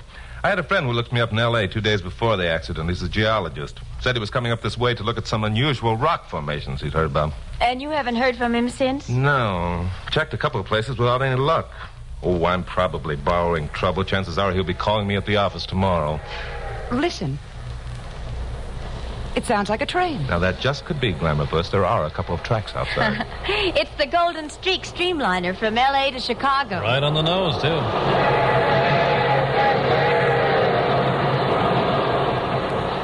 Phew. For a minute, I thought it was coming into the room. She's doing 90 when she passes here. And the same when it goes through the cut? Oh, a little better. There's a slight downgrade there. No wonder there was nothing left of the man who was hit. How about you two staying overnight with us? There's plenty of room, and when the sun goes down, it really gets cool. Sure, that's a great idea. We'd sure like your company. I'll help you carry your gear in. Chuck, you promised. Sorry, Glamourpuss. Thanks, we'll accept your offer. But there's something I want to say to you first. Oh, what's that? I don't think that man being killed was an accident at all. I think he was murdered.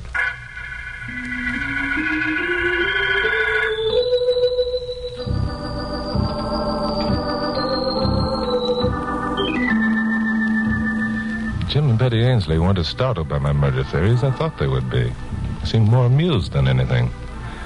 They were willing enough to go along with the gag, however, apparently feeling that to do so would assure them of our company overnight. Jim and I brought in our bags from the car. They gave Carol a room in their own cottage and assigned me another. Beyond me was a cottage occupied by the Ainsleys' neighbors. I took off my hat, coat, tie, splashed some cold water over my face, and then strolled over towards the Maynards. Their cottage looked exactly like the one occupied by the Ainsleys, except that the low, drooping branches of a huge cottonwood shut it off from view of the rest of the buildings. I knocked and waited. Wasn't any response. So after a moment, I tried the latch. It opened. I went in. Anybody home? If anyone was home, they weren't admitting it. Standing in a corner near the bedroom door was a rifle. I crossed the room quickly, picked it up, opened the breech, and sniffed. The gun had been fired recently, and it was a 30-30 special. Drop that gun. What? Wait a minute. You must be Ted Maynard. Never mind who I am. Drop that gun, I said. Sure, okay. Only don't go getting any ideas with that revolver you're holding until you find out who I am. Ted, who's this? I don't know. Some stumblebum thought he could get away with my rifle. Well, why don't you plug him? If you found him trying to steal something, you've a right to. Take it easy. I'm Chuck Morgan. My secretary and I are staying with your friends, the Ainsleys. Who told you they're our friends? They did. Well, aren't you? Now, how could you possibly live in a remote spot like this and not be friends with the only neighbors you have for miles? Try it sometime and you'll find out. Especially with two jerks like those Ainsleys. Oh. Well, Ted, what are you going to do about it? I don't know. I'm going to check with Jim and Betty Ainsley to find out if he's telling the truth, that's for sure. Let's flag down number 9 and turn him over to the conductor for the sheriff at Vegas. Maybe the heat was giving me hallucinations, but it seemed to me that these two were creating a situation out of thin air for no apparent reason. They were nervous, on edge, desperate. But more important, they were scared and trying to cover it up. Maybe that's a good idea. Hand me that rope, Jane. Crazy though it seemed, they were planning to go ahead with their plan. Well, I hadn't driven away up here to be trussed up and dumped aboard a train on some phony charge of robbery. Oh, all right, Ted. I'll take that. Why, you... Let go of my wrist. Drop the gun. Ted! Ted! All right, all right. Now then, let's talk this over and see if we can't add up the score. What are you going to do? Push it off the embankment in front of the streamliner the way you did that poor devil last week? You won't get away with it this time. You were seen coming up here, you know. Yes, I know. Seen by someone with a 30-30 special who plugged a hole in one of my tires. You can't prove that. Can't prove what? That it was a 30-30 special. I can not only prove it, I can identify the gun it came from. I have the bullet in my pocket. Then if you can do that... Hey, what's going on here? Thought I heard a commotion. You did. Your friends here accused me of trying to steal a rifle that belonged to them and threatened to flag down number 9 and turn me over to the conductor. Oh, forget it, Mr. Morgan. Ted and Jane are just jumpy. Look, come on back to the house. Betty will have dinner ready in a few minutes. We'll have time for a couple of drinks. Yes, but what about Give Ted back his cap pistol and forget the whole thing. Later on this evening, he'll be over crying on your shoulder asking about news of the outside. Now, don't worry about it, Mr. Morgan. Everything's going to be all right.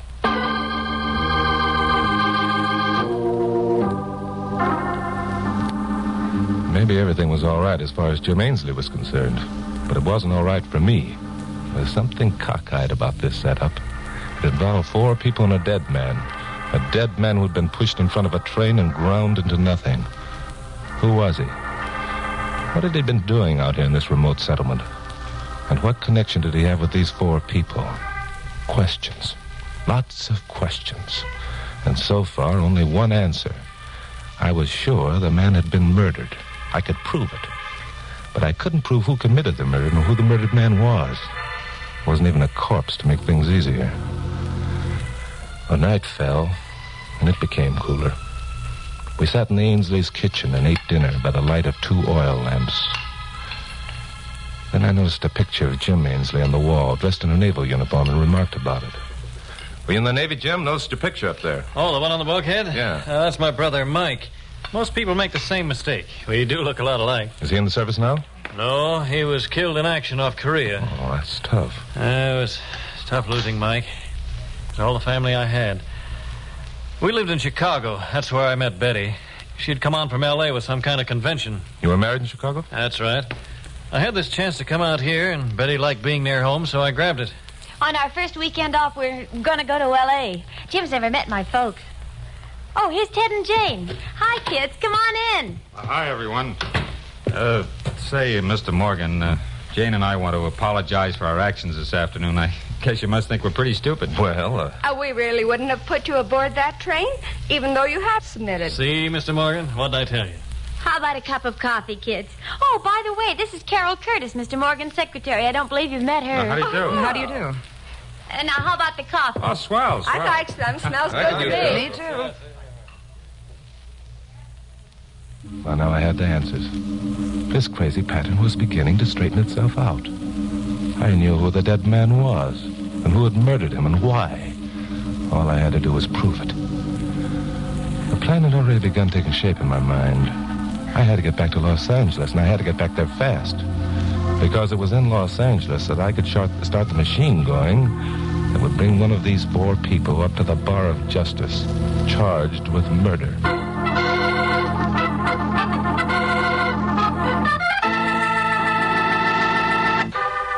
Now, the conclusion of Stand By for Crime.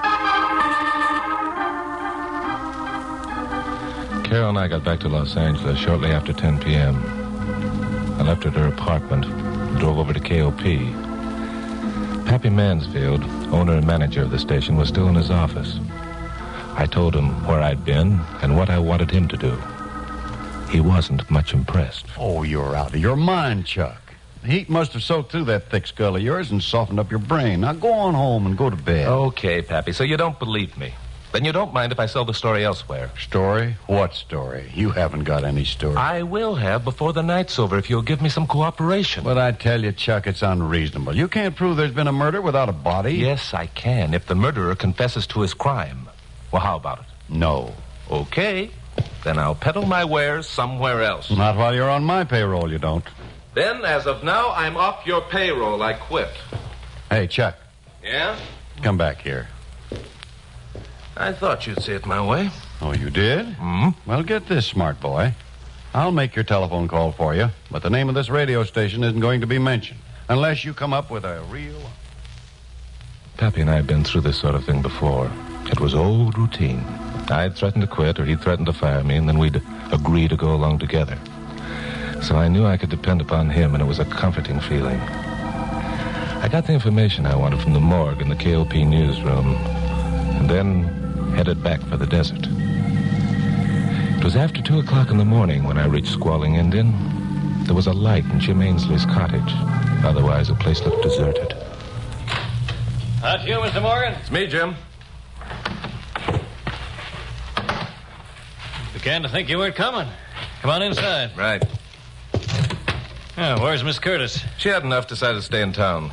Your wife in bed? Oh, yes. And the Maynards? Well, they stayed till about midnight, hoping you'd be back. Ted said if he heard your car, he'd be over. Gosh, Mr. Morgan, what's it all about? Well, I got the information I wanted, and if things should... Oh, hello, Ted. Come on in. Mr. Morgan just got back. Yeah. I heard his car. So you brought your rifle along, Ted. Expecting trouble? I intend to be prepared if there is any. Well, you can put the pea shooter away. You won't have any use for it. I'm keeping it. Suit yourself. Hey, yeah, that's funny. Must be trouble along the road someplace. Hello, Squalling Indian. Yeah, that's right. Who? Morgan? Yeah, he's here. For you, Mr. Morgan. Oh, thanks. Hello. Oh, hello, Pappy. What? I don't know. I suppose I could go up there and take a few measurements. Sure, glad to. Call you back. Right. Okay, so long.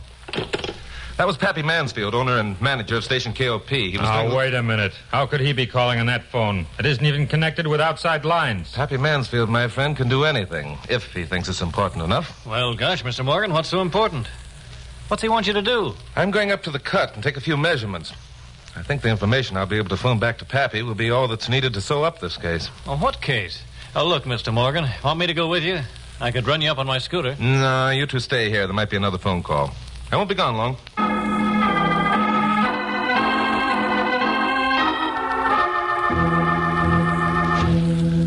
So I started out alone, walking up the tracks. There was a crescent moon hanging on the horizon. This and a sky full of stars shed faint light, bringing out in grotesque relief the shape of the giant cactus and the yucca trees. Up ahead, the cut loomed vaguely, a slit and a ridge that gave a backbone to the desert where it slipped down into a salt sink. A cold wind whipped through the cut and penetrated the thinness of my jacket. Once I looked back. I saw that the lights in Jim Ainsley's cottage had been extinguished. Well, this was it. Either I had a crazy theory or I was going to turn up one of the best news stories of the year. I didn't expect the thing to happen when it did. I expected it to come from another direction and in another form. I reached the bottom slope of the embankment that formed the cut and turned off the tracks. When I heard a sound like the clanking of stone against metal, I whirled. There was a quick step behind me. Something swished through the air, and then all the stars in that beautiful sky crashed around my head, and the crescent moon shot out of its orbit and left the world to darkness and to me. I don't know how long I lay there, but after a while the moon got back into position, and the stars returned to their velvet canopy one by one. I watched them for a while, thinking how beautiful they were, wishing that Carol Curtis were on hand to enjoy their splendor, too. Then it occurred to me that it was strange I didn't have to turn my head upward to see these stars. The answer was simple. I was already looking up. I was lying on my back. I tried to move and found I couldn't. That answer was just as simple. My hands and feet were tied. Worse than that, they were tied to the railroad track. No, it wasn't a bad movie. It wasn't a corny novel of 50 years ago. It was real. It was happening to me, Chuck Morgan, wise guy news commentator. And now came the payoff, the climax to this lousy drama. The train, the streamliner, rushing across the desert at 90 miles an hour. Its headlights stabbing into the sky. Its impersonal whistle blasting out, shattering the desert stillness into a nightmare of sound. This couldn't be happening. I was watching one of those movies that used to give me goose pimples when I was a kid. In a minute, the audience would see that the train was on another track. I could feel the vibration of the onrushing demon in the rails. I sawed frantically. The raw edge of the rail flange began to rub the rope thin. I worked wildly, jerking my wrist back and forth, forgetting in this concentration for the moment the train, forgetting it until a beam of light flashed into my face, a red beam. I looked up. The signal tower, 100 yards down the track, had turned red suddenly. The streamliner was slowing down, coming to a stop. Suddenly, the ropes around my wrist parted. I untied my ankles, stood up, chafing my wrists. The streamliner's headlight showed me the man standing at the foot of the embankment. He had a rifle in the crook of his arm. You're not as lucky as you think, Morgan. They're still going to shovel up what's left of you after the train passes. Hello, Ainsley. I didn't think you'd come up with anything so corny as tying me to the rails. Why didn't you drill me with the rifle you stole from Ted Maynard and call it a day? Because I don't like corpses hanging around. They talk too much. Oh, of course. I should have remembered. Before I knock you off, suppose you tell me how much you know. Gladly. Anything to stall for time until the train crew gets up here. The train crew ain't coming up here. She only stopped because I got the signals crossed. You'll be underway again in a minute. I'm not too good at this sort of thing. Naturally not. You're better at signaling from the deck of a battleship. So you do know, huh? Yes. I've known for quite a while. You're Jim Ainsley's twin brother, Mike. You were married to Betty before you went to Korea. After you were reported missing, Betty married Jim. You came back, found your wife married to your brother, and killed him. It was Jim who was hit by the streamliner last week. Hello, Pappy. Oh, no trip, Ainsley, but it always works. I'll take that gun. Give me that gun. Chuck Morgan! Over here, Pappy. Chuck, are you all right? Glamour, Puss. Take a look at those stars. Aren't they beautiful?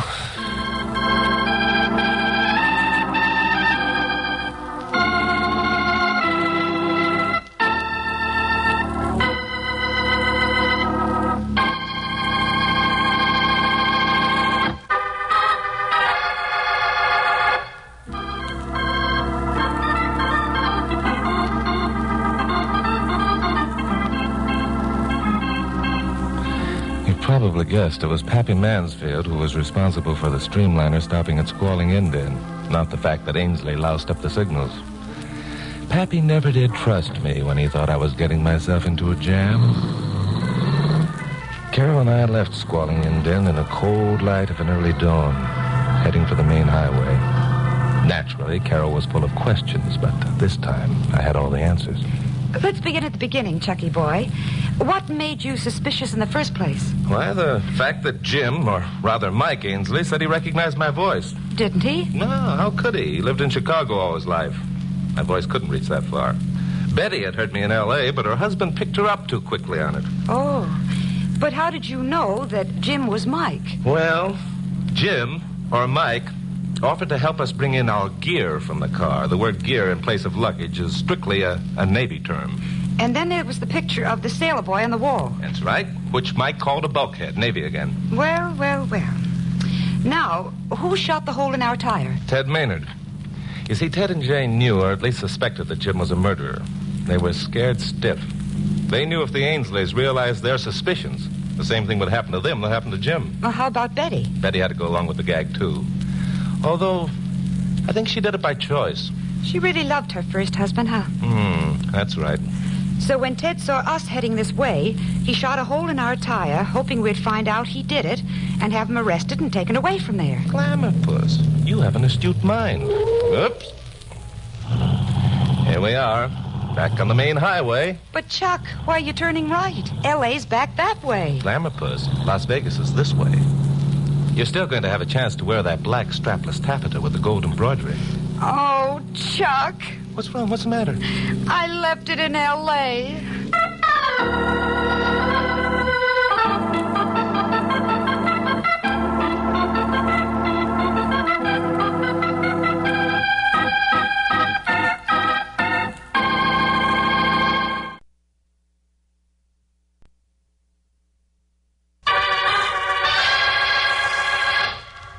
Stand by for crime.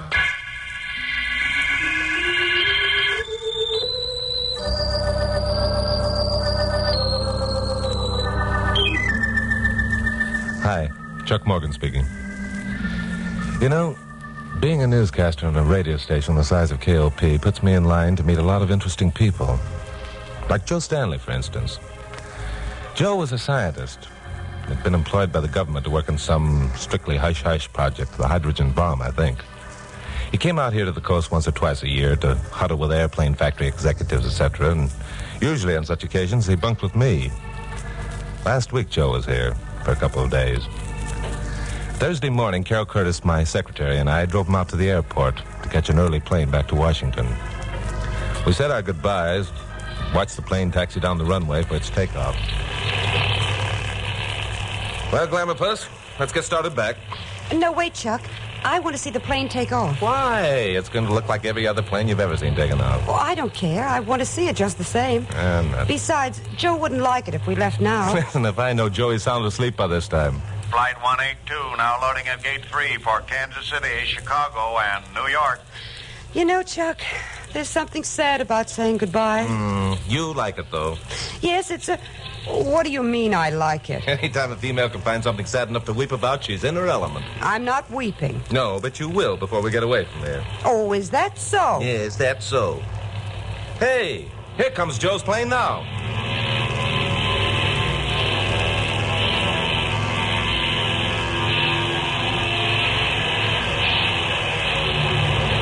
Oh, there's Joe. Look, Chuck, he's waving. Huh? Goodbye, Joe. Wave to him, Chuck. Nonsense. You didn't see Joe? I did, too. He was sitting way up front in that little egg-shaped room. That was the pilot, stupid. It was not. I guess I can tell a pilot when I see one. Okay, Glamour Puss, you win. Now, come on, let's get going. Chuck, wait. What's the matter now? Joe's plane. It's coming back. Oh, no, he's just circling around. He's trying to... Hey. One of the motors has stopped. I see it. Something's wrong. Well, it's going to go straight to that building. Watch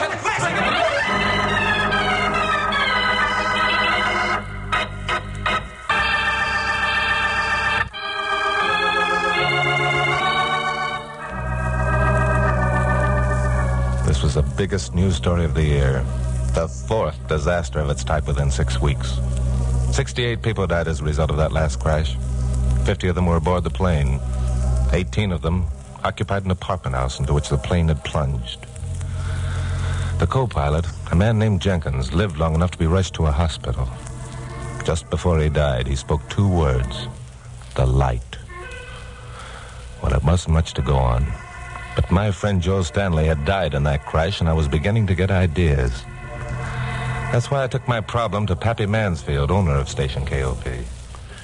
Now, let me get this straight, Chuck. You're basing this cockeyed theory of yours on the fact that the co-pilot said something about a light before he died. Is that right? Plus the fact that this has been the 4th plane crash of its kind within 2 months, under exactly the same circumstances. Coincidence. And the fact that on Joe's plane, get this, Pappy, 2 motors conked out. Can you call that coincidence? Those motors were checked and tested before the plane left the field. I don't know, Chuck. Look, Pappy, for once in your life, why not get with me? I've never let you down. But this theory of yours that someone is trying to... Take a look at this map of the city. Now, right here's the airport. Yeah. Over here is the apartment house the plane crashed into. So? Now, over here is a hill. Mm-hmm. Now, there's nothing on that hill but an abandoned oil well. Practically every outgoing plane passes over that area. And you're not going to tell me that someone is up there with a Buck Rogers ray gun. Stop, Pappy. Now, look. The derrick in that old well has been patched up, and the shack at the bottom has been lived in. Oh, dozens of abandoned well shacks are occupied by hobos. Uh-huh. And you think that one of these hobos fixed up that tumble-down derrick just for the exercise, do you? Well... All right, Pappy, there's something wrong about the whole thing. Now, look, it'd be a terrific scoop for KOP if we smelled out the rat. Well, what do you want me to do? There's an engineer out of the KOP transmitter named Bill Adams. Bill knows more about electronics than Einstein. Let me have him for a few days. And close down the station? We couldn't operate without Bill. You won't be operating anyhow if someone scoops me on this story. Well, okay, boy. We both knew when we began this conversation that you'd get what you wanted. Only get this. Unless you return Bill Adams to the transmitter in good health, well, I'll renovate.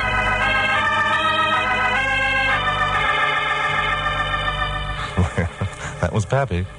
Always pulling the hard-to-get-along-with act and then giving in. I picked up Carol, and we drove out to where KOP's transmitter is located and had a talk with Bill Adams. Bill wanted to be helpful, but it was obvious he had his doubts about my sanity. Anyway, I gave him my ideas and asked him to check into them.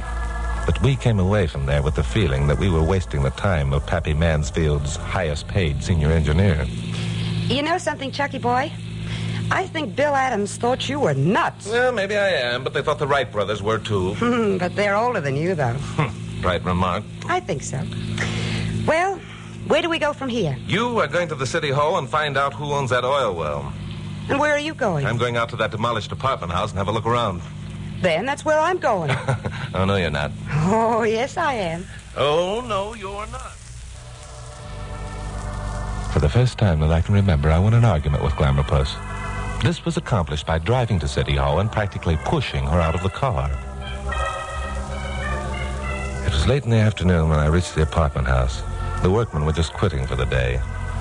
I parked the jalopy and walked around back. A man in Levi's, wearing a hearing aid, was putting some carpenter tools back into a box. Hello there. You one of the workmen? Yes, just quitting for the day. Place was pretty badly damaged, wasn't it? About $50,000, they say. That's quite a hunk of money. You know, there was a friend of mine on that plane. Oh? A passenger? Yeah. I don't suppose any of you workmen picked up any of the personal effects of the passengers? Personal effects? Why, no, not that I know of. The workman hadn't expected the question. As a matter of fact, I hadn't intended to ask it. It was just something to say. His eyes darted to the toolbox. I took a couple steps forward. There was a briefcase lying on the ground behind it. This yours? Yes, give it to me. Wait a minute now. There's some initials here, J.S. What's your name, friend? Name? Yeah. It's John Simpson. That's quick thinking. Suppose you open up the case and show me what's inside, huh? Why should I do that? Because I'm telling you to. Telling or asking? Telling. Well, I'm telling you to mind your own business. Oh, take it easy, friend. Let go of my arm. Sure, I'll let go of your arm, but first let you and me have a little talk, huh? I cannot open the briefcase. I haven't got the key. Where is it? It's home. I forget it. What's in the briefcase? Look, friends, I'm a draftsman. Ask the foreman. Where's he? He left 10 minutes ago.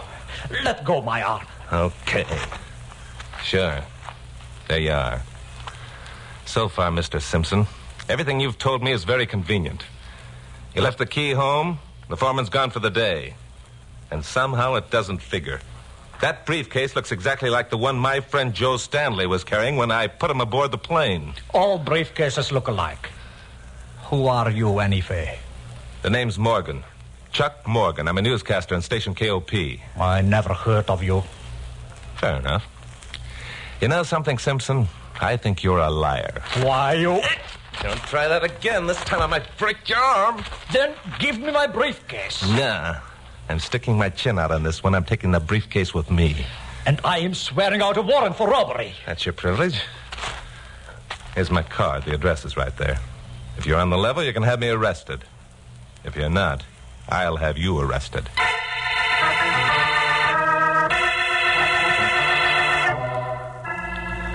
I took the briefcase and drove to KOP.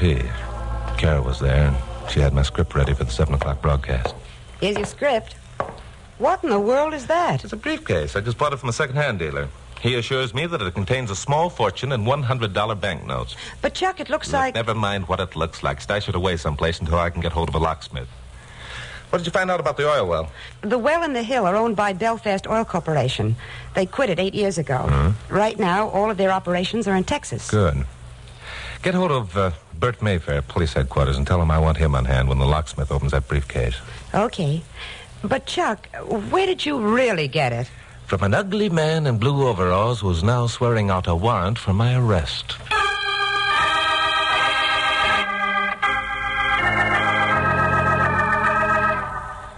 Well, I did my 7 o'clock newscast, and I told the listening public that at the 11 o'clock program, I hoped to have some information that would break the airplane crash story wide open. But I wasn't anywhere near as confident as I sounded. I half expected to see the man in the Levi's and a police officer waiting for me in the corridor outside the studio, but the corridor was empty. So was my office. Not even Kara was around to needle me about the bragging I'd done over the air. So I drove out to my apartment on Wilshire. It was dark by now. I unlocked the door, went in. Before I could snap on the wall switch, somebody beat me to it. I spun around and found the ugly man in the blue overalls standing across the room. This time he had a gun in his hand. All right, Mr. Morgan. I'll take the briefcase.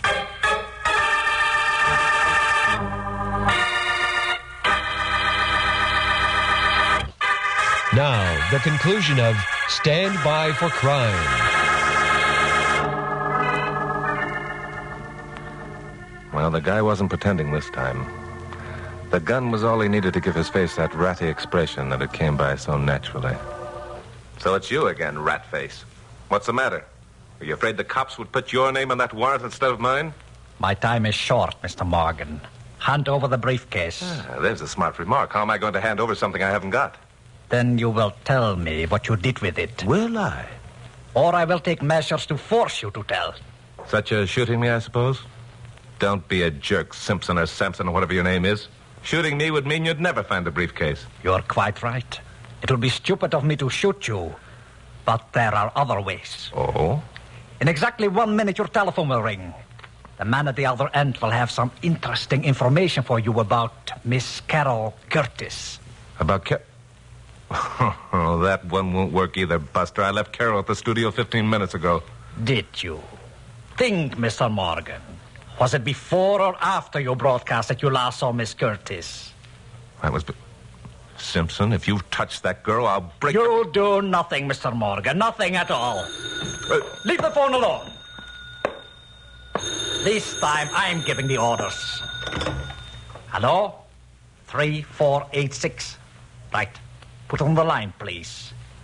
Very well, Mr. Morgan. Give me that phone. Hello. Chuck, is that you? Carol, where are you? I can't tell you, Chuck. They'll kill me if I do. Why, those dirty... It's no use, Chuck. You can never find me. Please give them the briefcase. Please, Chuck. Yeah, sure. I'll give it to them. But what about you? As soon as they have the briefcase, they'll let me go. They promised. They promised, huh? Listen, Chuck, it's important that I get away from here so that I can give you that information you asked me to get for you at City Hall this afternoon. You want to know about that, don't you? I stood there holding the phone, trying to get the numbness out of my brain. Right. I'll meet you back at the And office gradually it came to me. If Carol was so afraid of being killed, why didn't she tell her captors where the briefcase was? It was she who had stashed it away. And why did she keep reminding me about the information she'd gotten at City Hall? She'd already told me about that.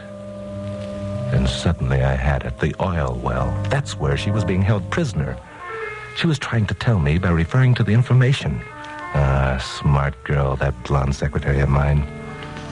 Yeah, so what? I could still feel Ratface's gun pressed into my back. Then I thought of something. The phone I was holding had an extension cord on it. I'd had it installed when I moved into the place because sometimes I like to walk around while doing my telephoning. I hung up slowly. My fingers curled around the heavy base of the phone. Well, Mr. Morgan? Right, Mr. Simpson! Well, Buster, that takes care of you. Buster seemed to be sleeping peacefully and deeply. I got a couple of belts, buckled them around his arms and legs, and filed them away in my bedroom closet for future reference. Then I got into the car and headed for the oil well. It was about 8:15 when I turned into the side road that skirted the base of the hill. I'd parked the jalopy and started up toward the summit when the thought occurred to me that maybe I should have had the police in on this. It looked like it was going to be big stuff. But Carol was up there and in trouble, and I hadn't had time to do much thinking about anything else. As I got up toward the top of the hill, I realized how deserted this spot was. It was a strange feeling.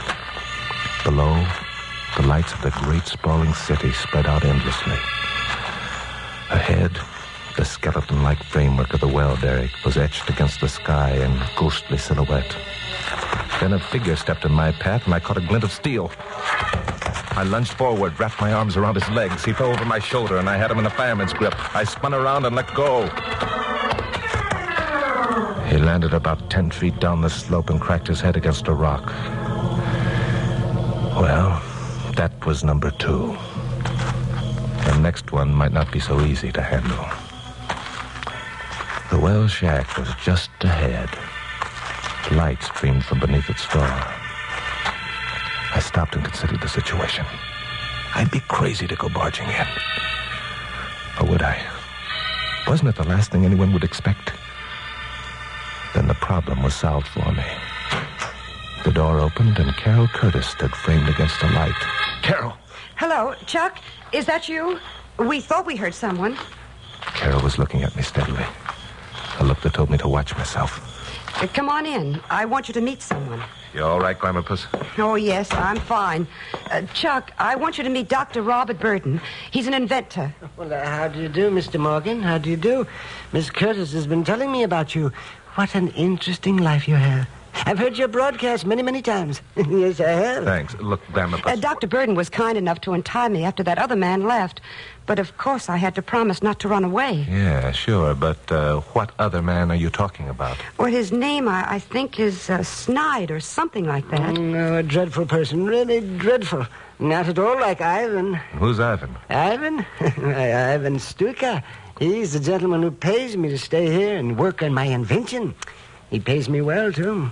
Does this Ivan happen to be a man with blonde hair who wears a hearing aid? Yes, indeed. That's exactly who he is.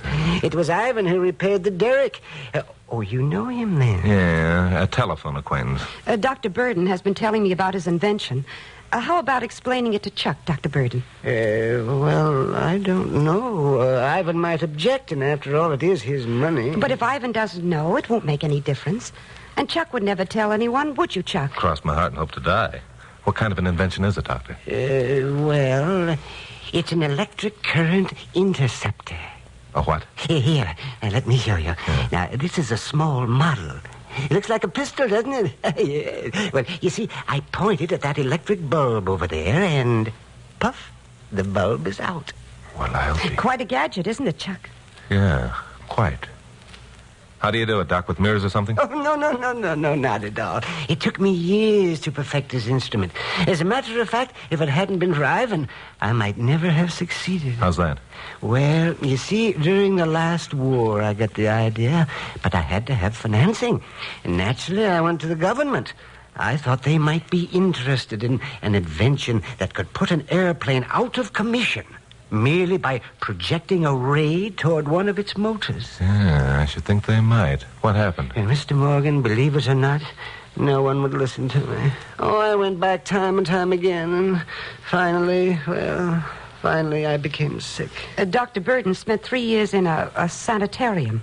I see.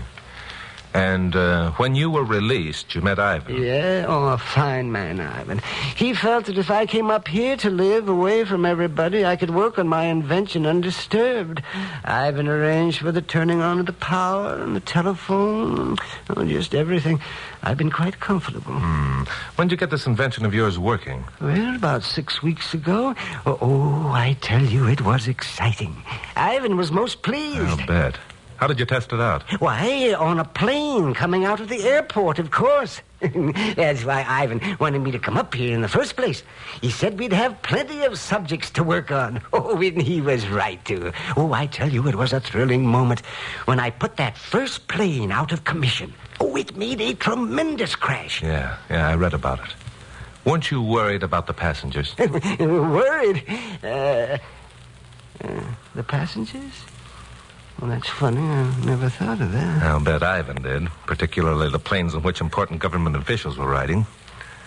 By the way, Doctor, I suppose you have the plans of your invention down on paper? That's a funny thing. Ivan keeps asking me about that. Why should I put them down on paper when they're all right here in my head? No reason at all, except if you ever wanted to sell the idea. No, but I don't. No, sirree. I've had my experience of that sort of thing, and no one would listen to me. Just as long as Ivan will pay me, I'm going to stay right here. And continue to blast planes out of the sky. Does that seem quite right, Dr. Burden, with all those passengers aboard? Yes, those passengers. It's funny, I never thought about them before. I must do something about that. I really must. Yeah. Well, in the meantime, Dr. Burden, suppose you tell me just... All right, Morgan. Get your hands up. Snide, close the door. Well, if it isn't Ratface and the gentleman who rode down the hill. A more permanent fate is in store for you, my friend. Doctor, what have you told these people? No, Ivan, no, you mustn't be displeased. I merely told them about my invention. You fool! Now it will become necessary for me to dispose of both of them. I'll bet that would break your heart. You're so unused to killing people. After all, only 68 died because of that last crash. So 2 more won't make any difference, will it, Mr. Morgan? Except that you still don't know where the briefcase is. The secret of the ray gun is, I think, far more important than the plans contained in the briefcase. You see what kind of a rat your friend is, Doctor? He's going to murder Miss Curtis and me and then continue to induce you to blast planes out of the sky, killing innocent people. Yes, I must do something about those passengers. I simply must. Now, Ivan, you suppose that we could arrange something? You will continue to experiment with the planes I suggest, or there will no longer be funds to permit you to continue working on your inventions. Well, no. He's making a murderer out of you, Doctor, without you realizing it. This man is an agent. Shut up! Snipe, take care of the girl. All right, Morgan. This is it. Stop! A change had come over Dr. Burton. His voice held a commanding quality of vibrance that made us all turn and stare at him. Ivan's gun was still trained on me, but he turned his face to watch the doctor. Snide had taken 2 steps toward Carol and stopped. Drop that gun, Stuka. From now on, I'm giving the orders. Ivan didn't answer. None of us did. We all saw what was happening.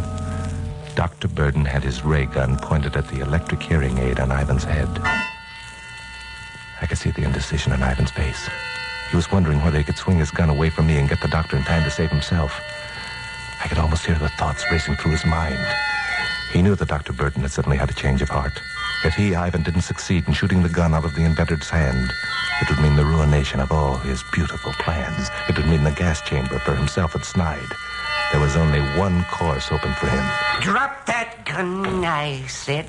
I'll drop it. Right side, I'll get you.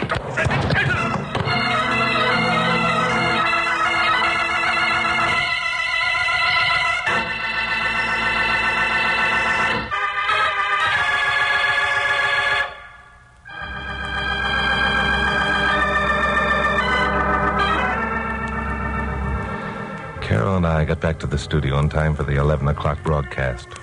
It made a good story. Of course, everyone wanted to know about the ray gun. But Ivan's bullet had entered the inventor's heart. At the precise instant, the ray gun had sent Ivan to his ancestors via the hearing aid. So the secret died with Dr. Burton. And all I know is what the doctor had told me and what I saw. Yeah, sure, there were plenty of skeptics. Even in this age of atomic weapons and jet planes and radar, projected electric impulses, a lot of people weren't ready to accept ray guns. However, if no more motors conk out after planes leave the airport, it'll be pretty conclusive proof that Dr. Burton did invent some sort of electric current interceptor.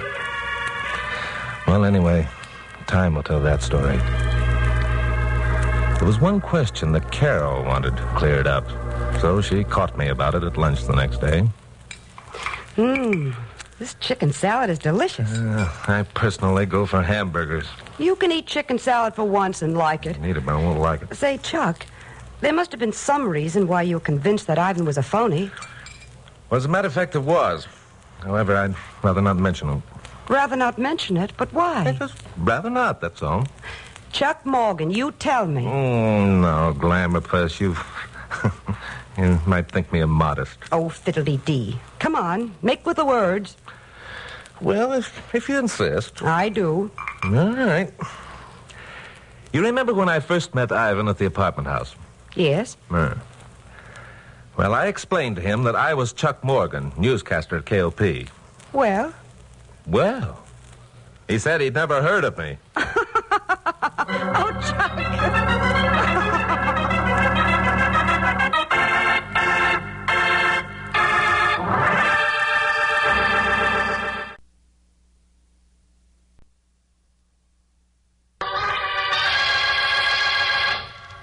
Stand by for crime.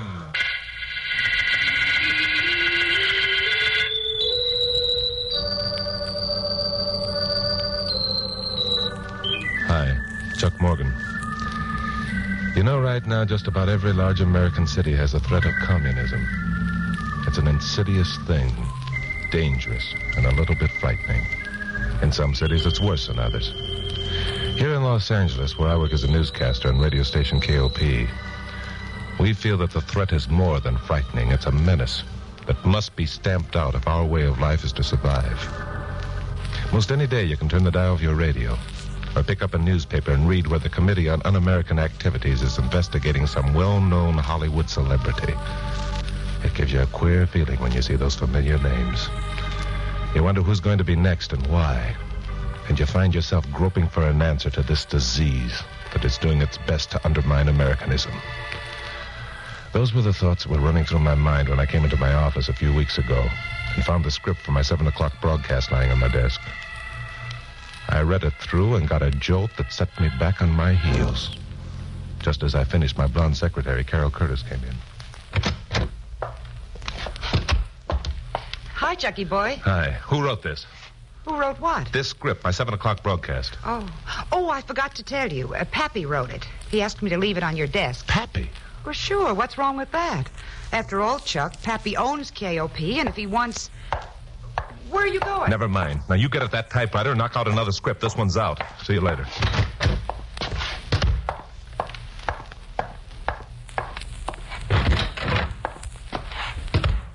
Okay, Mayor, it'll be on the air tonight.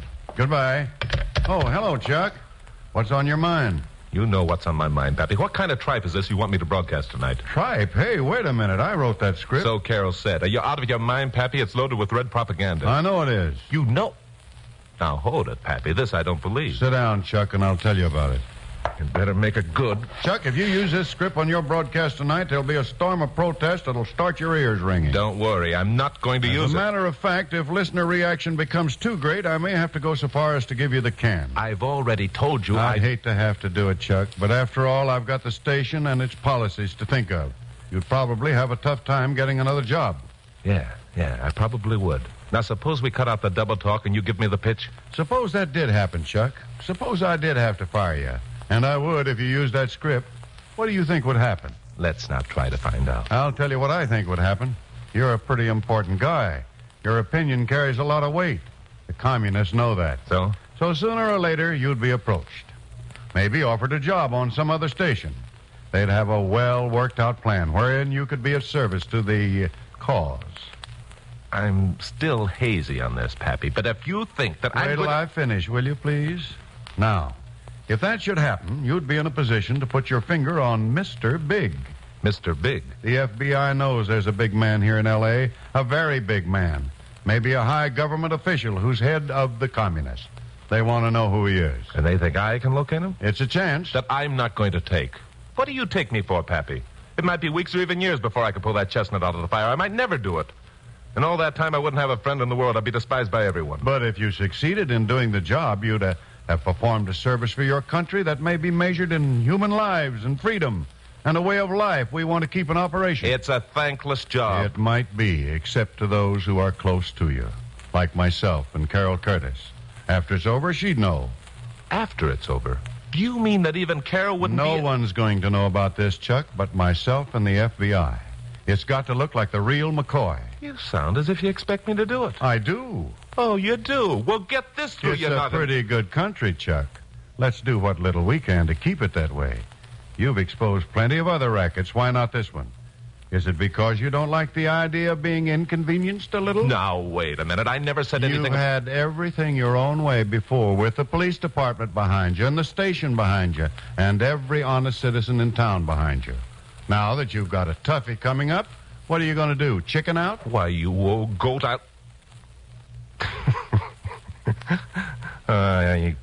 don't let anyone tell you you're not a salesman, because you're not. I just happen to like you, that's all. Which means you'll do it. Which means I'll do it, Pappy. But only under the condition that if I'm stoned out of town, you'll give me my job back when I bring you Mr. Big's ears.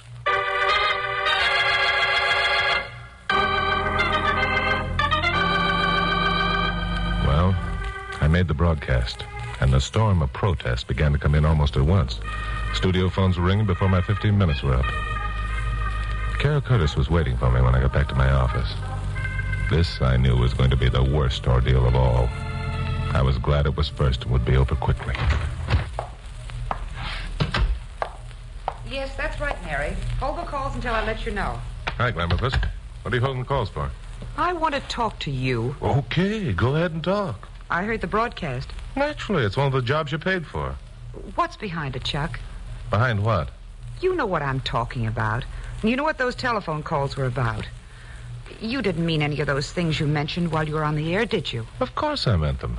But, Chuck, it was red stuff. It was un-American. Don't be silly. It depends how you look at it. Well, at least half the city's looking at it the wrong way. Oh, golly, I'll be glad when it gets to be 11 o'clock. Then you can tell everybody you were kidding. I wasn't kidding. Now, look, you get paid to be my secretary, not my critic. Get over to that typewriter and Stop it, Chuck. I want to know the truth. Did you mean those things you said? Yes, I meant them. A man's got a right to his own opinion, hasn't he? Oh, not when it smells to high heaven of treason, he hasn't. Freedom of speech doesn't mean you can yell fire in a crowded theater. Fire in a crowded theater, what a comparison. Look, you're making a mountain out of a molehill. Now get out of my hair and go back to work. No. What do you mean, no? I mean that unless you give me some explanation of that broadcast, I'm through. I'm not going to work for a red lover. Oh, you're not. We get... Oh. Hello, Pappy. I've been outside listening to most of this conversation. I don't like it. Chuck, what's your answer? Answer to what? To Carol's request for an explanation of your broadcast. She doesn't get it. Neither do you. I say what I please, and no one tells me any differently. Now, will you two scram so I can go to work on my 11 o'clock show? Oh, so you think you're a pretty big man, do you? Say anything you please, and no one tells you differently. Well, let me tell you something. There isn't going to be any 11 o'clock broadcast by Chuck Morgan. Not on KOP. You're fired. Well, it was a pretty good act. Carol was convinced, all right. I don't believe I'll ever forget the expression of disbelief and horror and hurt on her face when I walked out of that office. It gave me a queer feeling of hopelessness, as though I'd been convicted of a crime I hadn't committed and lost the respect and love of the one person who was most important in my life. Which, of course, was more or less true. But I didn't have much time to think about it right then. Even though only 10 minutes had elapsed since I'd finished that broadcast, there was a small and angry crowd gathered at the entrance of the fenced-in parking lot. They were waiting for me. A studio cop was holding them back. There he is, red lover! This was worse than I expected. It wasn't going to be easy to take. I walked over to my car and got in. The crowd at the gate was getting bigger. Another cop had arrived. I decided if I were going to get out of there with my whole hide, I'd better be now. I started up and headed for the gate, moving fast in second gear. The cops opened a hole, and I headed for it. Then I saw a woman break into the path of my headlights, and I had to slow down. Someone pulled her back into the crowd, but I'd almost stopped. Then something came sailing through the air. If my car weren't equipped with unbreakable glass, I would have been knocked silly. It made me mad. I rammed on the brake, stopped within 10 feet, and got out. All right, you bums, come and get it. All right, I'll give it.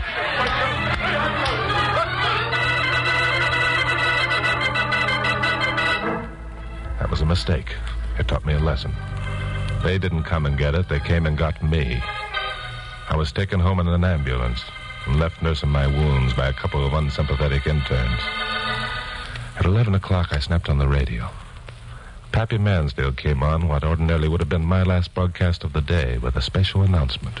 Good evening, ladies and gentlemen. This is John Mansfield, president of KOP Broadcasting Company. I have an announcement to make that will interest you all. Charles Chuck Morgan was dismissed from his duties as a newscaster on this station early this evening. Most of you know why.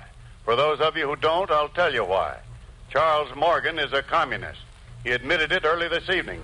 And this station will have no part of... Pappy sounded convincing. Too convincing. I began wondering if when the time came he'd be able to convince people I was a loyal American citizen and loved being one. That hopeless, not belonging feeling swept over me again. And it grew worse during the next few days. I hoped that Carol might phone, but she didn't. I tried calling a few of my friends, just to feel them out, and got a brush off in every case. But I didn't realize how seriously I was ostracized until I began looking for a job. That was the plan, for me to look for a job and get one if I could. I naturally started in on the other radio stations. It's no use, Mr. Morgan. Mr. Adams told me if you showed up around here to have you thrown out. You got a nerve coming around here, Morgan? Get out! Are you nuts, Morgan? Think I want to lose every advertiser I have by hiring a red? Now, wait a minute. Won't he even talk to me? Well, that took care of the radio stations. Pappy should feel proud of the job he'd done on me. So next I went to work in the newspapers. Only this time I decided to save myself a lot of humiliation by using the phone. The secretaries of the first two publishers I called gave me a fast brush. I expected the same from the third, the Los Angeles Weekly News Ledger. But I didn't get it. This was a surprise. The Ledger, a conservative weekly news magazine, was owned by a man named Travers Bullard. Bullard, a powerfully built, lantern-jawed man, had the reputation for fine principles and square dealings. When his secretary told him I was on the wire, he sent back word he'd like to have me come over for a talk. This was the first sympathetic piece of dialogue I'd had in more than a week. It sounded so good I turned into an eager beaver. I got down to the ledger office in less than an hour, cooled my heels in an outside waiting room for another hour, and then was ushered in to see Travers Bullard. Hello, Mr. Bullard. Hello, Morgan. So you're looking for a job, are you? I sure am. Not used to hanging around doing nothing. It's not good for men. No, that's right. Still feel the same way you did about things when you made that broadcast last week? Now, look, Mr. Bullard, if you're going to hold that Answer the question. All right. I'll answer it. Yes, I feel the same way. I thought you might. That's why I asked you to come down here. Oh? Yeah. I wanted to tell you face to face what a low-down, sneaking rat you are. I wanted to remind you that America is better off without dirty, stupid traitors like yourself. And that I'm going to do everything in my power to see that you, and all like you, are thrown out on your ear. You're like so many others, Morgan. You take advantage of all the fine things that America has to offer. You come to accept these things as your rightful heritage, and it never occurs to you that it's your responsibility to help keep that heritage intact.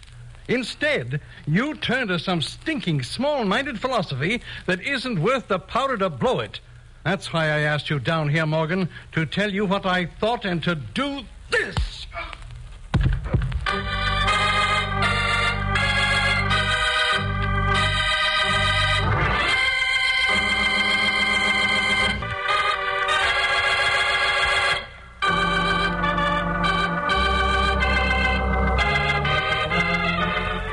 Just for the record, I'd like to say that if you're an American citizen, enjoying the privileges that America has to offer, you're lucky. For the first time in my life, I was deprived of my heritage. And therefore, for the first time, I was knowing its real worth. Freedom of speech, freedom from fear, a sense of belonging, of knowing that I was a part of this great America, that what I said was important, that as an individual I was needed and wanted, and not a sheep that instinctively and blindly followed a leader. Now I was deprived of these blessings. I was on the outside, looking in. I was the man without a country, hated, despised, rejected by the free society I loved. It was tough. I thought that if I ever got back my self-respect, I'd never again complain about anything that was American. One night, I was eating dinner in a joint down on Lower Vine Street. May I sit down? Oh, yeah, sure, but you better wait a minute. I want you to know who I am first. You might change your mind. I know who you are. You're Chuck Morgan. Yeah, that's right. Still want to sit down? Of course. You look so lonesome and forlorn sitting here by yourself. I guess that about describes it. I am lonesome and forlorn. Have a drink? No, thank you. This is unbelievable. You have no friends? No. I'm poison to everybody I used to know. Then perhaps you'd like to meet some new friends? Yeah, sure. Now, look, don't waste your time, miss. I tell you Just call me Maria. Okay, Maria. Don't waste your time. No one wants any part of me. I think perhaps you are wrong. Yeah? Well, then you don't read the papers. Oh, yes. I read the papers every day. And listen to the radio, too. Especially the news broadcasts on KOP. Oh. I see. Then, if you are sure that you do see, perhaps you would like to join me and some of my friends at a small gathering we are having. When? This evening. I'm sure you'll find many sympathetic people among those present. Well, sounds like fun. Shall we go? We drove out to a small stucco house on a side street off Washington Boulevard in Culver City. There were a half-dozen people inside. Nice, ordinary-looking people. They all shook hands with me warmly. Nobody said anything about the broadcast that had gotten me fired. In fact, nothing much of anything happened. Around 11 o'clock, the meeting broke up, and I drove Maria home. The next day, I met her for lunch. And 2 nights later, we attended another meeting. This time, it was at a house in Glendale. None of the same people were there. But this new bunch were just as friendly. One of them was a guy named George Zerba, and he gave me my first inkling of what the score was. Nice bunch of people, don't you think, Mr. Morgan? Call me Chuck. Yeah, they're swell. How are things going with you? Lousy. Kind of tough getting a job when you don't happen to think along the lines of certain people, huh? It's murder. Need any dough? Yeah, I could use a few bucks. Here's 100. And don't worry about paying it back. Well, thanks. Forget it. Ever think of leaving L.A.? Well, I may have to if I don't get a break pretty soon. How about the East Coast? It's okay. There's a couple of radio stations there that could use a good newscaster with the right ideas. Would they hire me, though? Every station in the country knows about me being fired. It could be arranged. I see. How about dough? You could practically name your own figure, if you obeyed orders. Who'd be giving the orders? The big man himself. When do I get to meet him? Maria will let you know. Well, this was it. Apparently, my indoctrination period was about over. Now I knew I'd been closely watched. I guess that my telephone lines had been tapped, and I congratulated myself on not having attempted to get in touch with Pappy or anyone else. I guess it was a genuine sense of loneliness that I'd felt that made my act pay off. Well, 3 nights later, Maria and I went to the Vine Street Derby for dinner. Been a long time since I've eaten here. In the East, you will be able to go many places and hold your head up. Oh, you know about that? I know about many things. I'm waiting for the answer to one. Yes. You will be home tomorrow evening at 7 o'clock? Could be arranged. Someone going to call? Perhaps. The big man? Let us speak of him as the leader. And by the way, you will be one of the few who know his identity. Well, that must mean that the job he has for me must be pretty important. Extremely so. He must be plenty sure I'm the real thing. The leader does not make mistakes. You have been carefully checked. Good. I'll be glad to get started. Incidentally, do I know the leader? You know, I don't want to get too much of a shock. You will be shocked. Then I do know him, eh? You know him very well. Well, that's very interesting. Well, until tomorrow night, then, a toast to the leader and my new job.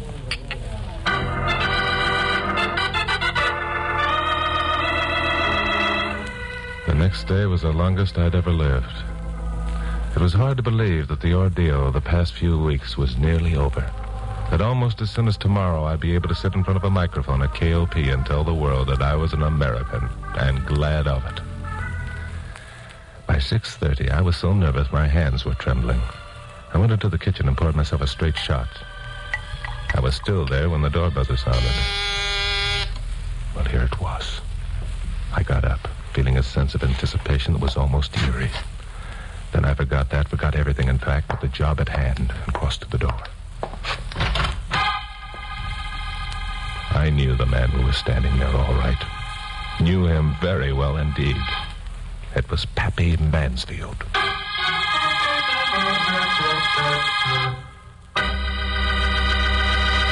Pappy, what the devil? Never mind that now. Where can I hide? Hide? Do you realize that... I realize everything. Get me out of sight in a hurry. Okay, come in.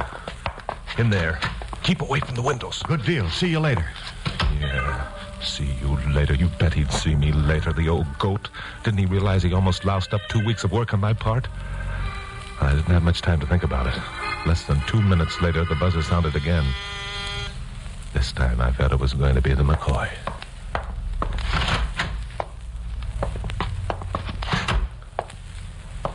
Hello, Chuck. Travers Bullard. Surprised, eh? Yeah, I thought that you... Sorry about that crack on the jaw, my boy, but I had to make sure you were convinced I wasn't the leader. You convinced me, all right. And you convinced me and the other members of our little group that you weren't working a gag. You'll make a good member of the party, son. We're glad to have you with us. Thanks. Now, let's get down to business, shall we? You'll find all your instructions in this envelope. In 2 days, you'll leave for New York. One of our agents will meet you at the airport. Anything else in the envelope? One of the first things you'll have to learn, my boy, is not to ask questions. Just obey orders. But since you're new to the organization, I'll let you in on a few things. That envelope is loaded with information about the future plans of a couple of our biggest airplane plants. You mean that you... But how? The Los Angeles Weekly News Ledger is a big and powerful magazine, my boy. And a man as well trusted as I, well, there are ways. Now then... Travers Bullard. Well, this is a day I never expected to see. Mansfield. Morgan, did you... for 2 weeks we tried to trip you up. No, I don't believe it. Our organization is too perfect. We never make mistakes. You've made one, Bullard, a beaut. All the evidence we need to put you where you belong is contained right here in this envelope. No, you'll never expose me. Never. I've worked too hard. There's too much at stake. Watch him, Chuck. He's got a gun. Yes, I see he has. That makes things even. The man behind him has one, too. You can't fool me with that one. It's too old and corny. Now stand over there, both of you. Suit yourself, Bullard. If you figure that dying's better than prison. Look out, Pappy!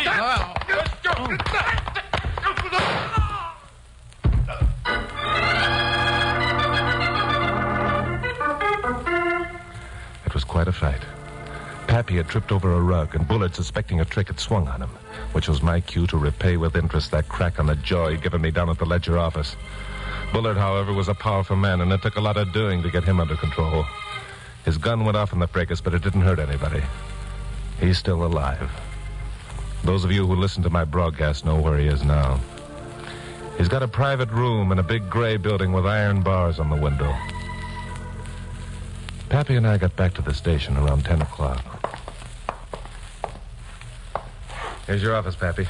Now tell me, what was the idea of almost lousing up my good work by showing up at the apartment 5 minutes before Bullard arrived? Because it occurred to me at the last minute that 2 witnesses to his dialogue would be more effective at a trial, especially with you having seemingly gone over to the Reds. Yeah, I see, you're right. Well, as it turned out, the information contained in the envelope would have been enough. That's right. Trouble is, I didn't know there were going to be an envelope. Well, anyhow, it's okay now. She's waiting for you in your office. Good night. So long, Pappy. It's good to be back. See you. Hi, Glamour Puss. Hi, Chuck. Your script's ready for the 11 o'clock broadcast. Want to read it over? Oh, I don't know. What's in it? The facts about you exposing Travis Bullard. No kidding. How'd you know about that? Pappy phoned me. Did he now? Mm-hmm. I see you're all in a sweat about having me back. I knew you'd be back. No kidding. How'd you know that? Well, I figured it out. You went ramming out of here that night Pappy wrote your script and yelling at me to write another. And then you came back and said you were going to use the one Pappy wrote. Oh, I'm not so dumb. No, as a matter of fact, you're nowhere near as dumb Don't as you say it. Don't you dare. If you tell me once more I'm not as dumb as I look, I'll brain you with this typewriter. You know something, Glamour Puss? What? You're a ham. Why, You're putting on an act. What you really want to do is bawl and fling your arms around my neck and tell me you're glad to have me back. I don't at all. Oh, Chuck. Glamour Puss.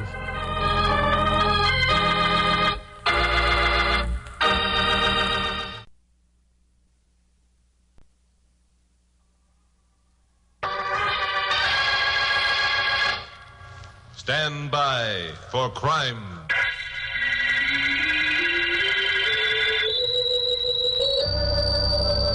Hi. I'm Chuck Morgan, newscaster on radio station KLP here in Los Angeles. You know, corruption in government is something that will probably always be with us. Let's face it, we have our share, I guess, just like every other large American city. There are a few of us who are in a position to do something about it. So we keep trying, with varying degrees of success and failure. There are other forms of corruption, too. In sports, for example, like that basketball business a while ago. And boxing. That's a story I'd like to tell you. You've heard of Lefty Luke Larson and K.O. McCready, light heavyweights, both of them. Well, last week they were scheduled for a 10-rounder in the Starlight Stadium. It was supposed to be a grudge fight, but I had pretty good information that the scrap was fixed, with Lefty set up to kiss the canvas. I tried for a week to get my hands on something concrete that I could use without a libel suit being filed and got no place. Well, on the night of the fight, I got back to my office just before 7 o'clock broadcast and found my blonde secretary, Carol Curtis, knocking herself out over something she'd been reading.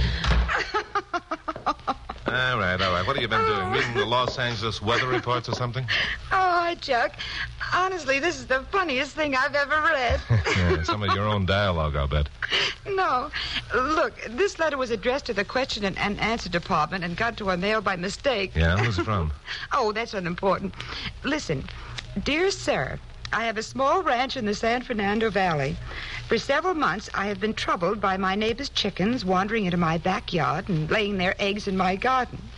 This morning, there wasn't a single solitary egg there, and I want to know what I can do about it. Well, don't you think it's funny? Yeah, I'm dying. Now, look, Well, you don't get it, Chucky boy. This woman says she's being troubled. Get that troubled by these hens laying their eggs in her yard, and now... Yes, I get it. Now she's mad because they've stopped. Oh, you do get it. Some people's sense of humor. Did the ducats come in? What ducats? The ducats to tonight's fights, of course. Oh, yes, they're here. And you don't have to bite my head off. Hey, who's going to use the other one? Other what? Where's that lighter fluid? The ticket. There are two. Oh, a friend of mine. Oh, here it is. I see. You know, Glamour Puss, I'm as convinced that tonight's fight is fixed as I am that the sun will rise tomorrow. It burns me up because there's nothing I can do about it. This friend... The fight game's always been pretty clean. It's a lousy shame the way a gambling syndicate can move in and put the fix on. Maybe your friend knows the answer. I don't think so. Glamour Puss, it's almost time to go on the air. Oh, listen, answer the phone, will you? Chuck Morgan's office. Oh, hello, Bill. Yes, he's here. Who is it, Bill Meggs? Yes. He sounds excited. Hello, Bill. How are things? What? No kidding. Half hour ago, huh? Yeah, I can get it on the show, but talk fast. There's only about 3 minutes to airtime. Take this down, Glamour Puss. Okay. Lefty Luke Larson, contender for the light heavyweight championship of the world, was found murdered in his apartment at 720 Citizen Street this evening.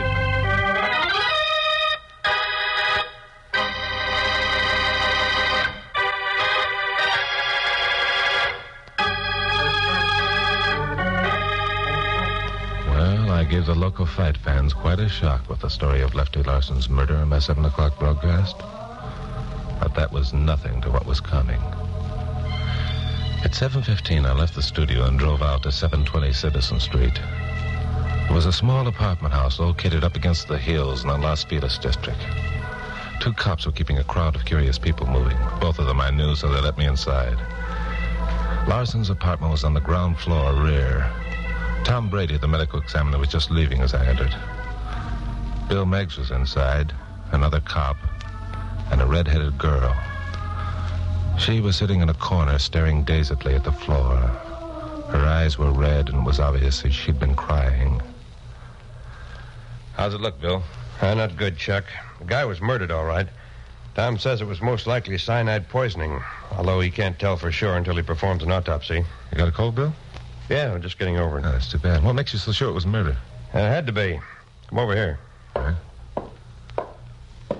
See that damp ring on this bedside table? Yeah, a glass containing some sort of liquid must have been there not long ago. That's right. Well, the glass is missing.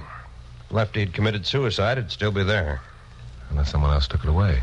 It isn't very likely that someone would come in and take that glass away with Lefty's dead body lying there in the bed without doing something about it. Unless it was the murderer himself. Unless it was the murderer himself, which, of course, it was. I figures all right. What's your idea what happened, Bill? Well, we've checked around and learned that Larson left Mosley's gym around 4:30. He said he's going home to pick up his good luck piece and maybe lie down for an hour or so before the fight, which I guess is what he did. I figure he poured himself a glass of milk, sat on the edge of the bed, drank it, and then lay down. Yeah. Well, couldn't he have carried the glass back to the kitchen? Well, he could have. But he wouldn't have had time to wash it and put it away, not with that poison in him. Yeah, right. And he was found right here on the bed. Who found him? That girl over there. Her name's Lil Framingham. They were engaged. She says she called him here on the phone about 5:15. Told him she'd pick him up and drive him to the stadium at 6:30. When she got here, she found him dead. I see. What was the good luck piece you mentioned a minute ago? Set of rattles from a rattlesnake. We found him in his pocket. By the way, Chuck, I appreciate your giving me a hand in this. You know, I never was much of a fight fan. Don't know many of the people mixed up in it. You have to in your work. Yeah, sure. I'll be glad to do anything I can. I don't suppose you came up with any fingerprints? No. Everything wiped clean. Another one of those, huh? You mind if I talk to the girl? If she'll talk. She's pretty upset. Thanks. Hello, Lou. I loved him. We were going to be married. I loved him. Yeah, I know. It's a tough break. But now we've got to see if we can't find the man who did this thing. Can you think of anyone who might have wanted Lefty out of the way, Lou? I loved him. We were going to be married. Did he have any enemies? Anyone who hated him? Hate? Yeah. Anyone hate Lefty? Nobody hated Lefty. He was the swellest guy who ever lived. I loved him. Okay, Lou. I'll ask Lieutenant Meggs to have someone take you home. We can talk again later. Well, how'd you make out? She's in a bad state of shock, Bill. You better get her home. I intend to. Only kept her here this long so you could talk to her. Thanks. You, sometimes have a way with females. Sometimes. By the way, where's Carol? Back at the studio, sweating over typewriter. Didn't want to come, huh? Yeah, she wanted to. But I have to throw my weight around once in a while and show her who's boss. Ha! What do you mean? Ha! Nothing. Only kidding. Well, got any ideas? Yeah, one or two. I'll tell you what. I'll take a run down to Mosley's now. I'll talk to some of the boys. Let you know if I pick up anything.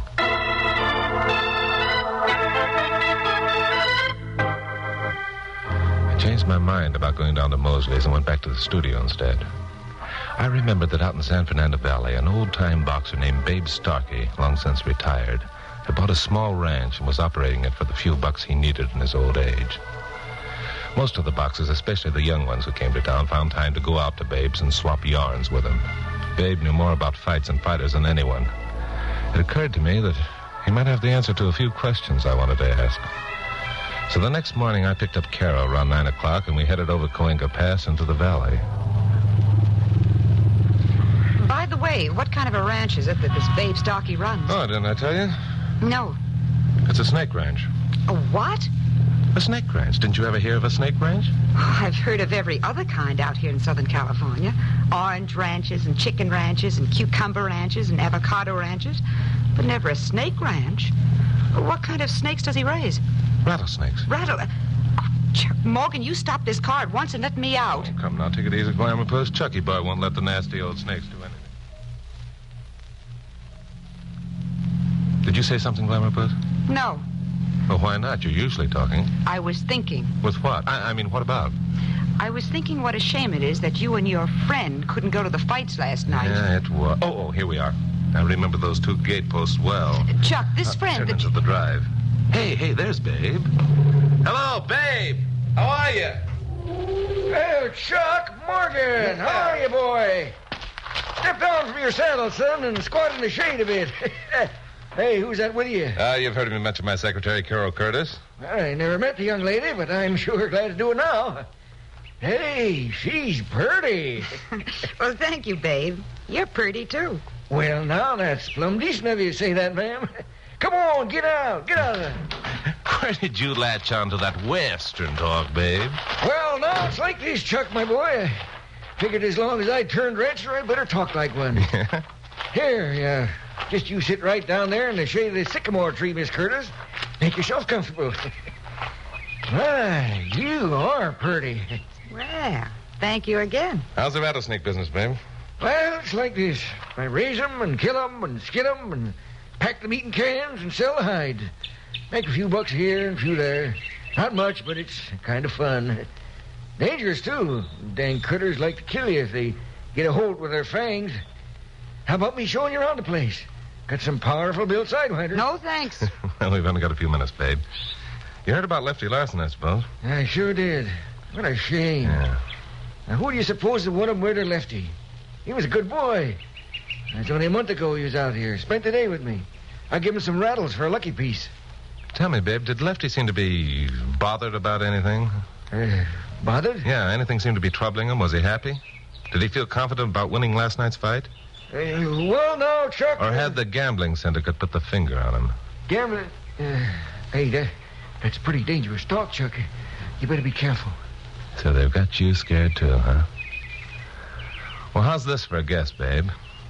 Lefty came out here and told you about the syndicate trying to get him to throw the fight. He asked your advice because he respected you. And you told him to go ahead and throw the fight.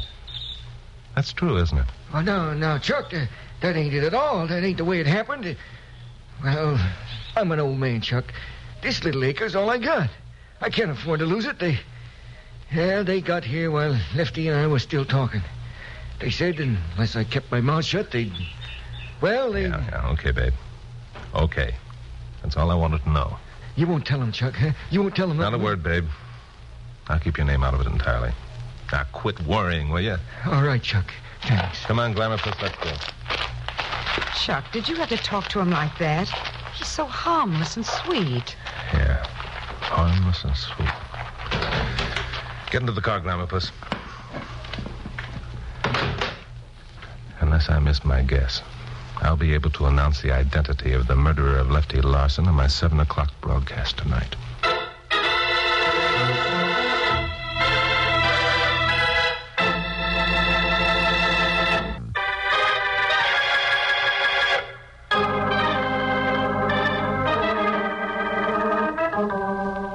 By the time I got back to the studio, I'd begun to wonder if I hadn't been a bit hasty in making the 7 o'clock broadcast a deadline. There's a lot to be done during the next few hours. But first, I wanted to have a talk with my boss, Pappy Mansfield, owner of KOP. Pappy listened patiently while I explained what I had in mind. It's a good idea, Chuck, and it might work, but you can't do it. Good for you, Pappy. That's exactly what I told him. If he thinks he can... Glamour. What? Drop dead. What do you mean I can't do it, Pappy? If my guess is right, we'll have one of the biggest stories of the year. Yes, and if your guess isn't correct, I'll be minus one good newscaster. Nope, not a chance. All right, Pappy, I'll make a deal with you. It's now 2 o'clock. I'll start from Mike Mosley's gym right now. If I'm not back by 4, you get hold of Bill Meggs and come looking for me. Well, why don't we get hold of Bill Meggs right now and go down there with you? For obvious reasons. Name 3. How about it, Pappy? Well, I don't know. Good, it's a deal. You stay here, Glamourpuss, and wait for the phone to ring. When it does, it'll be me with the solution to the mystery of the boxing champ murder.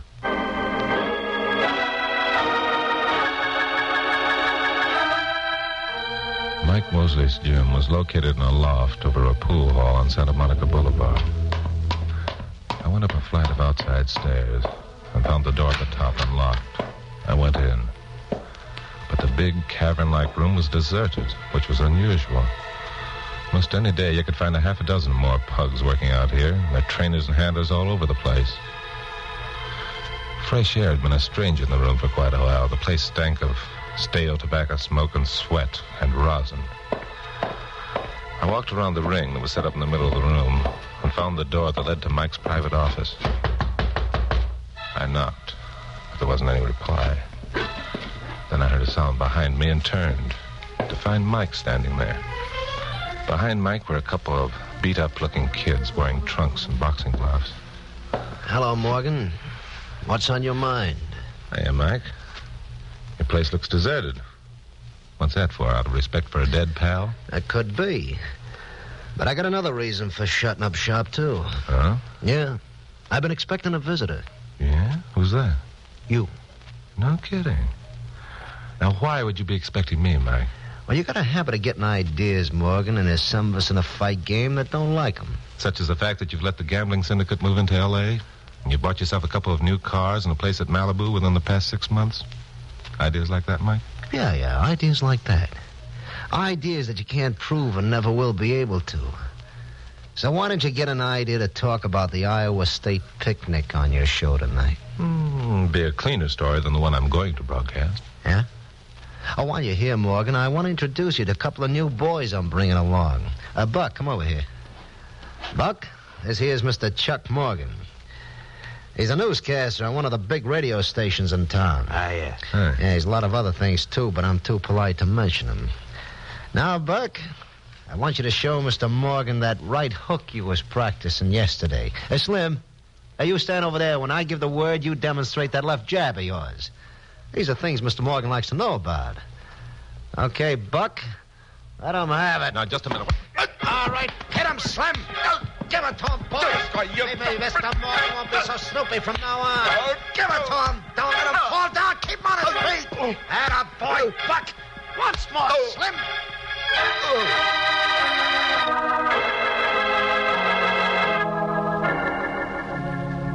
When I came out of that one, I was in a cab heading down Santa Monica Boulevard. My face felt like a boiled beet. I put my hand up where my nose should have been. Ow. Cabby. Cabby! Don't ask me nothing, mister. I ain't seen nothing. I ain't heard nothing. Just doing what I got paid for. Who paid you? All right. Where are you taking me? Any place you say, mister. So long as it don't cost more than $2. Okay. Take me to KOP. I could tell by the expression on the faces of the people I met when I walked into the KOP building that Mike's boys had really done a job on me. Glamour Puss let out a yelp when I walked into the office. Oh, Chuck! Hi, Glamour Puss. Get me a drink of water, will you? Chuck! Oh, you poor boy. What happened? Were you in a fight? No. I got this way sitting under a sun lamp. Get me a drink of water, will you? All right. Carol, well, who's this? Chuck. Hello, Pappy. What happened? Were you in a fight? Oh, no, not you two. Here's the water, Chuck. Thanks. And here's the first aid kit. No, get away And don't you dare tell me you're all right and don't need attention. Now, hold still. What happened, Chuck? Oh, ouch! Now, will you take it easy, Glamour Puss? Oh, don't be a sissy. Some of Mike's boys worked me over. Why? I guess they don't like me. Ow! I hope this will teach you to take someone else's advice once in a while. If you had let Bill and Pappy go down there Shut with up. you... I won't shut up. You're a newscaster, not a detective. Now, here, turn your head this way. Obviously, he's not a prize fighter either. Yeah? Well, let me tell you two something. I'm not bad at either one. You haven't seen those other two guys yet. And don't forget, it was I who figured out that fingerprint deal 2 weeks... Hey. Sit still. Let me at that phone. What's got into you?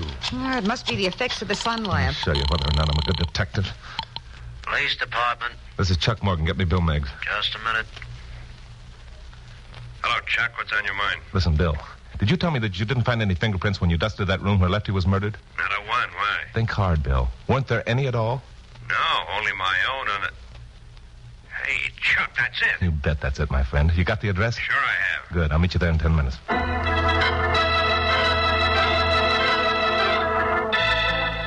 I got out of there fast, ignoring the protests of Carol and Pappy, and 10 minutes later, I was pulling up in front of an apartment house on North Hobart.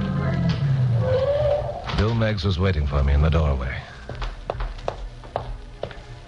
Oh, what the heck happened to you? You been in a fight? Yeah. I've been in a fight. Come on, let's go. The mailboxes gave us the number of the apartment we were looking for. It was on the second floor. We went up a flight of carpeted stairs and knocked on the door of 2A. Try it again. Yeah. Hello, Lil. Mind if we come in? Why, it's Lieutenant Meggs and Mr. Morgan. Why, no, of course not. Come on in. Hello, Morgan. Mike. Huh. Imagine finding you here. What's the matter? You been Yeah. You know Lieutenant Meggs, Mike? He's from headquarters. So? Mike and I are old pals. Oh, so you men know each other. Mr. Mosley's been so kind to me since Lefty passed on. Some of the boys at his gym took up a collection and gave me the money. When did this happen? Why, today, I guess. How much money was there? None of your business? Mike, that is, Mr. Mosley asked me not to tell. You can call him Mike, Lou. We understand. What do you mean by that, crack? Well, I'll tell you, Mike. You've got your coat off and your tie loosened. That's rather informal when the girl only knows you well enough to call you Mr. Mosley. You're being rude. And you're being stupid, Lil. Seems to me you got over your grief pretty fast. Yesterday you were too stunned to talk. I don't like your manner at all, Lieutenant. I wish you'd leave. Oh, we're going to leave, all right. And you're coming with us. Why? Because you murdered Lefty Larson. I murdered Lefty. Oh, why, Lieutenant, you can't be serious. I'm serious, all right. You weren't in love with Lefty, Lil. You only pretended you were. Actually, you're in love with this two-bit chiseler, Mike Mosley. When Lefty wouldn't throw the fight and threatened to expose you murdered him. Mike's as much to blame as you. How do you like that? I'm as much to blame. I wasn't even near the joint. No. All you did was provide Lil with the poison and tell her what to do. Well, now, ain't that something? You can prove it, I suppose. We won't have to prove it. Lil's going to tell him. Lil's drop dead, Morgan. Lil ain't gonna tell nothing to nobody. Like you said, she's in love with me. She does what I say. Okay, Lil, get your hat. Let's go. Wait a minute. Mike, are you going to let me take the rap for this? Don't worry, kid. I'll get you out of it. You going to let them take me out of here without doing nothing to stop them? Take it easy, kid. I told you Why, I'd you get you out cheap, of it. two-timing jerk. You're in this as much as I am. It was you. Shut up. I won't. You gave me the poison. Shut up, I said up. All right, Mosley, that does it. Keep your hands off me, copper. That was one I sure owed.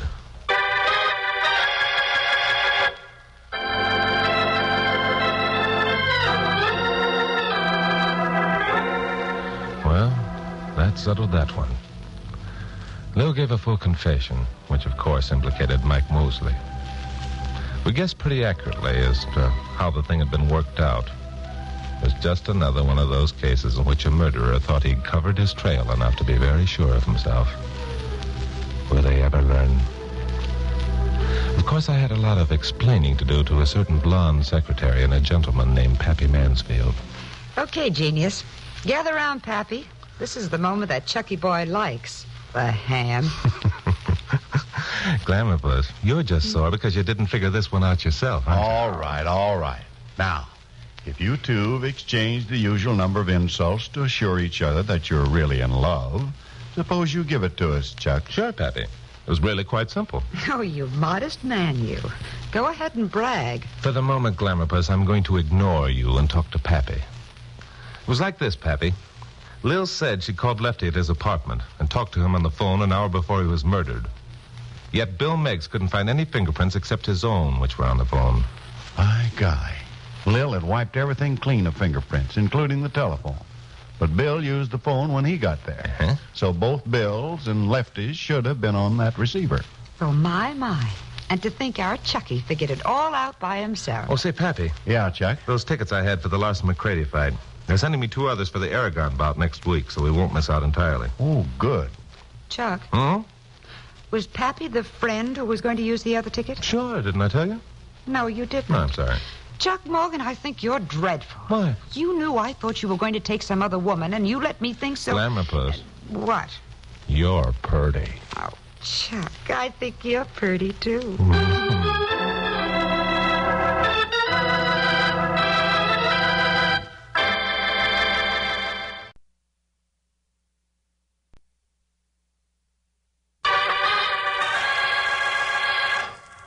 Stand by for crime.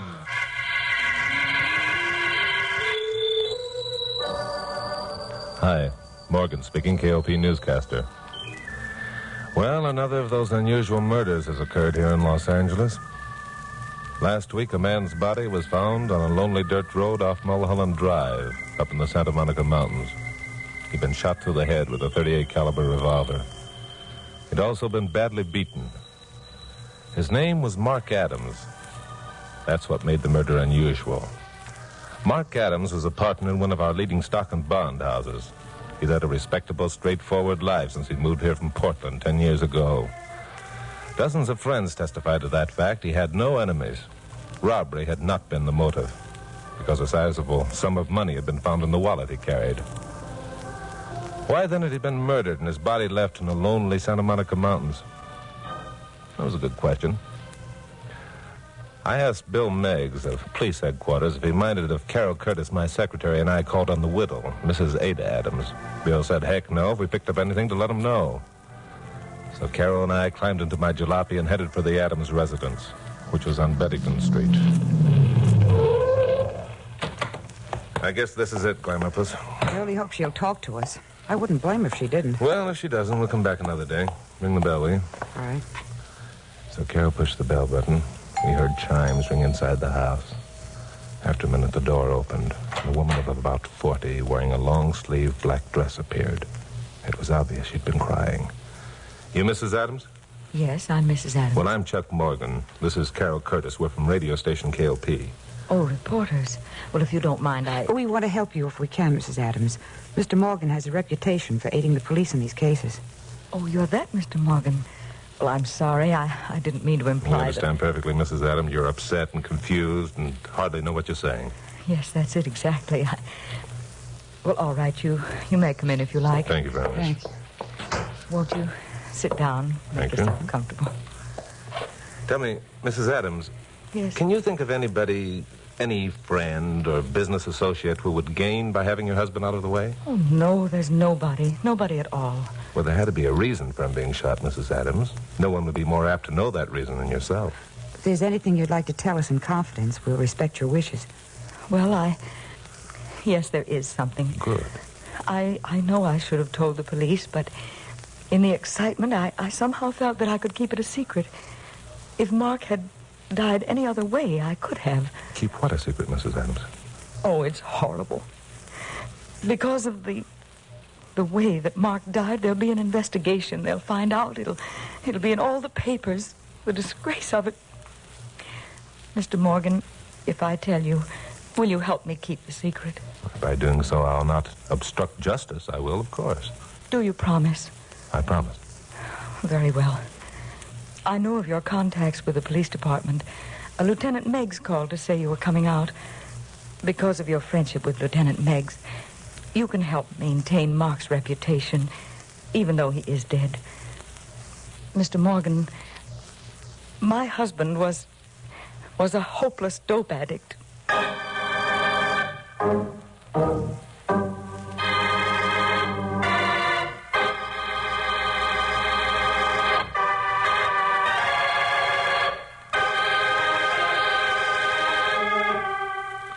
Mrs. Adams had told us that her husband was an escaped convict. We couldn't have been more surprised. I knew Mark Adams by reputation, had met him on one or two occasions. He was a man of integrity, good habits. Neither I nor anyone else, I was sure, would suspect him of being a dope addict.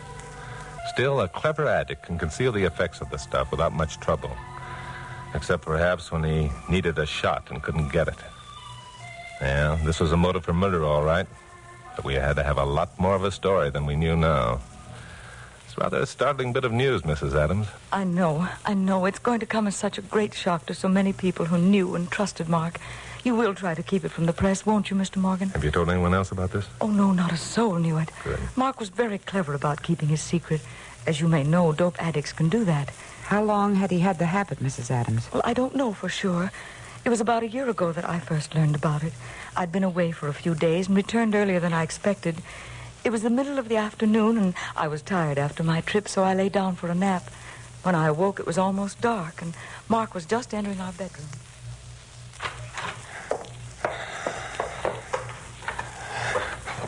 Blasted light. Hello, Mark. What the... Ada, what the devil are you doing here? Well, darling, aren't you glad to see me? I caught an earlier train. Yes, of course. Of course. Look, Ada, why don't you run downstairs and see the dinner? I'll be with you in a minute. But, Mark, Mark, what's that you have in your hand? Never mind. It's nothing. Now, look, let me alone. Get out of here. Why, it's a hypodermic needle. Well... Mark, you're not... Oh, no, you... Yes. Now you know. At least I won't have to fight that part of it any longer. Wait here.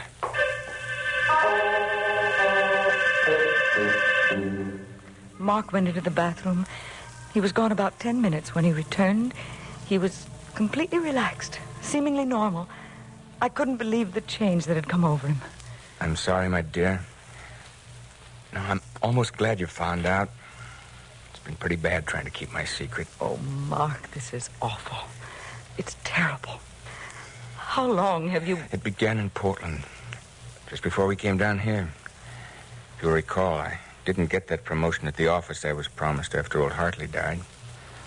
When Thompson gave the position to his son, I was pretty disappointed. A lot more so than even you suspected. I had to have some escape. And so you resorted to dope. I had a friend who used some occasionally. He assured me it offered complete freedom from care and that it was easy to break the habit. Oh, Mark, you fool. Don't you know that it's more habit-forming than anything you could possibly have done? I didn't then. I do now, much to my sorrow. But, Mark, what are you going to do? What are we going to do? They'll find out sooner or later at the office. They're bound to. It'll be the end of it. They won't find out, Ada. They mustn't. Not ever. But how can You can help me, Ada. Look, Ada, you must. I'm going to break myself of the habit. I have a vacation coming up. I'll go to a sanitarium. I'll take the cure. Look, I'll be off the stuff forever. Only you'll have to go with me, Ada. I'll need your strength desperately. Ada, will you help me fight this thing? Of course I will, darling. I'll do everything possible. Oh, my dearest, we'll fight it together and win.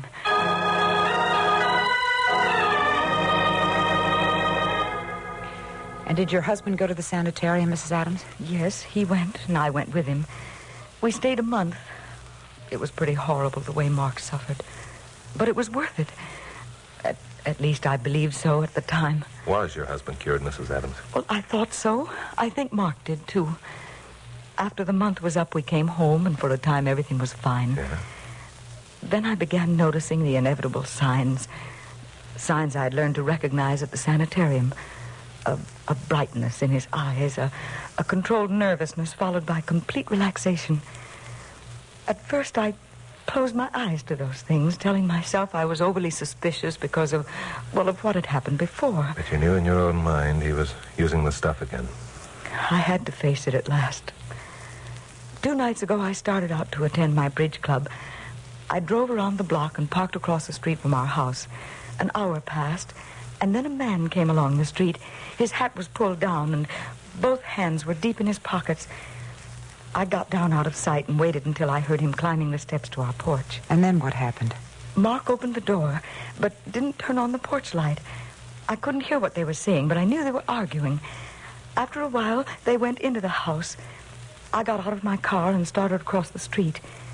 I'd reached the sidewalk when I heard the shot. Did you see the strange man again? No. I'd forgotten my key.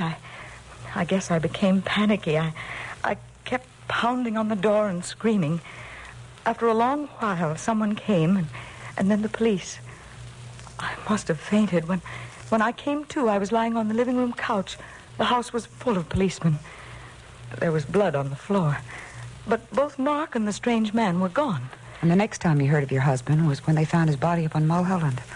Oh, what a horrible experience. How much of this have you told the police, Mrs. Adams? Only that I'd forgotten my key and came back for it and heard the shot and began pounding on the door and screaming.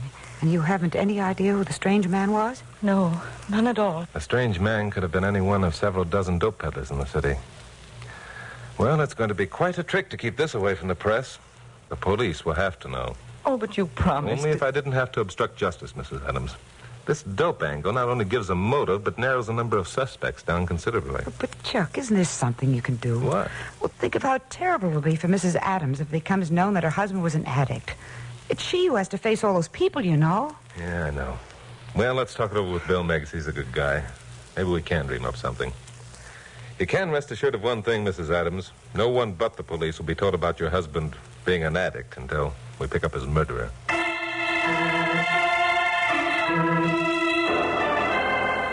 I didn't call Bill Meggs at once. I couldn't get the picture of the distress in Mrs. Adams' eyes out of my mind. Maybe somehow it would be possible to crack this case without letting it become known that Mark Adams had been an addict. I didn't know how. But for lack of something better to do and to give me time to think, I headed the jalopy up towards Mulholland Drive. Was it somewhere along here that the body was found, Chuck? According to Bill, it was about 100 yards down this road. Yeah, this is it. Well, let's get out and take a look around. I can't imagine what you expect to find. The police aren't stupid, you know, and they've already been here. I know the police aren't stupid. Yeah, only seem to be one set of tire prints. One set? I can see a dozen, but what if I couldn't? All the prints were made by the same set of tires. Those were probably on the police car. What I want to know is, where are the prints made by the tires of the murderer's car? And how did his body get here? You say there are no prints of a second automobile. Well, I'll tell you how I think it got here, Glamourpuss. Look up there. Mm-hmm. That's Mulholland Drive, curling around the side of the mountain. Oh, I get it. The body was thrown out of a car up there, and it rolled down here. Smart girl. Bill said Adams' clothes were torn, his body cut and bruised. Well, then we're wasting our time looking for tire prints. Maybe. However, the car up there probably stopped so the murderer could get the body out. Now, if the road had soft shoulders, there'd be tire prints up there, wouldn't there? And you don't think Bill Meggs thought of that? Sure, I do. I think he's already made an impression of the prints and is checking them at the police lab. Oh? What makes you think that?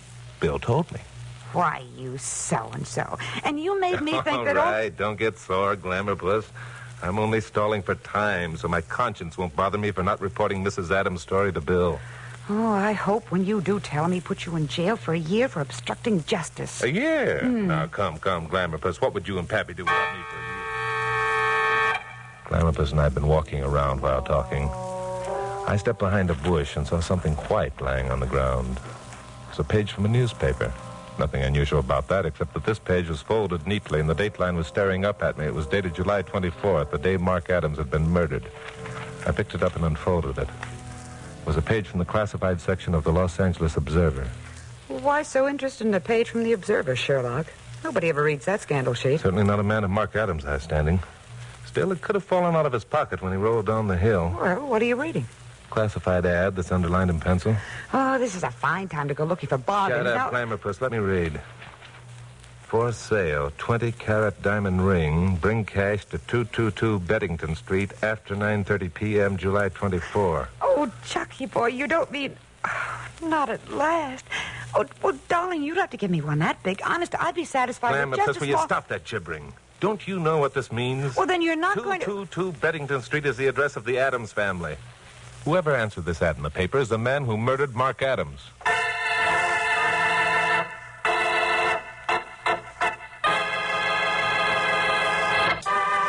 Now, the conclusion of Stand By for Crime. All dope addicts need money. Yeah. Mark Adams, made desperate by his cravings, and probably decided to sell his rings, inserting the ad in a paper that he knew his friends never read, and naming a date for the transaction when he knew his wife would be at a bridge club. Well, I felt that the advice of an older and wiser head wouldn't hurt this situation any. So Carol and I drove back to the station and told our story to Pappy Mansfield, owner of KLP. Well, looking at it purely from a news angle, Chuck, you may have something. However, the police have got to catch your murderer first. Unless I beat them to it. You? Here we go again. Look, Pappy, I've got an idea. You know Bugs Spencer, the gambler. Sure, everybody does. Well, Bugs has a penchant for rocks, diamonds.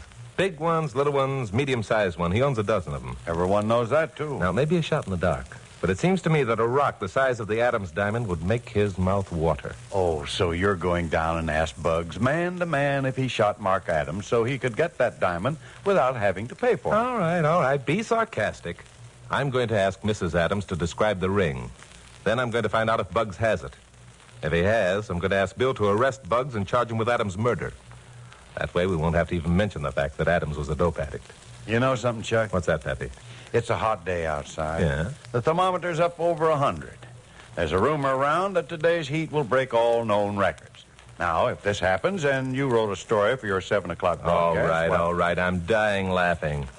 Just for that, I'm going to show you something. I was a jackass to ask anyone's advice. Go jump in the lake, both of you. Goodbye.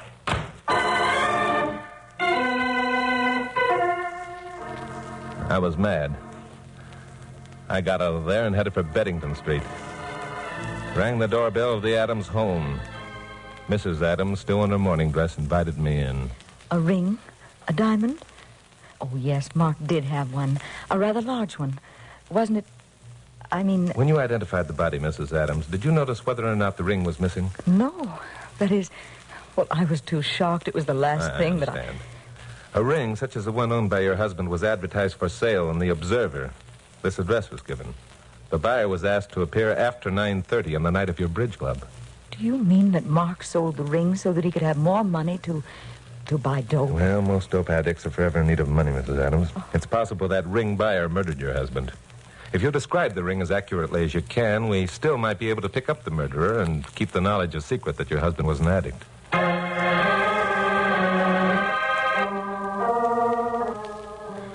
I was still mad. Otherwise, I might have had the common sense to call Bill Meggs before going down to see Bugs Spencer. But I didn't. I drove down to 9th Street and found the building where Bugs maintained his so-called office. I got by the dame at the desk and located Bugs' private sanctum. He was sitting behind a big horseshoe desk, as flashily dressed as ever. There was a diamond ring the size of a marble on his left hand. 2 of his strong-arm boys flanked the desk on either side. Well, if it ain't Mr. Chuck Morgan, the gent who talks in the radio without saying anything. What's on your pea-sized mind, Morgan? You want to lay a bet? Yeah, I want to lay a bet. that I can tell you where you got that ring. Ah, quite a rock, huh? Brand new. Okay, what do you want to bet? Oh, maybe 10 years up at Q. I may even go higher than that. Yeah, how high? How about the gas chamber? Look, you saying I knocked somebody off to get this rock? Where did you get it? I bought it. That's a switch on your usual practice. Who'd you buy it from? A guy. What's his name? I don't know. I didn't ask him. Did he live on Beddington Street? Hey, what is this? Who do you think you are coming in here and asking me questions? Take Get it out. easy, Bugs. Take it easy. You know from past experience it's smart to answer my questions. Bill Meggs is on his way down here right now. I'm just trying to give you a break. What kind of a break? The man you bought that ring from is dead. Okay, so he's dead. Let him be dead. Who cares? He was murdered. Okay, so he was... What do you mean, murdered? Oh, look, Morgan, I didn't murder nobody, see? I got this ring strictly legit. Then you better start dreaming up some new alibis, because I've spent the morning busting your old ones wide open. Well, how do you like that? Boys, did you hear what this punk said? He says we ain't got an alibi. Max, you got that bill of sale? Yeah, sure. It is, boss. Hand it to Morgan. Take a look at that, news hound.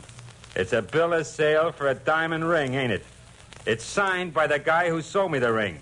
All you gotta do is compare that handwriting with his, and you'll find out what a jerk you are. Now, wait a minute, Bugs. This isn't... I ain't waiting for nothing, Morgan.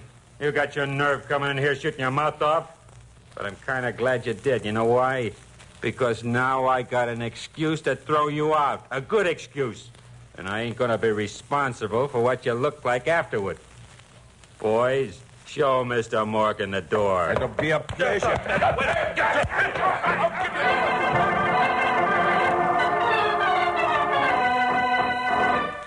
Bugs' boys had a peculiar way of showing me the door.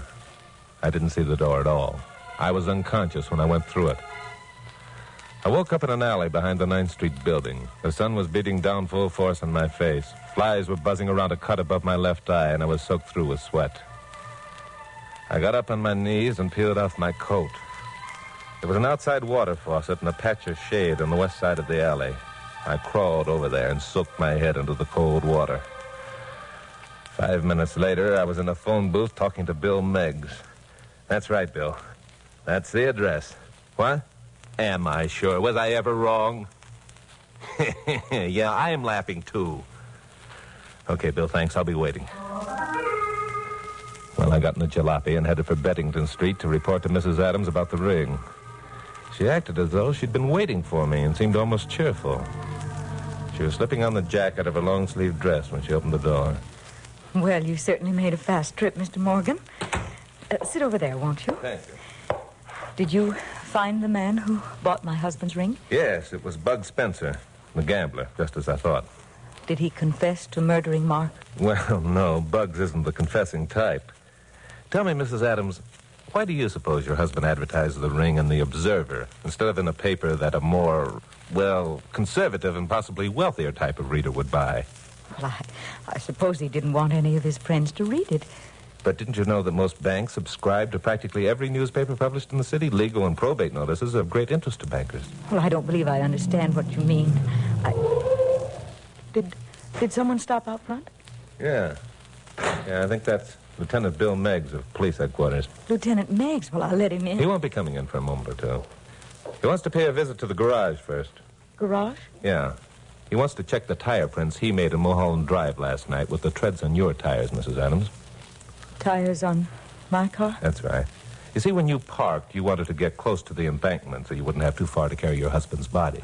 What? The right front wheel of your car was in the soft dirt off the pavement. No, you mustn't believe that. Dope You mustn't addicts are very clever and cunning, especially when they've had a shot. You must have had quite a jolt that night, Mrs. Adams. No, I didn't. Well, you can't believe that. Everything I told you was true. Oh, yes, the story you told was true, every word, only you had the characters mixed. No. It's you who are the dope addict, Mrs. Adams. You who went to the sanitarium. You who pretended to be cured. No. You who sold your husband's ring because he'd give you no more money to buy dope. No. The ring wasn't on his hand when you viewed the body, and you know it. No. He hadn't worn the ring for years. If he had, there'd be a mark on his finger, which there wasn't. How did it happen, Mrs. Adams? Did he catch you trying to steal the ring? Or did he find your supply of junk and wouldn't let you have any? Yes. He took it away from me. I had to have some. I had to. Mark had seen the ad I put in the Observer. I got the gun out of the desk, and I told him I'd kill him if he didn't give me some stuff. He refused. He said he was going to put me away again. So I shot him. I'm sorry, Mrs. Adams. Believe me, I am. Because now Mark isn't here to help you fight this thing. Hello, Bill. Come in.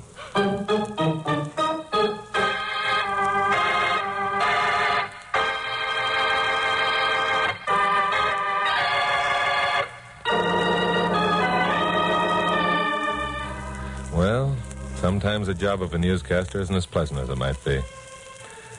Bill took Ada Adams off in the squad car, and I headed back for KOP. Both Pappy and Carol were there, looking cool and relaxed. Oh, hello there, Chuck. Back so soon? What happened to your eye, Chucky boy? I ran into a door. Was it opened or closed? That's the typical question. Well, Pappy, I've got all the facts on the weather story. No kidding. How hot is it outside? 109. It hasn't been 109 since 1868. 5 people have died of the heat. 7 are prostrate, and a man fried an egg on Vine Street this morning. Well, that's great, Chuck. Make a good story, don't you think, Carol? Oh, I can hardly wait to hear it. Oh, you just try hard enough, and I imagine you can stand it, Glamour Puss. Well, I've got to get busy and bat this out on my typewriter. I'll devote the entire broadcast to weather. You will not? What? What's that, Pappy? All right. We apologize. We shouldn't have made you mad. Now, how'd you know? No what? Well, you'll have to rub it in, Chuck. Bill called and told us everything. Oh. We've been sitting here on pins and needles waiting for you to tell us how you knew it was Mrs. Adams who murdered her husband. Oh, that. So you've been sitting here in this nice, cool office all this time while I've been out in the sweltering heat. Oh, stop reminding us how you've suffered. What's the sweltering heat got to do with knowing about Mrs. Adams' guilt? Everything. It's sweltering hot outside. Mrs. Adams was wearing a black wool dress with long sleeves. Why? No woman in her right mind would wear such a dress in this heat. There had to be another reason. She wanted to cover up something. Marks made by a hypodermic needle. Well, shall I write the story on the heat, Pappy?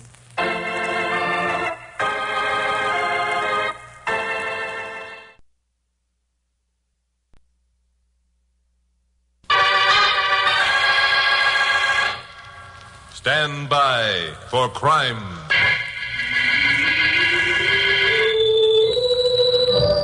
Chuck Morgan speaking. KOP newscaster in Los Angeles. You know, in spite of all the kidding that goes on between my blonde secretary, Carol Curtis, and me, she's really quite a gal. I depend upon her more than I sometimes care to admit. She's an eager beaver when it comes to lining up feature stories for my broadcasts, which, when you have to dig up 2 features a day, is a big help. But every once in a while, Carol goes overboard in her attempts to ferret out these features. Like last week. She claimed she had a hot tip from a mysterious person whose name she didn't know and who told her that a big shipment of marijuana was scheduled to be smuggled across the border at Calexico. And if we wanted an 8-columned headline yarn, we'd better be on hand. Well, I wrote that one off to one of those crackpots that were forever phoning in and told Carol we'd cover the Iowa State picnic instead. 2 mornings later, I arrived at my office prepared to be greeted by Carol's cheerful grin, as usual, and instead found Pappy Mansfield, owner of KOP, sitting at her desk. Hello, Pappy. Where's Carol? Hi, Chuck. What do you mean, where's Carol? Didn't she tell you? Tell me? What? Well, the day before yesterday, she asked for a couple of days off, and I told her she could have them. Oh, she did? And you did? Yeah. How do you like that? She's got a nerve. Who does she think she's working for anyway? If she wants to be my secretary, then Now, just take it easy, Chucky boy. It happens that you weren't around when Carol made that request. And since I only happen to own this coffee pot you're both working for, she probably figured that I was next in authority, so she asked me for the leave of absence. Leave of absence? That sounds as though she's going to be gone for a year. Where'd she say she was going? Your phone's ringing, Chucky boy. I asked you where she said she was going. She didn't say, and your phone's still ringing. How about that? I hire a secretary, and she walks out on me just when I need her the most. I ask you, how about that? Chuck, answer that phone. You know what I think I'll do? I think I'll fire that wench. Hello? She's got to understand that I'm the boss as far as she's concerned. Someone's talking to you, Chucky boy. Huh? Oh. Hello, who is it? What do you want? It's Carol, darling. Now, listen, Now, look, Glamour Puss, you're fired. Do you hear that? You're fired. Where are you anyway? I'm in jail at Calexico. A likely story. Now, what did you say? I said I was in jail in Calexico. I was caught trying to smuggle marijuana across the border. Oh, you dope. You empty-headed dope. Pappy, kick that chair over here, will you? I think I better sit down. Sure. So she got caught, did she? You're not being funny, Pappy. I think I am. Chuck, are you still there? Who are you talking to? A man with no sense of humor. Now, look, Glamour Puss, I was framed, Chuck, and I'm mad and uncomfortable and disgusted. And you've got to come down and identify me because they won't believe I'm who I am. What do you mean you were framed? Well, I went across the border, and when I came back, the customs officials opened my suitcase, and there was about a ton of marijuana inside. Oh, and Chuck, the meals are horrible in this jail. Would you please hurry up? Framed? Meals? Hurry up. Okay, Glamour Puss, I'll be there. Anything wrong, Chuck? No, not a thing, Pappy, not a thing. By the way, I'd like to have a 2-day leave of absence. How about it? Why, sure, Chuck. Of course, you realize when you take a leave of absence, your pay stops. Yeah, I know. Okay, Pappy, stop my pay. I'm leaving for Calexico.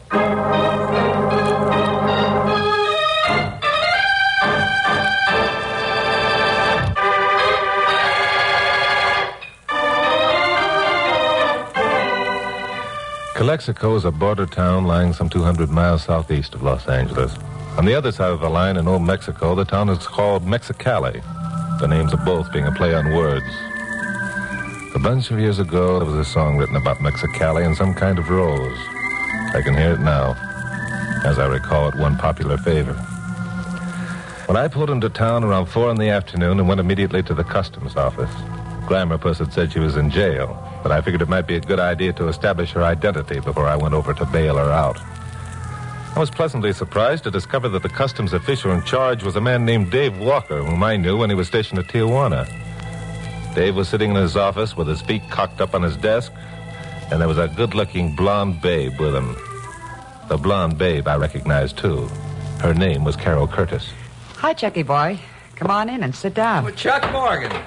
How are you, boy? Long time no see. Good to see you, Dave. Who's the babe? Who's it? Okay, I'll go along with the gag. The babe claims she's Carol Curtis. She was picked up this morning trying to run some marijuana across the line. I see. What's the rap for that, Dave? Oh, 4 or 5 years. Good. She deserves it. Yeah. Say, look, Chuck, if you really want in on a big story... Sorry, Dave. I'll see you around. Chuck. Who said that? Okay, funny man. You've had your joke. Now, if you'll I'm just sorry, listen... ma'am. You seem to have the advantage. Am I supposed to know you're prisoner, Dave? Well, look, Chuck, you don't have to... There's only one thing I have to do, Dave, and that's get back to L.A. and report to Pappy Mansfield so I can get back on the payroll. I was asked to come down here and identify someone who was mistaken for a smuggler. Well, I haven't seen anyone to identify. Oh, Chuck, for heaven's sake. That expression sounds familiar, but I still don't know the face. Oh, there's just one thing, Dave. Was this babe actually picked up, and did you find marijuana in her suitcase? Well, yeah, only it was a gag. You see, she wanted That's you enough to come... for me. I've been sucked in on deals like this before. This time I'm bowing out. You have your prisoner and the evidence. Carry on, old boy. So long. Chuck! I went out of there and I was mad. I should have known the whole thing was a trick of Carol's to get me down here, just because of a crackpot telephone call. Well, it was high time that she understood that Then I stopped thinking along those lines and stood stock still, staring at a yellow custom-built convertible parked across the street. Most anyone in L.A. would have recognized the convertible. It belonged to Max Craig, the gangster, racketeer, gambler. As I watched, Max himself came along the street, got into the convertible, and drove away. So what was Max doing in Calexico? For my money, there was only one answer to that. Max was mixed up in the smuggling. Well, that would make a good story. I was on the verge of turning back to the customs office when a girl came running across the street. Senor Morgan! Senor Morgan! What? Rosita! Well, I'll be. Rosita Gonzalez. How are things? What are you doing in Calexico? Oh, then you remember me, see? Remember you? How could I forget? How long ago was it we worked on that wetback story? A couple of months, wasn't it? Almost, I think. I am very happy that you could come this time. I think you will have a big story. You sound as though you expected me. Oh, see. Didn't Miss Curtis tell you? Miss Curtis... Look, Rosita, let's duck into one of these saloons where we can order a beer and talk.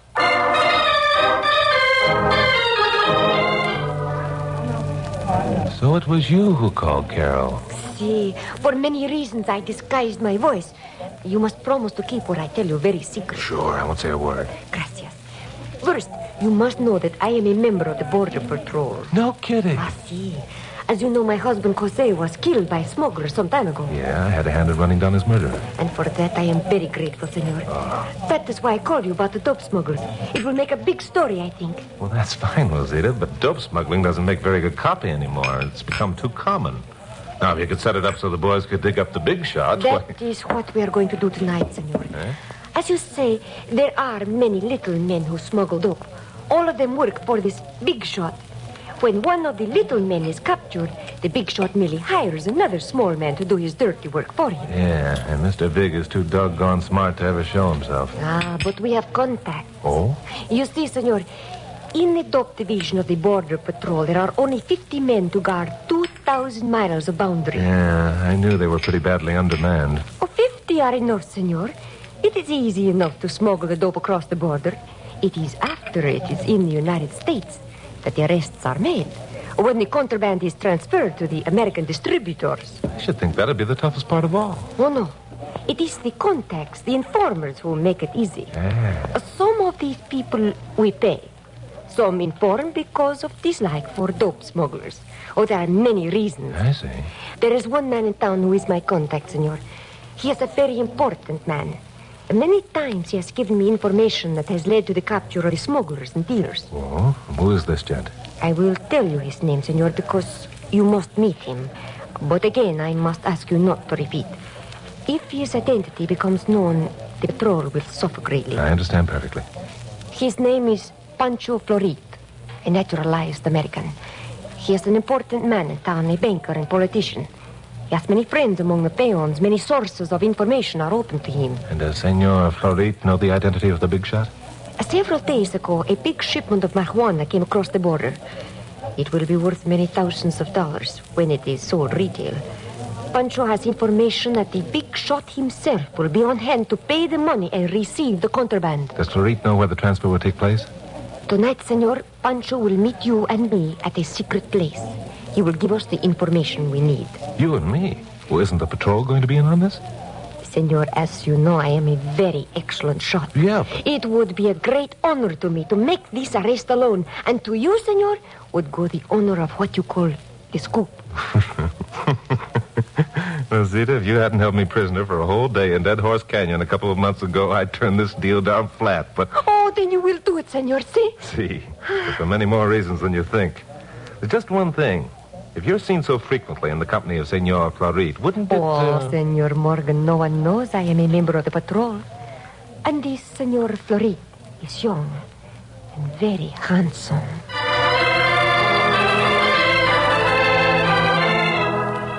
I drove out of town about 10 miles and stopped at a motor court. At 10 o'clock that night, Rosita picked me up. We drove along the highway for half a dozen miles, then turned off into the desert. We came to a wide spot in a dirt road and parked, switching off the lights. There was a crescent moon hanging on the horizon and a soft breeze blowing. You sure your boyfriend will show up? He is not my boyfriend, senor. Pancho is married and very happy with his family. I envy him. But you said that... That he is young and handsome? See. It is very convenient for the roles we both play in this game. Ah, I see. Does the patrol pay Florit for the information he supplies? Pancho will accept no money. Oh? He has 3 children. People who handle dope he detests more than the lowest form of life. He has seen too many lives wrecked. Yeah, I can go along with him there. Listen. A car was approaching over the bumpy road, its lights out. In a moment, it drew alongside.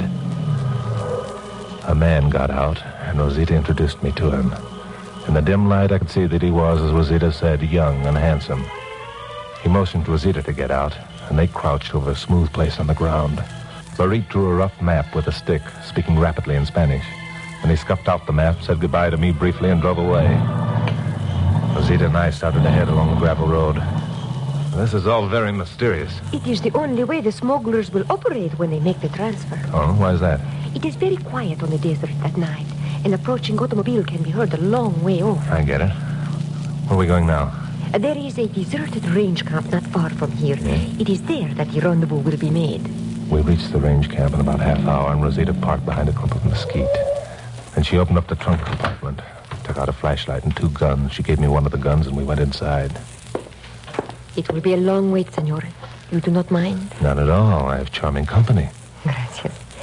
But we must not talk or smoke. Right. The smugglers will arrive first with the dope. We must hold them prisoner until the man who is to buy it arrives. So we waited. An hour passed. 2. The hankering for a cigarette was becoming unbearable. I was considering making a tent of my coat and lighting up when Rosita said... Shh, listen, I think they are coming. This is strange. Pancho said they would arrive by horseback. Something's gone wrong, do you think? I do not know, but whoever these are, they will not be friends. I had an uneasy feeling there'd been a hitch somewhere along the line, but there wasn't anything we could do about it now. The car stopped outside, and we heard footsteps approaching the shack. It sounded as though there were a dozen or more. Then the door opened and people came in. All right, get your hands up. Why, you Get up. Don't shoot again, senor. It is Miss Curtis. You have hit her.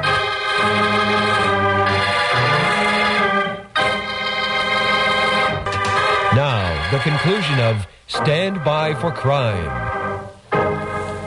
Well, this was a fine kettle of fish. Lying on the floor, blood staining the right sleeve of her blouse, was Carol. Standing above her, a gun smoking in his hand, was Dave Walker. Behind Dave were 2 other Border Patrol officers. But all this was only subconsciously registered on my mind. All I could see was Carol lying on the floor. I crossed quickly and kneeled down. Carol, darling, blam up, speak to me.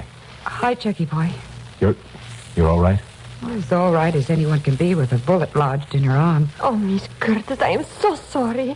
Rosita Gonzalez, what are you doing here? Yeah, and what are you doing here, Chuck? Never mind that. Right now, we've got to get Carol to a doctor. Rosita, let me have your scarf. Here. I'll bind this up, and then we've got to get out of here. Well, there wouldn't be any dope peddlers captured this night. If anyone had been within 10 miles of that range camp, they'd have heard the shots and yells. We drove back to town, rooted out a doctor, got Carol's arm fixed up. Then gathered in Dave Walker's office and were told where to head in.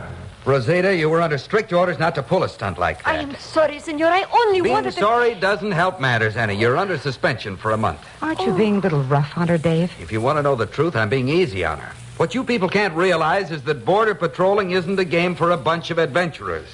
It's darn serious business. As a result of tonight's escapade, we probably missed our one chance to pick up Mr. Big. All right. Simmer down a bit, Dave. I don't blame you for being sore and throwing your weight around, but if this is such serious business, why did you have any part in helping Carol trick me into coming down here? Oh, Chuck, that isn't fair. Sure, it's fair. Well, Dave? Yeah, you're right. It's my fault as much as anybody's. I apologize. Let's skip the whole thing. I'll probably be the one to be suspended when the boss hears about this. Well, the boss won't mind if we hand him Mr. Big. We've got a fat chance of doing that now. I don't know. You know Max Craig was in town? Sure. We've had a man on him ever since he got here. Uh-huh. You think he's your boy? If we did and could prove it, we'd have nailed him a long time ago. Sure you would. By the way, who tipped you off about the rendezvous at the range camp? Rosita isn't the only one who has good contacts in this outfit. I should have known it. It is all my fault. I was thinking selfishly only of what a great honor it would be. Skip it, Rosita. This will be a good lesson for you. The Border Patrol functions as a team. That's the only way it can be successful. Yes, I know. I shall not forget again. Have you got any ideas, Chuck? Sure, I've got ideas. I've always got ideas. You want to hear them, Dave? What can I lose? Thanks. That's encouraging. Look, have you got anyone else spotted besides Max Craig who might be Mr. Big? Sure. About 5. Why? They all here in town? Some are, some aren't. Well, it doesn't matter, so long as none are farther away than Los Angeles. I don't know what you're getting at. We've been trying for months to put our finger on the one man who handles the greater part of the stuff that comes over the line, and so far all we've picked up is small fry. And it's high time you baited the big fish into your net. You know, whoever your boy is, he's probably already been told about the incident at the range shack. Oh, how does that prove anything, Chuck? The chances are that no one was close enough to identify any of us. As a matter of fact, knowing the type of people who handle dope, they probably hit for the border like a bunch of scared rabbits that sounded the first shot. So? So? Our friend Mr. Big is probably sitting at home right now wondering what the devil was happening at the rendezvous last night. Well, what's your big idea? Suppose we send a telegram to the 5 people on your list of suspects. Just say something like, meet me, rendezvous tonight, midnight, important. And what do you think will happen? All but one of the 5 who receive the wire will either disregard it or turn it over to the sheriff. The 5th will be the boy we want. Will be the only one who knows where the rendezvous is located. And you think he'll show up at the range camp? Uh-huh. No good, Chuck. He'd become suspicious in a minute. I don't think so. He He knows that something went wrong last night. He knows the smuggler won't contact him personally, but he'll understand that telegram. Okay, now how are you going to get the smugglers there with their marijuana? Unless a transfer is made, we'll have nothing on the boy we want. I'll be the smuggler, and you provide the dope, Dave. Just put a little in a box and fill it up with something to make it weigh as much as the shipment that came over the line a few days ago. Well, I finally talked Dave into it. Dave was in the position of a man who was willing to try most anything after the fiasco the night before. Frankly, I wasn't too hopeful that my plan would pay off. But I kept thinking that if this was a really big shipment, Mr. Big wasn't going to pass it up. There were too many other buyers who could take it over in small lots. So we sent the telegrams and then got some sleep. At 4 p.m., Dave checked the sheriff's office and was told that no one had reported receiving a mysterious telegram. Well, this wasn't surprising. The 5 men to whom the wires had been sent were all shady characters, and it wasn't likely that any of them would want any truck with the law. Just after dark, we all piled into my jalopy and drove out to the range camp. I parked in plain sight, told Carol to stay in the car, and if anyone showed up, to get down and out of sight. I didn't want her to get mixed up in any more shooting. Rosita and I went into the shack. Dave and the other officer would come along, hid in the bushes. Waiting was a repetition of the night before, only this time it was easier. I was pretty sure our man was going to show up. About 11:15, we heard a car coming across the desert. Car is coming, senor. Yeah, I hear it. Get over to that window, but keep down, out of sight. Oh, you needn't worry. You have the package. Yeah, right here. Well, here goes. So I opened the door of the shack and stepped out, keeping in the shadows, the package under my arm. A car was parked next to mine. Glamourpuss was nowhere in sight. I stood still and waited. At first, I thought the man behind the wheel wasn't going to get out. He just sat there, watching me. I didn't move either. After a while, the car door opened, and the guy got out and walked toward me slowly. He stopped about 10 feet away, his face in the shadows. That's the stuff? Yeah. You got the dough? Yeah. Put the package on the ground. Back up. So I put the package on the ground and backed away. The man waited a minute, then he moved forward. His hat was pulled down and his coat collar turned up. Turn around. So I turned around and waited. A couple of seconds passed. Okay. I turned back. The package was gone. There was an envelope lying on the ground. The man was backing toward his car. I reached into my pocket and pulled out my gun. All right, Pancho Florit, get your hands up. Who are you? Florit didn't get his hands up. He'd been holding a gun all the time. He lifted one arm, slammed a shot at the shack. There was a crash of glass. Then he dropped to one knee and took a shot at me. I let go with an answering shot. But Florit was on his feet, zigzagging toward his car. Dave and his pal were coming from their hiding places. But Florit slammed the door of his car and meshed the gears. Then a figure rose up behind him and smashed something heavy down on his head. He sagged forward like an empty sack. I went running up and found Glamourpuss standing up in the back seat of the convertible with a heavy wrench in her hand. Glamourpuss! I'm sorry, Chuck, but I wanted to be in on this, too. Did I do all right? Did you do... Glamourpuss, remind me to tell you how wonderful I think you are the next time we're alone.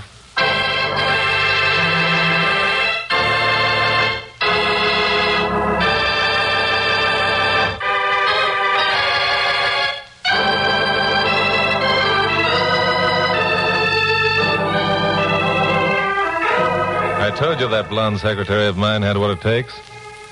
She'd been watching the shack and had seen Rosita's face at the window and had guessed what was going to happen. Rosita, after all, was a woman and was therefore curious and couldn't resist taking a look at Mr. Big. When she recognized her contact, Pancho Florit, she was probably so startled she just stood there and gaped. Fortunately, Florit's bullet missed her.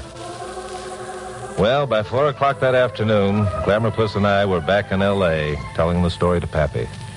Chuck figured it all out, Pappy. Don't you think he's wonderful? Oh, he's terrific. What's your arm doing in a sling, Carol? Oh, never mind that. You see, Chuck reasoned that Max Craig wouldn't be stupid enough to show himself in Calexico driving his familiar yellow convertible if he were Mr. Big. I see. You won't be able to run a typewriter for quite a spell, will you? Oh, who cares? So then Chuck figured that this Pancho Florit had to be Mr. Big. You want to know why? Was it an accident, or did Chuck break your arm? All right, I'll tell you. Pancho was in the business, so he knew everyone else in the business. So when anyone else began to get big, he just informed on them and had them eliminated. And at the same time, he kept himself in solid with the Border Patrol through Rosita. Get it? Chuck was pretty mad when he left here the other day. And also, Chuck reasoned that nobody but Pancho could have had enough information to know about the trap we were setting up that first night. I don't want to sound catty, but I can't help being glad that Rosita wasn't as smart as she thinks. Do you think I'm being catty, Pappy? Well, I'll tell you what I think, Carol, if you want to know the truth. I do. Well, then I think... Pappy. Oh, hello, Chuck. Are you still here? Yeah, back on the payroll again. Look, Pappy, do me a favor, will you? Now, Chuck, I told you that a leave of absence... The only thing I want you to do is get out of here. What? Yeah, scram. Beat it. Get lost. Well, if I'm in the way... You are. Well, okay. I'm the last man in the world to stick around someplace that I'm not. So long, Pappy. Bye, Pappy. Final puss. Yes, Chuck? Want to know something? What? You're wonderful. Oh, Chuck.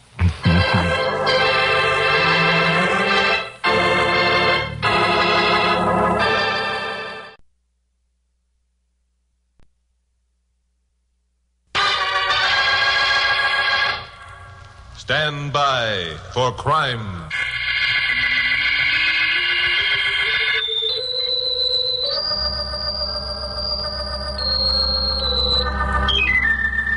Hi, Chuck Morgan talking. You know, speaking of unusual stories, they never happen as frequently as most people think.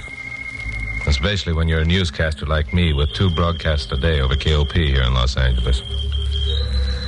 I made the mistake a couple of times of coming up with some off-trail material that really made good copy. Now my listeners expect me to do it every time. It isn't easy. But occasionally I do get a break. Like last week. Things had been pretty dull, and I was beginning to think my reputation might be at stake unless I pulled off some kind of scoop within the next few days. And, well, on Friday, I got back to my apartment just before midnight. Looking forward to a nightcap and bed.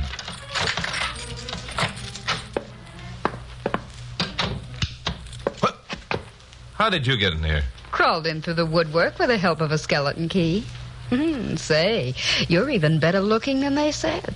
Who said? Friend of mine. How about a drink, dearie?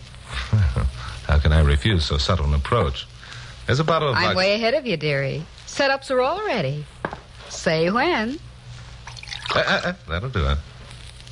I don't want to seem rude, but I've always more or less thought of this apartment as my private domicile. No. How can a man who's as much in the public eye as you ever think any part of his life is private? I assume by that you know who I am. That's why I'm here.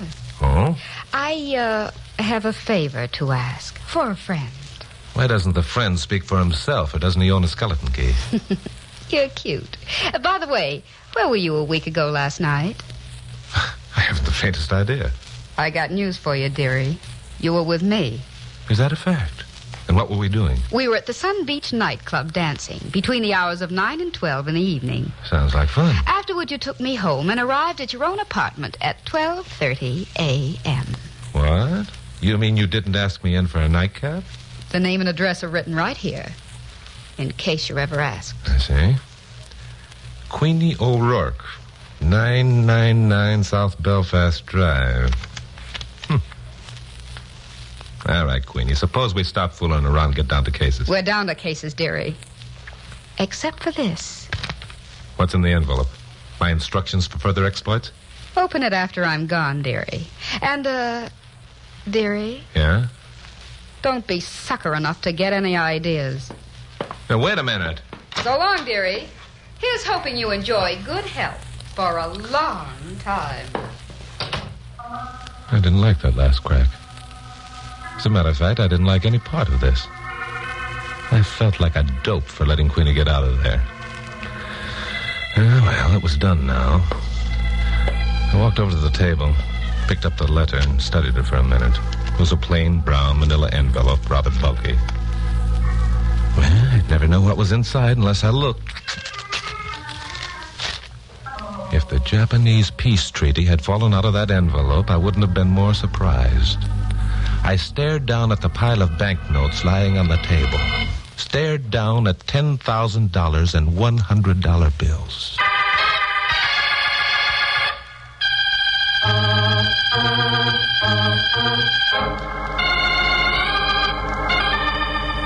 It's amazing how a man can forget where he was or what he was doing on a certain date when asked point blank. March 28. Only 8 days ago. But as far as my memory served, it was like every other routine day. Something must have happened, though. Some tiny incident that was worth $10,000 to a gal named Queenie. Maybe to a lot of other people. Then I had an inspiration. I paid a blonde secretary named Carol Curtis to keep track of details like that. Maybe she might have some ideas on the matter. Hello? Hello, Glamourpuss. Chuck, what's the matter? I thought you were going to bed early. It's after midnight. Glamourpuss, I have an important question to ask you. Ready? Why, yes, I guess so. Where were we on March 28th? Oh, Chuck, you remembered. And I was so afraid you wouldn't. Remembered what? That was the night you proposed to me. But, holy smoke again.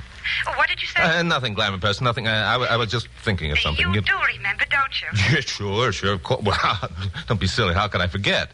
Look, Glamourpuss, I've got a wonderful idea. Tomorrow's Saturday. No broadcast, nothing to do all day long. But, Chuck, I thought you said I've got a better idea. Let's start out tomorrow and relive every moment of March 28th. You mean do exactly the things we did on March 28th? Even to the smallest incident. Just so you can propose to me again? Just so I can propose to you again. Oh, Chuck, I think that's the most wonderful idea ever. It'll be sort of like an anniversary. Yeah, like an anniversary. All right, honey, I'll pick you up at 11 in the morning.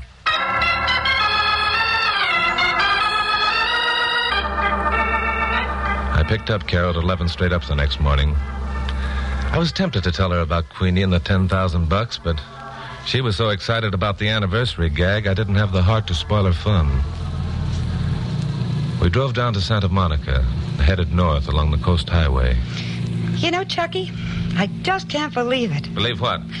Oh, that you could be so romantic as to think of an idea like this. My Glamourpuss, I come from a long line of romanticists. As a matter of fact, my great-uncle, Charlie Morgan, had 5 wives. I've got news for you, Chucky boy. You're only going to have one. On the other hand, my great-uncle Phineas Snodgrass on my mother's side supported the school of thought that one wife was too many. He lived to be 97. Did you bring along the lunch? Of course I brought the lunch. And your Uncle Phineas Snodgrass on your mother's side can go jump in the lake. Okay, Glamourpuss, I was just kidding you. Now, the idea of today's adventure is to do exactly what we did last week. As I recall, we drove directly to Santa Barbara without a stop, right? That's right. We had lunch on the beach, and then we went swimming, and then...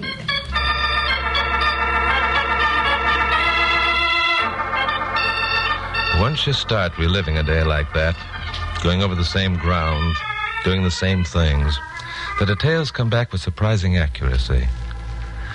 We ate our lunch in exactly the same spot on the beach where we'd sat on our previous visit. Later, we had our swim.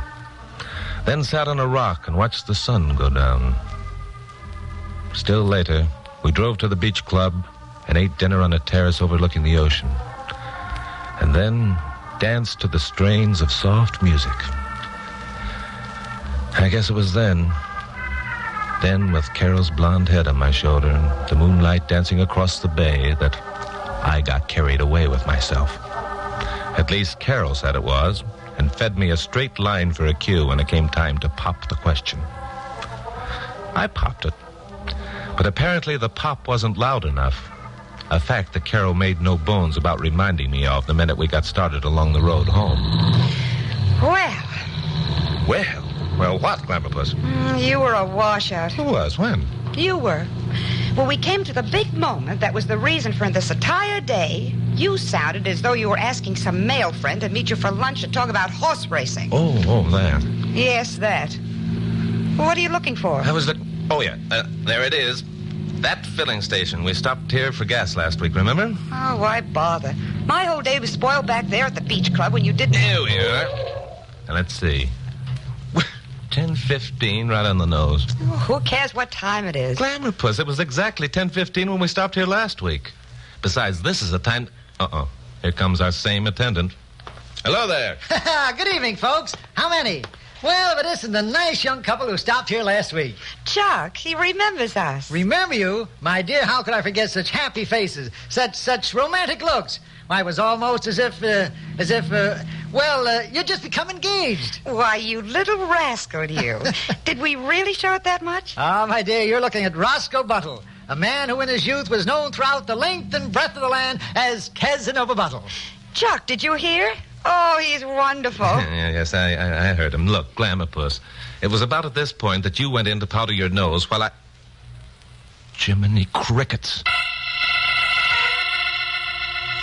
It wasn't much, but it was the first thing that happened during that entire day that might give me a clue as to what was behind Queenie's $10,000. You see, the week before, Carol had gone in to powder her nose, and I'd sat there waiting.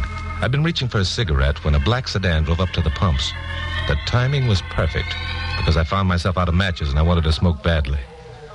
I'd gotten out of my car and walked over to the black sedan. Hi there. You got a match? Sure. Hi. Ain't you Chuck Morgan? Joe Delaney. When did you get out, Joe? Don't be funny, Morgan. I ain't been in and you know it. You haven't been in for 6 months, you mean? You still beating up respectable citizens in dark alleys for a living, Joe? Why, you all... Lay off, Joe. Okay. Your friend is giving you good advice, chum. The last time you made a pass at me, you came out with a broken wrist, remember? Sometime I'll get you, you two-bit punk. Don't forget that. Sometime I'll get you. Shut up, I said. You see, Joe, even your pals know what a rat you are. And any time you want to even that score, just let me know. By the way, thanks for the match. Remembering this incident didn't prove anything. But Joe Delaney was a small-time operator whom I'd helped send up to San Quentin by exposing his rotten racket. Naturally, he hated my insides, and I had no love for him. Well, Carol came back this time from powdering her nose, and Roscoe finished dusting off the windshield and came up for his money. That'll be $2.20, sir. Okay, Roscoe. Here you are. Oh, by the way, do you recall the black sedan that was here at the same time we were last week? Black sedan? Yeah. Oh, now that's asking quite a lot of little old Roscoe Casanova Buttle. I have many black sedans driving here every day. It's only the ones that contain romantic couples like us that little old Roscoe remembers. That's right, miss. Little old Roscoe Casanova Buttle. That's what they call me. Yes, you mentioned that before. Okay, little old Roscoe Casanova Buttle, we will see you later. So we scored a blank for the entire day. Worse, Carol was mad because I hadn't put that certain oomph into popping the question. And I was mad because my bright idea hadn't paid off. So I left Carol at her apartment, stubbornly refusing to come in for a nightcap, and drove home. My phone was ringing when I unlocked the door. All right. Don't tear your shirt. Hello. That you, Chuck? Oh, hello, Pappy. Where you been, for gosh sakes? I've been out proposing marriage to Carol Curtis. It's my day off, remember? What have you been doing? Well, we've been trying to run down this Benny Benet story, among other things. Hmm? Look, Chuck, get down here, will you? Benet escaped from Alcatraz 8 days ago, and he's supposed to be in L.A. I've got every man on the staff phoning in copy. I've got to have you here for station break bulletins. This is the biggest story that's opened up around here in months. No, wait a minute. Let me get this straight. Benet escaped 8 days ago, and the story only just now is breaking? Well, the police have kept it under cover, hoping to pick him up before releasing the news. Some hot tips have come in. He's right here in L.A., and they expect an arrest any time. I see. Okay, Pappy, I'll be there in 10 minutes. You won't be anywhere in 10 minutes, dearie. Just sit down and relax.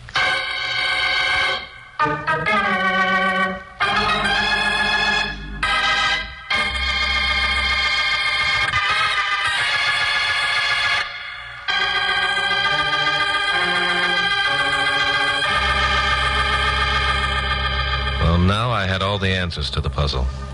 6 months ago, Benny Benet, Gangdom's #1 racketeer in L.A., had been convicted on an income tax evasion charge and sentenced to from 5 to 10 on the rock. He'd promised to escape, and now he'd apparently succeeded. The police had kept it quiet, hoping to pick him up before the press found out and lost up any plans they might have by snooping around. The escape occurred 8 days ago. 8 days ago, I had stood 5 feet from Benet when I was talking to Joe Delaney. I've always thought that a girl with a gun presented a rather ridiculous spectacle. Queenie was no exception. I figured I could talk her into listening to reason easy. That hope was short-lived. Well, if it isn't Queenie O'Rourke, you must be getting to feel at home around here. More so than you think. Stay right where you are, dearie. You handle that gun like an expert. And shoot it like an expert. Huh? Keep away from me. Hey, you guys! All right, Morgan, quit making like a hero. Well. Benny Benet, the big shot himself. And Joe the Rat, too. I told you I'd get you two-bit punk, and now my time is here. Hey up, Joe. Morgan, get on that phone, call your radio station. Tell them you got a lead down in the southwest section, you're following it up. And then what? Then we'll all just sit down and relax and enjoy ourselves till the heat's off. Don't be a fool, Benet. If I don't show up at the station in 10 minutes, half the staff will be here looking for me. No, they won't, Morgan, because you're going to do like I said. Call old man Mansfield and tell him you got a lead.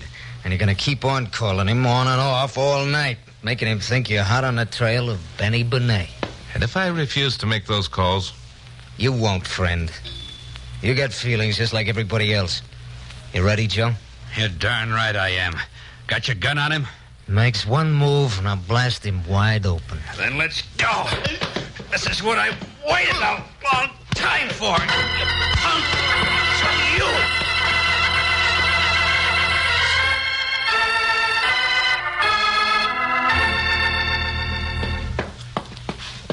Can't you stop that pacing, Carol? You're making me nervous. Oh, sorry, Pappy.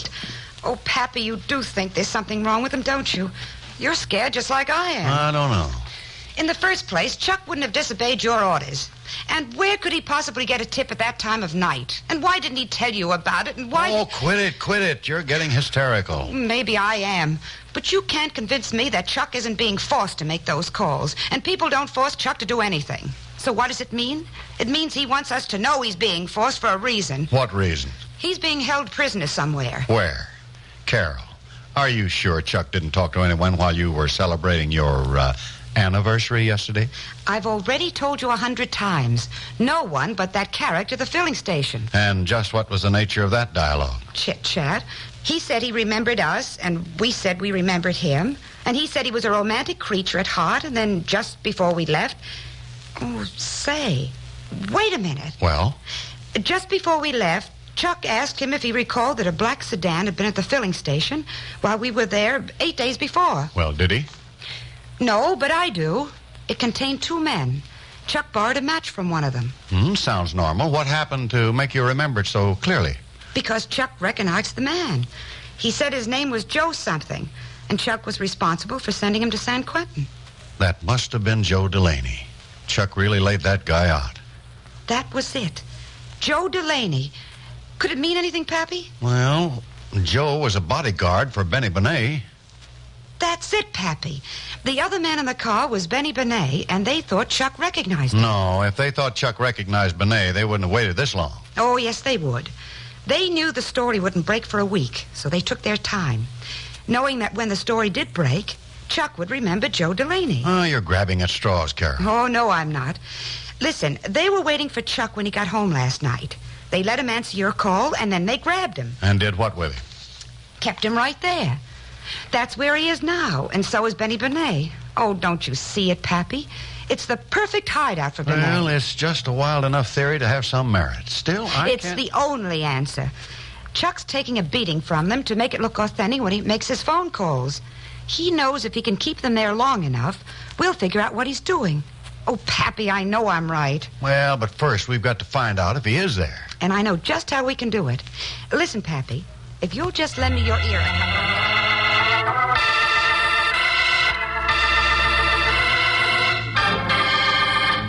Queenie. Hey, Queenie. Yeah, Benny. That coffee ready? Yeah, I'll be ready in a minute. Okay, hurry it up, huh? Joe. Hey, Joe. Huh?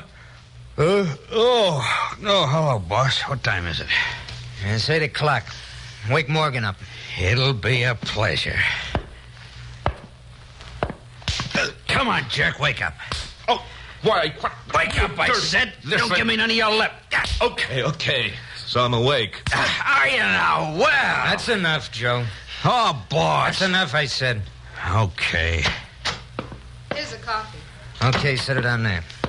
Now listen, everybody. Who would that be, Morgan? I don't know.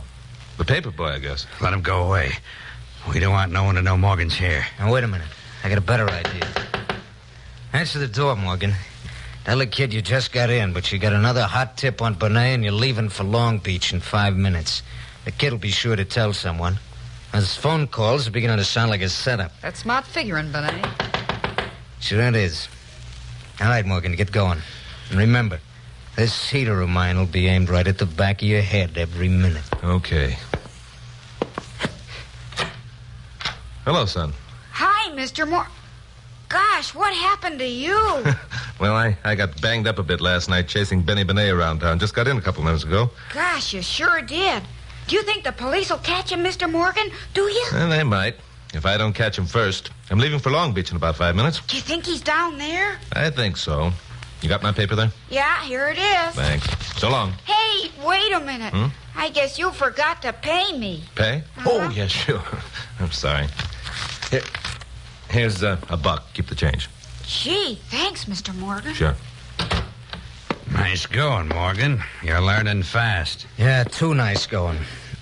Morgan, you ever seen that kid before? What's the matter, Benet? Getting the jitters? I asked you a question. Sure, I've seen him before. I see him every morning. Didn't you hear him call me by name? Sure, boss. This punk is so slap-happy, he ain't got sense enough to try pulling a fast one. I still ain't so sure. You give him anything besides that dollar? Sure. I handed him a large manila envelope containing a full story of your escape. I composed it while I was sitting here with my hands tied. Funny man, eh? Boss, you want me to work this joker over again? Now, wait a minute. Let me think. I got a hunch. My hunches ain't never wrong. We gotta get out of here. You're a dope, Benet. Where are you going? Every spot in town is covered by now. Hey, he's right, boss. We leave this place, we ain't got a chance. Sure, and we stay here, we ain't got a chance either. Mr. Morgan wants us to stay. Why, Mr. Morgan? I just can't stand being left alone. I see. I was right. Okay, Joe. Tie him up. We'll make him talk.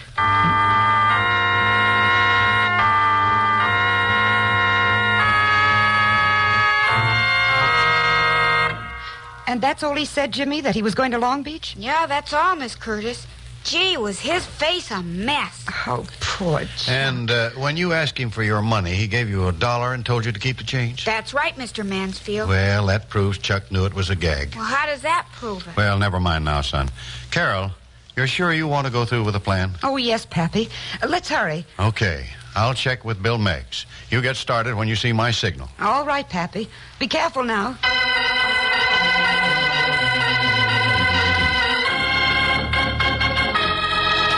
Hold it, Joe. He's had enough.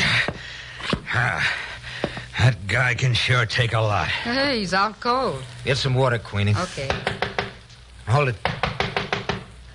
Chuck! Who's that? I don't know, but I don't like it. Chuck, let me in. It's Carol. That's Carol Curtis, Morgan's blonde secretary. Yeah, quite a dish, too. Never mind that, Joe. You and Queenie get over there behind the door. What you gonna do, boss? Gonna let her in. She knows Morgan's here. She wouldn't keep pounding on that door. We gotta talk to that babe. Now, get going, you two. Chuck, please let me in. Pappy wants to see you. Chuck, who are you? Come on in, sister. I want to talk. Hey, boss, the window! All right, Benny. The cops!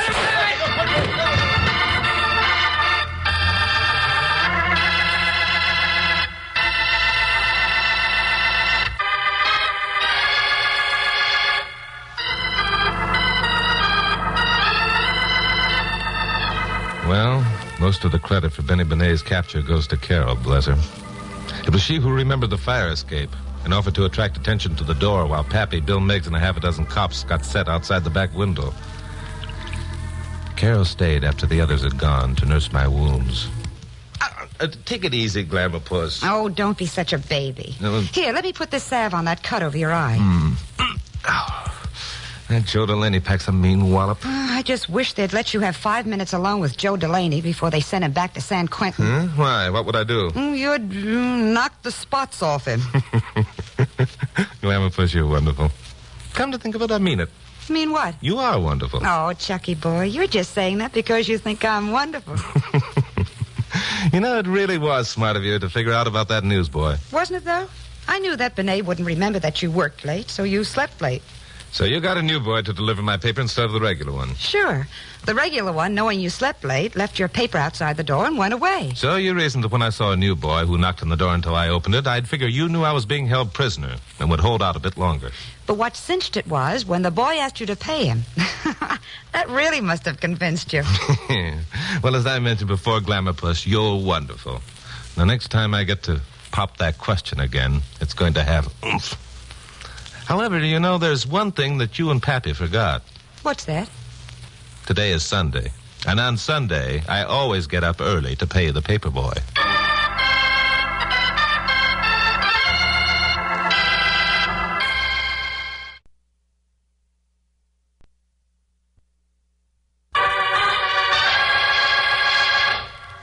Stand by for crime.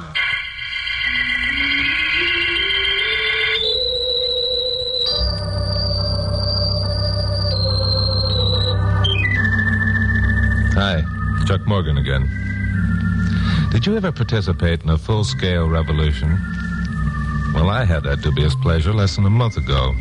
And when I say pleasure, I use the word loosely. Anyway, I've made a good story, and I'd like to tell you about it. You see, Pappy Mansfield, owner of radio station KOP here in L.A., where High Workers newscaster, is a showman of the first water.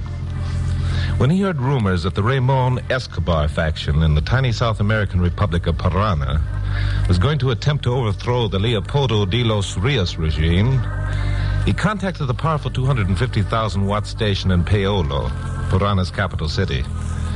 He set up a short-wave deal whereby I could broadcast the show back to the United States. Then he bought tickets for Carol Curtis, my blonde secretary, and me on the Braniff Airlines. We left International Airport on a Sunday evening, and 2 days later, we're nearing our destination. Only a short while longer, Glamour Puss, and we'll set down at the Francisco Airport in Paola, and I'll bet you'll be glad to get there. Oh, I don't do it. It kind of scares me. I don't know a thing about South America. You don't? Why, Glamour Puss. South America extends from about 12 degrees north of the equator to about 56 degrees south of the equator. Yes. It covers an area of 7,200,000 square miles and has a population of 100,195,000. Oh, get in. Ta-ta. Now I suppose you're going to tell me you also speak Peranian or whatever that is. Fiddle-dee-dee, naturally. Well, speak some at me. Te amo mucho. Well, I'll be... Oh, what does that mean, Chuck? Oh, come on, now, don't be stupid. Everyone knows what te amo mucho means. Well, I don't. And I don't believe you do either. Huh? Oh, I think you're making it up. Fasten your safety belts, please. Fasten your safety belts, please. Well, Glamour Puss, this looks like the end of the journey. Yeah, they must go to bed early around here. I can't see a thing below. That's because you're looking out of the wrong window, bird brain. Look over here. Oh, Chuck, it's like a fairyland. Isn't it? Oh, there must be millions of lights. I had no idea Paola would be so big. Well, what'd you expect, a backcountry settlement? Oh?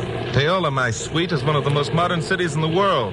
As are most South Americans. Oh, there's the airfield. See it? Yes. You all set? Oh, I'm as set as I ever will be. But I'm still scared.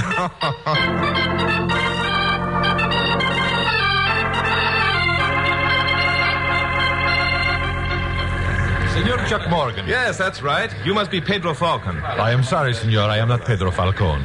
I am a member of the great and glorious forces of Ramon Escobar. Ramon Escobar? But I thought that we were going You North Americans think too slowly, Senor Morgan. The revolt led by General Escobar was successfully accomplished yesterday. Oh, no. General Escobar now sits in the seat of power formerly occupied by that scoundrel Leopoldo de los Rios. And you, Senor Morgan, are his prisoner.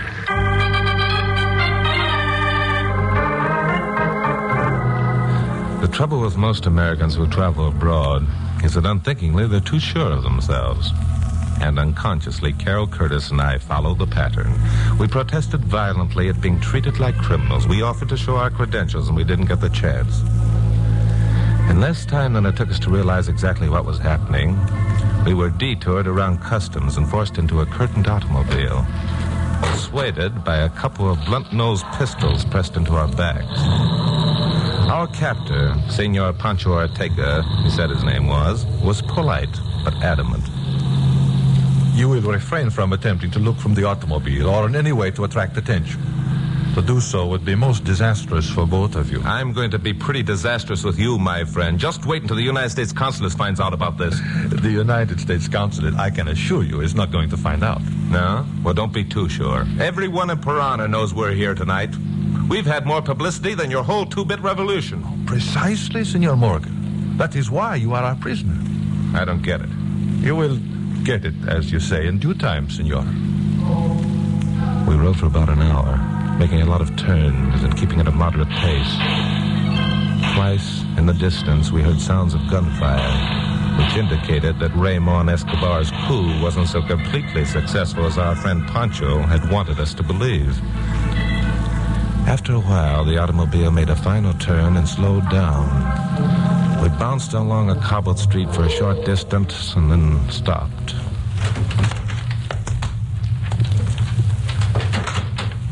You will get out, please. Now, look here, friend. You've gone far enough. If you don't... Please, no talking. But if we can't talk, how are we going to... The same goes for you, senorita. Oh, all right. Pancho led the way through an unlighted doorway. We followed. His two henchmen were directly behind us.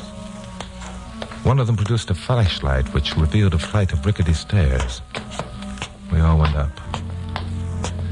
At the top was a small landing and a door. Pancho opened the door. We followed him inside. Someone snapped a light switch. It was a bare room consisting of a table, 2 chairs, and a couch. A naked electric light bulb hanging from the ceiling gave the place a dismal, unlived-in look. There was one window. Very well, senora and senorita. You will wait here. What for? How long? Listen, you don't seem to realize how you're sticking your chin out on this deal. If you don't let me talk to the United States Consulate, Please, senor. I'm going to... May I suggest that you make yourself comfortable until I return? Rafael, Carlos, come.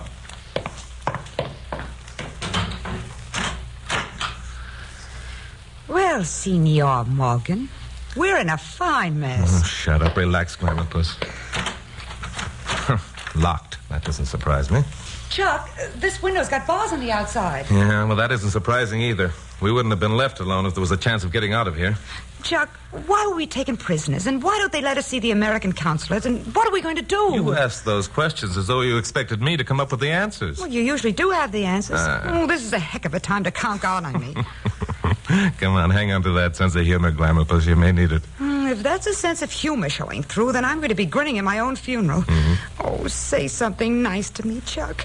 I think I'm going to cry. Now, look, Glamourpuss, get this. We're in a spot, and you start making matters worse by bawling... Uh-oh. Well, back so soon, senor? I promised you only a short wait, remember? You will step this way, please. The room we followed Pancho into was a duplicate of the one we'd left. Only this one had more lights, more furniture, and more people. The first person that caught my eye was a lovely raven-haired girl. She was sitting at a table directly beneath the electric light bulb. Beside her was a man. I looked at the man and felt goose pimples breaking out all over. Chuck. Yes, I see. Oh, he looks exactly like you. There is a slight resemblance. Slight resemblance? Why, he's a dead ringer. Buenas noches, señorita. Señor. So you notice it too, eh? It is most uncanny, no? Yes. I mean, Chuck, say something. I think our host wants to talk a while, Glamourpuss. You are quite right, Senor Morgan. First, let me introduce myself. I am Leopoldo de los Rios, President of the Republic of Piranha. De los Rios? But I thought... You thought that my loyal follower Pancho was a member of the Ramon Escobar forces. Quite. Only by posing as such was he able to enter the airfield and drive you away as his guest. Guest? Yeah, that's a hot one. All right, Rios, what's the rest of the story? As you pointed out to my loyal supporter Pancho, your arrival here received more publicity than our, what was your expression, two-bit revolution. Corny should have been the word. That's the trouble with you North Americans. You treat a revolution outside your own country so lightly. Nuts. You're amused. Hundreds of people were killed, and you are amused. Oh, no, Mr. Rios. We didn't think it was funny at all. Did we, Chuck? Keep quiet, Glamourpuss. All right, senor. You read about me coming down here in the paper, so what? And saw your pictures. All right, okay. So there were pictures. Please, Senor Morgan, this belligerent attitude will get you nowhere. Put yourself in my position, in the position of any Paranian. There is talk of a revolution. You plan to broadcast it over your radio as though it were some sort of cheap spectacle. Thousands of people have been killed, and you make sport of it. All right. You said hundreds before, but never mind. You've got a point. I admit it. I apologize. Now, where do we go from here? For the moment, senor, you will go nowhere. It is I who am going. Well, that's okay with us. You go your way, we'll go ours. Unfortunately, it will not be simple for you to go your way. You see, Senor Morgan, your thirst for publicity brought you much of it. Your picture was published and republished. And even I, Senor Morgan, could not fail to note the strong resemblance between us. All right, okay, so we're twins. Now what? Now, Senor Morgan, I will take your papers, all of your credentials, and escape from Parana. What? Yes, Senor Morgan. It is an excellent plan I have. Well thought out, and it shall be well executed. You're out of your mind. No, far from it. At the moment, I am the deposed leader of my country. The police and the military are systematically searching the city. The time is short. It is inevitable that they will find my hideout here. And when they do? Ramon Escobar, Senor Morgan, has issued a decree. I am to be shot on sight. Chuck, do you realize what that means? If he takes your You papers keep and... quiet, Glamour Puss. Go ahead, Rios. I think you understand the situation, senor. Since you North Americans make so light of our small revolution, since you think it is so amusing to come down here and make a spectacle of what to us is a most serious affair, you shall have your chance to be what is it you say, a sport about the whole thing? I think I get what you're driving at, senor. You're going to take my credentials, and posing at me, you're going to take the first plane out of here for safety. Precisely. You're going to leave me here, and when Escobar's gang catches up with me, I'm going to be executed in your stead. Oh, not necessarily. You are, I think, a clever man, Senor Morgan. Gracias. Perhaps you can avoid capture until I return from Cuba. Cuba? Yes, I shall leave the plane in Cuba. There I have many influential friends. There I shall reorganize my armies and one day return to Parana to liberate my people from the tyrant Ramon Escobar. One day return. And when will that one day be, senor? Who knows? A month? 6 months? A year? And during that time, I'm supposed to hang around here, ducking the cops and the army who will stop at nothing to get a rope around my neck. If you're still alive when I return, senor, you will be sent back to your country a free man. Well, that's mighty white of you, chum. But I have other ideas. So? Yeah, so. Your flunkies have failed to frisk either one of us when they picked us up at the airport. All right. Did you ever see one of these before? Yes, many times. That is a Colt 45 automatic, a very effective weapon. Do you intend to shoot us all with it, senor? Only if you're stupid enough to try to stop us from getting out of here. Carol. Yes, Chuck? Go over and see where that door leads to. No one in this room will attempt to spoil your fun, senor. It is outside the room you will be stopped. I'll take that chance. It's open, Chuck. There's a hole outside and the stairs we came up. Good. Now stay where you are, all of you. One false move and you get it. Get out in the hall, Glamour Puss. As soon as I close the door, lock it. All right. I stepped quickly through the door, banged it shut. Carol turned the key. We spun toward the stairs, but we stopped. 5 men were gathered at the head of the stairwell. Drop your guns, AR. We had our choice of shooting it out or being shot ourselves, so I decided to shoot it out. At the moment, I couldn't think of any alternative. Drop to the floor, Glamour!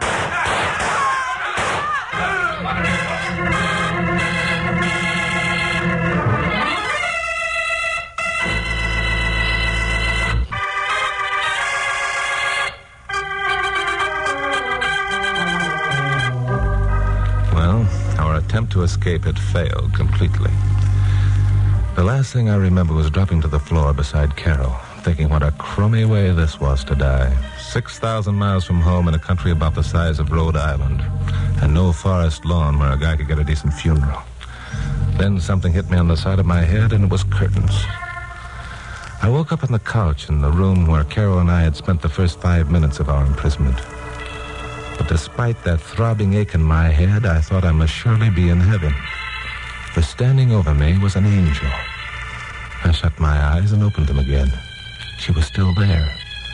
She had raven black hair and eyes the color of midnight, and a skin that would shame the petals of a rose. The senor feels better? Oh, yeah, like $1 million. Drink these, please. What is it? It will stop the ache. I took the stuff and drank it. What did I have to lose? It tasted like the devil. But the ache had stopped in my head. Then I discovered two things. There was a bandage tied neatly around my head. And the angel with the rose petal skin was a girl who had been sitting at the table beside De Los Rios. Ah, so it's you. You feel better, see? Yeah. Thanks. Where's Glamourpuss? Glamourpuss? Carol Curtis, the girl who was with me. Oh, she's quite safe. I will take you to her in a moment. Why not now?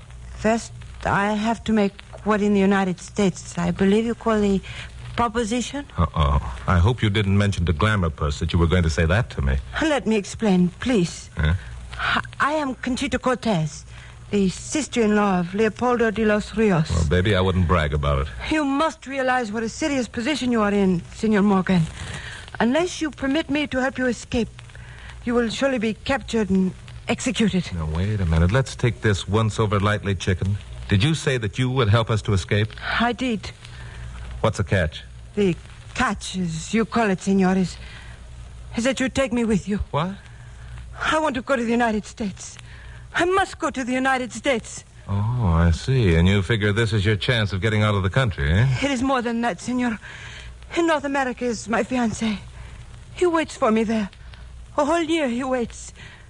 We wish to get married. Well, that figures. Now, about this plan of escape. I know the city well. I have many friends and much jewelry to be used as gifts.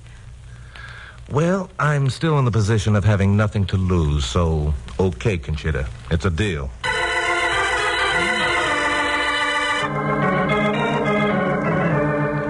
This was beginning to seem like a bad nightmare, the awakening from which was becoming increasingly uncertain. Conchita snapped off the light and took hold of my hand. You do not mind? No, to the contrary. Follow closely, please. Huh? And do not make any sound. We went through a door and into another darkened room. Stopped a moment to listen. Far off, the machine gun began its angry chattering. It was a dull explosion, sounding like a grenade. Then silence. We moved across the floor, and Conchita opened a second door. Sudden light exploded out at us. I heard the sound of quick footsteps. And then Carol had her arms around my neck. Chuck! Oh, Chuck! Take it easy, Glamourpuss. Everything's going to be all right. Oh, Chuck, I was afraid. Who's this? This, sweetheart, is Conchita Cortez. Quite a kid. Yes. Yes, I see she is. You can drop the little boy's hand now, darling. He's not afraid anymore. I am so sorry. I did not intend. I was not thinking. Lots of girls stop thinking when Chucky Boy turns on. And then lay off, Glamourpuss, will you? Conchita's going to get us out of this mess. She's also going back to the States with us. Oh, she is? I do not want to appear rude, but there's so little time. That machine gun fire I do not like. It means there is still resistance. All right, we're ready. It's any time you are, little one. Let's go. We stepped out into a cobbled alley, turned right, and headed for the lighted street. Near the mouth of the alley, we stopped. A man had suddenly appeared around the corner. He was in uniform and carried a rifle. He stood peering into the alley's gloom. He started towards us, and Conchita said, "Wait! Do not move." Her heels clicked away on the cobblestone. The soldier brought the gun down, but Conchita spoke to him softly, and he allowed her to approach. They stood a minute talking. Then we saw Conchita reach into her handbag. Chuck. Yeah? You called her little one. What? You called her little one back there in the room. Called her... At a time like this, you bring up a stupid... Listen, I called her little one because that's her name. Conchita means little one in Peranian. Oh, Chuck, I'm sorry. Well, you better be. Conchita returned, and she led us back to the street. The soldier had disappeared. As a matter of fact, there wasn't a soul in evidence anywhere. We crossed two intersections, then made a right turn, and the business district of Paola was before us, looking as much like 6th and Olive in L.A. as 6th and Olive looks like 6th and Olive. Only there weren't any people or traffic. I could feel Carol's hand begin trembling in mine. She was getting that same sense of eeriness. Suddenly, Conchita stopped, holding up her hand. Listen. the patrol. They're coming this way. Quick! Beyond that building is an alley. In the alley is an automobile. We must hurry. We didn't have a chance.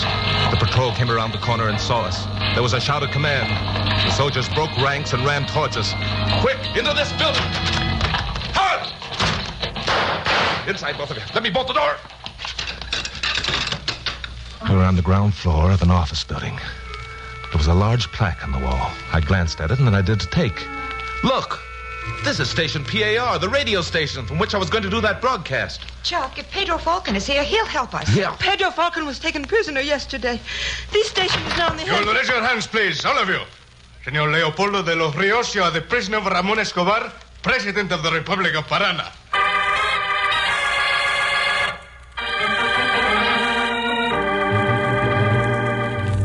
You've heard the old American expression, out of the frying pan into the fire? Well, that was us. The man with the gun ordered us into a waiting room that had been converted into temporary headquarters for Ramon Escobar. The general himself, a short, swarthy man with a waxed mustache, sat behind a table that was big enough for a director's meeting at the AT&T. Inside of me, he leaped to his feet. Rios, so you were unable to escape as you boasted, eh? Now, take it easy, General. I'm not Rios. My name is Morgan. I'm an American. Oh, you are not Leopoldo de los Rios, You eh? heard me. Oh, come, Leopoldo. Do you take me for a fool? He is telling the truth, General Escobar. This is not Leopoldo de los Rios. Oh, and I suppose you are not Conchita Cortez, Leopoldo's sister-in-law. Yes, that is true. I am Conchita Cortez. But you must believe me. This man is Senor Morgan, a citizen of the United States. I see. And who is the lovely creature standing beside him? I'm Carol Curtis, and you can tell his monkey face to let go my arm. Well, such a fiery spirit. Corporal. It was obvious we weren't getting anywhere with the general. Whether or not he believed I was Leopoldo de los Rios, he didn't seem to bother much. He had himself a couple of fine prisoners, and he was delighted. I was beginning to weigh my chances of getting hold of the corporal's rifle when something happened. Hi, Chuck. Hello, Carol. Pappy! Now I've seen everything. How did you get here? Oh, Pappy, I was never more glad to see anyone in my life. Senor Mansfield, you know this Leopoldo de los Rios? Leopoldo, my foot, that's Chuck Morgan. He works for me. The blonde girl is Carol Curtis, his secretary. Ah, this is de los Rios. His face is very familiar to Chuck's me. face is familiar to me. Listen, General, does your friend de los Rios have a Yankee accent, or hadn't you noticed it? This is something I had not thought of. Well, you better think of it beginning now. Come on, you two. We're getting out of here. Okay, Pappy. Wait. The girl stays. Which girl? Conchita Cortez. She stays. She will remain as hostage. De los Rios will not attempt to leave Parana so long as he thinks she is in danger. Now, just a minute, General. You're wrong again. Conchita goes with us. So? And why is it you say this? Because I made a deal with her. She agreed to help us escape if I promised to take her back to the United States with us. Escape? But she did not succeed in helping you escape, That's senor. not the point. We made a deal. She tried to keep her part of it. I'm going to keep mine. And if I do not permit? You'll permit, General. First, because it was Conchita who contacted the American consulate, which in turn contacted me. And second, because if I'm not back at the consulate in 15 minutes, that broadcast I was telling you about is going on the air. There were short waves set up over there, and the American people are just waiting to hear the details of this revolution of yours. I see. And a lot is going to depend upon the nature of those details. Your credit rating with the United States government, for one thing. I see. Perhaps this would be important to the future of Parana, eh? Well, it seems likely. You might as well count on Uncle Sam to get your country back onto its feet. Everyone else does. Yes. This is most important. Most important indeed. Very well, it is a bargain. You will make the broadcast and explain to the people of the United States that the government of Parana is now...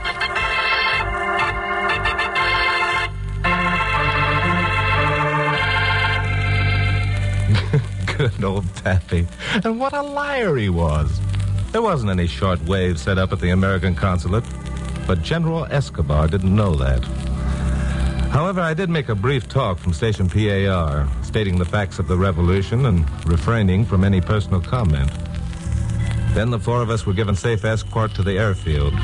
That big four-motored Braniff airliner took off 5 minutes after we reached the field. Pappy squeezed himself into a seat beside the beautiful Conchita. Pappy's sure having himself a time, isn't he? Look at that old boy. He's getting a boot out of being so close to South American beauty.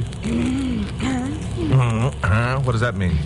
So were you. So was that what? Getting a boot out of being so close to South American beauty. Oh, now, glamour puss. I found out something. What?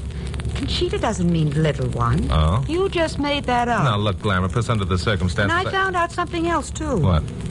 I found out what Teo Mucho means. You found out what Teo Mucho... What does it mean? Well? Well? Say it in English. Okay, Glamour Puss. I love you very much. Oh, Chuck.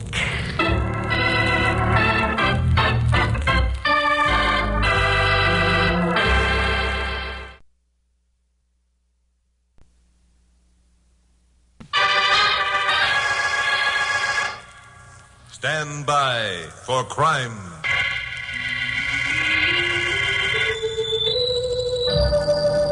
Hi. Chuck Morgan speaking. Newscaster on radio station KLP here in Los Angeles. You know, it's an interesting job, this newscasting. Sure, most days are like routine stories, routine happenings. But every once in a while, something comes up that's different. This was $500,000 different. I mean that jewel robbery out in Beverly Hills last week. They got away with a huge diamond clip and other trinkets which belonged or had belonged to Oscar Tennant, the movie mogul. You probably read that Oscar had passed into the great beyond a month before. Well, his widow, Dora Tennant, a wheelchair invalid, had decided to have a private showing for a small group. I was invited, as was my boss, Pappy Mansfield, owner of KLP. And, of course, Carol Curtis, my blonde secretary, had to tag along. So directly after my 7 o'clock broadcast, the three of us had dinner at the Plaza Hotel and then headed out for Beverly Hills. What's the purpose of this show, Chuck? The old lady won't ever want to know how rich she is? No, Pappy, I think it's a release of a long period of frustration. Frustration? How can anybody who owns a $500,000 diamond be frustrated? That's the point, Glamour Buzz. The well-remembered Oscar Tennant was kind of a screwball about his money. He started with nothing, and made a lot fast. That's right. He began buying things he could never afford before and stashing them away. He got a bang out of knowing he had the stuff even though he never used it. Yeah. Do you mean Mrs. Tennant was never allowed to wear the diamond clip? That's it exactly. All her friends heard she had the clip and were asking to see it, but Oscar never let her take it out of the safe. People began to wonder if the oversized diamond really existed. So now she's going to prove to everybody that it does exist, huh? That's the way I figured it, Pappy. Golly, I can hardly wait to see a rock that size. Chuck, do you suppose... No. But, Chuck, you don't even know what I was going to say. Yes, I do. I can't afford even the little one. But, Chuck, after all, we are engaged, and Pappy would be willing to... No, I said. You tried having Pappy deduct payments from my salary once before, and I was broke for Chuck, 6... Look, I'd be willing... No.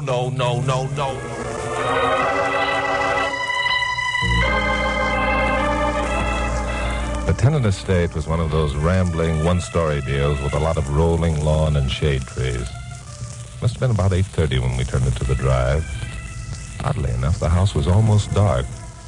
As a matter of fact, it looked to us as if only one light were burning, and that in the rear of the house. That's funny. The place looks deserted. Yeah. You sure you haven't got your dates mixed, Chuck? Mrs. Tennant said the 6th. Today is the 6th, isn't it? That's right. I happen to know because yesterday was the 5th and tomorrow is the 7th. Right, girl. Okay, you two stay here. I'll go up and find out what the score is. Maybe it was crazy, but as I walked up to that darkened house, I had a feeling that something was very wrong about all this. No reason, except for the darkened house and the fact that there were no other cars parked in the drive. But it turned out that those reasons were enough. I pushed the doorbell button, heard chimes way inside the house. For a minute, nothing happened. Then I heard a step behind me and felt something all too familiar pressed into the small of my back. All right, mister. Get your hands up. What? Who the devil are you? Never mind who I am. You're under arrest for stealing the Tennant jewels.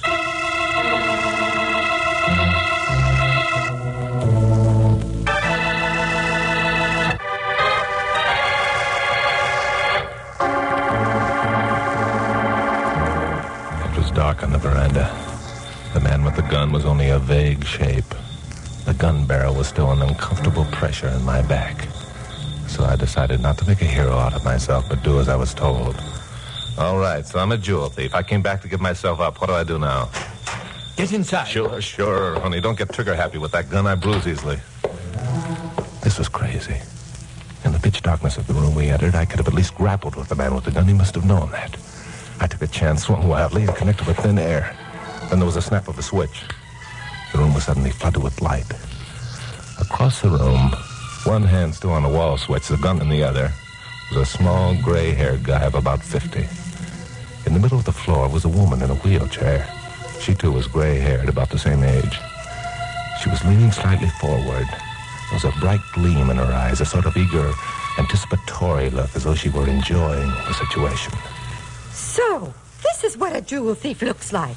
Upon my soul, you look exactly like a human being. All right, I'll go along with the gag. I am a human being. Ordway, don't let this man's innocent appearance deceive you. Keep him covered. One false move and he gets it. Well, you tell me what a false move is so I won't make one, huh?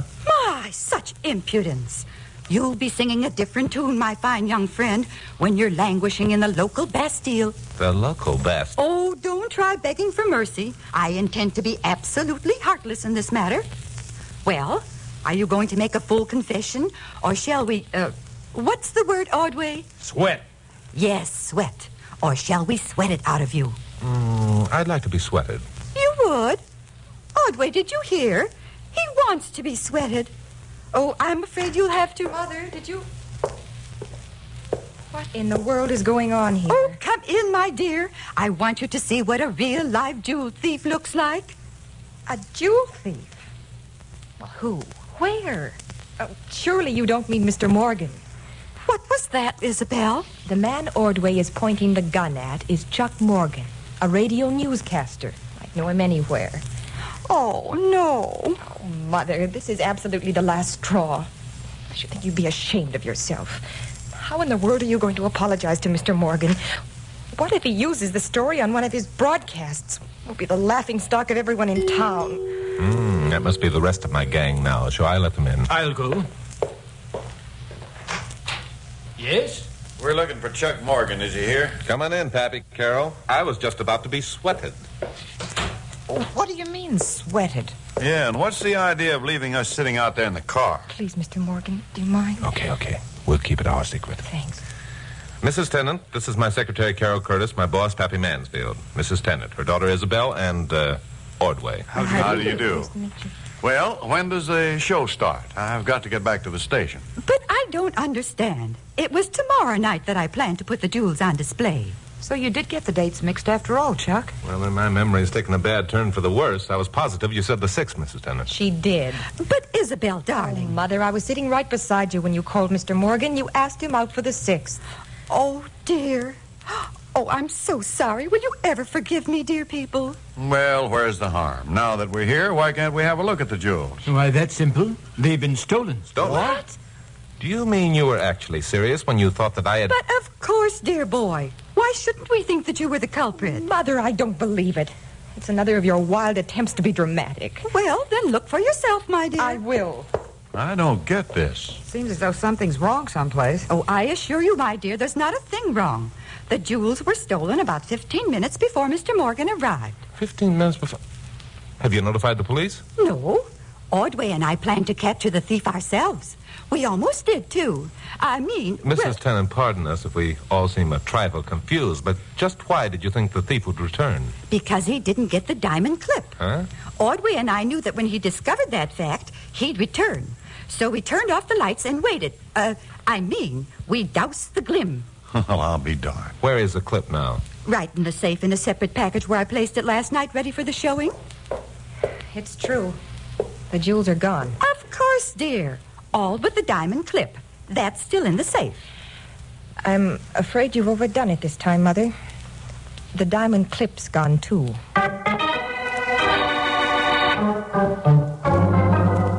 There wasn't any doubt about the sincerity of Mrs. Tennant's concern when she heard that the $500,000 diamond had actually vanished. If she'd been playing at dramatics up to now, the show was over. The old lady practically threw a fit. Still, for my money, nothing much tied together about this screwy affair. However, I smelled a story, and a good one, so I decided to stick around. Pappy went to call the cops. Isabel did what she could for her mother, who by now was having genuine hysterics. While Ordway, Carol, and I went into the room where the wall safe was located. It wouldn't take a very smart safecracker to bust that one open.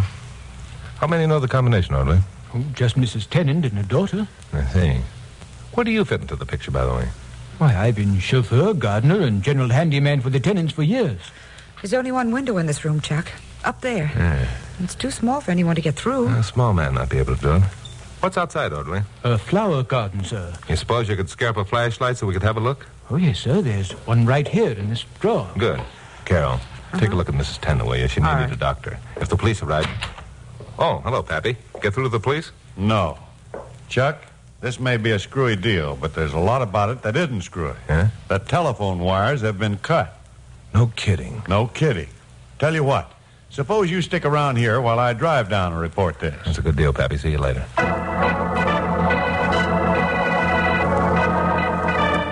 So Pappy went off after the cops. Carol went in to lend a hand with Mrs. Tennant. And Ordway and I went out the back door and around the house toward the flower bed. There were no trees on this side of the house. The stars were bright, so Ordway didn't switch on his flashlight, which turned out to be a lucky thing. Or maybe it wasn't. We were within 5 paces of the flower bed when Ordway suddenly yelled, "Look out, sir!" It was too late. Something hit me behind the ear with the force of a pile driver.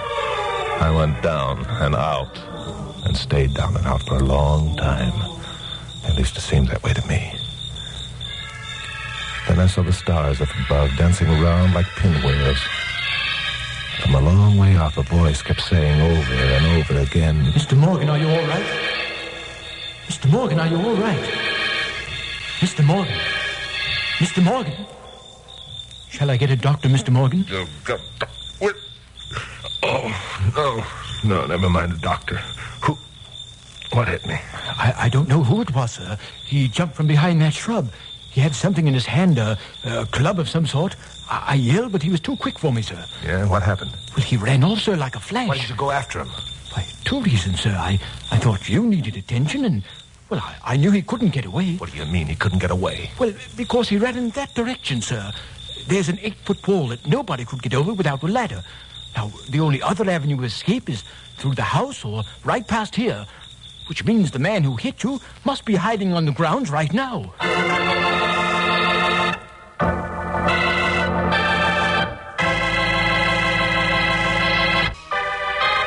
Now, the conclusion of Stand By for Crime. Well, if the man who belted me was still on the grounds, I intended finding him. My head was pounding like a voodoo drum. I wasn't very steady on my feet as Ordway and I started out in the direction he'd indicated, which accounts for the fact that I stumbled into the general handyman when he suddenly stopped. Sorry, what's the matter? Oh, careful, sir. I just saw a movement behind that shrub. Yeah? Well, turn your flashlight over that way. Yes, sir. Oh, confound it, the battery seems to be dead. Oh, no. Oh, there it is again, sir. Look, you just moved. Yeah, there is something there. Come on, Ordway, let's move in.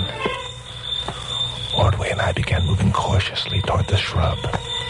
There was a vague shape beside it. A shape that stood motionless until we were almost up to it. Then, come on, Ordway, after him!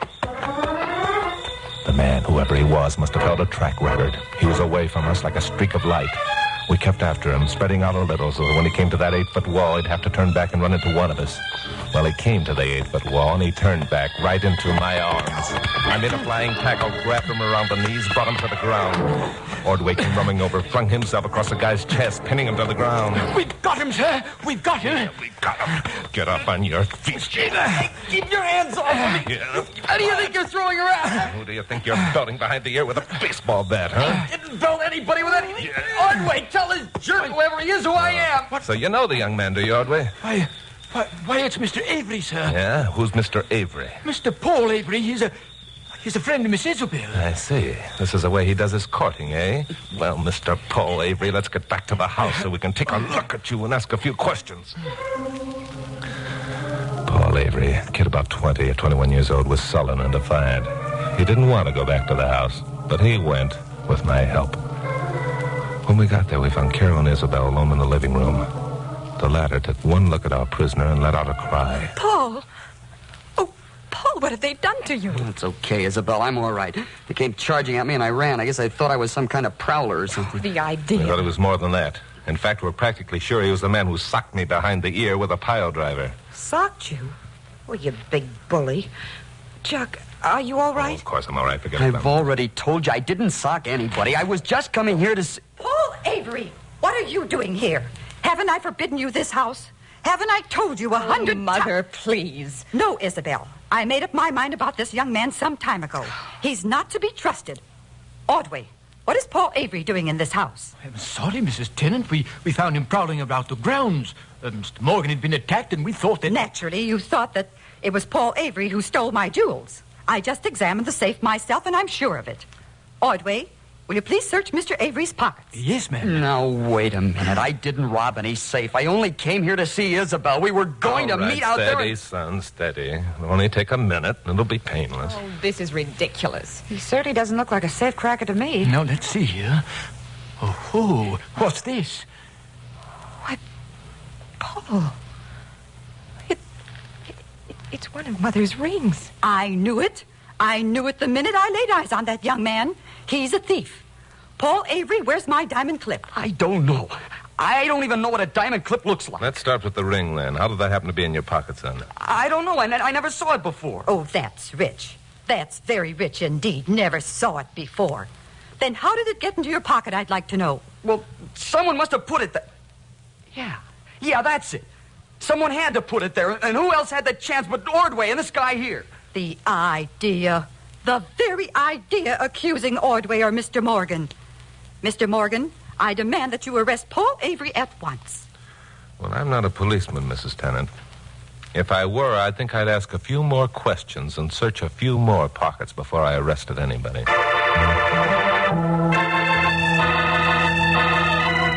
Well, there wasn't anything to do but hang around until Pappy got back with the police. At my suggestion, Paul Avery agreed to remain at the house. It looked pretty bad for him if he didn't. That was all right with Dora Tennant. She was positive the kid had the diamond clip, and she kept ranting on about how she was going to have him arrested the instant the cops arrived. I looked around for a flashlight that would work, couldn't find one, so I got a handful of matches from the kitchen. Carol and I went outside and started around to the flower bed. Pappy's been gone long enough. Wonder what's keeping him. I was wondering myself. Chuck, do you think Paul Avery is the thief? Could be. Or how about Ordway? Could be. You didn't slip the ring into Avery's pocket, did you? Oh, that's a bright question. Okay. But I've known you to do such crazy things when unraveling one of these mysteries. What's this here? It's a flower bed beneath the window of the room where the safe's located. Well, what do you expect to find? I don't know. Let's have a look. I'll get down here. Yeah. Looks like a freshly planted bed. There certainly aren't any flowers. As a matter of fact, there isn't anything. Wait a minute. Here's something. This rounded mark in the dirt near the edge of the lawn here. Well, it looks like... What's the imprint of the toe of a man's shoe? That's exactly what it is, Glamourpuss. Someone came up to the edge of the bed, leaned over to pick up something. But what? There's nothing there now. Wait a minute. Ow. Wait till I light another match. There we are. Now look, I'll be the man. I stand on the edge of the lawn like this with the toe of one shoe in the flower bed. I lean forward and... Hey! What is it? I still don't see anything. That depression in the soft dirt over there. Chuck, that's it. Someone threw something. Yeah. The box containing the jewels out of the window and then picked it up No, later. no. That's wrong, Glamourpuss. The diamond clip was in a package by itself, remember? A diamond clip wouldn't weigh enough to make a mark in the dirt that deep. Wouldn't be shaped like that either.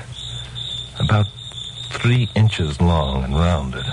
Then what did make it? I don't know.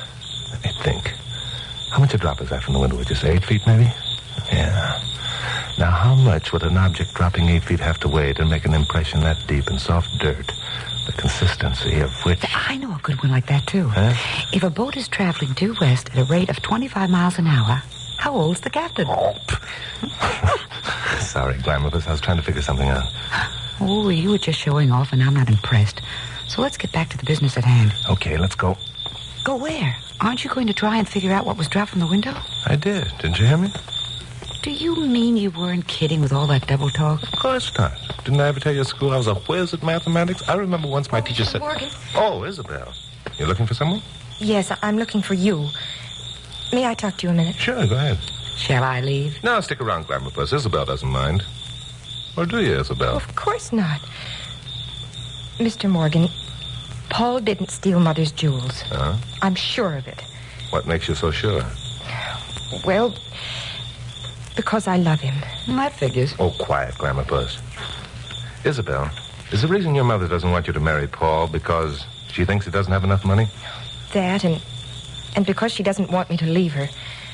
Since Father died, she leans upon me heavily for companionship and comfort. Yeah. As I recall, your father died of a series of heart attacks, which began about a year ago. Yes, that's right. And it was right after that your mother became confined to her wheelchair. Yes. I think her invalidism was due partly to the fact that the doctor told her father a little chance of recovering. Pardon me for asking a dumb question, but what's all this got to do with the stolen jewels? Everything, Glamour Puss, everything. Come on, let's go inside and I'll tell you why.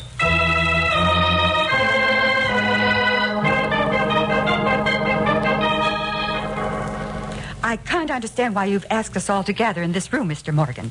And I can't understand either why that man hasn't returned with the police. What was his name? Mansfield? Oh, yes, that was it. Mansfield. Or was it he who stole the jewels? Ah, perhaps I have something there. Perhaps he isn't Mr. Mansfield, or you're not Mr. Morgan.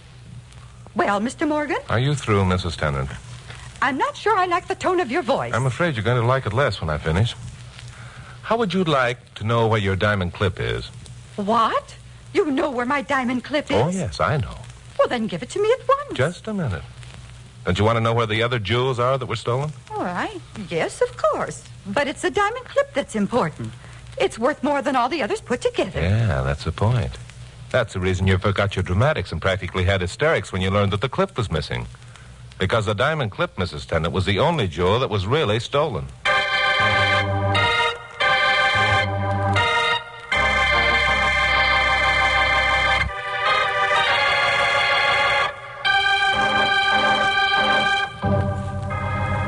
I was playing a hunch with only a few facts to back it up, but it looked as though it were going to pay off.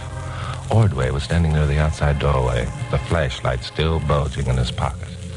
He looked at me blandly as I walked up to him. All right, Ordway, hand it over. Hand what over? The diamond clip, of course. Are you kidding? Why, you can search every pocket in my clothes and you won't find it. That's a good deal. I'll start in this pocket containing the flashlight. Just let me remove it, will you? Give me that. Give you what, Ordway? The flashlight? Why? It doesn't work. You said so yourself. But... kind of light for such a big flashlight, Ordway. I wonder why. I'll tell you why. One of the battery cells have been removed. You took it out and threw it out of the window so you'd have a safe hiding place for the diamond clip, which you stole. You later recovered the cell from the flower bed after you slugged me. Ordway, not you. You couldn't have... Don't act so shocked, Mrs. Tennant. It was you who stole your own jewels. You and Ordway.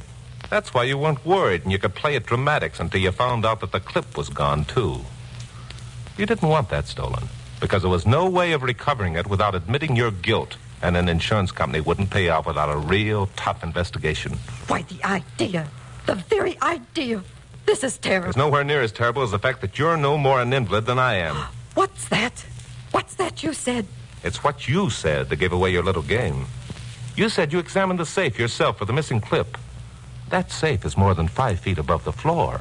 Now, you couldn't very well search it from a wheelchair, could you?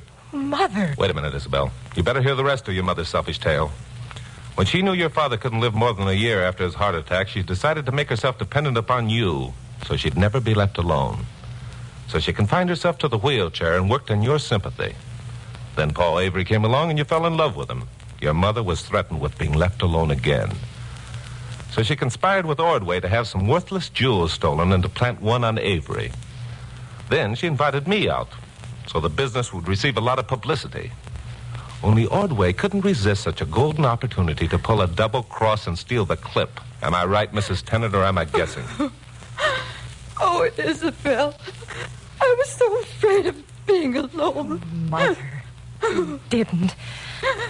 You couldn't have done such a dreadful thing. All right, Morgan, and the rest of you, the show's over. I'll drill the first one who moves. So I'd forgotten about Ordway's gun. Well, that's me, always forgetting something important. Only this time I wasn't too worried. I'd seen something that Ordway couldn't have because of his position near the door. Outside, a car had stopped at the foot of the veranda steps. Pappy Mansfield and 2 uniformed policemen had gotten out of it. So I only stood there and watched. I watched Ordway back up to the door. thinking this was perfect timing, and that Pappy was, as is usually the case, going to have the final word. Ordway put his hand behind him and opened the door. And there were Pappy and 2 cops waiting. All right, Ordway, the show's over for you, too. Get your hands up.